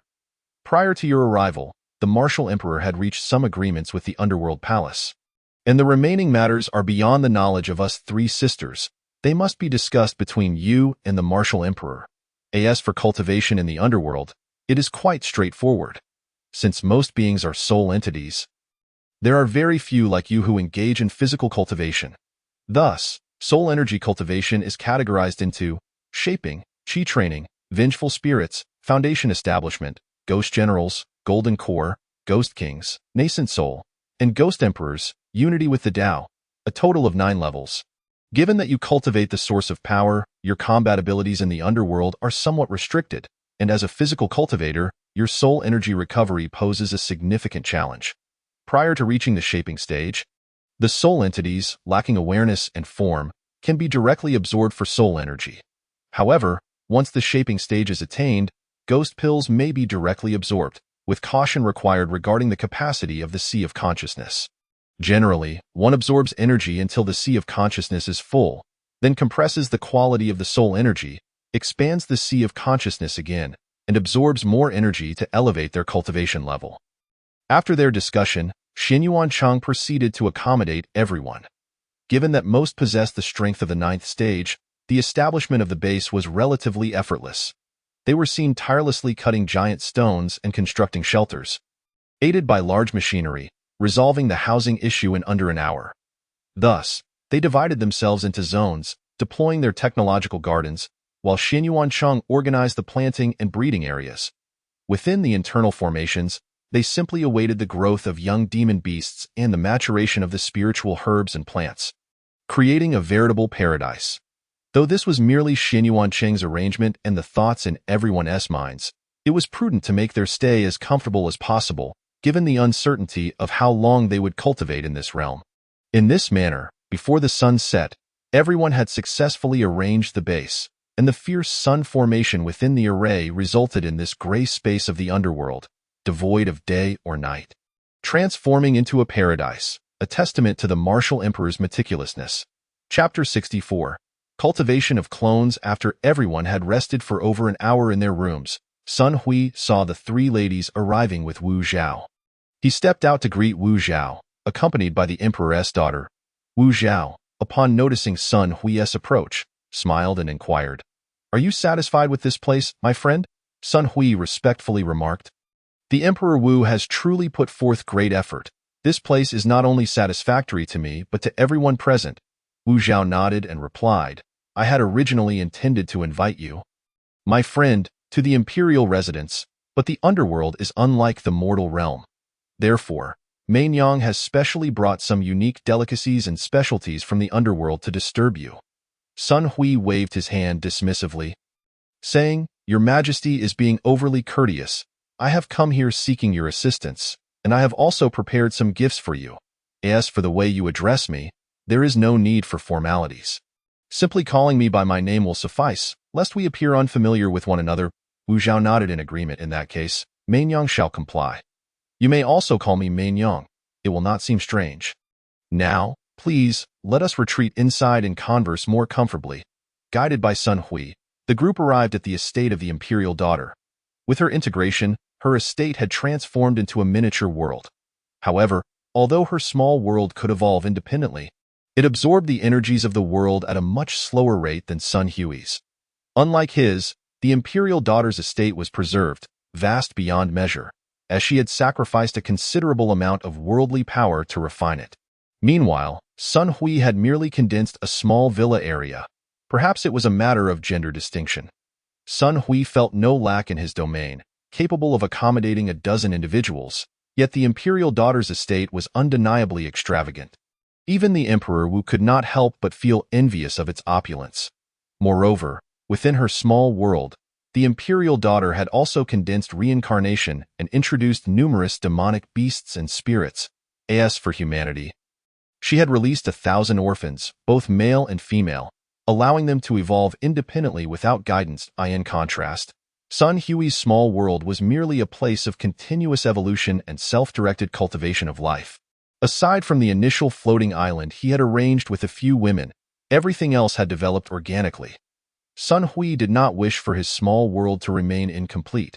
However, he lacked suitable beings, animals, plants, and such, since he had yet to transcend his current state and could not establish the laws of heaven, thus relying solely on his own arrangements for rules. Consequently, the life forms within this realm would forever be unable to surpass him. While he had already achieved great mastery in the source of power, his soul energy and spiritual aura were considerably lacking. Therefore, he contemplated that if he were to simply introduce life forms based solely on the source of power, only demonic beasts would be suitable, as his envisioned world aimed for perfection. Sun Hui briefly introduced the Emperor Wu to his technological repository and the issues concerning his small world. Given the introduction by Master Li and the substantial assistance he had received, Sun Hui felt no need for excessive reservations. Wu Zhao, witnessing Sun Hui's candor, reflected on her initial apprehensions due to Master Li's influence, now replaced by a sense of relief. Upon entering the estate, the celebration of the base's completion was in full swing, with only the imperial daughter, the nine-tailed celestial fox, the Ru family sisters, and Wu Zhao present. After the Ru sisters prepared the feast, Wu Zhao looked at Sun Hui and remarked, "The Ru sisters were saved by me during my time in the ghostly path of the underworld. Their rapid improvement over the years has even made me envious. Their combined techniques are such that even I cannot triumph over them. Therefore, I kindly ask you, young Master Sun Hui, to take good care of them. Once matters in this realm are resolved, I may accompany you to the next realm at that time. Master Li had prophesied that only young Master Sun Hui could quell the impending crisis in the underworld. And his avatar in this realm was none other than the King of Hell from the 10 halls of Yama. Thus, upon young Master Sun Hui's arrival, over 18,000 skilled individuals were able to proceed to the underworld for training. The King of Yama expressed that when it was convenient for young Master Sun Hui, he could accompany him to the Hall of Yama to discuss matters concerning the underworld. Main Yang had also brought over 1,000 ghostly cultivators, albeit newly awakened with limited cultivation levels, yet their loyalty was guaranteed. As for the internal and external formations of the young master's base, they were a blessing for these ghostly cultivators, and whether or not they were needed, Wu Zhao would defer to young Master Sun Hui's arrangements. Sun Hui regarded Wu Zhao thoughtfully and remarked, I had not anticipated that the King of Yama was indeed the avatar of Master Li. As for the individuals arranged by Main Yang, I trust that they may remain at Wu Zhao, recognizing the trust Sun Hui placed in her, articulated her thoughts. Young Master, Main Yang has cultivated for many years, but has yet to reach the realm of the Ghost Emperor. I believe Master Li has conveyed this to you. However, Main Yang still requires time to adapt, as the method of restoration necessitates a unity of body and mind between you both, even as you assist in restoring her foundation. You are likely aware that Emperor Taizong has shown her great favor, and Fengdu City was the place she first established her destiny upon entering the underworld.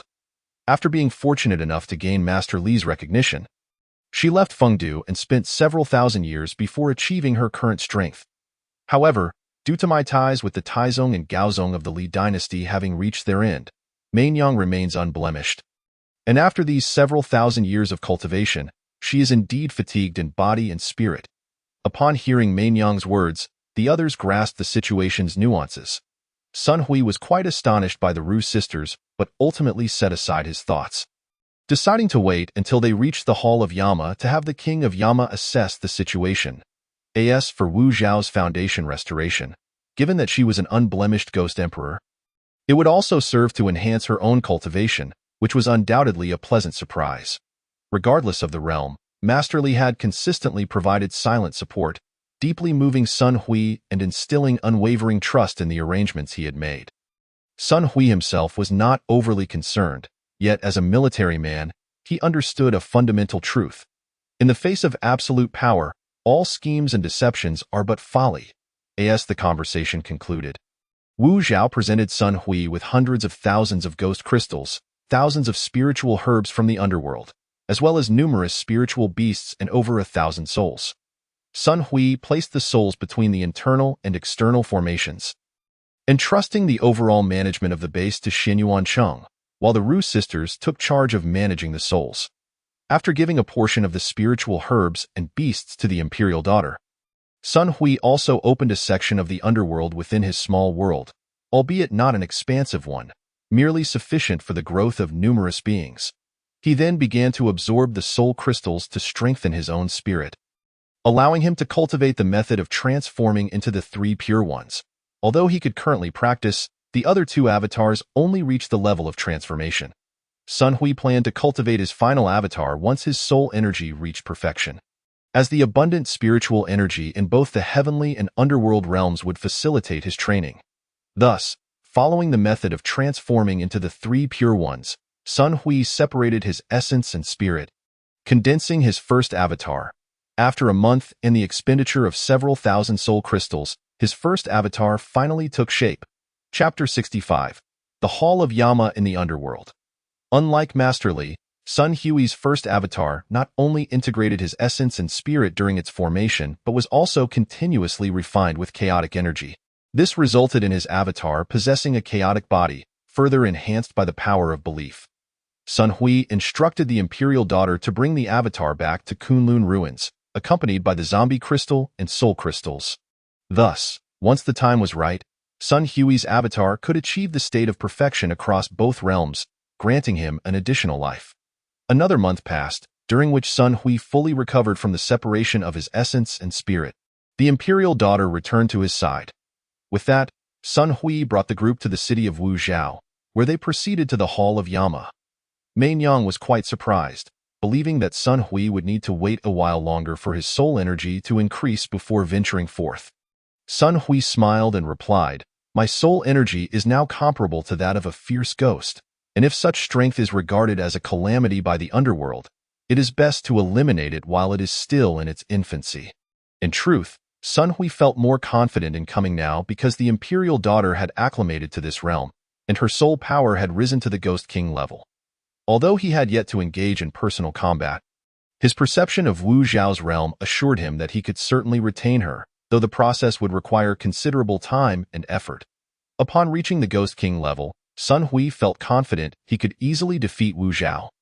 As Fang Fang's strength was on par with his own, thus, he felt emboldened. Upon arriving at the Hall of Yama, the King of Yama directly addressed Sun Hui, stating, "Young friend, your soul energy has advanced swiftly. I have several matters to discuss with you. First, the Ru sisters are manifestations of the human, animal, and heavenly ghost paths within the 6 realms of reincarnation. I have arranged for them to accompany the Emperor Wu for 2 reasons. Firstly, to remind her to remain vigilant in times of peace. Secondly, to prepare for your arrival." After saying this, the King of Yama gestured with his hands, and before the Ru sisters could react, a power of the Ghost Emperor divided into 3. Entering the foreheads of the 3 sisters, they displayed expressions of understanding and began chanting ancient incantations, their hands moving in intricate patterns. Ultimately, a radiant light enveloped them, and they vanished from view, leaving behind a newly formed woman.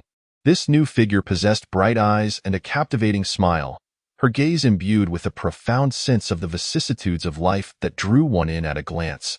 The King of Yama then declared, "This woman has evolved from the foundation of the 6 realms of reincarnation, becoming a celestial maiden of the underworld. She will ultimately embrace the other 3 paths, and she shall be your strongest ally." My friend, the King of Yama was indeed a remarkable figure. After tens of thousands of years of the 6 paths' allegiance, he now sought to reunite them all. Moreover, from his words, it appears to be merely one of the matters at hand. Yin Luo Wang also discerned Sun Hui's astonishment. However, he did not grant Sun Hui any additional time for contemplation and continued speaking. "Young friend, you may lead your subordinates to address the issue of the Azura Path first. The Azura Path poses a significant threat to the underworld, for as long as the Blood Sea endures, the Blood Demon ancestor shall not perish, and with the Blood Demon ancestor's existence, the Azura Path shall persist.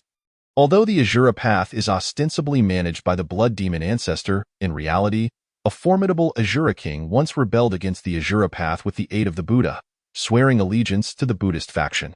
This is now embodied in the Azura division of the Heavenly Dragon Eightfold in Buddhism.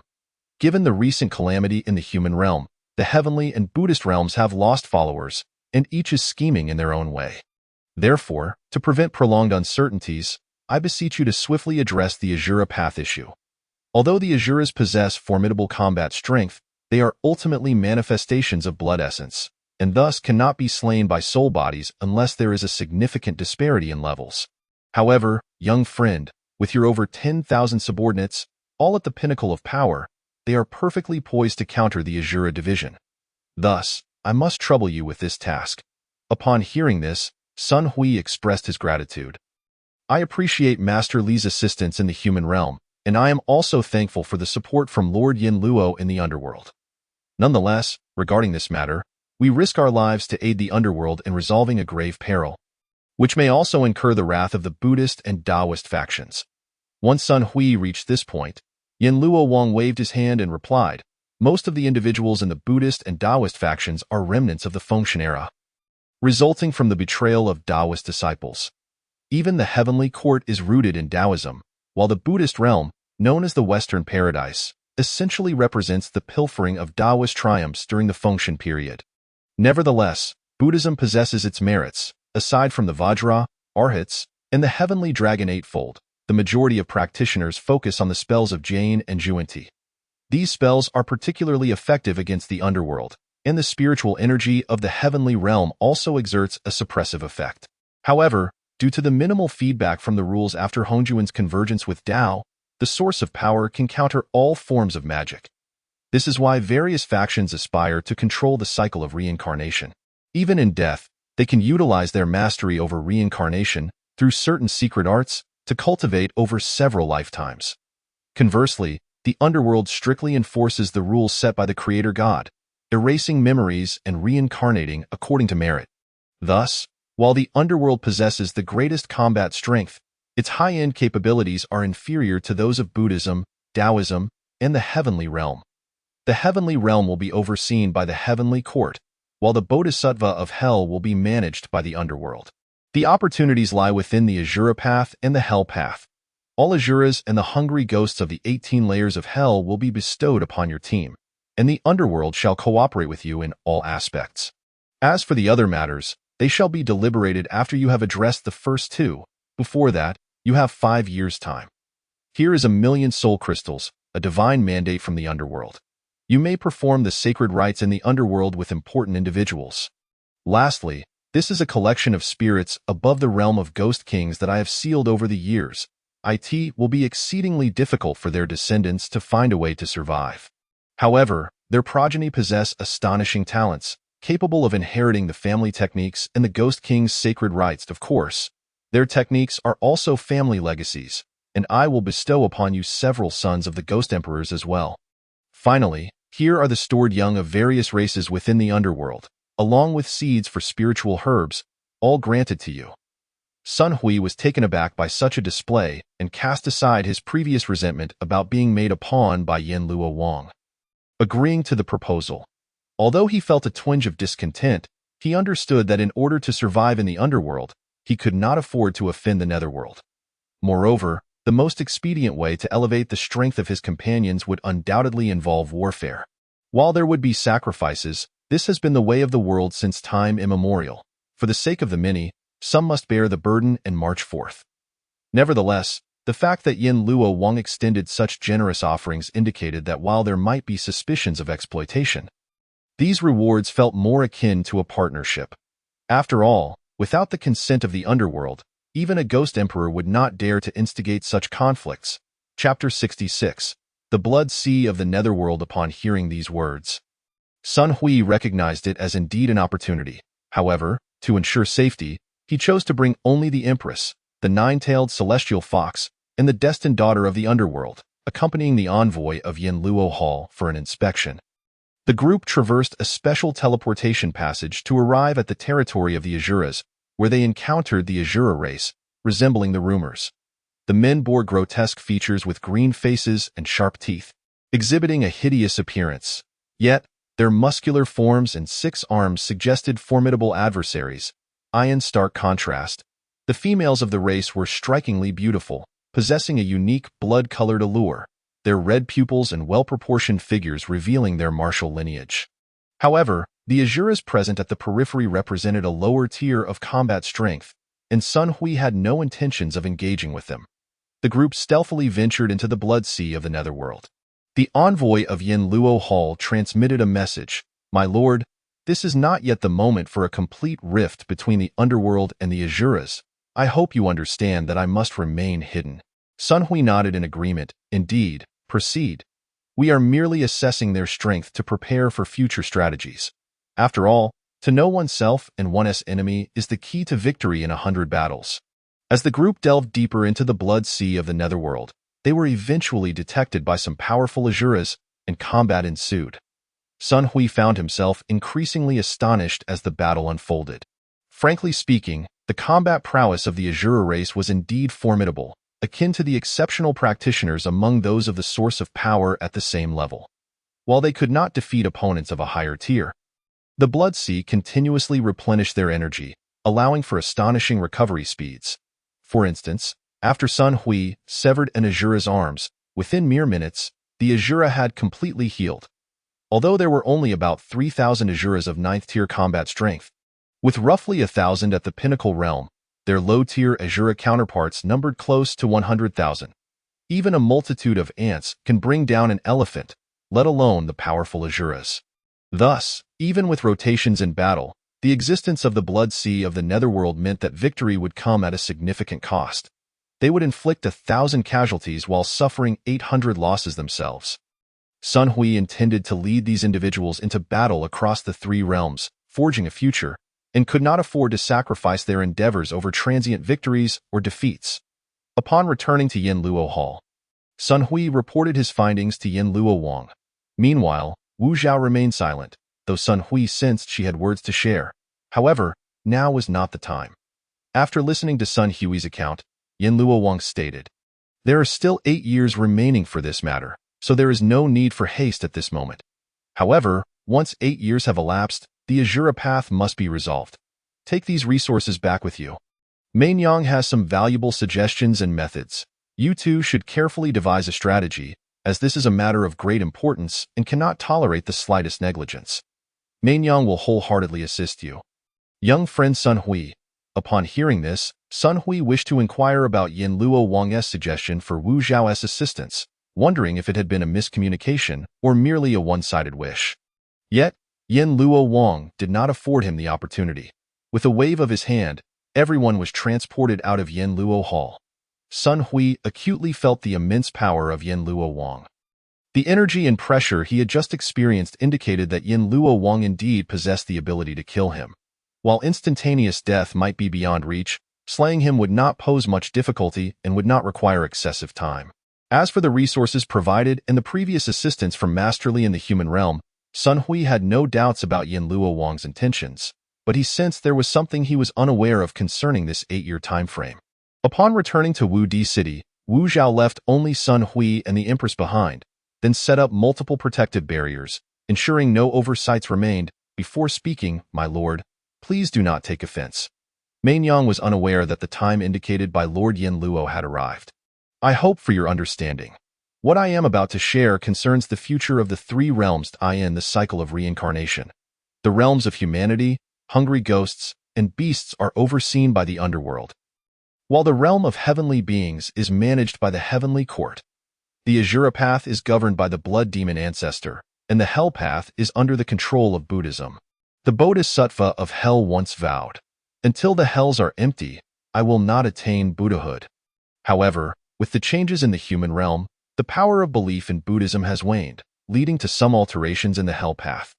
Nevertheless, the Bodhisattva of hell has presided for many years, and their essence consists of sinful spirits, so Lord Yin Luo surmises it should remain stable for another century.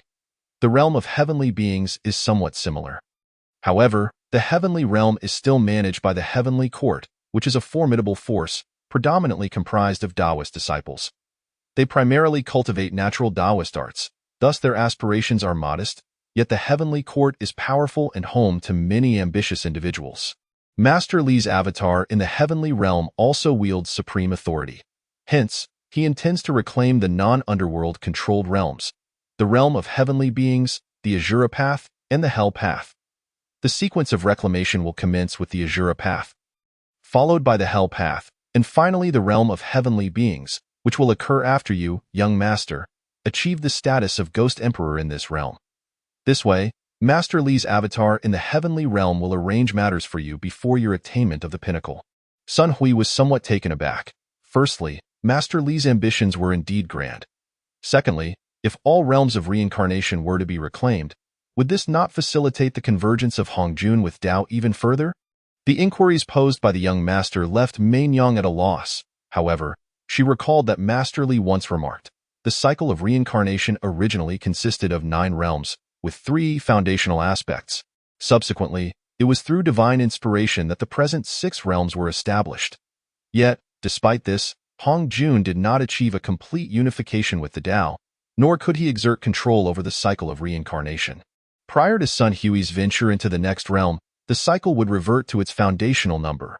Otherwise, interference with the heavenly laws would become increasingly uncontrollable. Once it returns to the 3 foundational aspects, all traces of human-made rules can be erased, thereby presenting additional obstacles to Hongjun's path of unity. Our task, then, is to fortify the heavenly laws. The crux of strengthening these laws lies in the balance of energy and the eradication of human imprints upon the rules, all of which require Sun Hui's preparations before his transcendence. Upon hearing Wu Zhao's words, Sun Hui marveled at Master Li's strategic foresight and then inquired of the martial emperor, "What does it mean that the king of hell has instructed you to assist me?" Wu Zhao glanced at Sun Hui and replied, "Thousands of years ago, Master Li commanded me that one would arise to resolve the crisis of the three realms.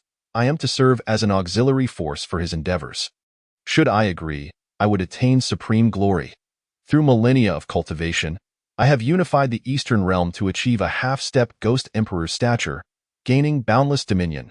It is through the covert assistance of the King of Hell that Mei Nyang has attained her current accomplishments. Prior to this, several individuals ventured into this realm, but ultimately to no avail. Thus, Mei Nyang is uncertain whether the young master is indeed the one Master Li spoke of. Only today, with the confirmation from the King of Hell, does she recognize that Sun Hui is the savior of the three realms. Mei Nyang harbors her own secrets. I hope the young master does not take offense. Chapter 67. Eastern Ghost Emperor Sun Hui regarded Wu Zhao and remarked, "Alas, this cannot be blamed on you. Let it be as Master Li has said." Wu Zhao happily nodded and continued, "From tomorrow onward, you, young master of the Eastern Ghost Domain, shall be the sovereign of this domain, while Mei Nyang shall serve as the empress, assisting you."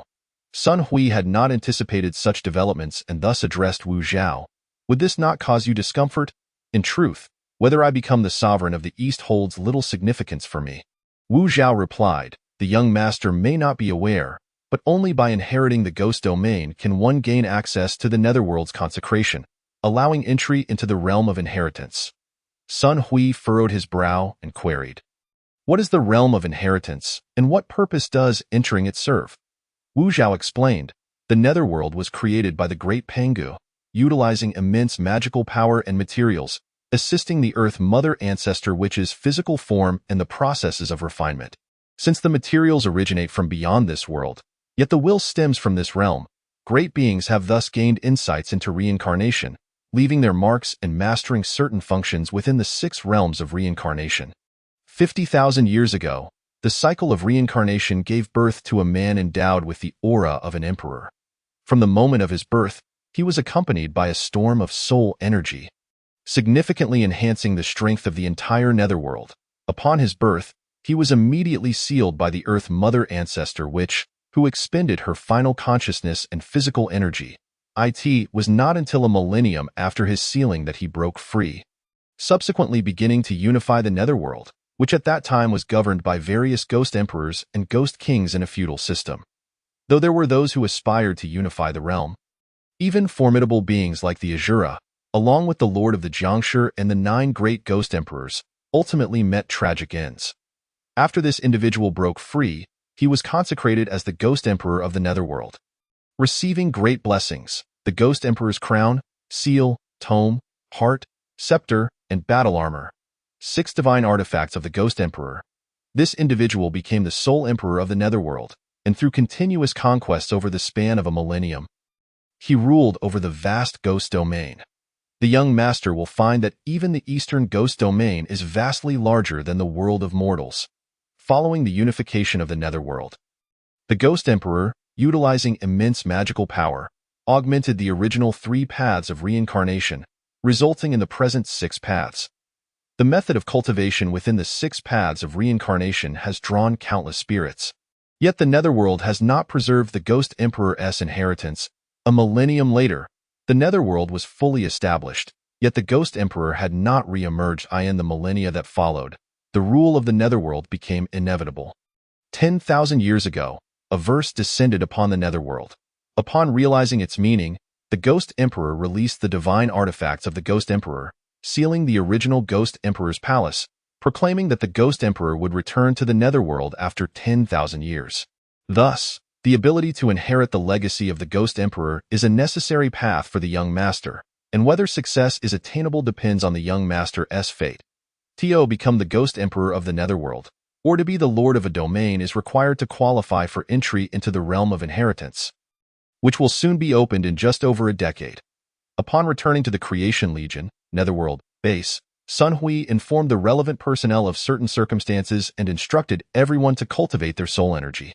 Those who reach the realm of formidable spirits or above may accompany Sun Hui into battle, while those who do not are required to continue their training. Thus, after a month of seclusion, Sun Hui's consciousness expanded, nearing the threshold of the ghost general realm, with only a fine line separating him. This emergence coincided with the previously arranged celebration for the sovereign of the Eastern Ghost Domain. Sun Hui, accompanied by several individuals, arrived at the Martial Emperor City, where the Grand Hall was filled to capacity. Upon the arrival of Martial Emperor Sun Hui, he was welcomed and invited to take the seat of honor. While the Martial Emperor stood to his right, addressing the assembly, first and foremost, Mainyang extends her warm welcome to all. This celebration for the sovereign of the Eastern Ghost Domain marks the inheritance of the Eastern Ghost Emperor's position by young Master Sun Hui. While Mainyang, trusted by the Eastern Ghost Emperor, has been appointed as Empress, assisting the Ghost Emperor in governing this Eastern Ghost Domain. Following the Martial Emperor's announcement, a stir arose among the crowd. After all, a Ghost Emperor's domain is boundless, capable of causing tremors throughout the netherworld with but a stamp of the foot. Amidst the murmurs of dissent, Sun Hui surmised the source of their discontent. Yet the most significant explanation for their challenges was likely martial prowess. Subsequently, Sun Hui pointed towards a defiant Ghost King of the Great Perfection Realm and asked, "Do you doubt my inheritance of the Ghost Emperor's position due to my lower cultivation?" This Ghost King, well known in the realm, felt his pride wounded when faced with Sun Hui's formidable spirit prowess, yet he was undeterred. Sun Hui smiled and proclaimed, "Come, let us engage in combat. Should you triumph, the title of Ghost Emperor shall be yours." Upon hearing this, the eager challengers multiplied, while the Great Perfection Ghost King was filled with glee. After all, the transition of the Ghost Emperor's position meant that the King of Hell would consecrate the new Emperor amidst numerous formidable beings in the netherworld. The Ghost King believed Sun Hui would not speak falsely.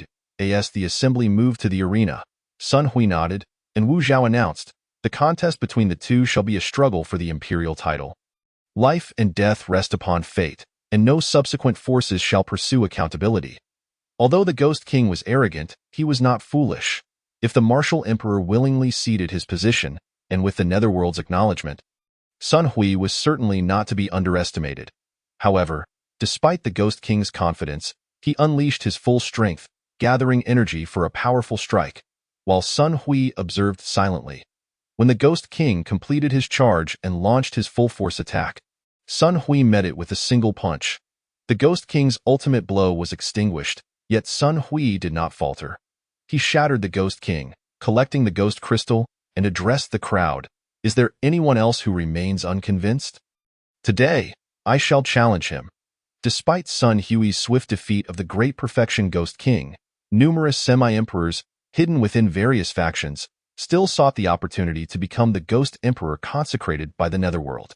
Suddenly, a semi-ghost emperor named Xiao Jiutaier soared onto the stage, ominously declaring, "Let me, Xiao Jiutaier, meet you."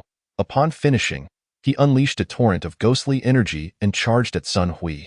Sun Hui sensed that while this challenger was indeed a semi-ghost emperor, his aptitude was lacking, rendering his strength mediocre. Similar to the previous Ghost King, Sun Hui dispatched him with a single punch, not killing him but sending him flying, bloodied, to the edge of the arena.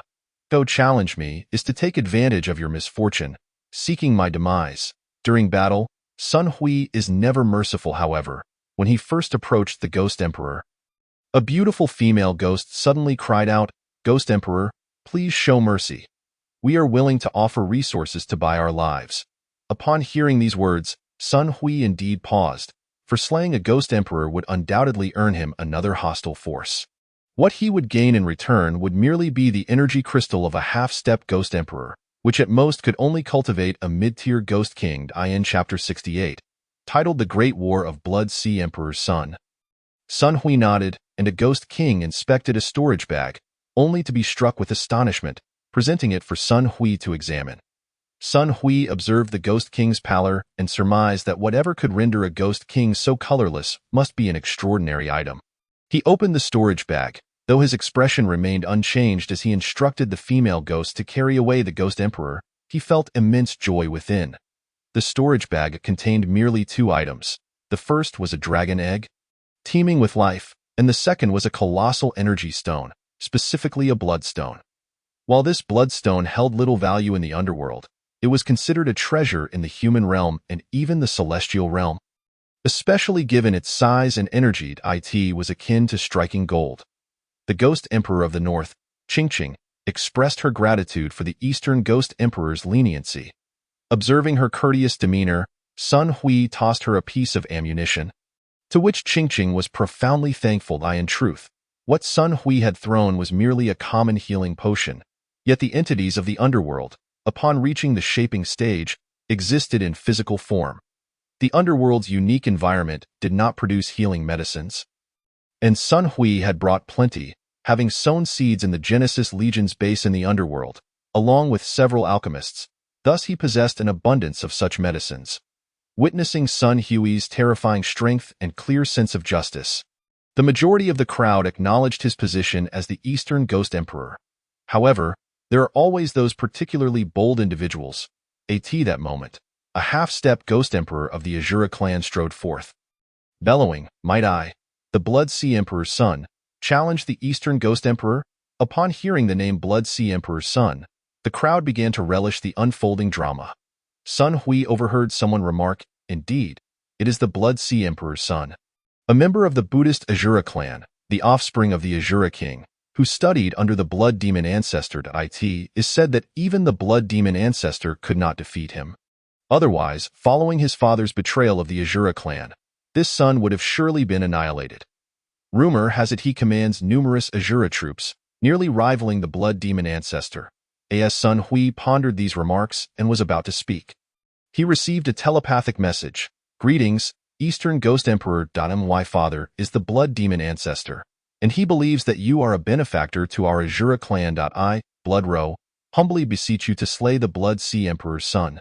If you cannot kill him, at least severely injure him, for my father and I have prepared generous gifts for you." Seeing that Sun Hui remained silent, everyone assumed he was afraid. However, Blood Row informed him that the Azura clan had survived due to their mastery of the blood refinement technique, which was particularly vulnerable to attacks of thunder, fire, Buddhism, and yang attributes. Upon hearing this, Sun Hui understood why the King of Hell had only given him 8 years and realized the reason for being encouraged to attack the Azura clan first. Was this not an effort to assist the Blood Demon ancestor in clearing out his enemies? Sun Hui firmly believed that both the King of Hell and the Blood Demon ancestor had some hidden agenda, allowing him to act justifiably in sending troops while simultaneously strengthening himself and aiding the underworld in consolidating its reincarnation. It was truly a case of hitting multiple targets with a single arrow. As the crowd grew impatient, Sun Hui glanced at the Blood Sea Emperor's son and remarked, "I wonder what advantages you might gain from defeat." Sun Hui knew that without setting certain conditions, despite his formidable strength, the main source of his combat power still relied on the source of strength, which required a considerable amount of spirit stones to replenish. Given the scarcity of spiritual energy in the underworld, he was reluctant to engage in such a thankless endeavor.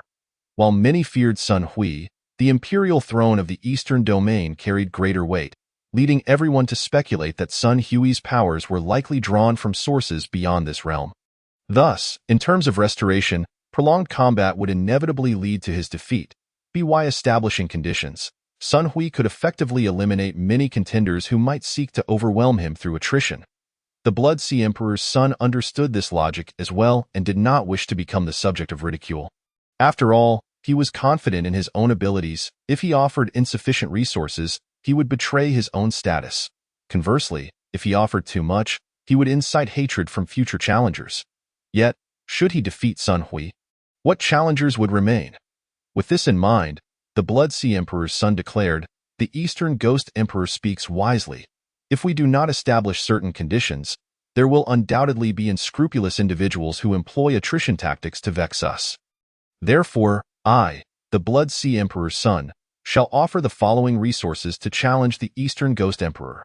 1 million soul crystals, a drop of the blood of the Azura Emperor, 1 Phoenix Nirvana egg, and 100,000 spirit stones. I wonder if these resources are acceptable to the Eastern Ghost Emperor. For Sun Hui, the Phoenix egg and 100,000 spirit stones sufficed. With the Phoenix egg and Dragon egg, he would have both a mount and a combat companion. Although he already had the 4 divine beasts accompanying him, he felt a pang of conscience in asking for more of their kin to serve as his mount and combat pet.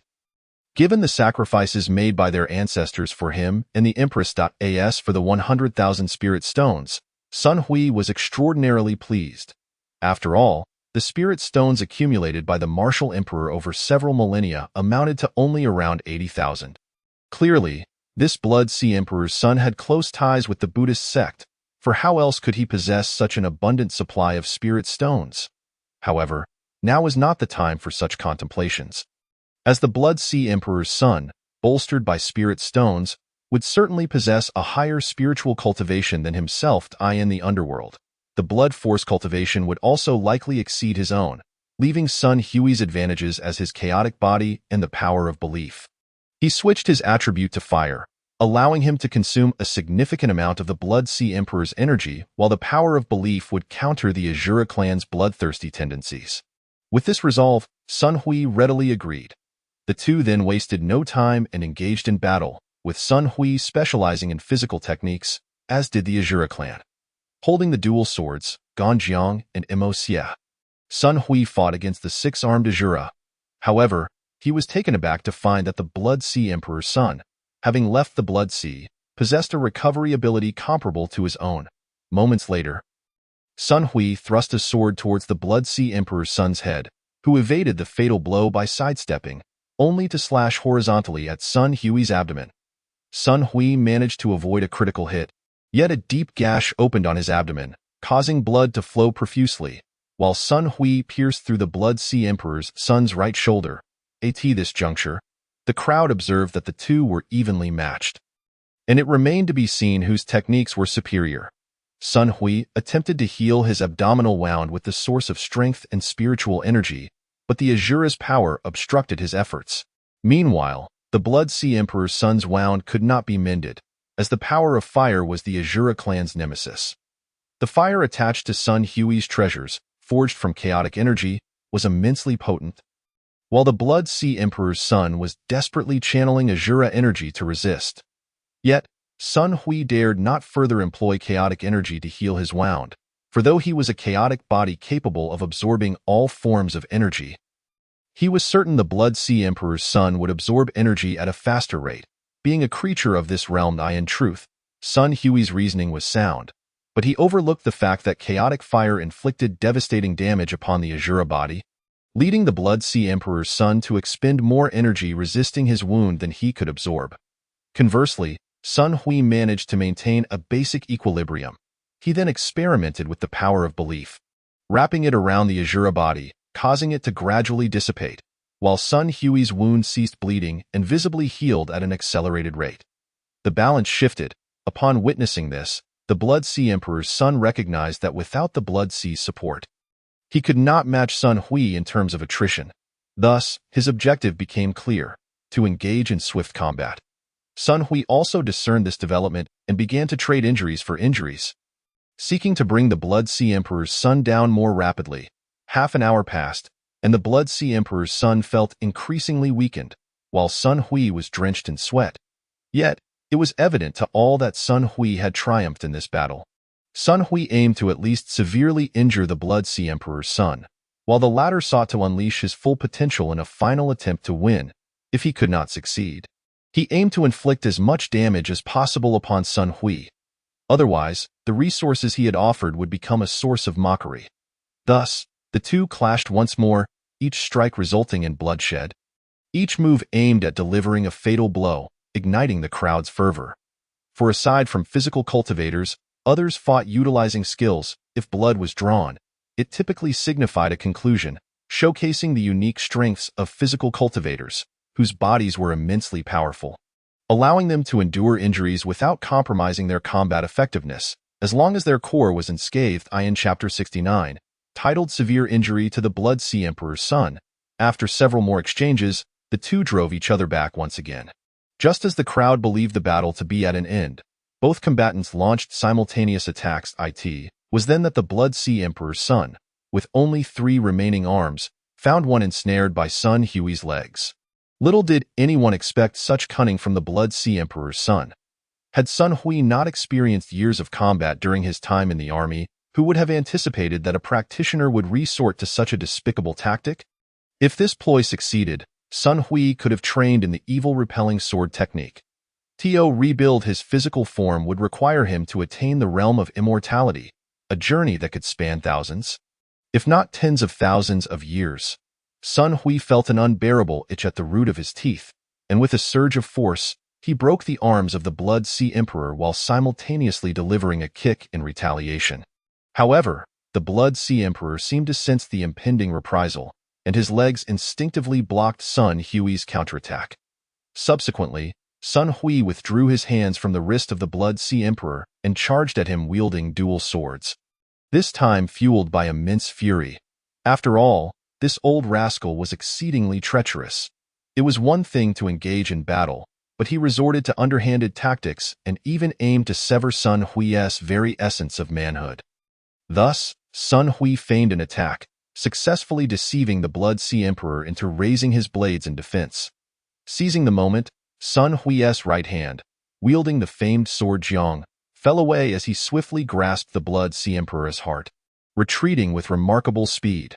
Seeing his heart torn from his chest, the Blood Sea Emperor, ruthless individual, abandoned his defense and hurled his twin blades at Sun Hui. Sun Hui deftly dodged, but the Blood Sea Emperor, in a desperate act, broke his own fangs and launched another assault.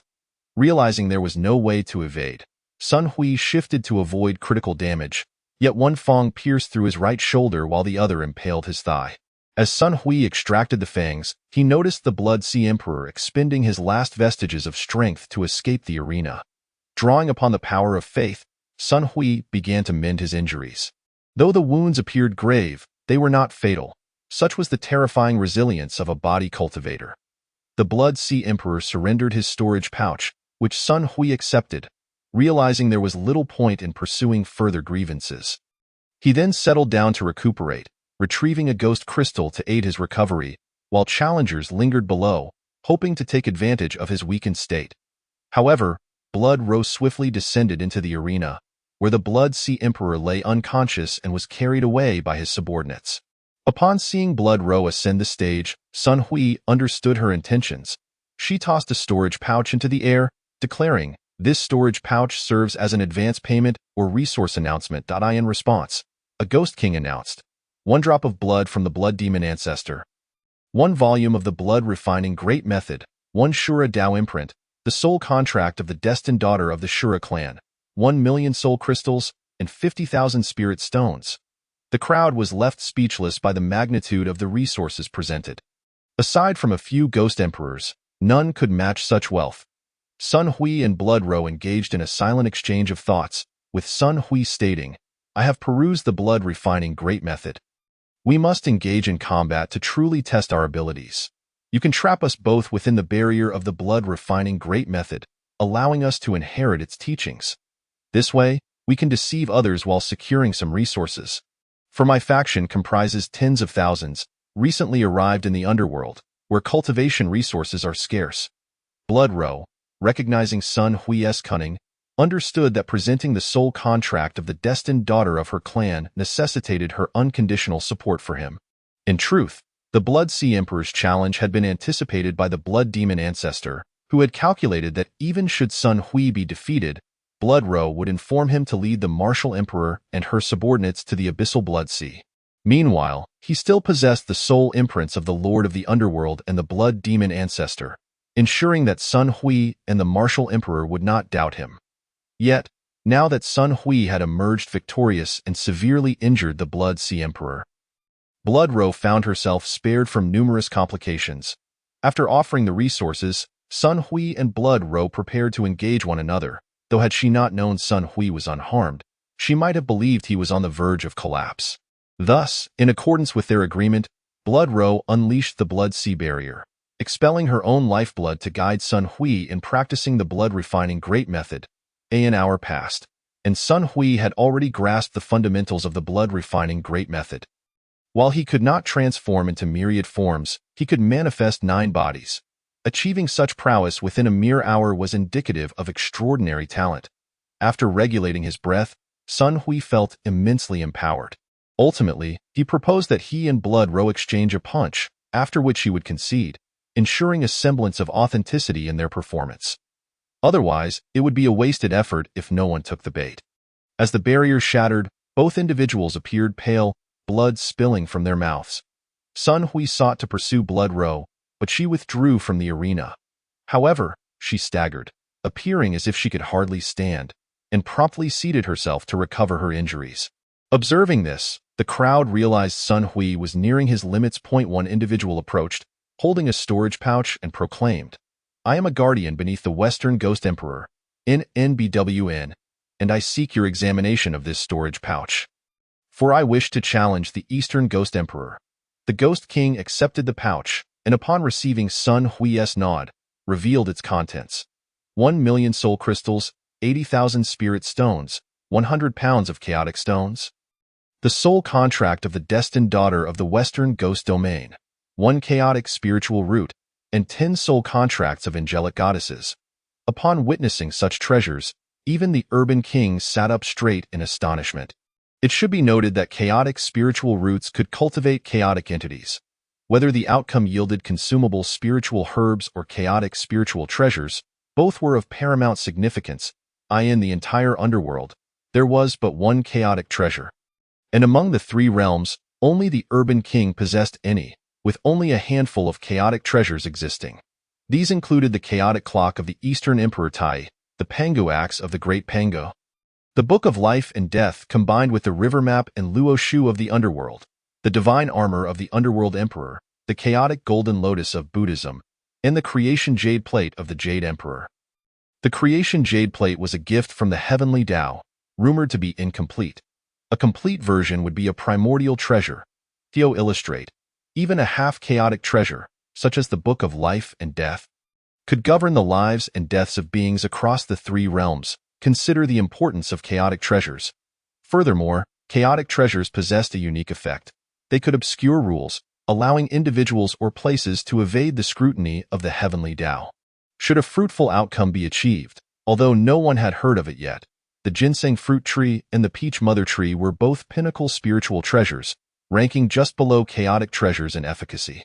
While chaotic spiritual roots were rare, cultivating them was fraught with challenges. They demanded specific soil and energy conditions, and their maturation period was exceedingly lengthy. Observing the other resources, Sun Hui sent a mental message to Wu Zhao. Inquiring, "What does this angelic goddess entail?" Wu Zhao replied, "She is indeed an angelic maiden, and only those who have achieved 6 wings of power and awakened the complete angelic secret arts can be deemed as such." "Indeed, is this not another batch of beings from my miniature world?" Wu Zhao continued. "The greatest advantage of the angelic goddess is that she can conceive life without the need for a male counterpart. Furthermore, should a goddess engage with a male, her divinity and clan's secret arts will be transmitted into his being, which applies to the offspring of divine lineage as well." Chapter 70. The Divine Pit and the 2 great ghost emperors. It turned out that the angelic clan possessed such capabilities, suggesting that sometimes one must act insidiously. Otherwise, how could so many resources be amassed so quickly? Sun Hui nodded begrudgingly and rose to accept the challenge. The Western half-step Ghost Emperor, seeing Sun Hui on the brink of collapse, expressed pity, saying, "Your Excellency possesses extraordinary combat prowess, but it is not worth losing your life for the title of Ghost Emperor. It would be wiser to let go." Blood trickled from Sun Hui's lips. Yet he steadfastly gazed at the Ghost Emperor, asserting, "I appreciate your goodwill, but I shall not yield. Let us fight." Upon uttering these words, Sun Hui seemed to experience a resurgence of strength, prompting the Western half-step Ghost Emperor to proceed with caution. Recognizing that Sun Hui still had the will to fight, consequently, he activated his powers to envelop the arena, intent on swiftly concluding the battle. Outside the arena, many spectators lamented Sun Hui's determination. Over an hour passed, and the crowd began to sense something amiss. Even Blood Row had engaged in a fierce battle with Sun Hui for only half an hour, yet he continued to withstand the onslaught of the half-step Ghost Emperor. Raising questions among the onlookers, in truth, Sun Hui could have dispatched the Ghost Emperor long ago, but he opted to delay, biding his time for future schemes. He had been gradually wearing down the Western half-step Ghost Emperor, whose soul energy was being systematically depleted. Each time Sun Hui neared defeat, his unwavering will allowed him to evade his own attacks. Meanwhile, he absorbed the fire attribute energy from the Ghost Emperor, which incessantly eroded his ghostly form. Ultimately, the strain became too great, and the barrier could no longer sustain them. The two figures reappeared before the crowd. Observers noted that the Western half-step Ghost Emperor's ghostly form had been severely corroded by an unknown energy, while Sun Hui remained resolute, persistently depleting his opponent. The battle had transformed from a life-or-death struggle into a mutual attrition, with the outcome hinging on who could endure longer. The Western half-step Ghost Emperor felt both fear and surprise. He feared the severity of his injuries, knowing that even if he succeeded in defeating Sun Hui, he would be unable to maintain his Ghost Emperor status. Conversely, he was delighted to see Sun Hui faltering, and he had also secured the promise from the Western Ghost Emperor that should he prevail, she would assist in securing her position. Thus, the Western half-step Ghost Emperor, invigorated as if fueled by adrenaline, engaged in close combat. Given the severe depletion of her ghostly energy, she refrained from launching energy attacks. With only 10 minutes remaining, should she fail to subdue Sun Hui, her ghostly form might regress to the level of a malevolent spirit. At that point, even if Sun Hui was on the brink of collapse, she would be unable to withstand any of his strikes. Realizing her precarious situation, the Western half-step Ghost Emperor decided that even if victorious, her ghostly form would require at least a century to recover. Rather than endure such a fate, she resolved to expend her remaining ghostly power for a final strike. She gathered energy in her right index finger. Preparing to deliver a fatal blow, Sun Hui suddenly lunged forward, grasping her hand and breaking her finger in retaliation. The Western half-step Ghost Emperor unleashed a punch that struck Sun Hui in the chest, causing him to cough blood and half-kneel on the ground. The Western half-step Ghost Emperor, having lost an excessive amount of energy, found his realm diminished to that of a fierce ghost. Even though he did not exert himself fully, the chaotic fire attribute within him threatened to obliterate his very foundation. As time passed, 3 minutes slipped away. Sun Hui staggered to his feet, spitting out a mouthful of blood, yet his complexion improved slightly. Approaching the Western half-step Ghost Emperor, who was desperately resisting the chaotic fire within to prevent his essence from being extinguished, Sun Hui's presence signaled the Emperor's impending defeat. He understood that even the slightest attack from Sun Hui could shatter the precarious balance within him. With a subtle smile curling at the corner of his lips, Sun Hui revealed a hint of cold amusement, leading the Western half-step Ghost Emperor to realize the deception. "Were you feigning injury to ensnare me?" Sun Hui's fist surged toward the Emperor's face, and at this moment, the Western half-step Ghost Emperor resigned himself to his fate, refraining from employing any defensive techniques. With a final, desperate roar, he was struck down by Sun Hui's blow, his essence dissipating into the ether, marking the fall of a half-step Ghost Emperor. In the wake of this calamity, the Netherworld's heavenly path unleashed a storm of soul energy, which Sun Hui positioned at the eye of the tempest, absorbed in abundance, elevating his soul power to the late stages of Ghost General. Meanwhile, lesser ghosts, having absorbed the residual energy from the storm, also reaped significant benefits, with some even advancing in rank. The remaining half-step Ghost Emperors reflected upon the Western Emperor's last words. A lament of betrayal. "You scoundrel, you jeopardized my life." They pondered whether Sun Hui had employed hidden weapons or treacherous tactics within the barrier, or if some other extraordinary circumstances were at play. After a brief moment of recuperation, Sun Hui's complexion brightened somewhat, his soul energy stabilizing. He then prepared to turn the tables. Observing Sun Hui's unruffled demeanor, his voice resonated with authority as he called out, "Is there anyone else?" However, his pallor betrayed a hint of weakness, prompting many of the Ghost Emperor's confidants to speculate that Sun Hui's act was merely a ruse to intimidate potential challengers. As Sun Hui's words echoed and several minutes passed without any challengers stepping forward, he resolved to exit the arena. Just as he shifted his stance, a surge of blood energy roiled within him. Though he managed to suppress a second bout of bloodshed, keen observers noted the crimson trickle from his lips. In that moment, several confidants from various factions shattered their communication talismans to report back to their lords. Sun Hui, grappling with the resurgence of his blood energy, resumed his meditative state, actually finding himself in a peak condition.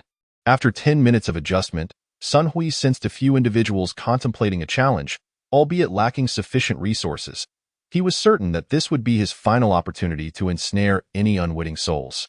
Ultimately, under the Northern Ghost Emperor's auspices, a confidant from the Southern Ghost Emperor, also a half-step Ghost Emperor, descended into the arena just as Sun Hui was about to exit.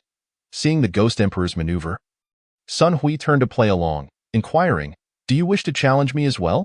The Southern half-step Ghost Emperor replied, "My lord, I am a servant of the Southern Ghost Emperor, a half-step Ghost Emperor myself, and I wish to challenge you." He presented an impressive array of resources. A quota for the Nether Emperor's secret realm, 10 divine spirits from the Elven race, 100,000 soul spirits, 100,000 crystals, and 10 portions of 10,000-year-old mysterious ice. Sun Hui feigned hesitation as he responded, "After engaging in several battles, your offerings seem insufficient for me to consider this at this moment. Unless you can provide additional resources, I am afraid I must decline." While many shared this sentiment, none expected Sun Hui to be so forthright, leaving the Southern half-step Ghost Emperor at a loss for words.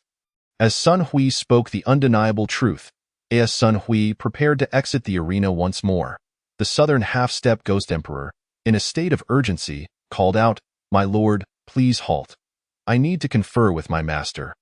The Southern half-step Ghost Emperor, abandoning all pretense, summoned the spectral image of the Southern Ghost Emperor. Minutes later, he approached the edge of the arena, receiving a storage bag to present for verification by the Ghost King affiliated with the Martial Emperor.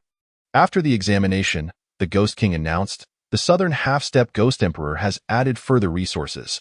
The list included a quota for the Nether Emperor's secret realm, 10 portions of the Source Stone of Power, 1 portion of Chaotic Stone, 10 portions each of the 5 element Spirit Stones, a scripture of the Buddha's teachings, and 1,000 drops of Ghost King's blood. Though the quantity appeared substantial, aside from the Nether Emperor's quota, the Chaotic Stone, and the Ghost King's blood, the remaining items held little significance for those of the Netherworld, warranting such an extensive addition. Sun Hui's heart brimmed with delight, yet he continued to feign difficulty. Some speculated that he aimed to gamble on the Southern Ghost Emperor's position by leveraging these inconsequential resources. Others believed that Sun Hui was merely at the end of his rope, seeking to avoid conflict. Regardless of their thoughts, Sun Hui remained unmoved, causing the Southern Ghost Emperor to grow increasingly anxious. Thus, the Southern Ghost Emperor taunted, "Are you lacking the courage to accept a challenge and mock us?" Sun Hui chose not to respond, instead turning to the Urban King, stating, "Honorable Urban King, while these resources exceed the previous offerings, I am still severely weakened, and the risks have multiplied. Therefore, I believe it unwise to accept this challenge, lest it jeopardize my ascendance to the position of Ghost Emperor."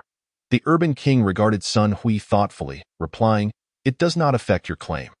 However, should the Southern Ghost Emperor double his offerings, by your current reasoning, you would be obliged to accept the challenge. Are you certain you require my impartiality?"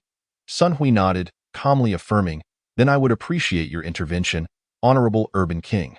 The Urban King turned to address the gathered assembly of ghosts, stating, "Each of the destined daughters from the various ghost realms represents resource allocation. I trust you all understood this during the wager."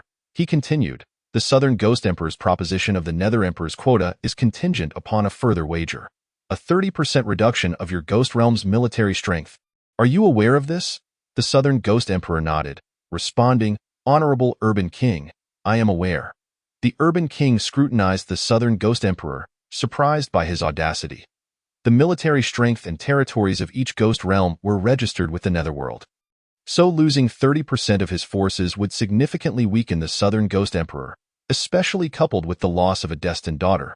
Should he fail this time, the Southern Ghost Realm would suffer a diminishment in strength and risk an alliance with the Western Ghost Emperor, thereby losing its status as a singular power. After all, it was common knowledge that the Western Ghost Emperor maintained cordial relations with the Southern Ghost Emperor, while the Northern Ghost Emperor remained neutral. And the Eastern Ghost Emperor leaned towards freedom. In this struggle for the Eastern Ghost Emperor's position, Sun Hui had allied with the Northern Ghost Emperor, vanquishing the Western half-step Ghost Emperor and seizing significant resources. perhaps a factor in the Southern Ghost Emperor's current predicament. Finally, the Urban King addressed both the Southern Ghost Emperor and Sun Hui, stating, "If that is the case, I shall bear witness." Will the Southern Ghost Emperor continue to augment his resources? The Southern Ghost Emperor glanced at the Western Ghost Emperor's confidants, who recognized that their master should soon make his entrance, and thus projected the image of the Western Ghost Emperor. Following several minutes of mental exchange, the Western Ghost Emperor's confidants presented another storage bag to the Eastern Ghost King. After verification, the Eastern Ghost King declared, "The Southern Ghost Emperor has added the following resources: 10 angelic demigods, 10 elven demigods, 100 ancient human children, sealed, 100 unicorn foals, 1 solar core, and 1 lunar core." Upon hearing this list, Sun Hui turned to the Urban King, who, noticing Sun Hui's gaze, spoke up, "The ancient human race represents the original inhabitants of this realm, possessing innate advantages in cultivation and formidable combat prowess. The solar core serves as the heart of the sun, albeit only suitable for a single world, not to be confused with our galaxy's sun. Alongside the lunar core, these can nurture life. The solar core enhances spiritual energy quality, while the lunar core boosts soul energy quality, forming the very essence of vitality. If you possess a small world, implanting both cores would render it akin to our planet, though the three realms were established by powerful figures utilizing immense magical prowess. Therefore, a small world will expand and thrive based on its energy. While the solar and lunar cores can foster natural life. As for the other resources, you are already aware. I will not elaborate further. Although I cannot ascertain their utility, the Southern Ghost Emperor has indeed doubled his offerings. Sun Hui nodded in agreement, stating, "Since the Honorable Urban King has recognized this, I shall accept the adjustment." The Western and Southern Ghost Emperor images then retreated from the arena, while the Urban King remained vigilant. Ensuring no disruptions ensued, Wu Zhao naturally required no instructions from Sun Hui, positioning herself between the two Ghost Emperors and the arena to prevent any untoward actions. The Southern Half-Step Ghost Emperor stepped to the center of the arena. Preparing to unleash his most powerful technique for a decisive strike, Sun Hui's figure flickered as he rushed forward at breakneck speed, in less than 3 meters, before the Southern Half-Step Ghost Emperor could gather his wits. Sun Hui's fist struck him down. After collecting the Ghost Emperor's soul crystal, he turned to the audience once more, inquiring, "Is there anyone else who dares to challenge me?"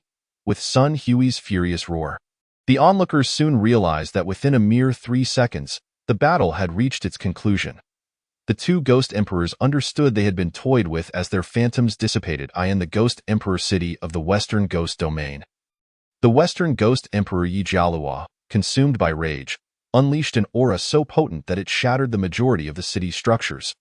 Many nearby ghostly entities, aside from those at the Ghost King level who merely sustained severe injuries, were obliterated into ash within a 100-mile radius. In the Ghost Emperor city of the Southern Ghost Domain, the Southern Ghost Emperor Tu Luluo was equally incensed.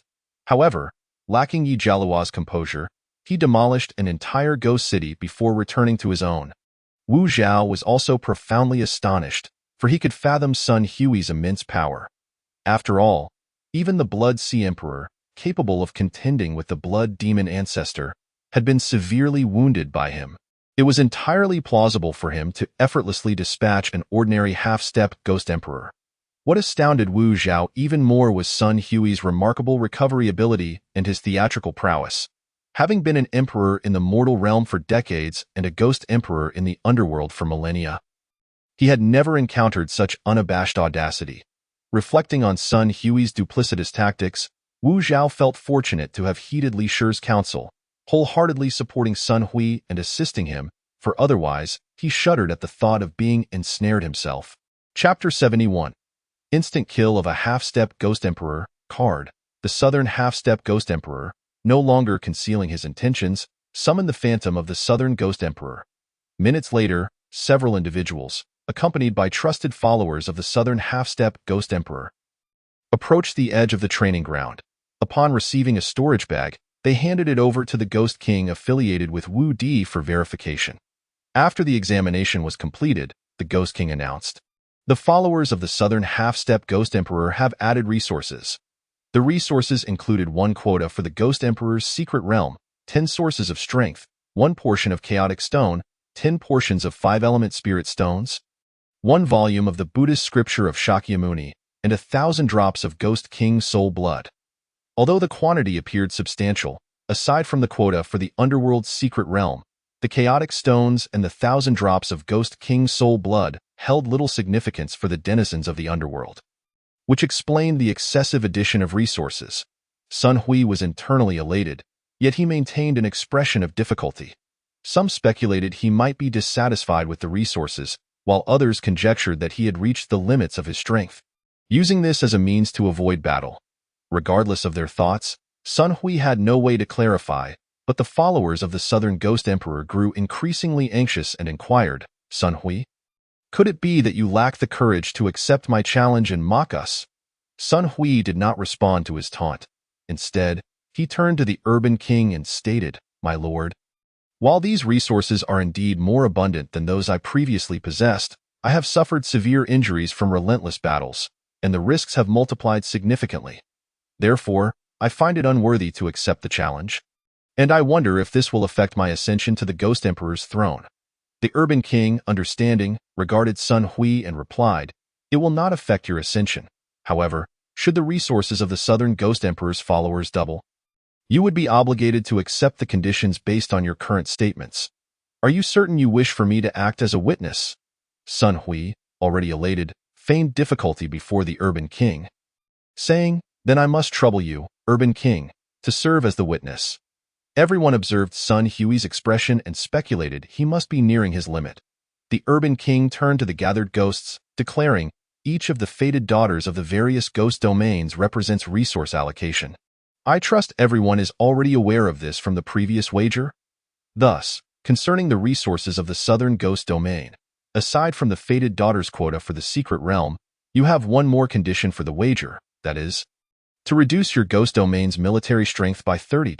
Are you aware of the Southern Ghost Emperor?" The Southern Ghost Emperor nodded and replied, "I am aware, Urban King."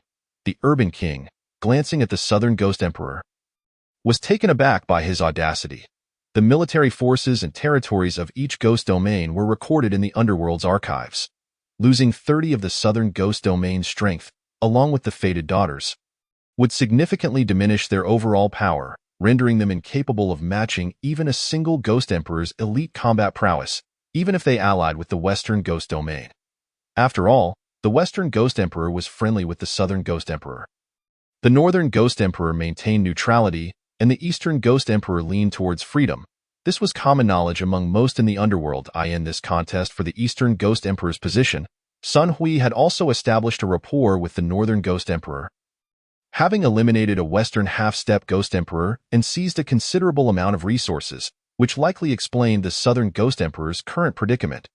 The Urban King, observing the Southern Ghost Emperor and Sun Hui, stated, "Since both of you are in agreement, I shall witness this matter.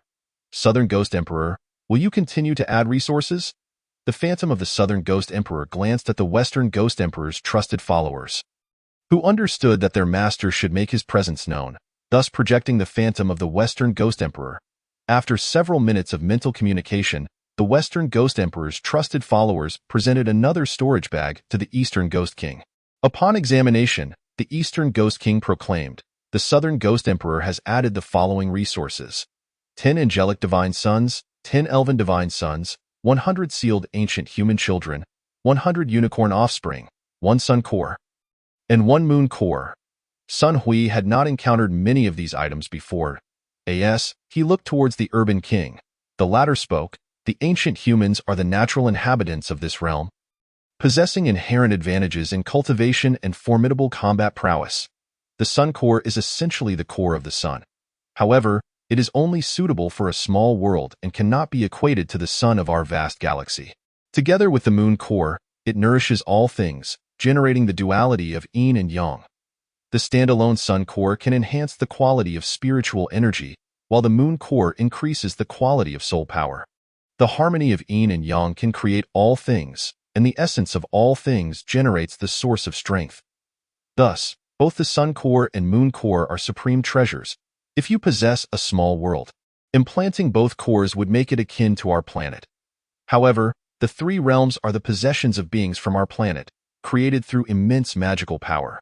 Therefore, a small world would expand and grow due to the energy of the world. But the sun and moon cores can give rise to life, albeit with incomplete rules compared to the grand world. Even if you lack a small world, you can guide the cores through formations to individually enhance the quality of soul power and spiritual energy, which collectively can also augment the quality of the source of strength. Upon hearing this, Sun Hui nodded and remarked, "Since the Urban King has acknowledged this, I shall accept their challenge."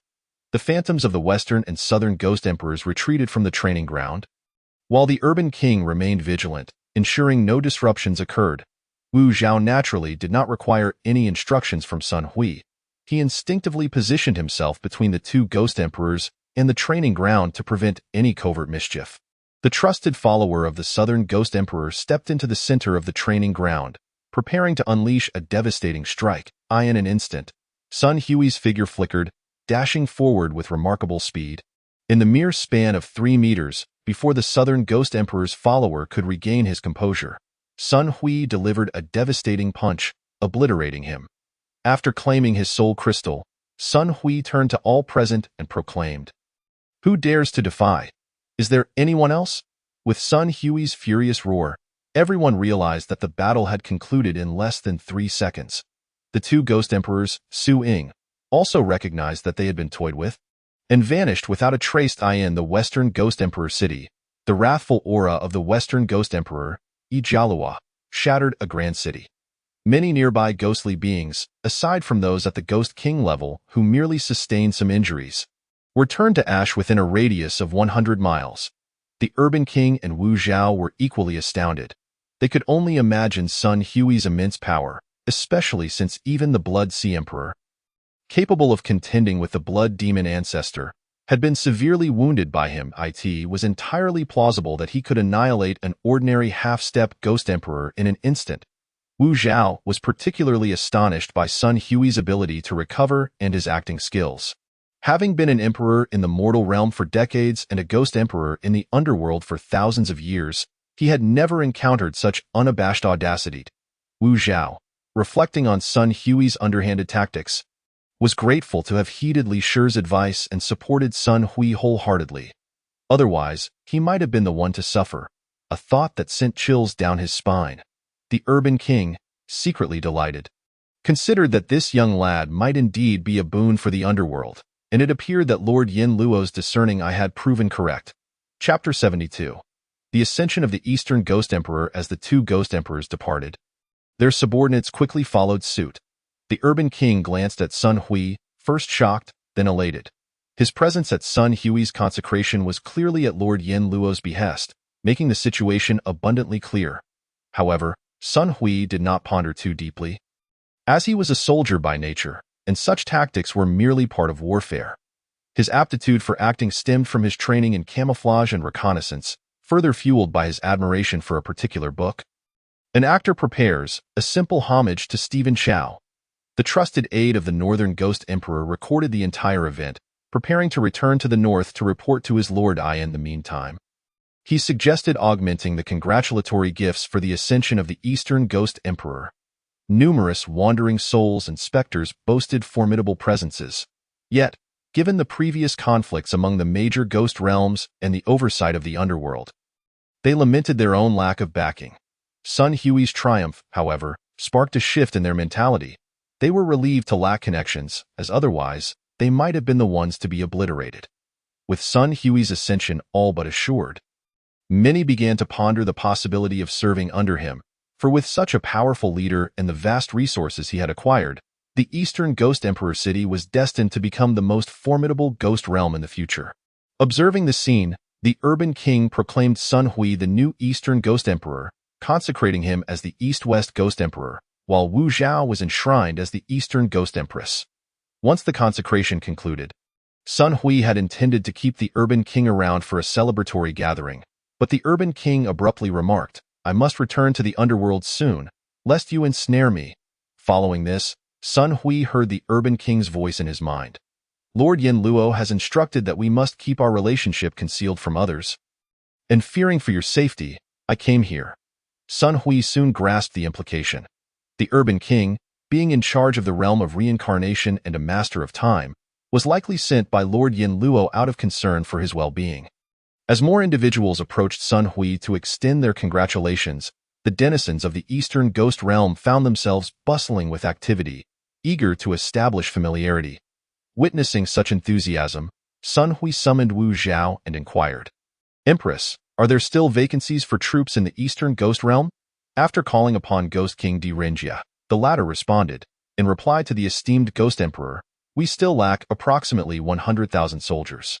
Our realm has remained conflict-free, and the scarcity of secret territories has hindered our growth." Sun Hui regarded Di Renjia thoughtfully and asked, "The name Di Renjia will undoubtedly echo through the ages. Might you have a protector namely Yuan Fong?" Di Renjia confirmed, "Indeed, esteemed Ghost Emperor, such a person exists.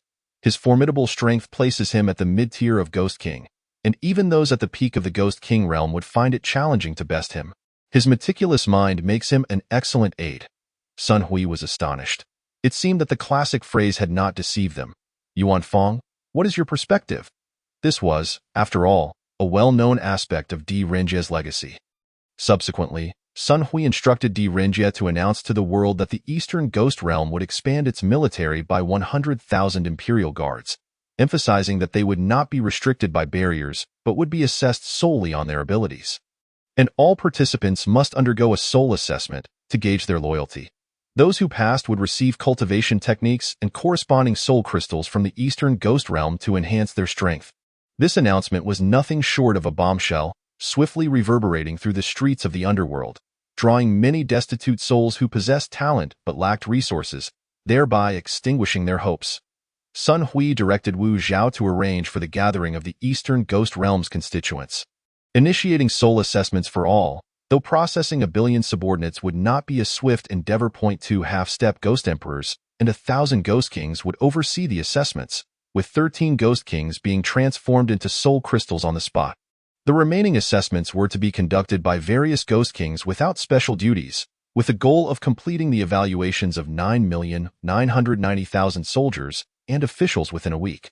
The entire process would be recorded via soul power projections, later reviewed by the 2 half-step Ghost Emperors, with the final numbers reported to the Empress. As tranquility settled, Sun Hui began to devote himself to cultivation.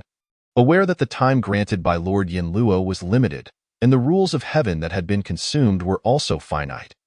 Thus, while he had averted disaster in the mortal realm, allowing for some respite, it was indeed fated that every stage held specific tasks to be accomplished. This predicament left Sun Hui feeling helpless, although he desired to prevent the annihilation of worlds. Being led by the nose was not his wish, yet, at this moment, he lacked the power to effect any change. Thus, Sun Hui absorbed the previous soul crystals, which constituted his soul power, now only a hair's breadth away from achieving the Ghost King realm. With no hope of breaking through in seclusion, he resolved to venture out, wondering if Mainyang might possess a better solution. After all, though her body bore flaws, advancing to Ghost Emperor was merely a hurdle. While he found himself truly stuck at the Ghost King level, upon exiting his seclusion, Sun Hui observed the flourishing development of the Genesis Legion, Underworld, and the Eastern Ghost Realm, which had made significant strides. Although its brilliance had yet to be revealed, its foundation was remarkably robust. Sun Hui, alongside others, had deliberated on the Genesis Legion's organization for quite some time, ultimately dividing it into 5 components. The first component comprised the logistics team, consisting of technology personnel, weapon masters, alchemy experts, formation masters, and training teams. This structure would ensure a continuous influx of fresh blood during ongoing battles while enhancing the cultivation of relevant personnel, as the path of cultivation necessitated multifaceted accumulation and advancement. Ultimately, Sun Hui decided to cap the total number of combat personnel in the Genesis Legion at around 100,000, with logistical staff numbering approximately 10,000. Although the mortal realm had only contributed over 20,000 individuals, the Kunlun Mountain Base and the Genesis Legion, from the mortal realm, were steadily amassing strength. Despite the mortal realm nearing the end of its magical era, the energy core he had left behind could still generate an additional 20 to 30,000 people. And his first avatar was already beginning to lay the groundwork in the mortal realm, infused with his will. After all, What lay ahead for him was the rules of heaven, and Sun Hui understood that Pango had orchestrated much. Especially since the realm's lord was a cherished one, the potential fall seemed somewhat suspicious, and even with the future rules of heaven, endless wars would likely ensue. Thus, although for now, Sun Hui remained largely guided by Li Shi. He recognized that only by attaining the pinnacle of the three realms would much of Li Shi's assistance fade away. Consequently, it was imperative to strategize in advance, as enhancing one's cultivation also necessitated refining one's mindset. Otherwise, a rapid rise in power could lead to instability, which was not the outcome Sun Hui desired. Chapter 73. The city of Fengdu. In this manner, after further discussions, preparations commenced for their journey to the Underworld Emperor's secret realm. Sun Hui, accompanied by Wu Zhao and the Empress, made his way to the hall of Yin Luo, while the nine-tailed celestial fox was left behind, much to her reluctance, for the slots in the secret realm were limited. Meanwhile, Xinyuan Chang remained behind to guard the Genesis Legion. The Eastern Ghost Realm was now under the command of Di Renjia, with the most unexpected revelation being the fated daughters of the Southern and Western Ghost Realms. The fated daughter of the Western Ghost Realm turned out to belong to the fallen angel lineage, having awakened the souls and blood of her ancestors. Although she possessed only 4 wings, equivalent to the Ghost King realm, she was more than a match for an average half-step Ghost Emperor. Conversely, the fated daughter of the Southern Ghost Realm was born from the ancestral tree of the elves. Tio grasped the essence. One must recognize that aside from the Elven Queen, it has been several generations throughout the lengthy lifespans of the Elven race, spanning tens of thousands of years, without any similar occurrences. Although both young women possess extraordinary talents, constrained as they are by their soul contracts, Sun Hui is not an unreasonable individual. Upon arriving in the Eastern Ghost Domain, he entrusted the divine offspring of angels and elves to the 2 of them, allowing them to live independently within his small world. While his realm is merely 1/10 the size of the human realm, it is distinctly divided among the 3 realms. However, Sun Hui's delineation of his small world's territory differs from the current world, distributing it according to the underworld, human realm, and celestial realm in proportions of 4, 4, and 2, respectively. Given the multitude of malevolent spirits that cannot repent and have existed for thousands of years, it is preferable for their souls to disperse, allowing their energy to return to the world and give rise to new life. The human realm, being the origin of all things, naturally occupies a larger proportion than the world where Sun Hui currently resides. Additionally, within the human realm, there exists a domain delineated by rules, known as the Monster Domain. As for the celestial realm, its size need not be extensive. The limitations imposed by the heavenly Tao have resulted in such circumstances. Regarding the primordial beings of his small world, before transcending, they are all bound by their own essence. Thus, after achieving a certain level of power, Sun Hui would guide them to the greater world. For those unwilling to engage in battles alongside him, he permits them to wander the world freely, although such freedom is not without its constraints. After all, a mere thought from Sun Hui could reduce them to ashes. Fundamentally, he hopes for the swift growth of his small world, and over the years, he has brought nearly 100,000 orphans from the human realm into As for the myriad of plants and animals. They are countless. Sun Hui has observed for a period, noting that some species undergo mutations while others struggle to survive.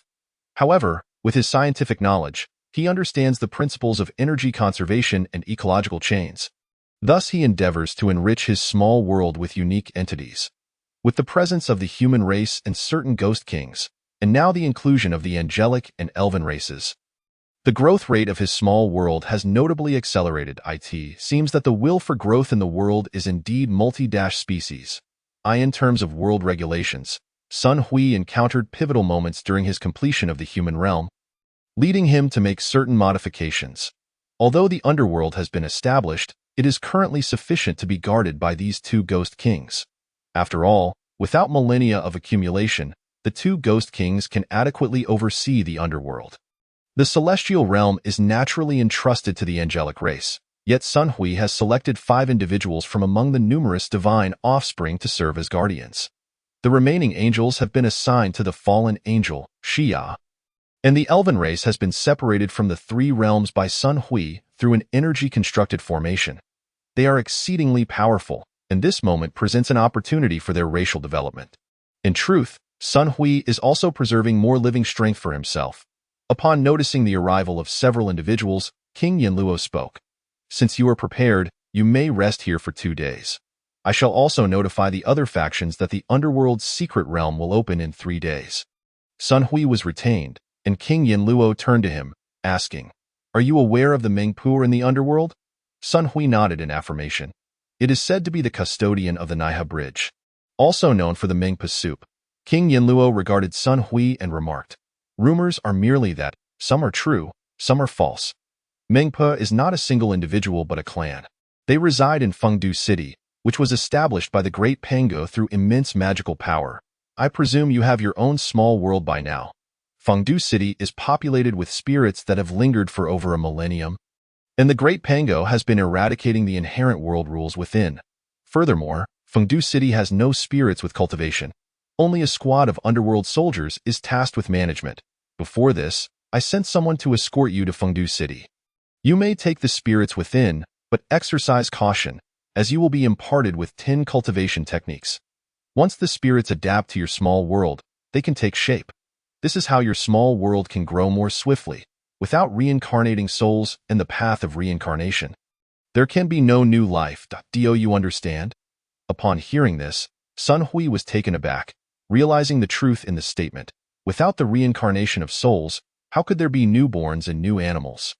It seems he still lacks experience, particularly in comparison to these formidable beings, and there is much more for him to learn. Without hesitation, Sun Hui inquired. Then, esteemed King Yinluo, the method to construct the path of reincarnation is beyond my capabilities. I wonder if you have any arrangements? My young friend, everything is arranged. I merely convey some of the great master's directives. When the time is right, assistance will naturally come your way. The difficulties you currently encounter are merely a matter of timing. King Yinluo replied, "Chui, accompany my young friend with this token to Fengdu City. As for other matters, do not inquire further, as there are predetermined circumstances and arrangements." Following Chui, Sun Hui arrived at Fengdu City, where he encountered 2 ghost generals standing guard. After Chui presented the token, one of them soared into the city. Sun Hui took in the sights of Fengdu City, having heard numerous legends about it, particularly regarding its connection to the human emperors, yet this was his first-hand experience. The gatekeeper led both Sun Hui and Chui to a grand plaza filled with spirits. One individual proclaimed loudly, "Those who have lingered here for over 1,000 years. I believe you all anticipate the arrival of the fated one. Today, this esteemed individual has come to Fengdu City, and of course, the arrangements made by King Yinluo are voluntary for all. However, the opportunity is singular. Those unwilling to depart with the esteemed one shall face judgment by Chui, whether to descend into hell, enter the underworld, or have their souls scattered. I trust you all have an understanding." After delivering this proclamation, he led 100 spirits before Sun Hui and Chui, saying, "Esteemed one, Chui, these are the 100 spirits essential for this journey. I am Cao Cao, styled Mingda, temporarily in charge of Fengdu City. Today, I fully entrust it to you. Esteemed one, these 10 are of the Mengpa clan, and the Mengpa soup is a bloodline inheritance. Its primary ingredient, Mengpa tears, is also produced from within." Chapter 74. The perfect small world. Sun Hui regarded Cao Cao, nodded appreciatively, then surveyed the Mengpa clan. 5 men and 5 women, including 4 adults, 2 youth, and 4 little ones. It appeared they had been meticulously prepared. Observing Sun Hui's satisfaction, Cao Cao continued, "These 10 are ghost mothers. They can produce spirits by absorbing energy, and their essence will also release soul power, forming the foundation of the underworld." Sun Hui, intrigued by the 10 ghost mothers, pondered, "Such wondrous entities exist. I wonder how large of a world they might sustain." Cao Cao responded, "In the underworld where you reside, there are only 6 ghost mothers, 1 in each cardinal direction, 1 in the underworld, and 1 at the center." Seeing that the underworld has merely 6 ghost mothers while his small world possesses 10, Sun Hui was elated yet concerned. Could having 10 ghost mothers result in my small world becoming excessively powerful, thereby disrupting the 3 realms? Furthermore, how are ghost mothers formed?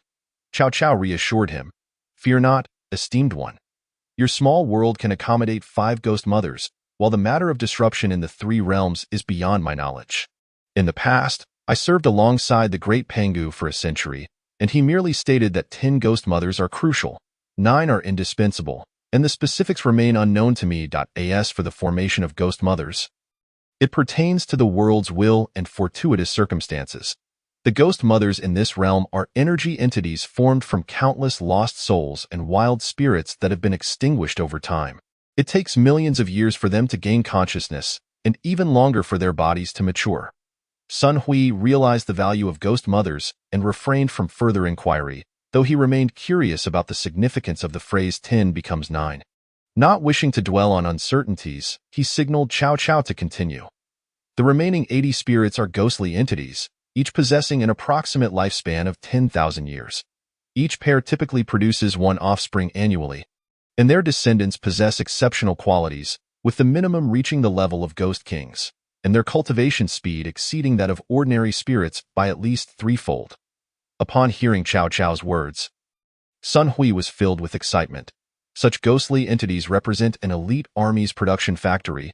Observing Cao Cao, who seemed to possess extensive knowledge and had managed Fengdu City for over a millennium, Sun Hui felt a sense of admiration. Lord Cao Cao, is your name truly Mengda? Indeed, esteemed one, Cao Cao confirmed. Excellent. Would you be willing to accompany me? Cao Cao regarded Sun Hui and replied, Mengda harbors a wish. If esteemed one can assist, I would gladly risk life and limb for you. Sun Hui noted the tension in Cao Cao's expression, understanding that even if he were to compel him, Cao Cao would comply. Yet, to ensure the future security of his small world, Sun Hui preferred to assist him in resolving any challenges, provided they were not insurmountable. Having come to a conclusion, Sun Hui spoke. Please, share your thoughts. Esteemed one requires someone to accompany him to the small world, and I need a trusted aide. Yet, there is no combat-ready individual within Fengdu City. I would recommend one person.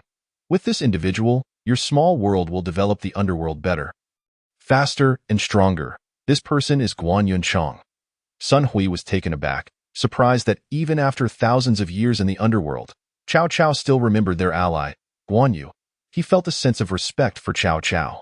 Subsequently, he turned to Cao Cao and Chui, asking, But Lord Guan Yunchang has ascended to the celestial realm and achieved greatness, has he not? Sun Hui noticed Cao Cao's momentary surprise and understood that he was equally perplexed. Turning towards Judge Chui, he observed the latter hesitating to speak, until he finally uttered with resignation, What Lord Sun has said contains a mixture of truth and falsehood. Indeed, in the past, Lord Guan ascended to the celestial realm to achieve the status of a divine protector.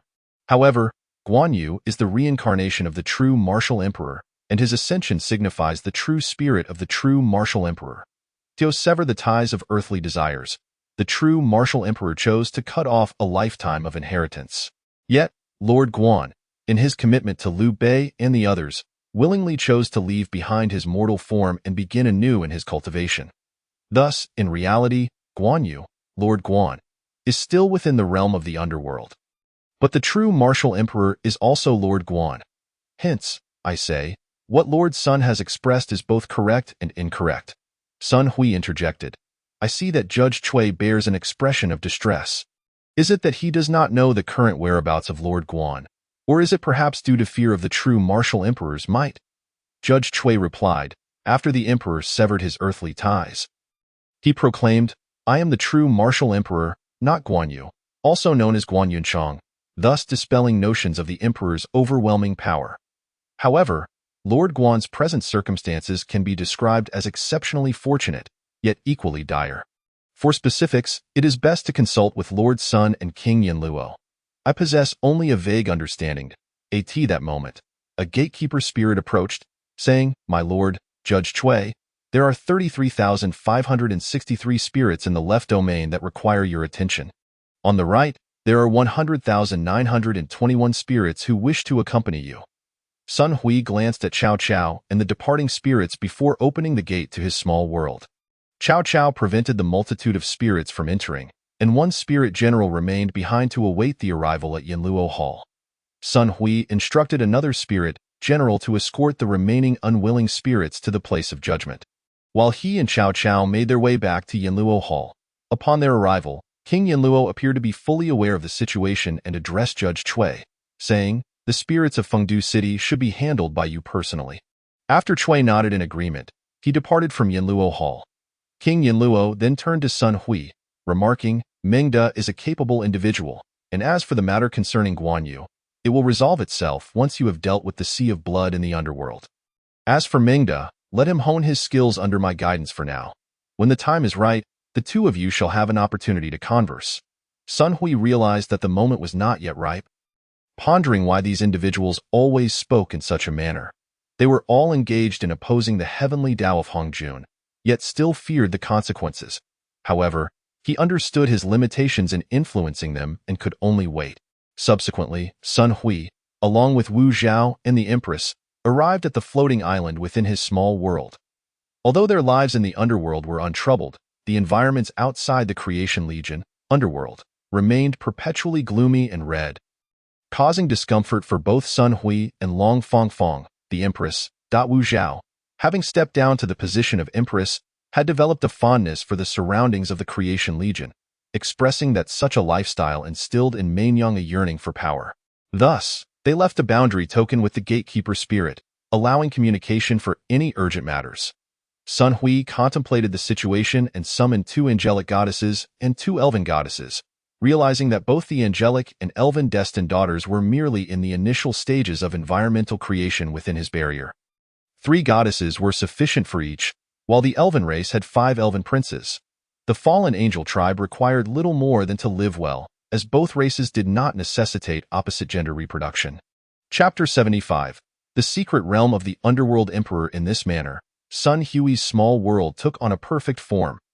The celestial realm was overseen by angels, and he had also acquired over 100 cultivation techniques requested by the Empress.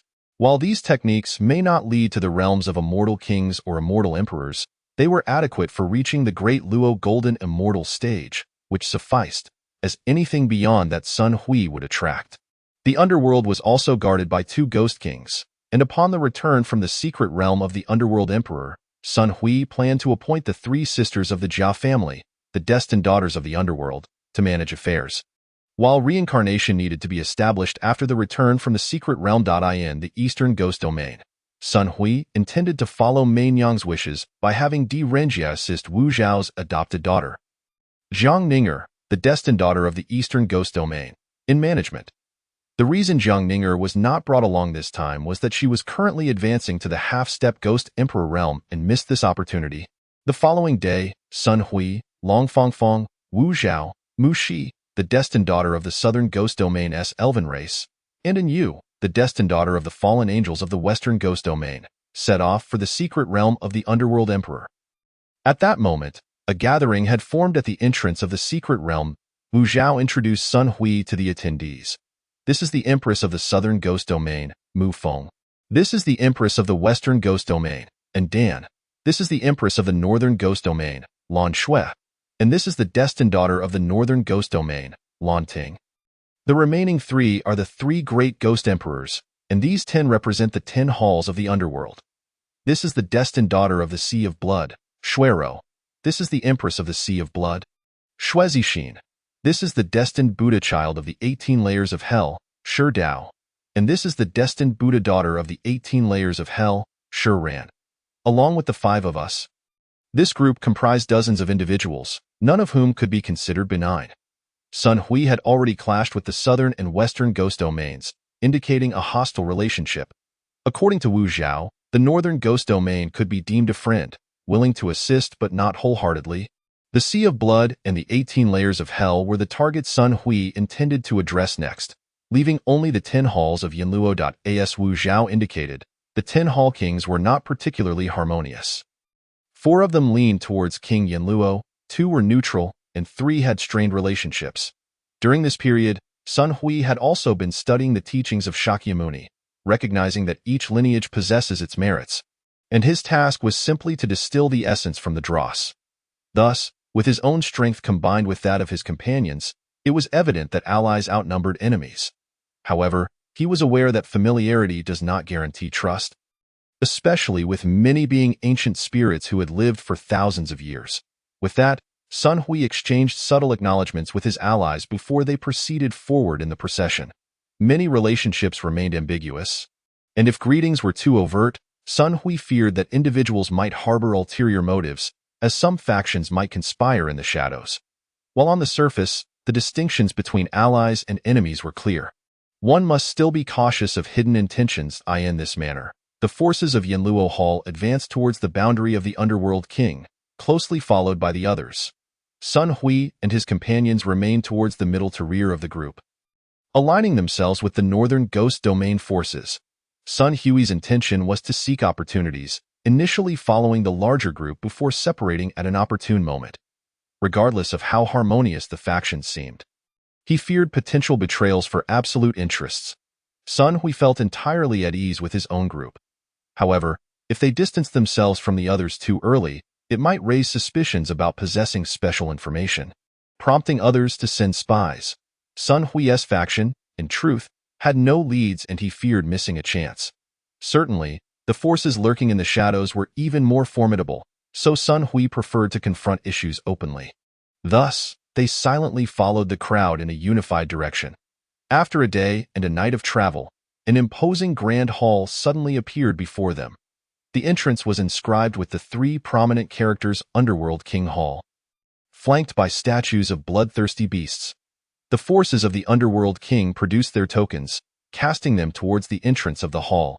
Observing this, the gathered crowd followed suit, throwing their tokens toward the Underworld King Hall. As the tokens were cast, a brilliant light emanated from the three characters inscribed on the hall, and the bloodthirsty spirit's eyes glowed with a piercing red light, reflecting upon the assembly. Suddenly, the Empress of the Western Ghost Domain's ring ignited and exploded, startling everyone into a cold sweat, leading them to cast doubtful glances at her. The Empress of the Western Ghost Domain offered no explanation, as the forces of the Underworld King reprimanded. Why has the Empress of the Western Ghost Domain not provided a reasonable explanation to us of Yanluo Hall? The Empress, her face flushed with embarrassment, initially wished to retort, but, seeing the overwhelming situation, sighed and confessed, "This was a formidable spirit I concocted in conjunction with the Western Ghost Emperor, intended as a last resort to preserve my life." Who could have anticipated such a turn of events? As the crimson light swept across the destined maiden of the Northern Ghost Domain, a sudden conflagration ignited upon her right shoulder blade, eliciting a pained cry that disrupted the collective curiosity regarding the Empress of the Western Ghost Domain. Subsequently, the Empress of the Northern Ghost Domain elucidated that the markings upon the maiden's back were an ancient and forbidden tattoo technique, a tradition deeply rooted within their clan, which he had merely overlooked and hoped would not cause any offense. Observing the understanding expressions on the faces around him, Sun Hui realized that this was indeed a form of legacy.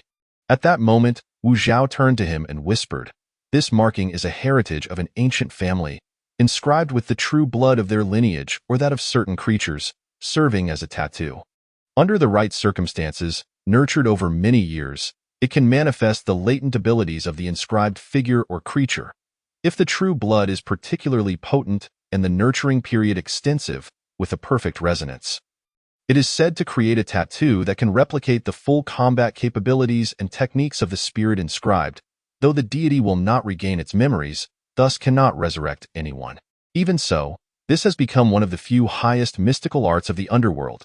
I once heard Yen Luo Wang speak of the formidable protections over such markings during the reign of the King of Hell, and he meaningfully recounted witnessing a half-step ghost emperor bearing the true blood inscription of a true dragon, who could match a ghost emperor and remain undefeated. Upon hearing Wu Zhao's words, Sun Hui was profoundly astonished. His possession of a technological ring in the mortal realm, which could summon battle pets and mounts, although he had not actively sought them, already provided him with a unique combat prowess superior to any cultivator. Should he acquire such an inscription, future battles would tip the scales to a 4-to-1 advantage, provided, of course, that his mounts and pets, along with the true blood inscriptions, reached their utmost potential. Chapter 76. Mastering the 3 paths of reincarnation despite the support of the 4 divine beast clans, Qinglong, Baihu, Zhuke, and Xuanwu. In the mortal realm, These clans had inherited countless epics, and the ancestral true blood within them was scarce. The birth of the Imperial Maiden had already demanded substantial sacrifices from the formations, leaving the remaining clans unable to provide even a single drop of true blood, which would be better preserved for the succession of a new clan of divine beasts, thus augmenting his combat strength while ensuring greater security for the 4 divine beast clans.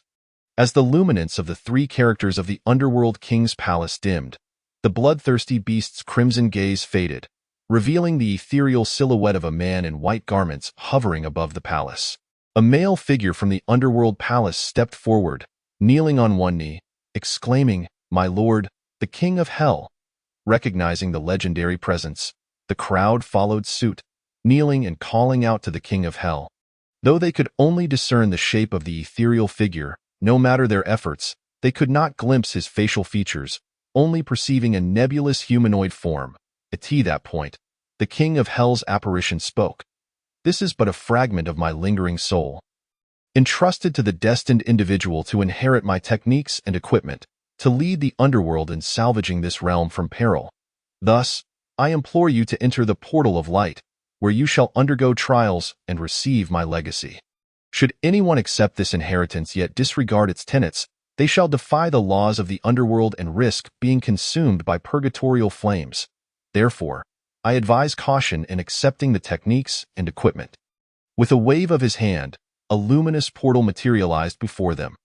The King of Hell's apparition continued, "Through this portal, you shall discover how to receive the legacy of the Underworld Palace and the one who bestows it. Those wishing to accept this inheritance or seek the King of Hell's equipment may now enter." The crowd, intent on the legacy and equipment of the King of Hell, was undeterred by this warning. And despite a brief moment of hesitation, they proceeded towards the portal. Upon stepping through the portal, Sun Hui felt a dizzying sensation wash over him.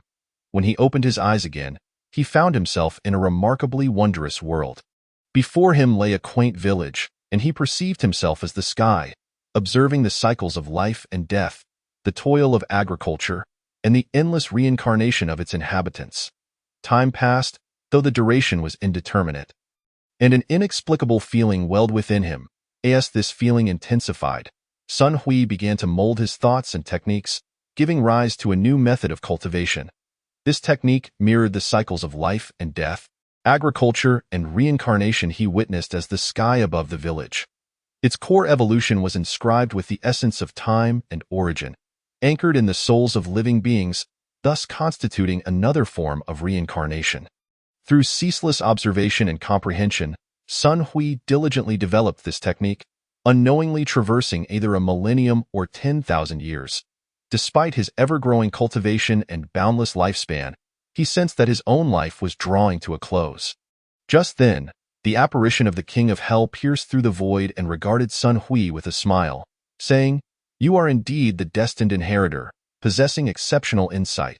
I spent 100,000 years here to attain the initial understanding of the reincarnation technique.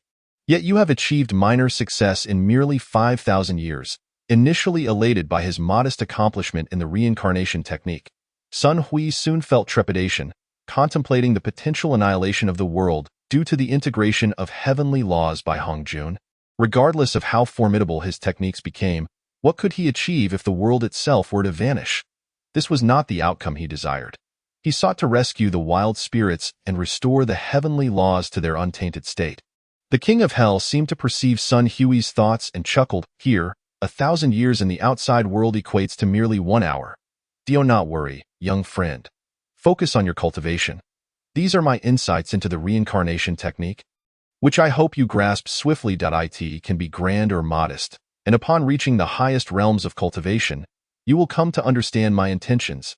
As Sun Hui observed the images conjured by the King of Hell's gestures and absorbed the insights, he recognized that while there were nuances distinguishing his understanding of reincarnation from that of the King of Hell, the overarching principles were strikingly similar. Within the King of Hell's teachings, he discerned his own deficiencies in understanding reincarnation and the wisdom accrued by the king over the years. This realm was akin to his own miniature world, save for the fact that in his own domain, he could actively participate, while within this bounded world, he could only observe, powerless to intervene against the injustices of life and death. The King of Hell's insights into reincarnation encompassed merely three paths: the path of mortals, the path of celestial beings, and the path of malevolent spirits. In contrast, insects and certain other beings were formed from the amalgamation of soul fragments and flesh, with their energies returning to the cosmos upon demise, only to be reborn and subsequently split, creating a cyclical system akin to the six paths, yet fundamentally comprising three paths. Sun Hui gleaned much from this experience and recalled Li Shi's teachings regarding the six paths of reincarnation. Originally three paths that were expanded upon by the ambitions of powerful individuals, resulting in an imbalance of power among the realms of the underworld, heaven, and the mortal realm, thus allowing Hongjun to exploit the gaps in the heavenly laws and exert control over this domain. During his continued practice over 5,000 years, Sun Hui discerned that the three paths of reincarnation were constituted by the fusion of time, space, and the energies of living souls. With the inherent advantages of his chaotic body, he excelled in cultivating this technique compared to others. Nonetheless, it took him nearly 10,000 years to elevate from the minor success stage to the stage of complete minor success. While cultivating the power of the soul, Sun Hui became aware that the soul energy he absorbed could influence the reincarnation of the beings within this realm. Thus, upon reaching the pinnacle of the Ghost King stage in soul power, he ceased further cultivation to ensure the normal existence and reincarnation of the beings within this realm. Similarly, his cultivation of spiritual energy had ascended to the Yuaning stage, and the spiritual energy he absorbed from this realm began to resemble that of his original mortal world, where beings possessed lifespans of approximately a century. As his cultivation deepened and insights evolved, Sun Hui encountered a bottleneck. Regardless of his efforts, he could not advance his technique further. The cultivation of soul power and spiritual energy also affected the realm, an outcome he was reluctant to witness. In terms of the source of power, he had attained the stage of complete perfection, yet through his insights within this realm, he absorbed aspects of other energy systems, elevating the quality of his power to a new level, albeit without a corresponding increase in quantity. Thus, Sun Hui waved his hand and broke through the boundaries of the realm. Upon exiting the confines, he beheld three luminous portals ahead. Upon the three luminous gates were inscribed the characters Buddha, Tao, and Immortal Deity. Chapter 77. The Fundamental of Buddhism. Sun Hui cast a glance at the three radiant portals and promptly chose the first gate. If he were to attune himself, it would be best to commence from the very source of his perplexities. As Sun Hui stepped through the gate, he beheld an elderly monk seated in meditation beneath the Bodhi tree. Expanding his consciousness, Sun Hui contemplated the sentient beings of this realm, fostering benevolence and goodwill, encapsulating the essence of a harmonious existence through the true words of Buddhism. As Sun Hui's awareness broadened further, he discerned a barrier at the heart of this world, yet he found himself unable to penetrate it with his consciousness, perhaps due to its formidable nature or the vast distance separating him from the other side. Upon retracting his perception, the old monk, with eyes slightly opened and a smile gracing his lips, addressed Sun Hui. "You are indeed a resident of this realm, are you not? This humble monk has awaited your arrival for a millennium." Sun Hui regarded the monk and replied, "There is no need for formalities, venerable monk. I have studied the teachings of Shakyamuni and possess a modest understanding of Buddhist principles, yet I have not attained the stature of a great monk. To cultivate the essence of this realm with the Dharma is to create a world reminiscent of paradise." The old monk shook his head and chuckled, saying, "There is no need for humility. Dear benefactor, please follow me, and you shall see for yourself." Thus, Sun Hui accompanied the old monk swiftly towards the barrier. Upon reaching it, the monk waved his hand, revealing the existence on the other side of the barrier. Sun Hui observed that the other realm was sparsely populated, stirring a profound sense of confusion within him. The old monk then spoke, "Are you aware of the laws of energy in this world?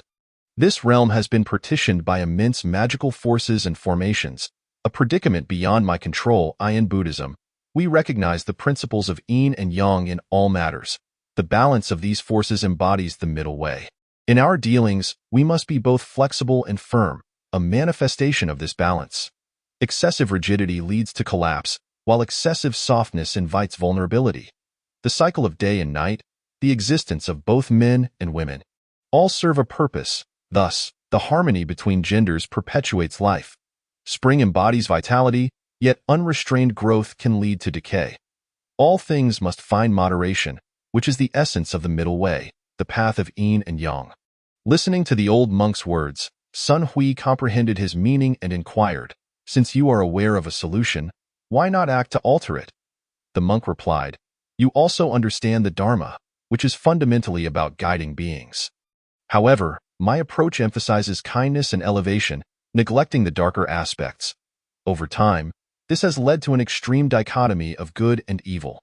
Reflecting on the cycles of reincarnation and inspired by the teachings of Shakyamuni, Sun Hui expressed, "I have some thoughts on this matter that I wish to share, if you would permit me." The old monk, with hands clasped in reverence, smiled, "I welcome your insights, dear benefactor, for I am eager to learn." Sun Hui returned the gesture and continued, "Since you are aware of the division of yin and yang in this world, it follows that good and evil possess duality. Where there is light, there must be shadow. This realm, with you as the embodiment of goodness, disrupts the balance of yin and yang, resulting in the current state of affairs. Although I cannot perceive the conditions on the other side of the barrier, it is inevitable that balance will be restored over time. The more virtuous this side becomes, the more malevolent the other side will manifest, making survival increasingly difficult. Thus, your understanding of the situation may merely be in adherence to your beliefs or the principles of the Dharma. Perhaps out of fear of misjudging, the old monk, upon hearing Sun Hui's discourse, recognized him as one who had attained enlightenment in the teachings of Buddhism. He too understood the truths discussed, yet was constrained by his interpretation of the Dharma, which forbade him from allowing malevolence to persist in the world. Did he truly misunderstand the essence of the Dharma? Observing the monk deep in contemplation, Sun Hui refrained from interrupting and instead focused on the conditions of the other realm. What he witnessed was a brutal manifestation of survival of the fittest. Violence and slaughter were omnipresent. Although he had anticipated such a scenario, the reality of it unsettled him deeply. Soon after, he observed the old monk sitting with hands clasped, prompting him to do the same and engage in meditation. Thus, another day passed. Suddenly, a radiant aura emanated from the monk's head, signaling his advancement in the cultivation of the Dharma. Upon opening his eyes, the monk expressed gratitude, saying, "Thank you, dear benefactor, for your assistance. I have attained enlightenment, and it is now time to address the issues of this realm. Your continued support is essential." Sun Hui had entered the realm of Hades seeking inheritance, and even without the monk's request, he would not remain idle. With the monk's appeal, his involvement became all the more imperative. 3 days later, Sun Hui and the old monk completely dismantled the great barrier of this realm. The initial devastation observed by both left them with discomfort, yet acceptance was inevitable. They sensed an overwhelming aura approaching them. Upon assessing the presence, Sun Hui discerned that the two individuals before him had reached the threshold of a half-step ghost emperor, while he himself had attained the pinnacle of the source of power realm, having reached the status of a ghost emperor, and his soul energy had ascended to the ghost king level, with spiritual energy at the nascent soul level. Although he could not eliminate them swiftly, managing the situation was not overly challenging, especially with the monk's support. Before him stood a man and a woman. The man was tall and robust, while the woman exuded an air of grace and valor. The man spoke, "Old monk, why have you removed the barrier? Are you not fearful of evildoers? Are you not distressed by the prospect of violence?" Ming Zhan and Ming Ji, he continued, "We have lingered in this realm for millennia without transcending it. Surely you understand that this is a trial set forth by the former ghost emperor.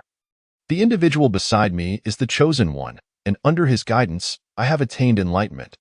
The most sustainable way for this realm to continue is to allow it to unfold naturally, rather than excessively intervening in its affairs." Thus, the old monk has arrived at his understanding. The duo, Ming Zhan and Ming Ji, regarded Sun Hui and said, "Since you are the chosen one selected by the Ghost King, we shall show you our respect. However, should we engage in battle, you must possess the strength to conquer us." Hearing this, Sun Hui smiled calmly, discerning that they were natural warriors whose essence was not inherently malevolent, merely shaped by a ruthless environment that fostered reverence for the powerful. Upon noticing Sun Hui's tranquil demeanor, Ming Zhan remarked, You are merely at the Ghost King level, and your combat prowess is far inferior to ours. Therefore, we shall not take advantage of you. Instead, let us engage in a contest of equals. If you can withstand 3 of our strikes, we shall acknowledge you as our master and follow you. Chapter 78. Accepting the 3. With the mentality of seizing a fortuitous opportunity, Sun Hui refrained from lengthy explanations, merely nodding in agreement. Very well, if you wish to test your skills against me, then come forth. Sun Hui observed as Ming Zhan nodded to Ming Ji, who clenched her fist and lunged at him. In the face of Ming Ji's powerful strike, Sun Hui stood firm, hands clasped behind his back, prepared to absorb the blow with his body. Observing this, Ming Zhan's eyes flared with anger, and the old monk felt compelled to intervene. Acknowledging that although Sun Hui's strength was formidable and his understanding of the Dharma profound, such a stance against Ming Ji's punch could lead to injury, he silently thought, the master is indeed overestimating himself. Ming Ji, witnessing Sun Hui's indifference to her oncoming punch, felt a surge of indignation and escalated her force from 80% to full power, unleashing a furious strike upon his chest. With a thunderous crash, Sun Hui remained unscathed, leaving Ming Ji astounded. Her arm tingled as she realized that even the Ghost Emperor, in the absence of armor, could not withstand such a blow without sustaining damage. Returning to Ming Zhan, Ming Ji whispered her astonishment, and the expression in Ming Zhan's eyes shifted from anger to caution. He recognized Ming Ji's strength and sensed that Sun Hui had indeed emerged unscathed. It seemed that the chosen one selected by the Ghost Emperor was truly formidable. Sun Hui, having observed their reactions, spoke. Ming Zhan, you may unleash your full strength without holding back. I wish to gauge my own resilience. With that, Ming Zhan released his half-step Ghost Emperor energy, mirroring Ming Ji's approach, and struck at Sun Hui with all his might. As the punch approached, Sun Hui sensed that, without preparation, while he would not be injured, the impact would cause a slight internal disturbance. However, in order to win the allegiance of these 2 warriors, he felt it necessary to maintain appearances, so he once again placed his hands behind his back, ready to meet Ming Zhan's full-powered strike.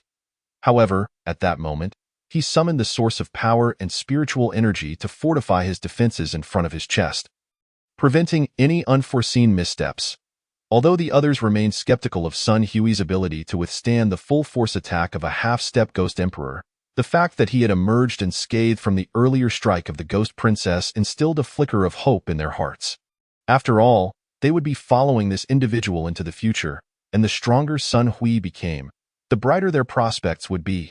With a thunderous roar, as the dust settled, Sun Hui stood unharmed, while Ming Zhan retreated to his original position. Subsequently, both Ming Zhan and the Ghost Princess clasped their fists together and addressed Sun Hui, saying, "Esteemed sir, your prowess is extraordinary. We are in awe, however. We possess a technique of combined strikes, and we hope you can withstand our full might.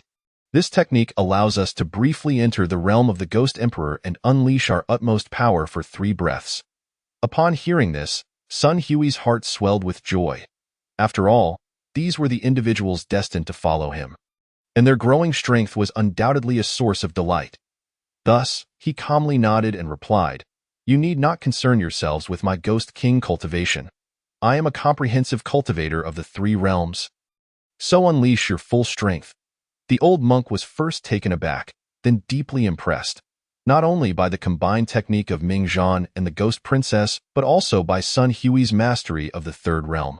It is known that the path of comprehensive cultivation in the 3 realms is only spoken of among those who have reached the threshold of a half-step Ghost Emperor, given the difficulty of its practice.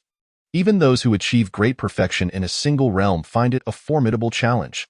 Sun Hui, having come in corporeal form, clearly represented the pinnacle of the source of power in the human realm. This meant he had surpassed the singular cultivation of any realm, explaining his formidable strength. It is noteworthy that the human realm is the most challenging to cultivate. Otherwise, the saying "one strength subdues 10 abilities" would not resonate throughout the 3 realms. No wonder Sun Hui had such confidence in his physical form, daring to face the full-force strikes of Ming Zhan and the Ghost Princess without flinching. The siblings, Ming Zhan and the Ghost Princess, were first astonished, then elated, for in the 3 realms, The comprehensive cultivation of the three realms was only successfully mastered by the ancient Hong Jun and the current Emperor Haoyan. However, the Emperor Haoyan had only attained the great perfection in the source of power of the human realm, while his spiritual energy in the celestial realm had yet to reach that level. In contrast, the great perfection of Hong Jun had transcended both this realm and the Tao of heaven. At that time, Hong Jun practiced all three paths simultaneously, while Sun Hui had first perfected the source of power in the human realm before advancing to the ghost realm, indicating that Sun Hui's foundational cultivation far surpassed that of Hong Jun. Finally, Ming Zhan and the ghost princess exchanged glances and nodded, then began to perform intricate gestures. In less than a breath, their fists glowed with red and blue hues as they launched their attack towards Sun Hui. During the assault, their arms gradually merged, and the blue and red of their fists intertwined, amplifying their energy. Sun Hui sensed the impending threat. Thus, he gathered energy in his hands, combining the source of power, spiritual energy, and soul force to meet the attack with full strength. Feeling the intensity of their assault, he also enveloped himself in faith energy to prevent excessive energy from injuring his physical form or causing internal shock. The old monk, witnessing this, also exerted his full cultivation to protect himself, knowing that the confrontation between ghost emperors was not something ordinary people could witness. Seizing this opportunity, he hoped to discover some chance for his own cultivation to rise yet again. With a thunderous crash, Sun Hui was forced back 7 steps, while Ming Zhan and the ghost princess were pushed back over 100 meters. Although the old monk had set up comprehensive defenses and was situated 100 miles away, he was still staggered by the overwhelming energy, resulting in him spitting blood and sustaining minor internal injuries. Upon reaching Sun Hui, they knelt on one knee, saying, "Esteemed sir, we are in awe of your strength. My brother and I willingly wish to follow you. We hope you do not disdain us." The old monk then added, "Esteemed sir, I too wish to accompany you to explore the vast world and study the Buddhist teachings within. May I have your permission to follow you in this journey?" Sun Hui's heart brimmed with joy, but he maintained a composed demeanor as he replied to the three. "First, we must address the matters of this realm before discussing our departure." The reason for Sun Hui's elation was evident. He had successfully recruited 3 half-step ghost emperors, and with Ming Zhan and the ghost princess capable of performing a combined strike that reached ghost emperor strength. He had acquired formidable allies.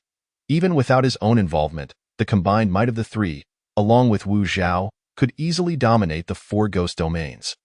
Although Sun Hui was unaware of the true strength of the Yama Palace, he believed that in terms of high-level combat power, while he could not claim to surpass the Yama Palace, he was assuredly not weaker than the strength of the underworld. Chapter 79. The battle in the secret realm of the Ghost Emperor. After Sun Hui led the 3 of them and eradicated the excessively bloodthirsty and unsuitable forces from this realm, they prepared to leave. Just as they were about to depart, Sun Hui gathered the strength of the 3 to open a teleportation portal and noticed a book suspended in the air. He took the book into his possession.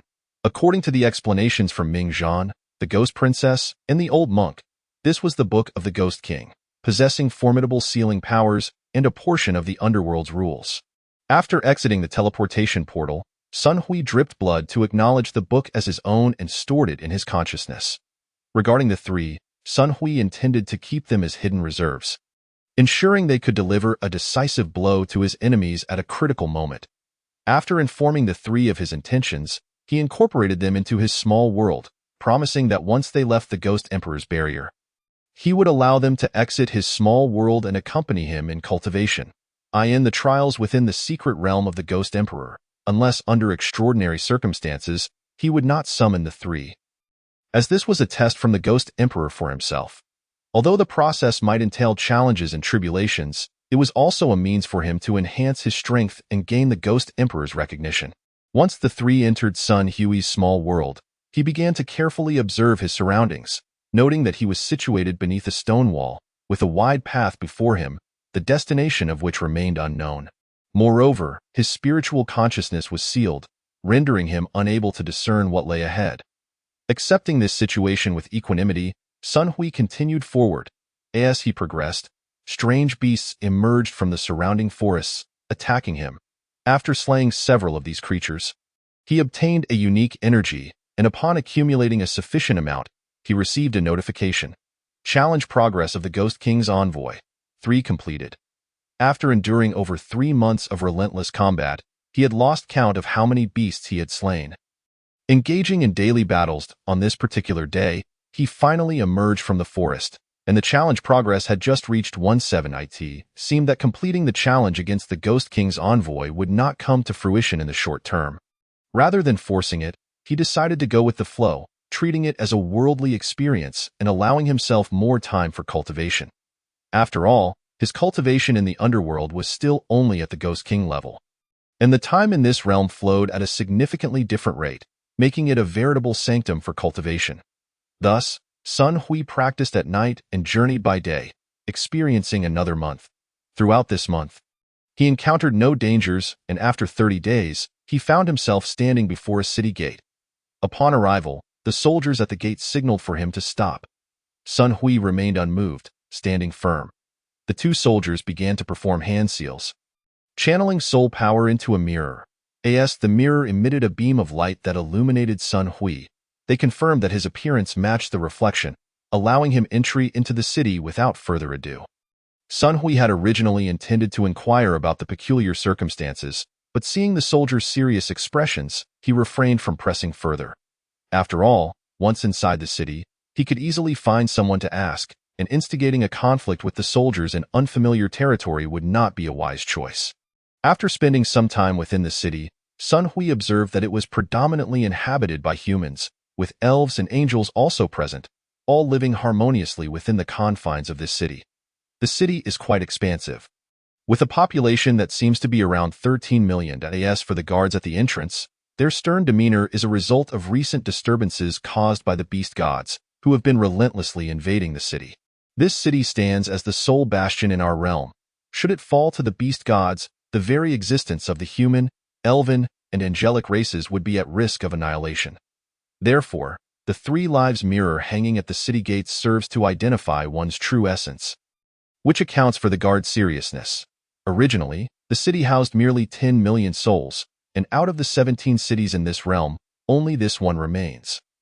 Consequently, the 3 major races have been steadily migrating here, and the population has now surged to nearly 80 million. Upon further investigation, it was discovered that the beast gods possess power equivalent to that of a perfected half-step ghost emperor, while the kings of the 3 races are also nearing the same level. The beast gods, emboldened by their superior strength and aided by the scepter of the underworld emperor, aspire to unify this realm. After understanding the situation, Sun Hui soared toward the Lord's manor, recognizing that as he had arrived in this realm, it was imperative to address its crisis, perhaps as a test from the Ming Emperor. He deemed the scepter of the Ming Emperor essential for himself, thus considering it more prudent to unite the 3 races to tackle this issue collectively. This approach would not only ease his burden but also genuinely resolve the crisis and the conflicts among the races. Of course, rather than painstakingly earning the trust of the various races step by step, it would be more effective to demonstrate his strength directly, facilitating a swifter acceptance of his authority. Although time is still abundant, Sun Hui yearned to resolve this matter promptly, for the nature of the forthcoming trials remained uncertain, and some challenges may demand considerable time to overcome. Thus, he flew directly to the Lord's manor, and without hesitation, unleashed a powerful punch against the barrier, causing a resounding explosion. He did not linger and swiftly made his way toward the capital. As he approached the Lord's manor, the sound of horns echoed, and individuals began to pour out from the buildings. Just before reaching the Lord's manor, Sun Hui encountered 4 figures. He discerned that they were likely the leaders of the human, elven, and angelic races, while the 4th figure appeared to belong to the beast race. Sun Hui was perplexed as to why this individual was present, and all 4 possessed the strength of perfected ghost kings, with 1 foot already in the half-step ghost emperor realm. Upon revealing his own power, Sun Hui observed their expressions shift to one of fear, realizing that even combined, they would not stand a chance against him. Thus, they inquired about his purpose for being there. Sun Hui replied candidly, stating, "I have come to mediate between the various races. I believe my strength can resolve this issue. Let us find a suitable place to converse. There is no need for deception among us. What say you?" Although the others found his words somewhat audacious, they acknowledged the weight of his power. Even together, they would be like lambs awaiting slaughter against him. Thus, despite their reservations, they recognized that engaging in dialogue was the most prudent course of action to avoid further suffering. Chapter 80. The Decision of the Four Races, Part 1. With the guidance of the four leaders, they entered a grand structure. The human king addressed Sun Hui, saying, "My lord, this is our private chamber for discussing significant matters. We are eager to hear your directives, and we shall do our utmost to comply." Sun Hui, wishing to avoid unnecessary chatter, stated directly, "I perceive that the four races could coexist peacefully. However, the ambition of the Beast King has led to the suffering of countless souls. This is a sight no one wishes to witness. And thus I have come to resolve this matter." Upon hearing Sun Hui's words, the leaders felt immense relief, for they too were weary of war. Their inability to contend with the beast race only compounded their frustration. But the arrival of such a powerful ally instilled hope. After exchanging glances, the human king spoke again. "Your words resonate with me. My lord, I am the leader of the human race. This is the elven queen, and that is the angelic queen, while the fourth is the beast goddess." The human king, noticing Sun Hui's gaze upon the beast goddess, continued with a hint of confusion. "What you may not be aware of is that even among the beast race, there are factions that cherish peace, governed by the beast goddess. When the beast king's ambitions to conquer the four races came to light, she rallied the peace-loving factions to unite with us against his army." Sun Hui's confusion dissipated as he regarded the beast goddess with newfound respect. Her wisdom was commendable. Subsequently, he articulated his plan, stating that since power was paramount, the most straightforward and direct method to subdue the Beast King would be to demonstrate overwhelming strength, minimizing the potential for suffering. Sun Hui was confident that he could swiftly suppress a Beast King of half-step Ghost Emperor strength. As for the other races and the Beast Goddess, their role would be to assist in containing the Beast King's forces and liberating the surviving members of their respective races. Upon hearing Sun Hui's strategy, the leaders felt a wave of relief wash over them, recognizing that this plan was indeed the best course of action for their realm. The number of survivors among the races was not insignificant, and the Beast King's power was indeed inferior to Sun Hui's. Their task would be to hold off the Beast King's army and rescue their kin, placing them in a position of minimal risk while reaping substantial rewards. As they contemplated Sun Hui's plan, their eyes gleamed with anticipation. If his strategy succeeded, he would undoubtedly become a great hero, rescuing the realm from devastation. After exchanging knowing glances and nodding in agreement, the human king addressed Sun Hui. "Since you have such a plan in mind, do you require any further assistance from us?" Sun Hui observed their expressions and understood their intentions. However, he recognized that the resources available within this realm were limited. "Thus," he replied, "I do not require anything further from you. Your only responsibilities are to manage the reception of the various races and to hold back the Beast King's army. Although the king's forces pose no real threat to me, I wish to avoid unnecessary loss of life." Sun Hui's desire was to resolve the various crises swiftly and then unite with the others, ensuring their safety. He feared that without his presence, his allies might face peril. The leaders of the races were deeply moved and astonished by Sun Hui's selfless resolve to aid their realm. Subsequently, Sun Hui requested, "Please find a secluded chamber. I wish to meditate for a while. As for the other matters, I require each of you to make the necessary arrangements. Tomorrow at dawn, we shall execute our plan and head to the Beast King's camp." The human king led Sun Hui to a secluded chamber, and once he entered, the others found another room to discuss their forthcoming plans. The Beast Goddess spoke, "Since you are willing to assist us in resolving our realm's issues, I believe the Beast King's desire for unification is not solely about power. The heart of the underworld, while it can aid in transcending our realm's constraints, has also incited conflict among the races over the years. I hope to leverage your arrival to address our realm's safety. If you could extract the heart of the underworld, would that not be a mutually beneficial solution?" How did the other kings perceive this matter? The Elven King was the first to nod in agreement, stating, "Though my race has a long lifespan and formidable strength, we are also the most peace-loving. We wholeheartedly support the Beast Goddess's proposal." The Angelic King, after a moment's thought, also nodded in agreement, saying, "Our race enjoys the light of acclaim. War is not a favorable path for us.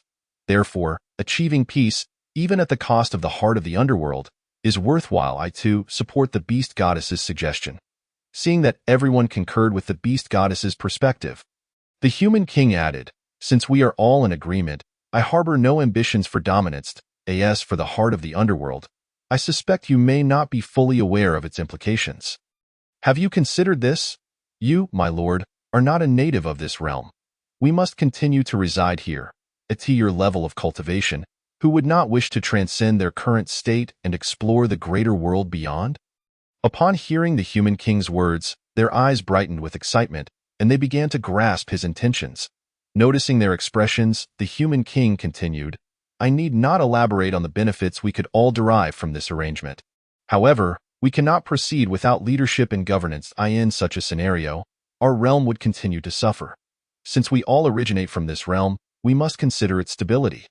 Therefore, once this matter is resolved, I propose we ask you, my lord, to use your great power to either unify our races or govern by division, selecting new leaders or allowing us to rule while designating followers of yours.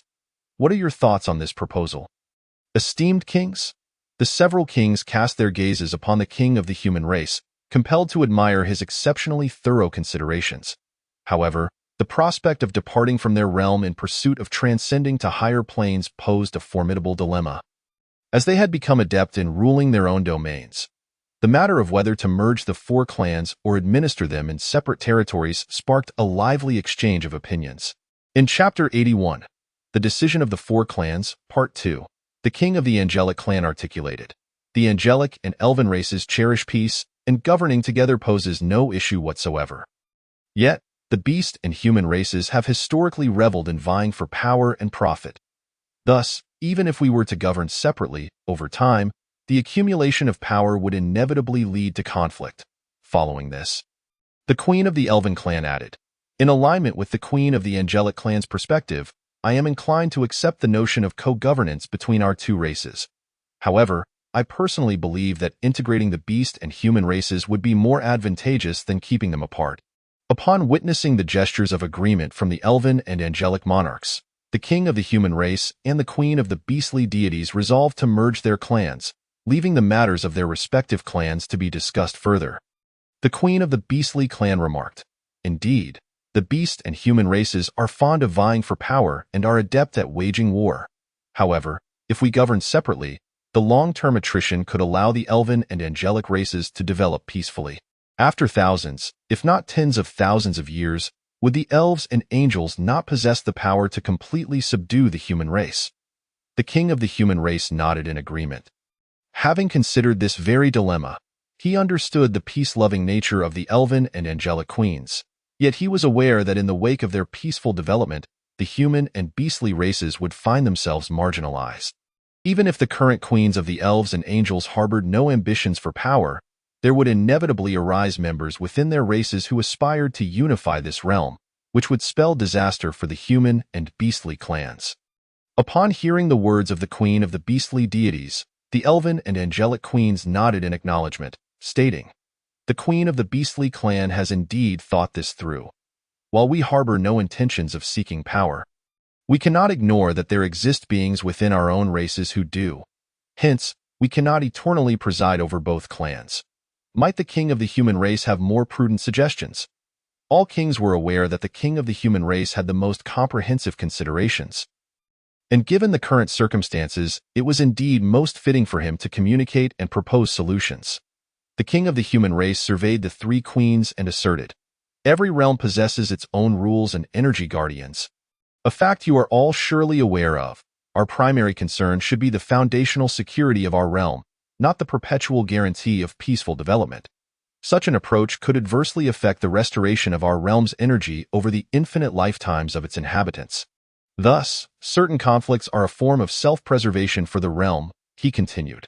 The crux lies in whether the wars will impact the foundations of the four clans and maintain their balance. This is all that truly matters.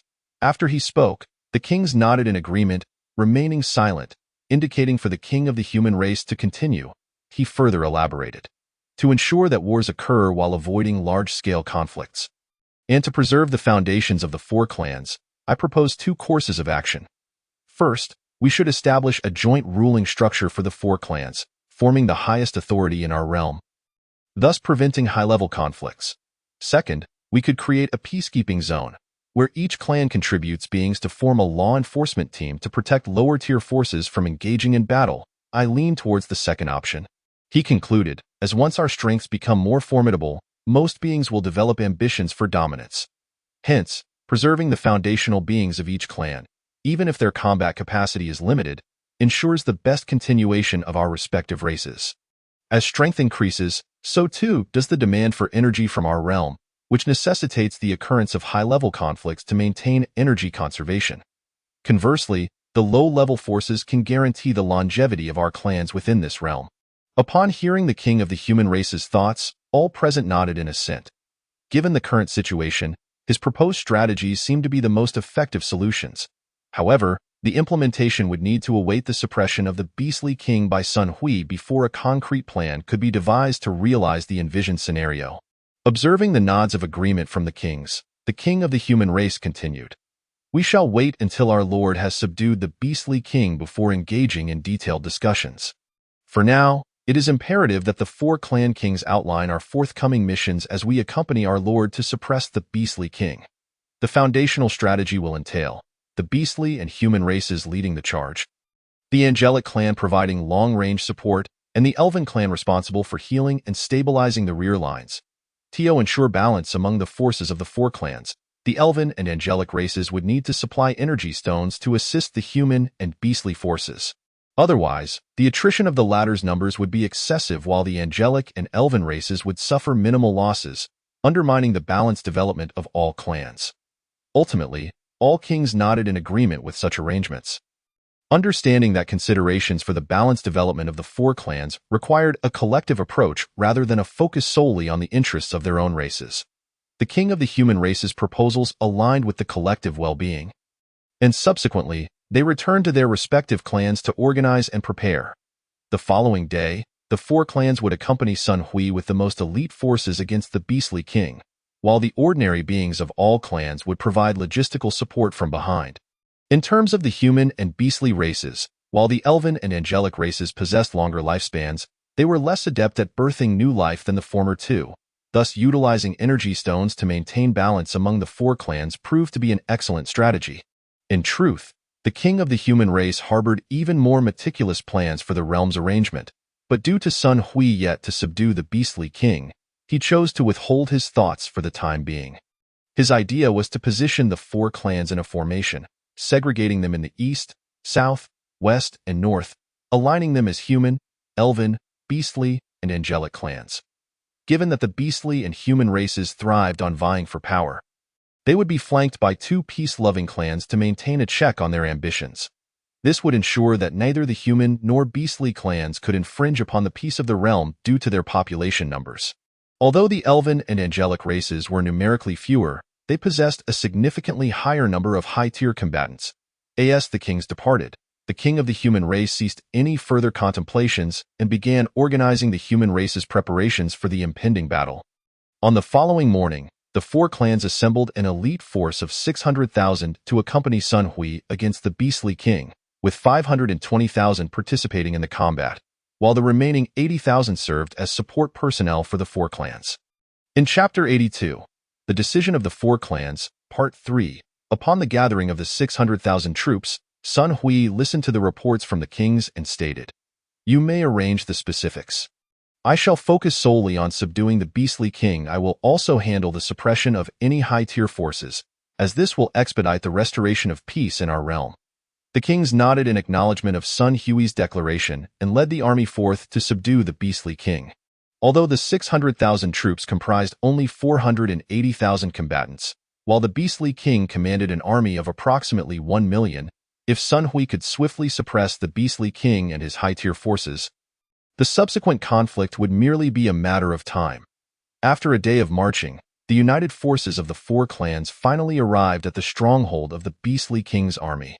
The beastly king was already aware of the coalition's arrival, having recognized their 1 million-strong force, and he sought to swiftly eliminate the 4 clans to achieve his vision of unifying the realm. Yet, he had not anticipated the presence of Sun Hui among the united forces, a factor that would shatter his ambitions and plans in an instant. That night, both the forces of the four clans and the beastly king rested and recuperated, preparing for the forthcoming decisive battle that would determine the fate of their realm. Following a joint consultation among the four kings, they selected 3 high-tier female combatants from their respective clans to accompany Sun Hui in the effort to subdue the beastly king. On the following morning, upon reviewing the arrangements made by the various clans, Sun Hui understood their intentions. Since he also needed to cultivate a highly capable fighting force, and given that each clan lacked sufficient high-tier combatants, the king's desire to have their best warriors accompany him was mutually beneficial.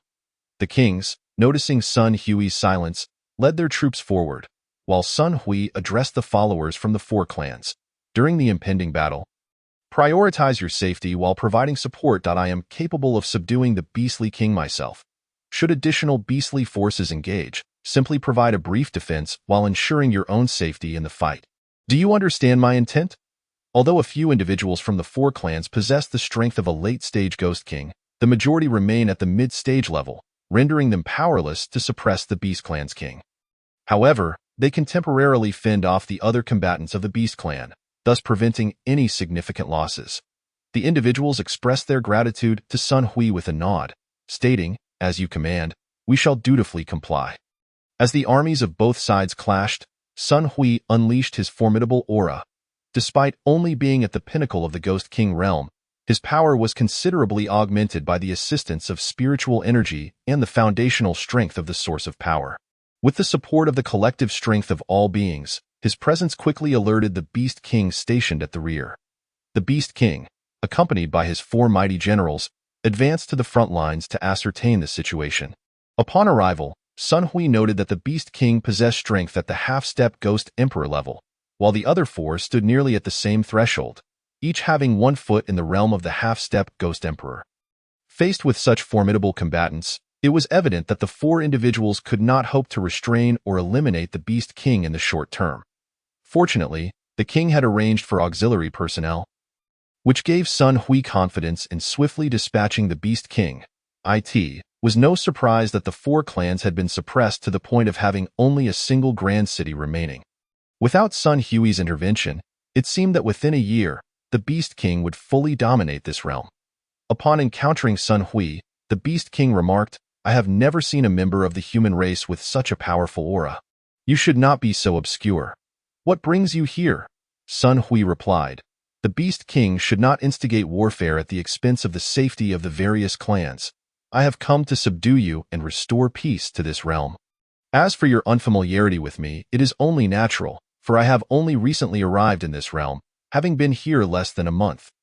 Recognizing the might of Sun Hui's aura, the Beast King understood his intentions and dismissed his previous underestimation. Summoning the 4 beasts to confront Sun Hui, without further ado, Sun Hui soared toward the Beast King, instructing the 4 clans' reinforcements, "Hold them off for a stick of incense's duration."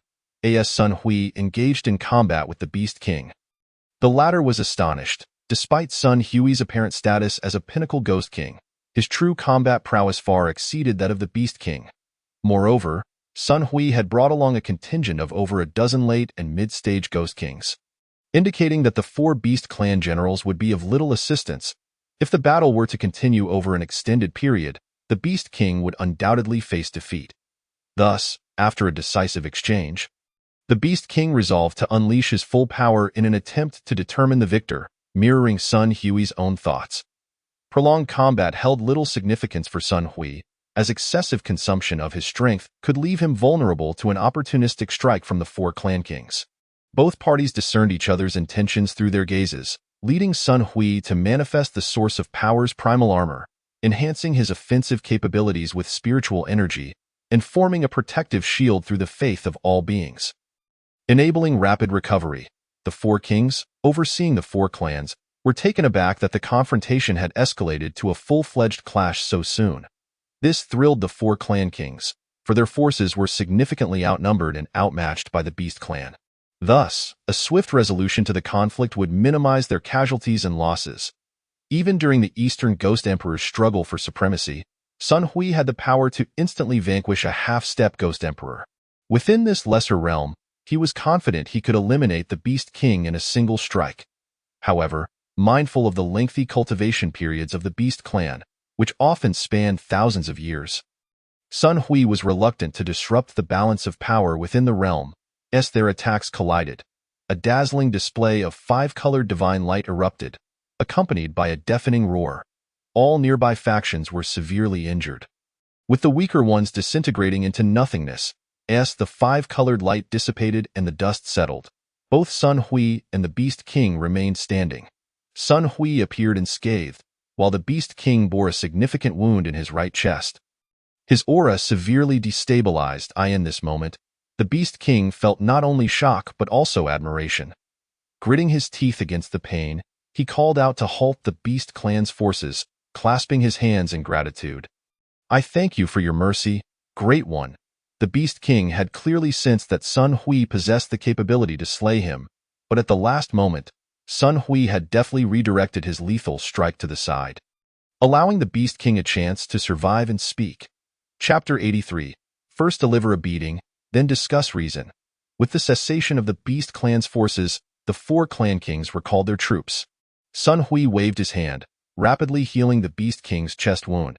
He then addressed the Beast King. "Come with me to meet the four kings. Let us sit together and discuss matters pertaining to this realm." The Beast King instructed his four generals to lead their forces back to their encampment while he accompanied Sun Hui to the four kings' headquarters. Upon their arrival, the four kings welcomed Sun Hui and the Beast King, guiding them into the central army camp for discussion. Once seated, Sun Hui gestured grandly to establish a barrier. Initially, the reinforcements from the four clans intended to stand behind their respective kings, but upon receiving a signal from the four kings, they instead positioned themselves behind Sun Hui, while the Beast King took a seat at Sun Hui's behest. With all settled, Sun Hui proclaimed, "I have not come to this realm to oppose any clan. My sole desire is to restore tranquility. Given the current circumstances, the Beast clan's strength greatly surpasses that of the other four clans. Thus, there are only two ways to quell this conflict. First, I could lead the four kings to annihilate the Beast King and the Beast clan. Second, the Beast King could relinquish a portion of his strength for me to take, and the remaining forces would achieve a balance with the three clans, thereby ending the war. I wonder, Beast King, what choice will you make?" The Beast King was pleased by Sun Hui's forthrightness. Unlike those who were deceitful and cunning, the Beast clan preferred individuals of great strength who were straightforward, and Sun Hui exemplified this character. The Beast King responded, "Great One, since you have expressed your thoughts, may we have a moment for the five kings to confer privately? I assure you, we will provide you with a satisfactory response. May I request your permission?" After nodding in agreement with the other four kings, Sun Hui made no further remarks and turned to lead a dozen reinforcements out of the central army camp. Once outside, Sun Hui waved his hand, enveloping himself and the 12 reinforcements, saying, "I trust you all understand your king's intentions for your assistance in battle. I am not one to force anyone against their will. So if any of you are unwilling to follow me, feel free to communicate with me privately. When the time comes for my departure from this realm, I will ensure to discuss matters with the four kings." Noticing the others preparing to express their loyalty, Sun Hui raised his hand, stating, "There is no need for declarations. This matter is not urgent. Before my departure, I will grant you time to speak with me individually. For now, please accompany me." After this, Sun Hui sat cross-legged, engaging in meditation and cultivation, while the others formed a protective circle around him to prevent disturbances. Approximately an hour later, the five kings emerged from the central army camp and approached Sun Hui. Sun Hui waved his hand to dispel the barrier, leading everyone back into the central army camp, stating, "Since you have reached a decision, please share it with me." At this moment, one of the human kings rose and addressed Sun Hui. "Great Sun Hui, we have collectively decided that all individuals above the Ghost King realm shall accompany you to the next realm for battle, as our strength has been stifled in this realm. Regarding the balance of power here, if there are any individuals who strongly wish to remain, we hope you might show mercy and allow them to stay. The five kings will strive to maintain a balance in both strength and numbers among the clans. But this process may take approximately a week to complete. We hope you can be patient with us. Furthermore, there exists the heart of the underworld's secret realm, and we have arranged for designated personnel to guide you in capturing the heart of the underworld. Once you have secured it, we can fully achieve peace. and the distribution of combatants among the clans will be established to accompany you in your battles in the greater world. We hope for your approval." Sun Hui was taken aback by the significant outcome of this encounter. He had anticipated merely taking a portion of the Beast clan's strength to achieve balance among the Beast, Human, Elf, and Angel clans. However, under the current circumstances, his force would be bolstered by hundreds of thousands of high-level combatants. If this truly reflected the sincere consensus of the Five Kings, Sun Hui would be delighted, though he feared that they might merely be bending to his pressure while harboring resentment. The prospect of the heart of the underworld indeed astonished Sun Hui, as it was something he sought to obtain. Thus, he replied, "The Five Kings should act according to their true intentions. The heart of the underworld is indeed something I must acquire. As for the high-level combatants from each clan, if their kings feel compelled by my pressure, there is no need for that. I harbor no desire to impose upon anyone. Thus, should the Five Kings genuinely wish to accompany me in my quest to conquer the vast world and witness the higher heavens, I extend a warm welcome at any time. However, if such a decision is made under duress, it is not what I wish to witness, nor do I believe it is the desire of the Five Kings. After all, our realm requires a certain level of combat prowess to inherit its techniques and methods of cultivation. The Five Kings need not rush to respond. I kindly request that tomorrow, someone be sent to guide me to the heart of the Underworld King. Once I have reclaimed the heart, a response can be forthcoming. As for the necessity of waiting a month, I may find that timeline unfeasible, given the multitude of matters I must address in the vast world. Therefore, I urge all clans to expedite their coordination. Perfection in all things is unattainable, and I hope the kings understand this." The group exchanged glances, nodded in agreement, and clasped their fists in respect, stating, "Then, we shall allow the esteemed one to rest. Tomorrow, we will arrange for your journey to the heart of the Underworld King, and we will provide you with a satisfactory response as soon as possible." Sun Hui, having expressed all pertinent concerns, refrained from further dialogue and followed the attendants of the Human King to his resting quarters. Ultimately, the Five Kings resolved to summon all practitioners to this location, jointly announcing their allegiance to Sun Hui in his expedition to the vast world, thereby selecting a contingent to accompany him. The remaining individuals would be balanced across the Five Kings to adjust their combat strength. The Beast King harbored no ambition to conquer this realm, while the Beast Queen and the Beast King united to jointly lead their kin. Meanwhile, the elves, humans, and angels issued decrees for all practitioners to gather here. Naturally, those who would accompany Sun Hui to the vast world would do so of their own volition. However, for those wishing to remain, if achieving a balance in combat strength proves elusive, the Five Kings would have to devise alternative solutions. Upon arriving at his quarters, Sun Hui sensed that without formidable opponents to contend with, his own cultivation would be increasingly arduous. Chapter 84. The significance of the small world. As for the heart of the Underworld King mentioned by the kings, Sun Hui felt a heightened anticipation. For the previous Underworld King's staff and book were indeed foreign artifacts. The three reincarnation techniques of the Underworld King had significantly advanced his own realm, and thus, the heart of the Underworld King, being a part of the Underworld King's essence, would undoubtedly confer substantial benefits. Regarding the arrangements of the four clans in this realm, Sun Hui reflected and recognized that he would certainly receive a satisfactory response. Having once been trapped in a small realm himself, those who have surpassed the Ghost King level, when faced with the opportunity for elevation and the chance to explore higher realms, would undoubtedly possess distinct aspirations. At that moment, with time on his hands, Sun Hui summoned the 12 representatives from the four clans one by one, inquiring about their desires while simultaneously seeking to understand more about the peculiarities of this realm, such as its secret locations and forbidden zones. Through the collective accounts of the 12, he learned that aside from the heart of the Underworld King, there exists a unique place known as the Mountain of Immortality. It is said that only those of Ghost King level and above may enter, and once within, their soul power and spiritual energy would be suppressed to the point of non-existence, relying solely on their physical prowess. The Beast Clan had suffered considerable losses after multiple entries, as the beings within the secret realm possessed formidable defenses and overwhelming strength.